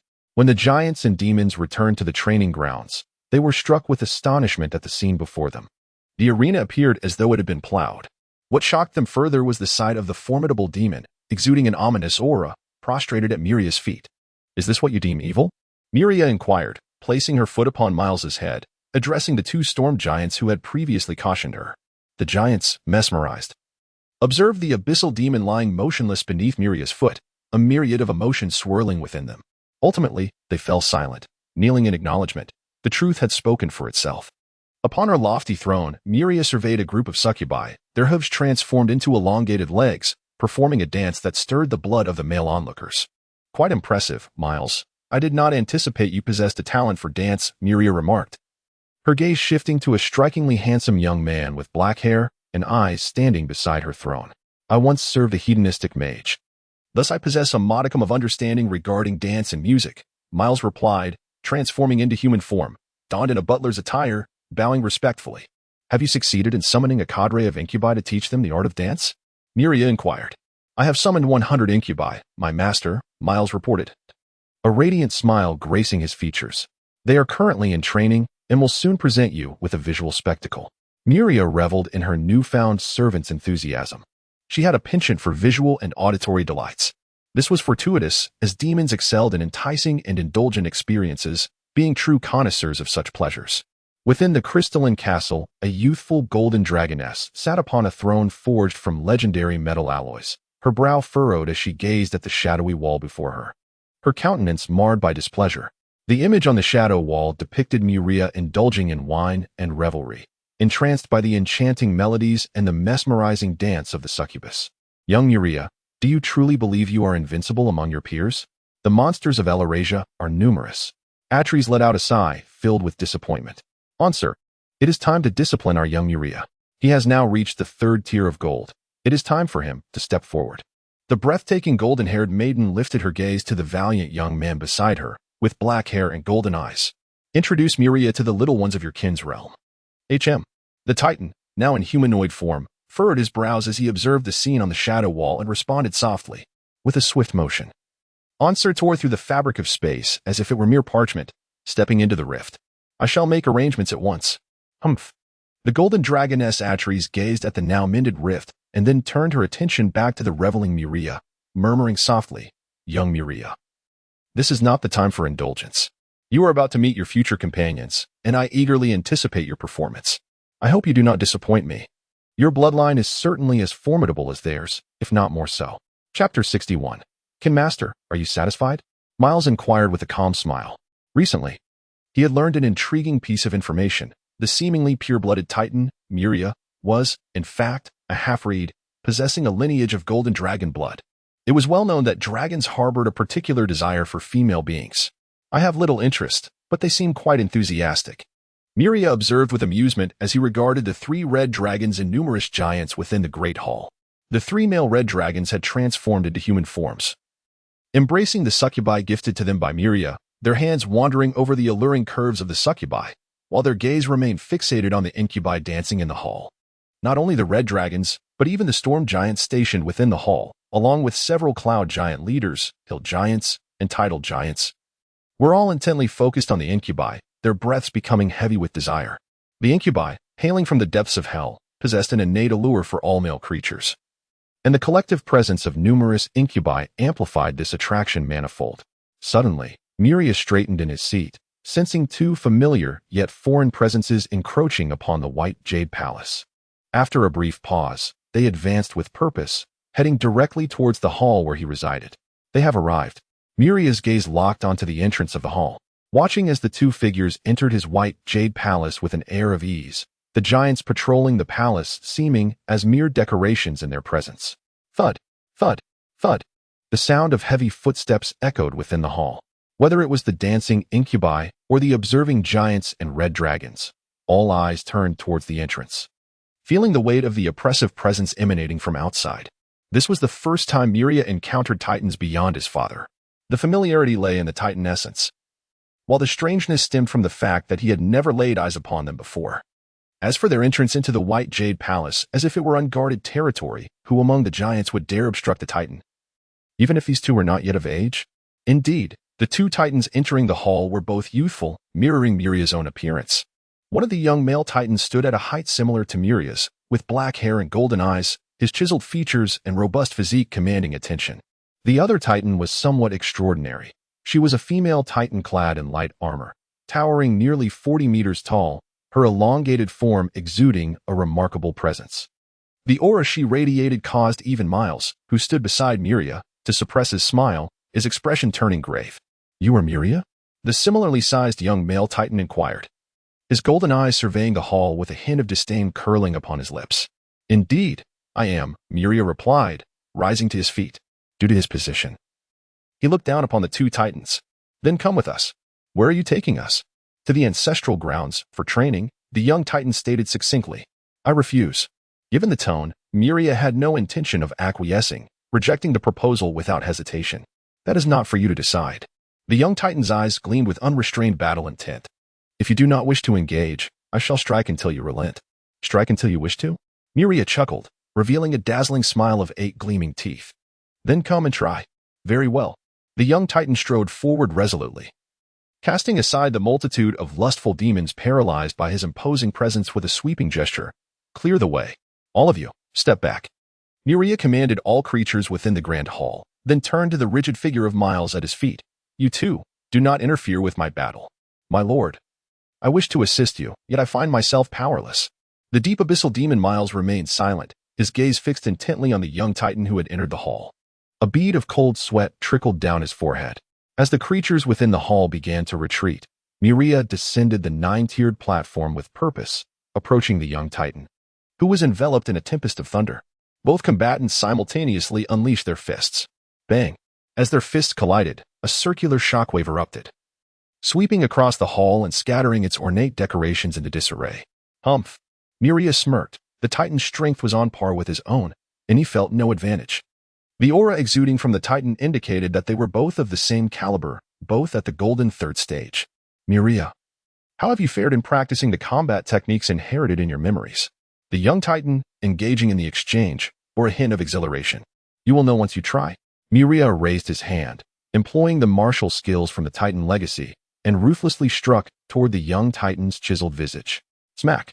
The young titan opened his palm, delicate wind blades swirling around it, and effortlessly caught Muria's fist.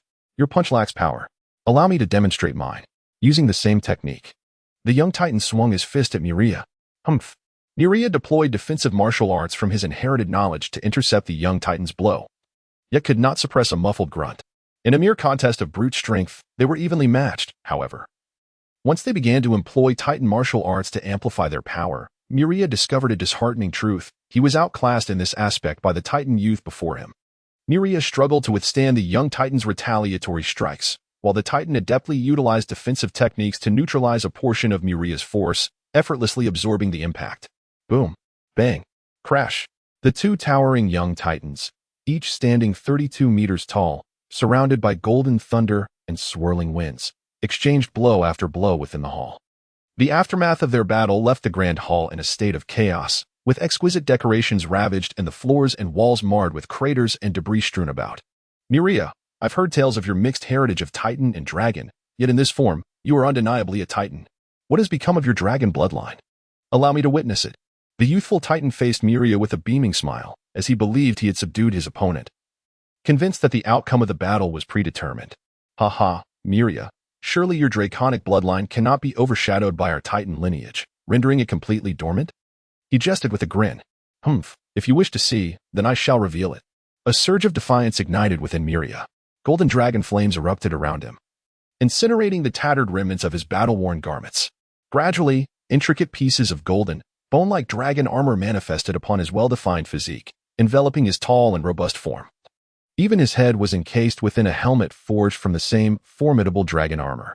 What on earth is this? The youthful titan stood dumbfounded as he witnessed Muria clad in resplendent and imposing golden armor, glancing down at his own lightweight leather armor, feeling utterly bewildered. Once more, Muria's voice, slightly altered by the dragon-emblazoned mask covering his face, echoed through the arena. Clang! The youthful titan, spurred by Muria's provocation, launched another assault, deftly circumventing Muria's defenses. He delivered a powerful punch against the dragon armor covering Muria's chest, but only succeeded in producing a metallic clash. Clang! Bang! Crash! The battle raged on, causing increasing devastation. Numerous pillars of the grand hall had been shattered, and the structure itself began to tremble ominously, showing signs of imminent collapse. Yet neither combatant paid any heed. Although their confrontation appeared intensely fierce, the combat experience for both was far from satisfying. When Muria struck the youthful titan with full force, only a fraction, at most 60%, impacted him, with much of the power dissipating, leaving a distinctly unpleasant sensation. Meanwhile, the youthful titan, who had initially relished the clash, found his strikes against Muria's golden armor to be akin to hitting a pillar laced with legendary metal. It would require a relentless barrage of over 10 consecutive blows to a singular spot on Muria's armor to even create an almost imperceptible crack, and astonishingly, that crack would heal, further frustrating the youthful titan. Such a predicament was truly humiliating. Observing the fierce exchange, the female titan maintained an impassive expression. The youthful titan's martial skills surpassed those of Muria, yet he found himself unable to breach the defenses of Muria's armor. Conversely, While Muria's techniques may not have equaled those of the youthful Titan, he still managed to inflict damage. Given the current circumstances, it was evident that Muria held the upper hand, and the scales of victory were beginning to tilt in his favor, as his dragon armor's defensive capabilities proved to be exceedingly formidable. Chapter 62. A single strike in the celestial expanse, Muria and the youthful Titan confronted each other fiercely, their colossal powers clashing and generating tempestuous winds that ravaged the white jade palace, leaving the ornamental flora and shrubs within an utter disarray. Clang! The young Titan, with fingers poised like blades, unleashed a tempest of thunder and wind, striking down with the ferocity of a war blade, colliding with Muria's arm. The impact resonated with a metallic clang. Yet, there was little sensation. Muria pondered quietly, feeling the sensations in his arm. Ever since he had manifested the dragon armor derived from the golden dragon bloodline, his defenses had ascended to an incomprehensible level. The young Titan's strikes, though powerful, were significantly diminished by the dragon armor, allowing Muria to withstand the remaining force with ease. You were destined to lose. Muria's golden eyes pierced through his mask as he regarded the young Titan. With dragon wings unfurling behind him, he surged forward, engaging in relentless combat. No longer on the defensive, he attacked fervently, again and again. Boom! Muria's fist collided brutally with the young Titan's face, disregarding the Titan's elbow strike, only to follow with a powerful kick to his chest, propelling him downward and shattering a smaller structure within the white jade palace. Ah! The young Titan roared, rising from the ruins of the palace, propelled by the winds and thunder, soaring skyward to continue the battle against Muria. To him, Muria's martial skills appeared clumsy and unrefined, relying solely on the power of the golden dragon bloodline to contend with him. Yet, he now sensed a troubling shift towards defeat. Boom, boom, boom. The two warriors clashed from the heavens to the ground and back again, causing extensive destruction to the white jade palace, its magnificent structures crumbling into ruins. The battle intensified, with Muria losing count of how many times the young Titan had shattered his dragon armor. It seemed every part of his being had been broken, only to heal completely, a defense and recovery power akin to cheating. The young Titan, too, could not recall how many bones had been fractured by Muria's strikes. Battling against the armored Muria, he found himself at a distinct disadvantage. The toll on his body was far greater than Muria's. As he sought to mend his injuries and sustain his fighting spirit, time became an indistinct concept, until at last, amidst the ruins of a palace, Muria stood victorious, while the young Titan lay defeated. I have won. The fragmented dragon armor on Muria began to heal slowly, though not with the same rapidity as before, as he addressed the young Titan on the ground. Had it not been for this armor, the young Titan gasped, his chest heaving with exertion, a sense of unwillingness evident in his voice. Losing to one who indulged in pleasure felt utterly unjust to him. A loss is a loss. There is nothing more to say. This armor is an extension of me, not an external artifact. A cold, crystalline female voice interrupted, prompting Muria to turn. You've already lost. Do you wish to challenge me? Muria asked defiantly, aware that facing the Titan maiden would undoubtedly lead to his defeat. Fight you? Huh. Upon hearing Muria's words, the Titan girl displayed a subtle smile, and in an instant, her elongated and graceful figure vanished from his sight. At the moment she disappeared, an ominous premonition surged within Muria. However, before he could react, a slender yet powerful female hand appeared before him, so close that he could discern the intricate patterns etched upon her palm. Suddenly, like a flash, the Titan girl materialized in front of Muria, and before he could respond, she pressed her hand against his faceplate, forcefully propelling him into a shattered wall of white jade behind him.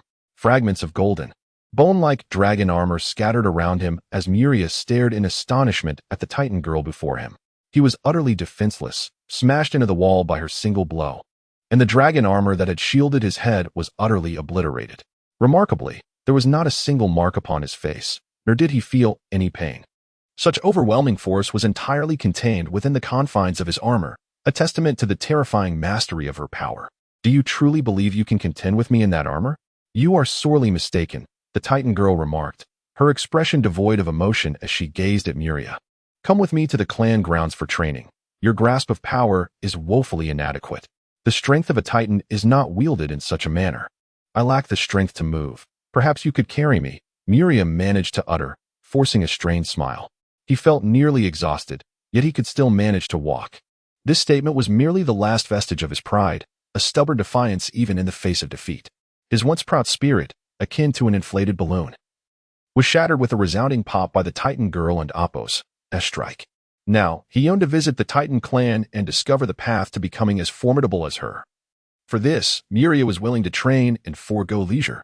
With the amused gaze of the Titan boy lying on the ground, the Titan girl effortlessly extracted Muria from the wall, and then, observing the pallor of his face, hoisted him onto her shoulder.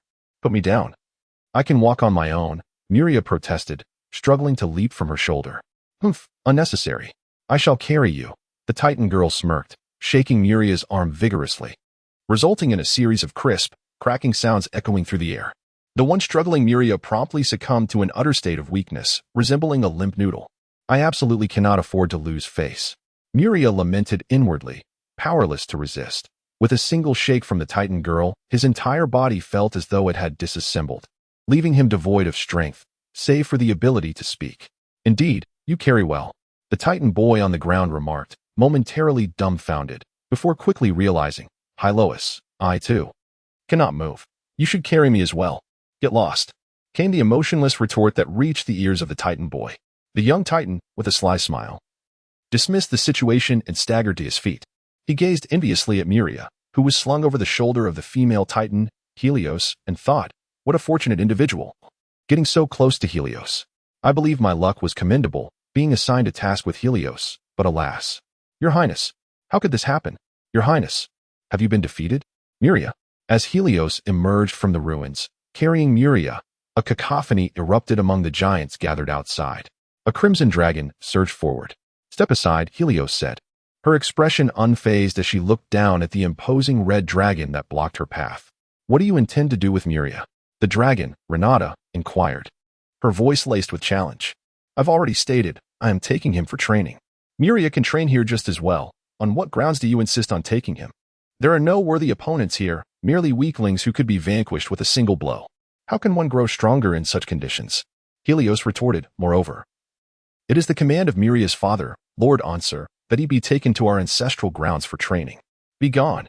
Muria silently screamed in his mind, though his eyes remained tightly shut, feigning unconsciousness, causing concern among the surrounding giants. In truth, he simply wished to shield his subordinates from witnessing his current predicament. Yet he felt compelled to act foolishly before Helios, leading to this predicament. Indeed, Helios replied softly, choosing not to expose Muria's ruse, thus preserving a semblance of dignity for him. After taking a few steps while carrying Muria under the watchful eyes of the many giants in the White Jade Palace. "Wait for me." A young Titan, who had been engaged in a prolonged struggle with Muria, emerged unsteadily from a corner of the ruined palace, calling out to Helios with a hint of weakness. "Your Highness, is this what it means to be defeated?" "Perhaps," came the reply. "Your Highness has lost consciousness. While this esteemed Titan still stands, it is evident, our noble prince possesses only half of the Titan bloodline, a mere half-blood, unable to rival a true Titan. I believed our prince would prevail. After all, he is so formidable.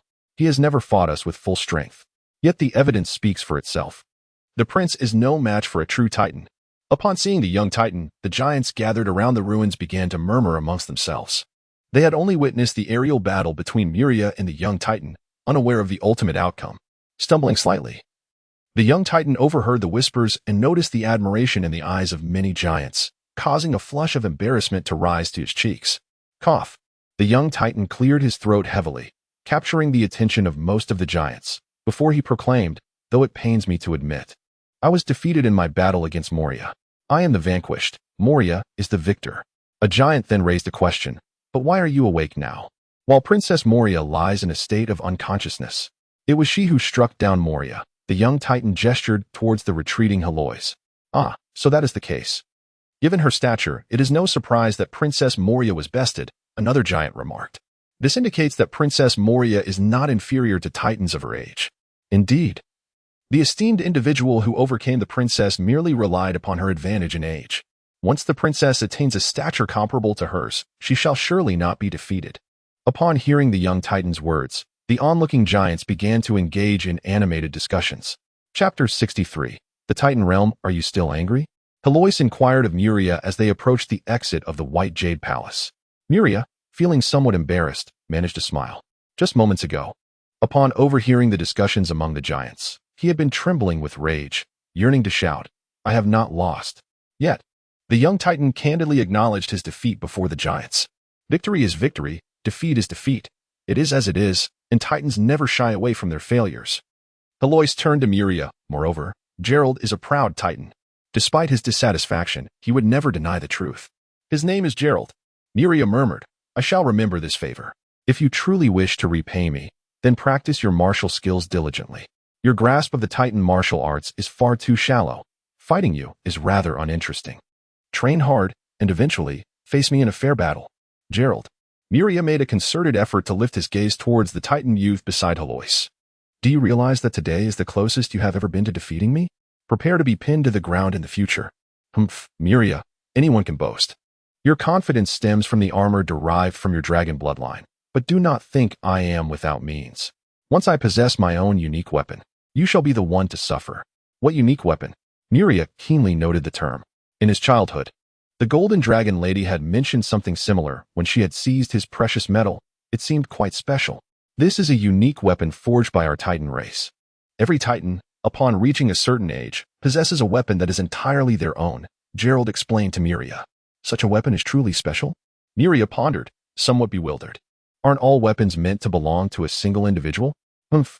Each Titan's unique weapon is an extension of their very being. Unless granted permission, outsiders cannot even touch it. Moreover, once forged, these weapons can continue to gather various materials, enhancing their power with limitless potential for growth. Would you not say that is special? Gerald.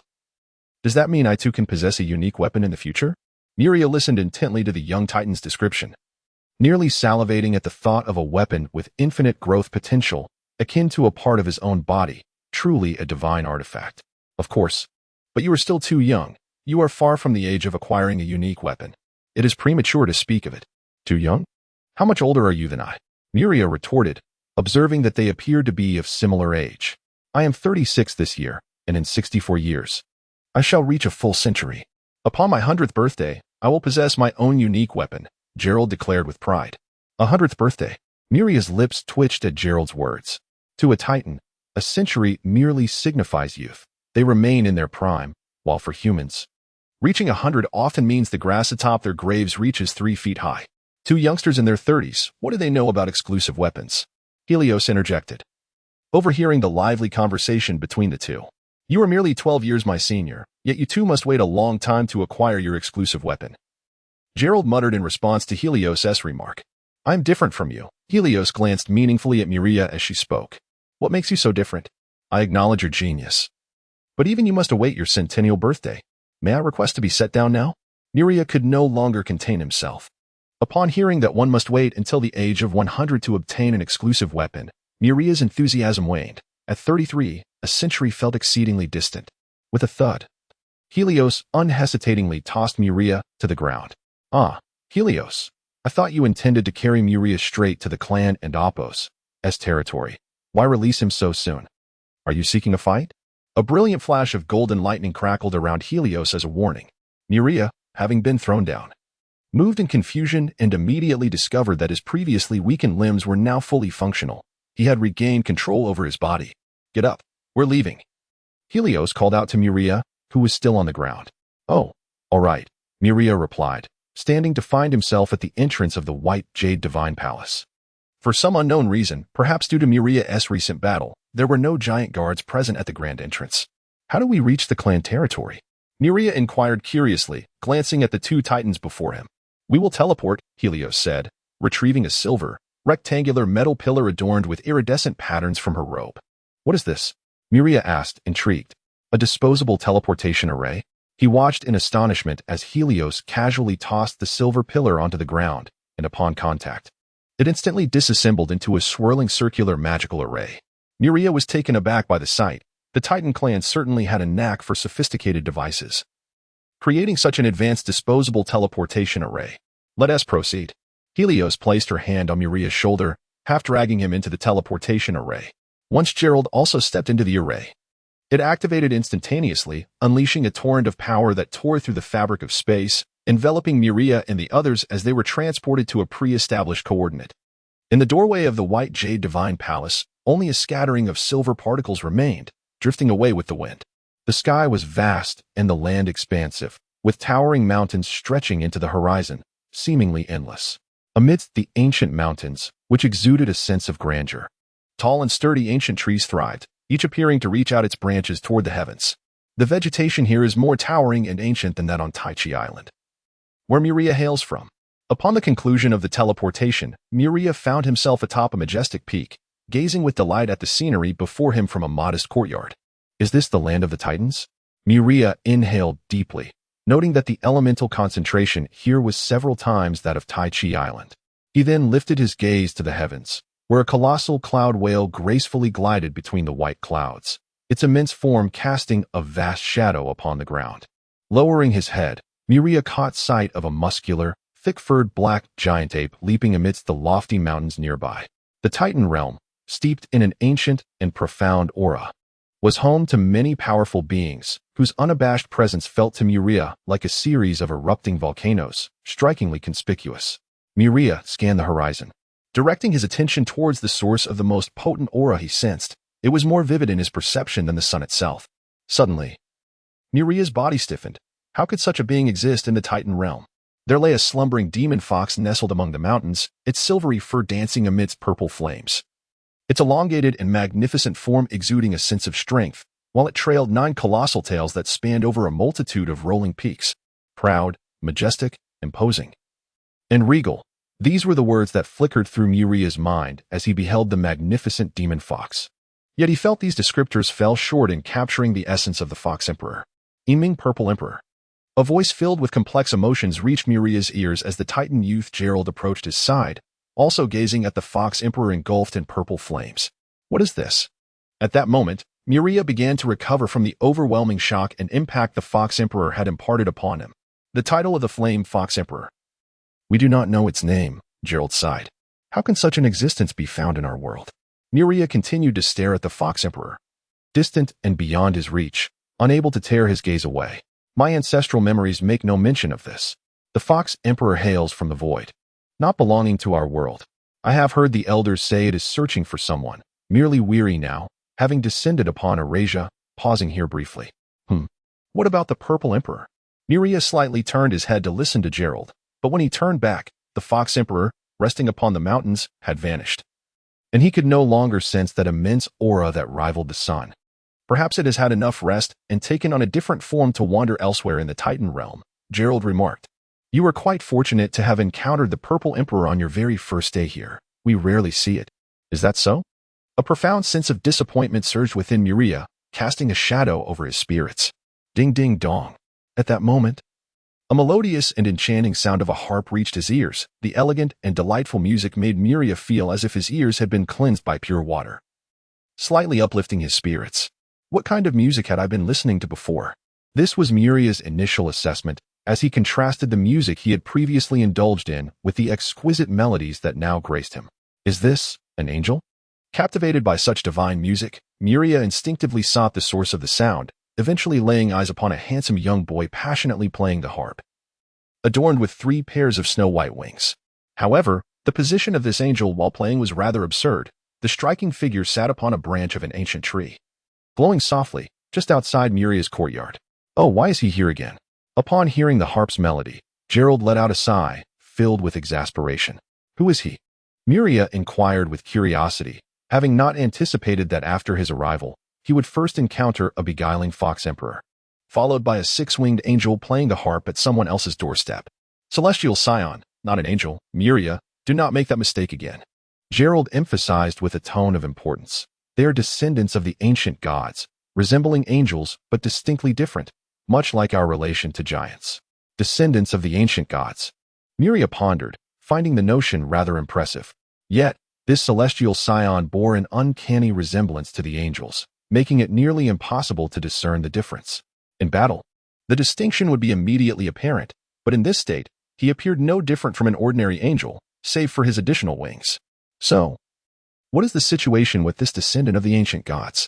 Why is he perched on a tree playing the harp? Muria asked, intrigued.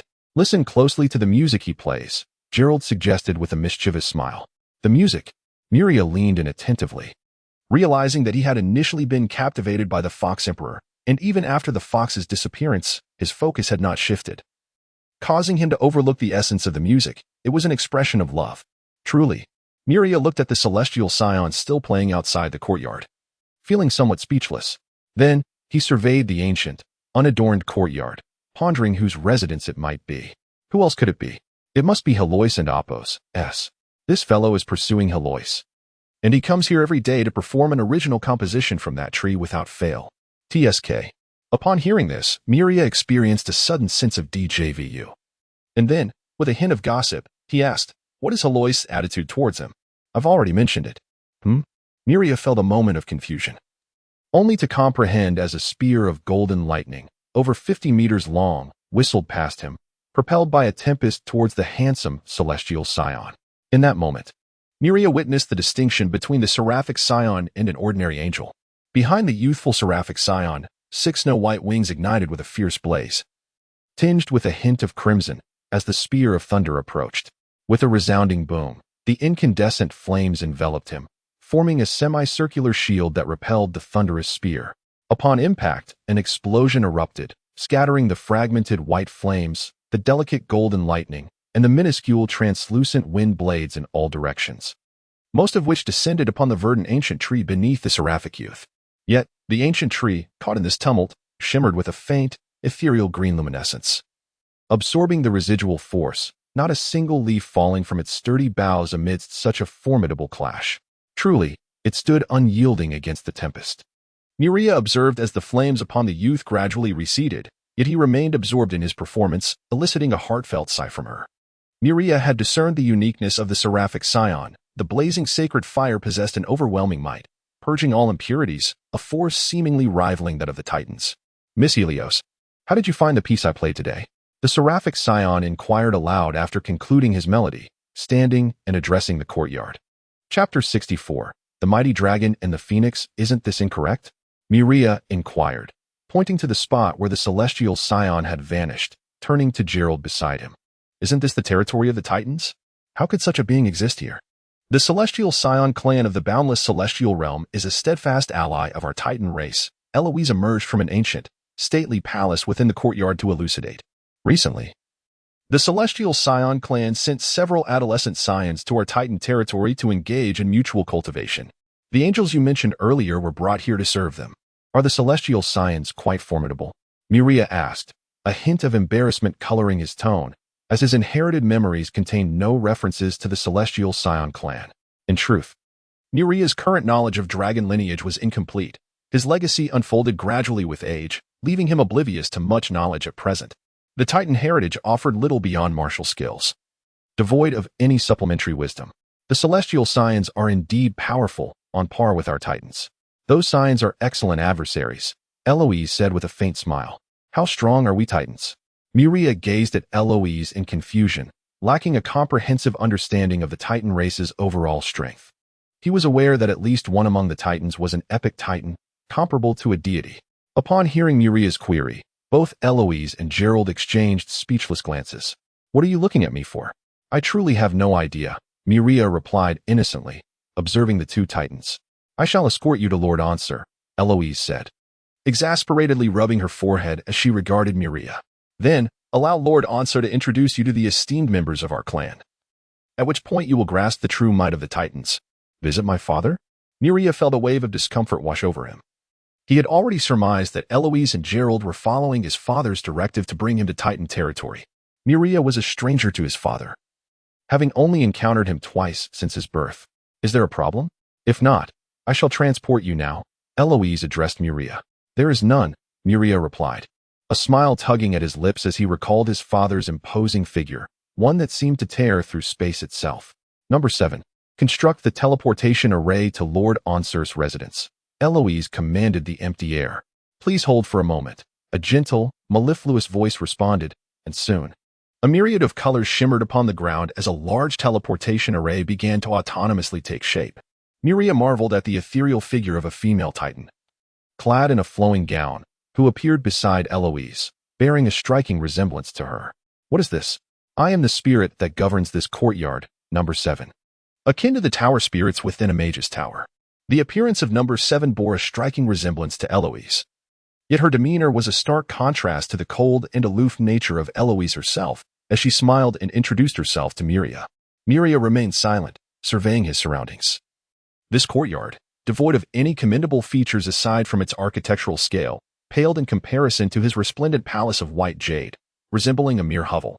Yet, within this building resided Number 7, a creation of exquisite sophistication akin to artificial intelligence.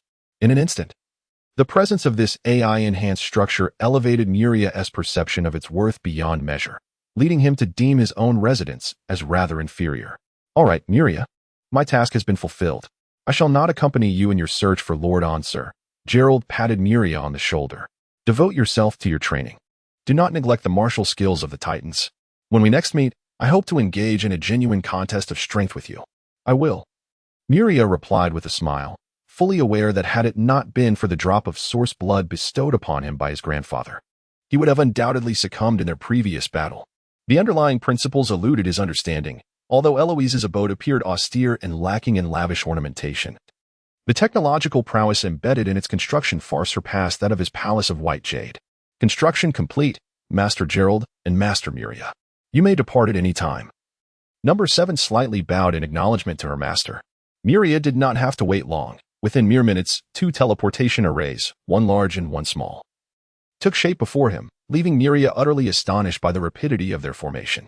Let us depart. Gerald stepped onto the smaller teleportation array, waving goodbye to Muria and Eloise as he vanished amidst a dazzling display of teleportation light. Shall we go as well? Eloise turned to Muria after Gerald's disappearance.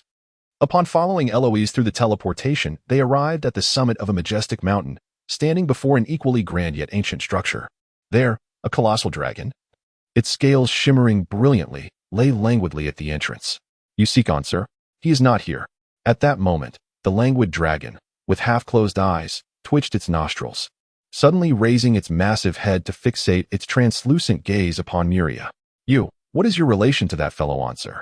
The dragon inquired, its voice resonating with a formidable aura, the legendary pressure permeating the air as if it had solidified under the immense weight of this presence.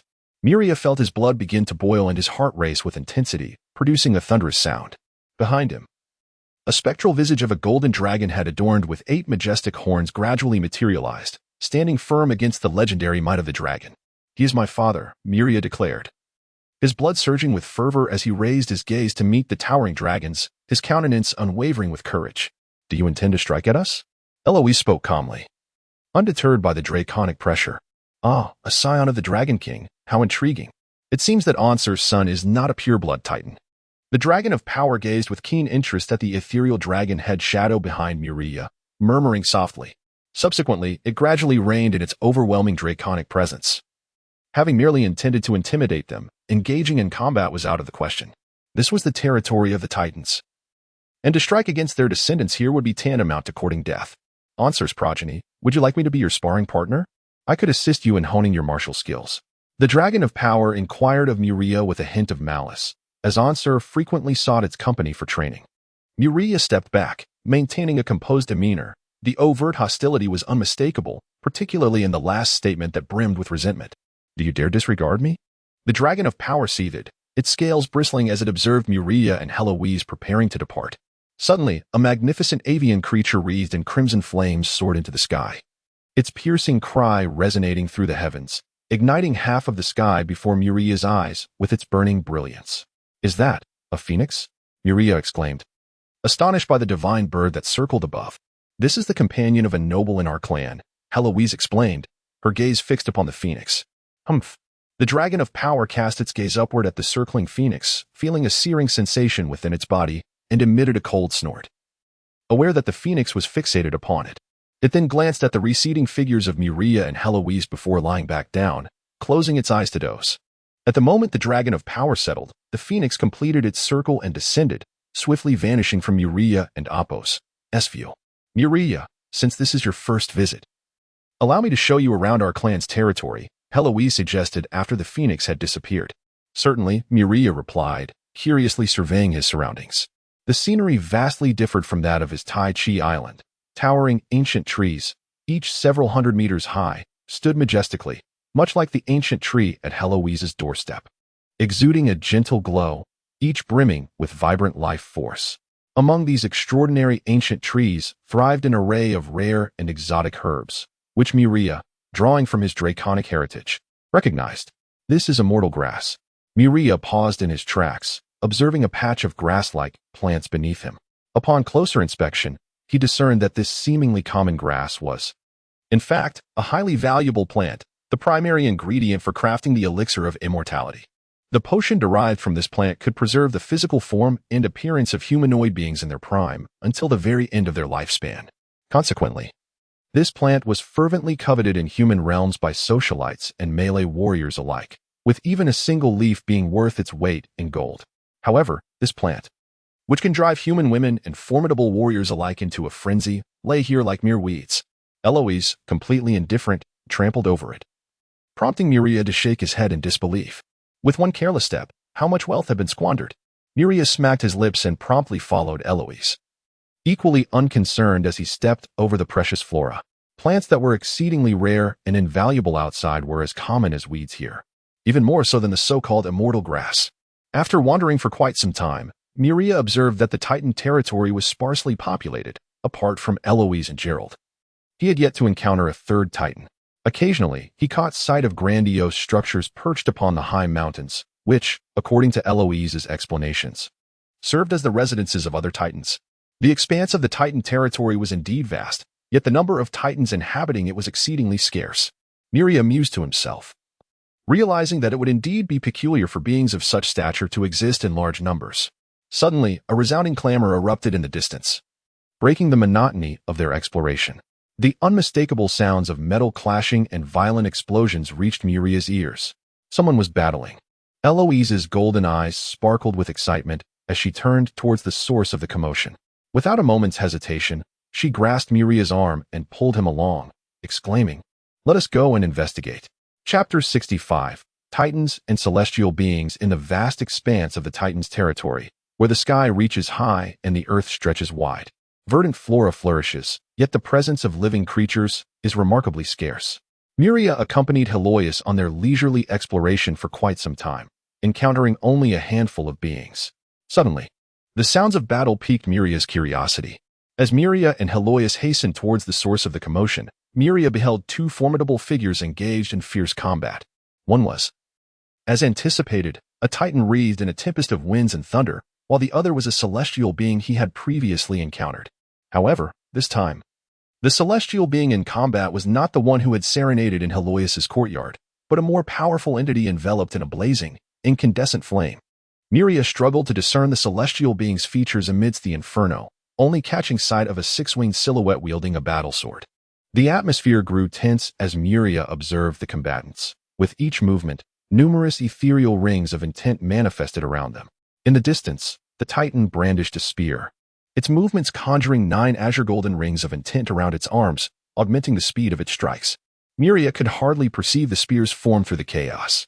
On the opposing side, the celestial being, now of a size rivaling the Titan, faced the onslaught with an intensifying flame, slicing through the air with its sword as countless rings of intent emerged beneath its feet. The six-winged celestial being, shrouded in white-hot flames, parried the Titan's descending spear with its sword. The clash resounded with a deafening clang, unleashing a violent shockwave that swept through the surroundings. The tempestuous winds whipped Muria's dark hair, rendering his expression somewhat rigid, for he realized he could scarcely withstand the might of either the Titan's spear or the celestial being's sword. How could they be so powerful?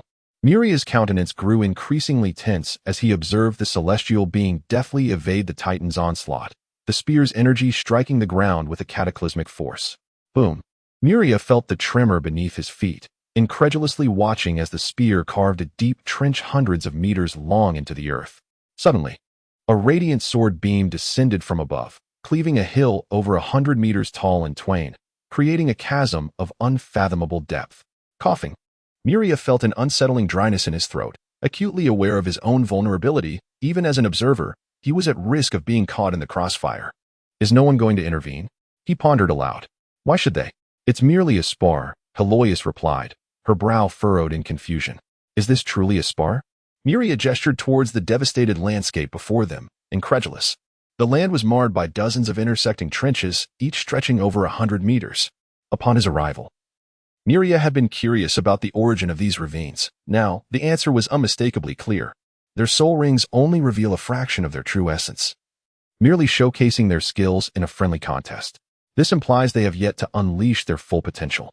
Muria gazed silently at a towering mountain in the distance, which was ruthlessly swept away by the Titan's spear, reducing half the mountain to a shower of debris. A thought flickered in his mind. Hail was.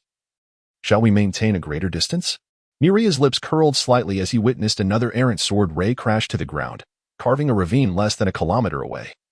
The sword aura radiating fiercely, causing a slight sting on his face. Do not fret, Helwaz replied, her focus unwavering on the distant clash. Her fists clenched with an eager determination. I will ensure your safety. Simply stay here and observe. Indeed, Muria replied, comparing Helwaz's physique with that of the youthful Titan engaged in battle, though he surmised that she was not yet capable of participating directly in such a confrontation. He believed she could withstand some of the residual turbulence. We are not the only spectators.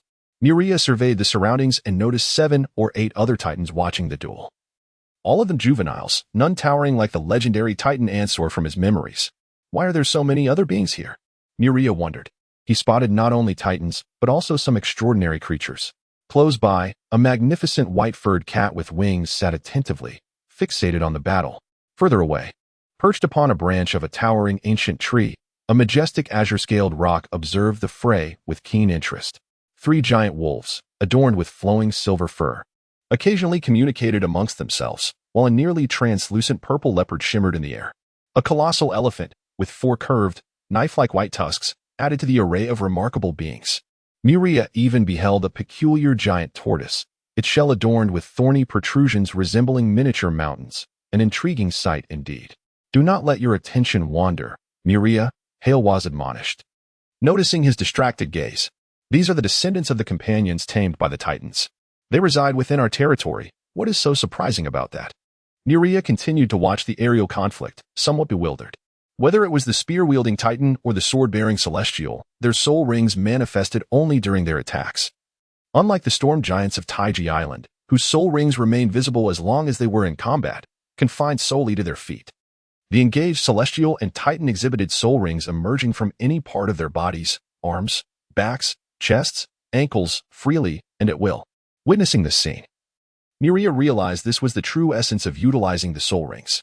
The giants on his island likely lacked even the most fundamental grasp of their use, relying solely on instinct, leading to an exceedingly inefficient and wasteful application.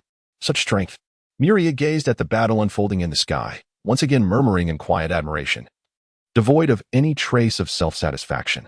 Witnessing the exquisite martial prowess displayed by the Titans and the celestial beings with every movement, he felt a surge of motivation welling up within him. Clang! The clash of sword and gun reverberated as the Titan, enveloped in a tempest of wind and thunder, separated from the celestial being, shrouded in a blaze of incandescent flames. Let us cease the combat for today. Atrain, the celestial being, wielding a battle sword, was the first to voice the proposal for a truce.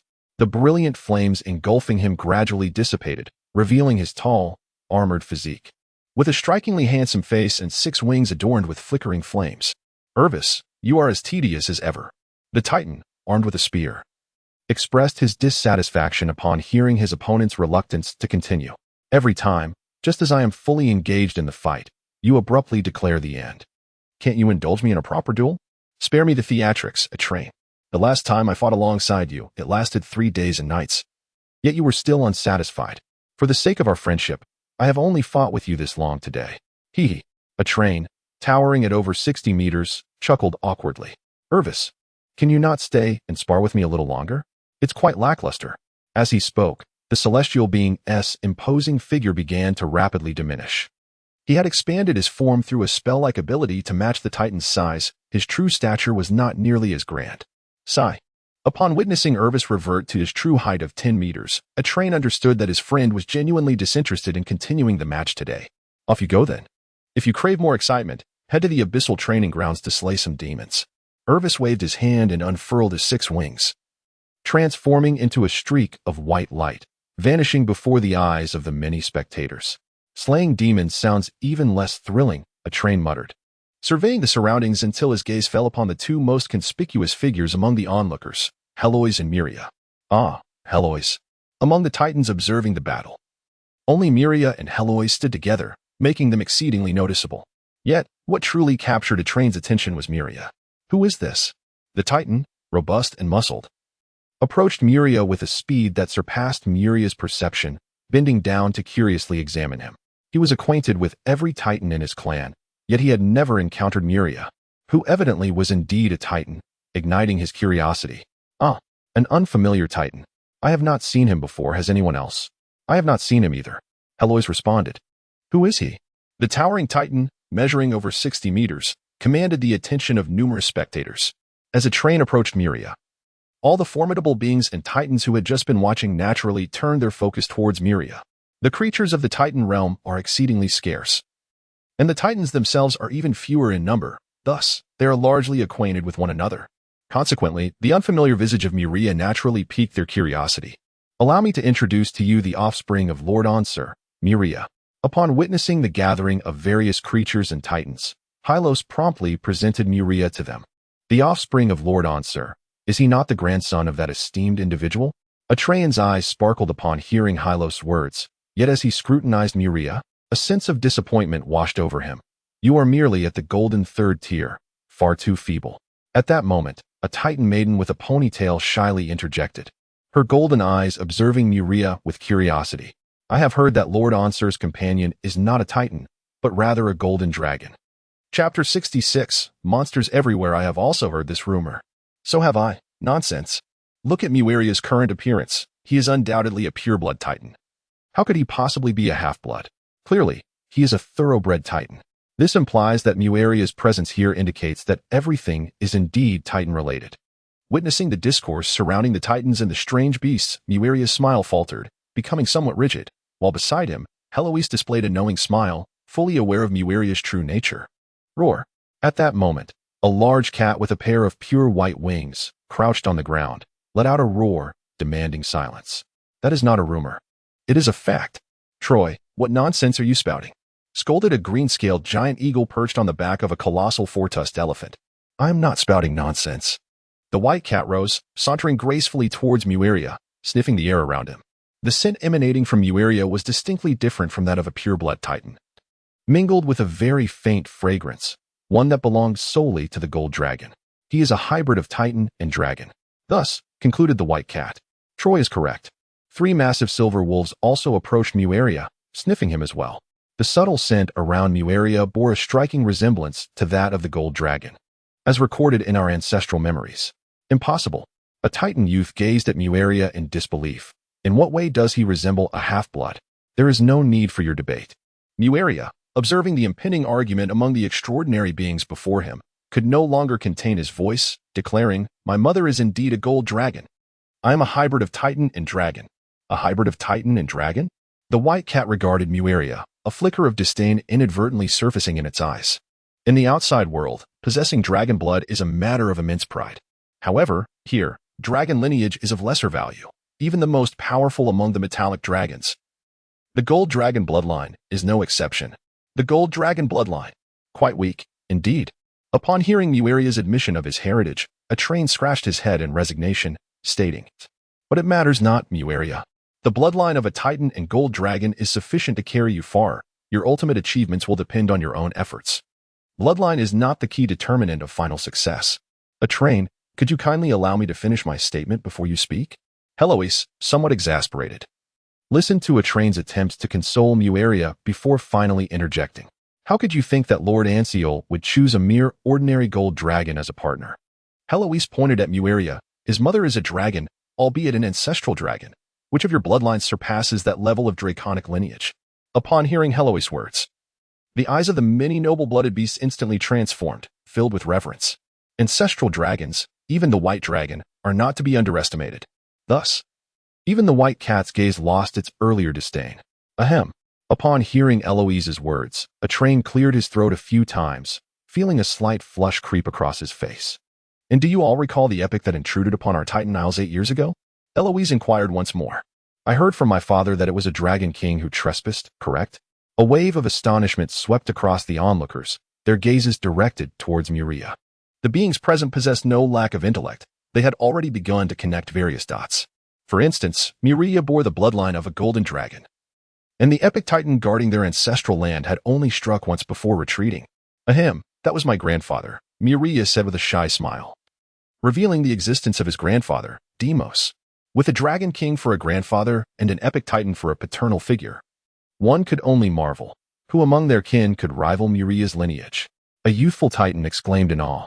In truth, when it came to matters of bloodlines, there was indeed one that could contest Muria's. You must be referring to the celestial god clan, came the reply. That could certainly be a comparison. While Muria's bloodline evoked admiration from the titans and beasts around him, it did not elicit overwhelming envy. Their own bloodlines were not to be underestimated. Each of them could easily rest upon their lineage to attain legendary status. Hell, a train. Once Muria breaks through to the soul intent, we shall no longer need to wait. A massive silver wolf rose, howling fiercely, its eyes betraying an unrestrained battle fervor. Muria, come forth and let me witness the might of one descended from an epic titan and a dragon king. The azure-scaled giant rock took to the skies, its wings beating in a cacophony that stirred the winds. Roar, step aside. Muria and I are both at the golden third stage, making me the most suitable opponent for him. A white feline with wings growled, its gaze fixed intently on Muria. Fight with me, Muria. We are of the same kin. Titans crackled with thunder and swirled with hurricanes as they strode toward Muria. As Muria observed this gathering of eager beasts and titans, something inexplicable stirred within him, igniting a sense of exhilaration. Yet, his gaze remained fixed on Eloise, seeking her counsel. What are you looking at me for? Eloise arched an eyebrow. Fight. Do you think Gerald's martial skills surpass yours merely by chance? It's through daily combat that one truly cultivates their abilities. Understood. Muria replied as he surveyed the eager crowd before him, golden lightning and gales swirling around him. Who will come forward first? Of course, it shall be I. The white feline roared, its forepaws stamping the ground before it vanished in a flash. Boom. The moment Muria saw the feline disappear, he instinctively retreated, vacating the spot. In that instant, a massive crater erupted where he had stood, revealing the imposing figure of the white cat within. White tiger. Muria gazed solemnly at the imposing white feline before him. From the very first glance, he recognized its identity through the inherited knowledge of the dragon lineage. This was a creature capable of confronting legendary ancient dragons once it reached maturity. Only such formidable beings could be tamed by the titans, becoming their companions. Thus, within the territory of the titans, all extraordinary creatures were undeniably of this caliber. The white tiger, upon reaching adulthood, would attain legendary status. Yet the creature currently battling Muria was merely an adorably youthful white tiger cub. Roar. No interference allowed. If you wish to challenge Muria, wait until I finish. Bellowed the white tiger, Troy, at the surrounding beasts, before turning its gaze to Muria, who had narrowly evaded its prior attack. Rest assured, no one shall disrupt your duel. Battles within the Titan territory are solely one-on-one encounters, a testament to the pride stemming from their mighty lineage. When Troy initiated the attack on Muria, all beasts and Titans tacitly acknowledged that it was now a contest between Muria and the white tiger, with no one daring to intervene. Whoosh. A faint sound of slicing air filled the atmosphere as Muria observed the white tiger vanish once more. Its speed was astonishing. Muria and Apos' current dynamic vision barely managed to catch a glimpse of its shadow. Sizzle. Sizzle. The sound of flesh being sliced by a sharp object echoed as Muria attempted to dodge, yet he was still caught. A searing pain surged through his mind as he glanced down to find 4 rapidly healing gashes adorning his arm. Muria, you're struggling, Troy proclaimed, revealing itself with a raised paw, its white claws dripping with a faint golden blood. With such speed, you couldn't evade my strike. Do not be arrogant, Troy. Muria has previously lived alongside giants and some chromatic dragons. He lacks experience against beings of our caliber, interjected Helios, before turning to Muria with a reprimand. What are you thinking? In battle, you must give your all. Do not hold back against Troy. Unleash your true form and fight with all your might. Muria remained silent, knowing that Helios wished for him to don his dragon armor, which would provide sufficient defense against Troy's claws. However, Helios did not fully understand him. He possessed a superior form to confront the white tiger. A resonant, deep dragon's roar echoed forth, and amidst the astonished gazes of all titans and beasts, Muria was enveloped in golden dragon flames, revealing a formidable golden dragon with 6 majestic horns and thick scales. Is that the Dragon King's crown? A train observed Muria's draconic form with surprise, noting the 6 twisted horns extending from his head.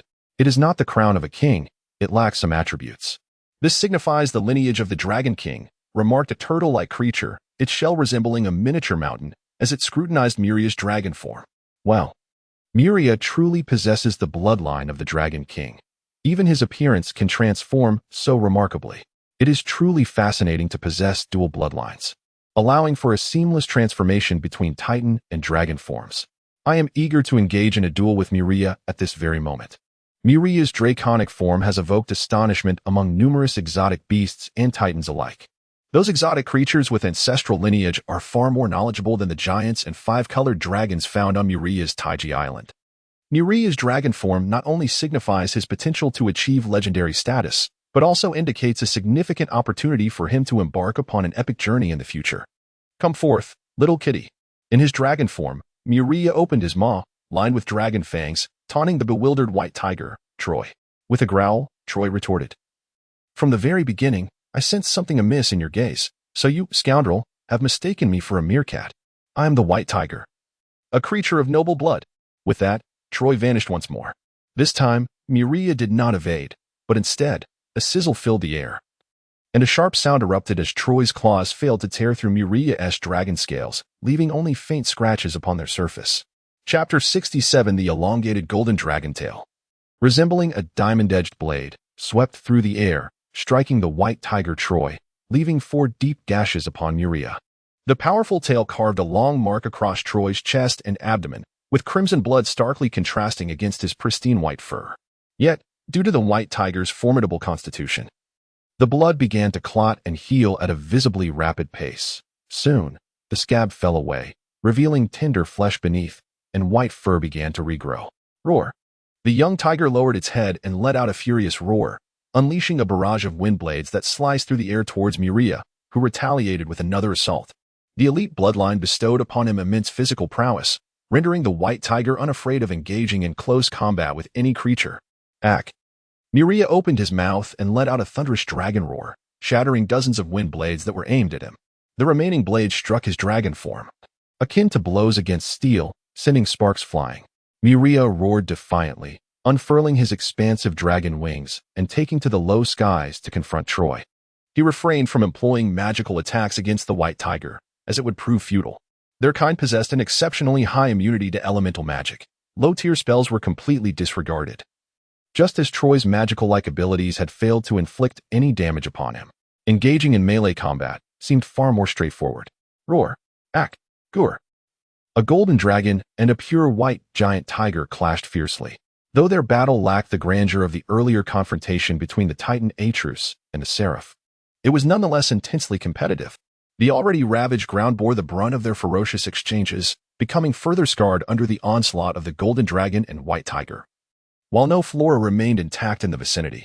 As the combatants ascended from the ground to the skies, it became apparent that both Muria in his draconic form and Troy as a white tiger possessed wings, granting them greater power in aerial warfare.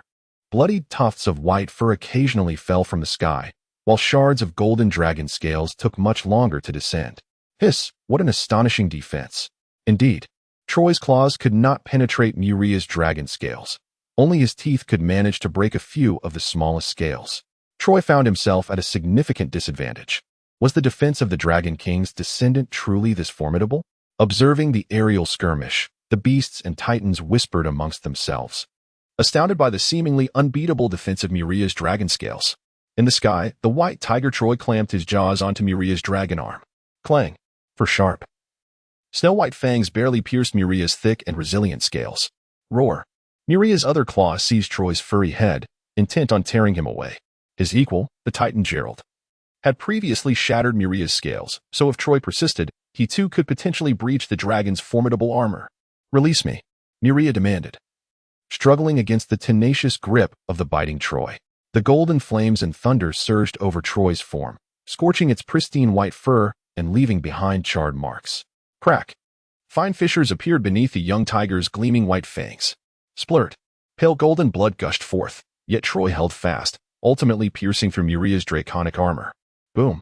Intense pain coursed through Muria as the golden dragon seized the pristine feline and plummeted from the heavens, sending debris flying and creating yet another massive crater on the already battered ground. At last, I have breached your scales.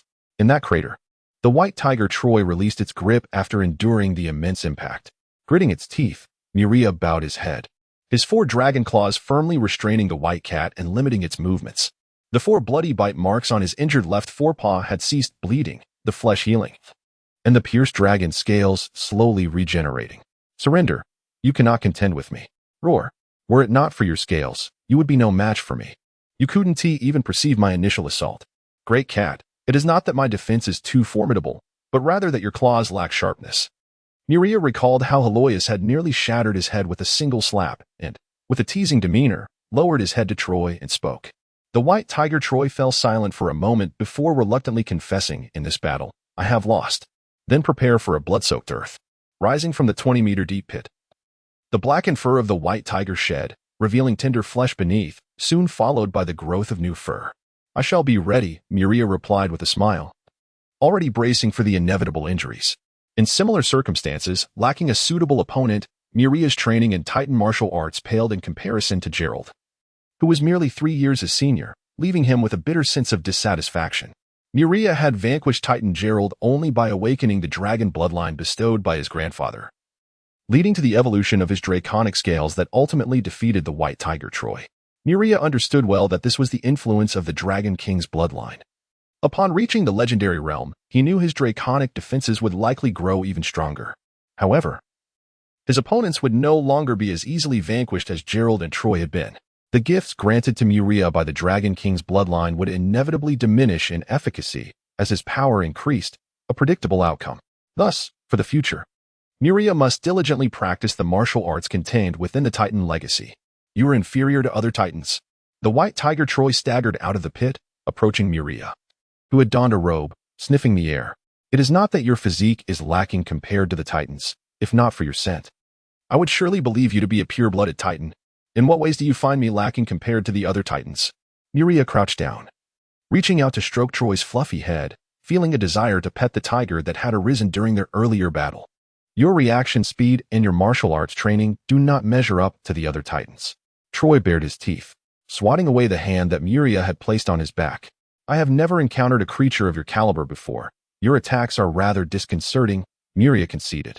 During his time on Taiji Island, he faced the mightiest storm giants, effortlessly defeating them without even resorting to his martial skills.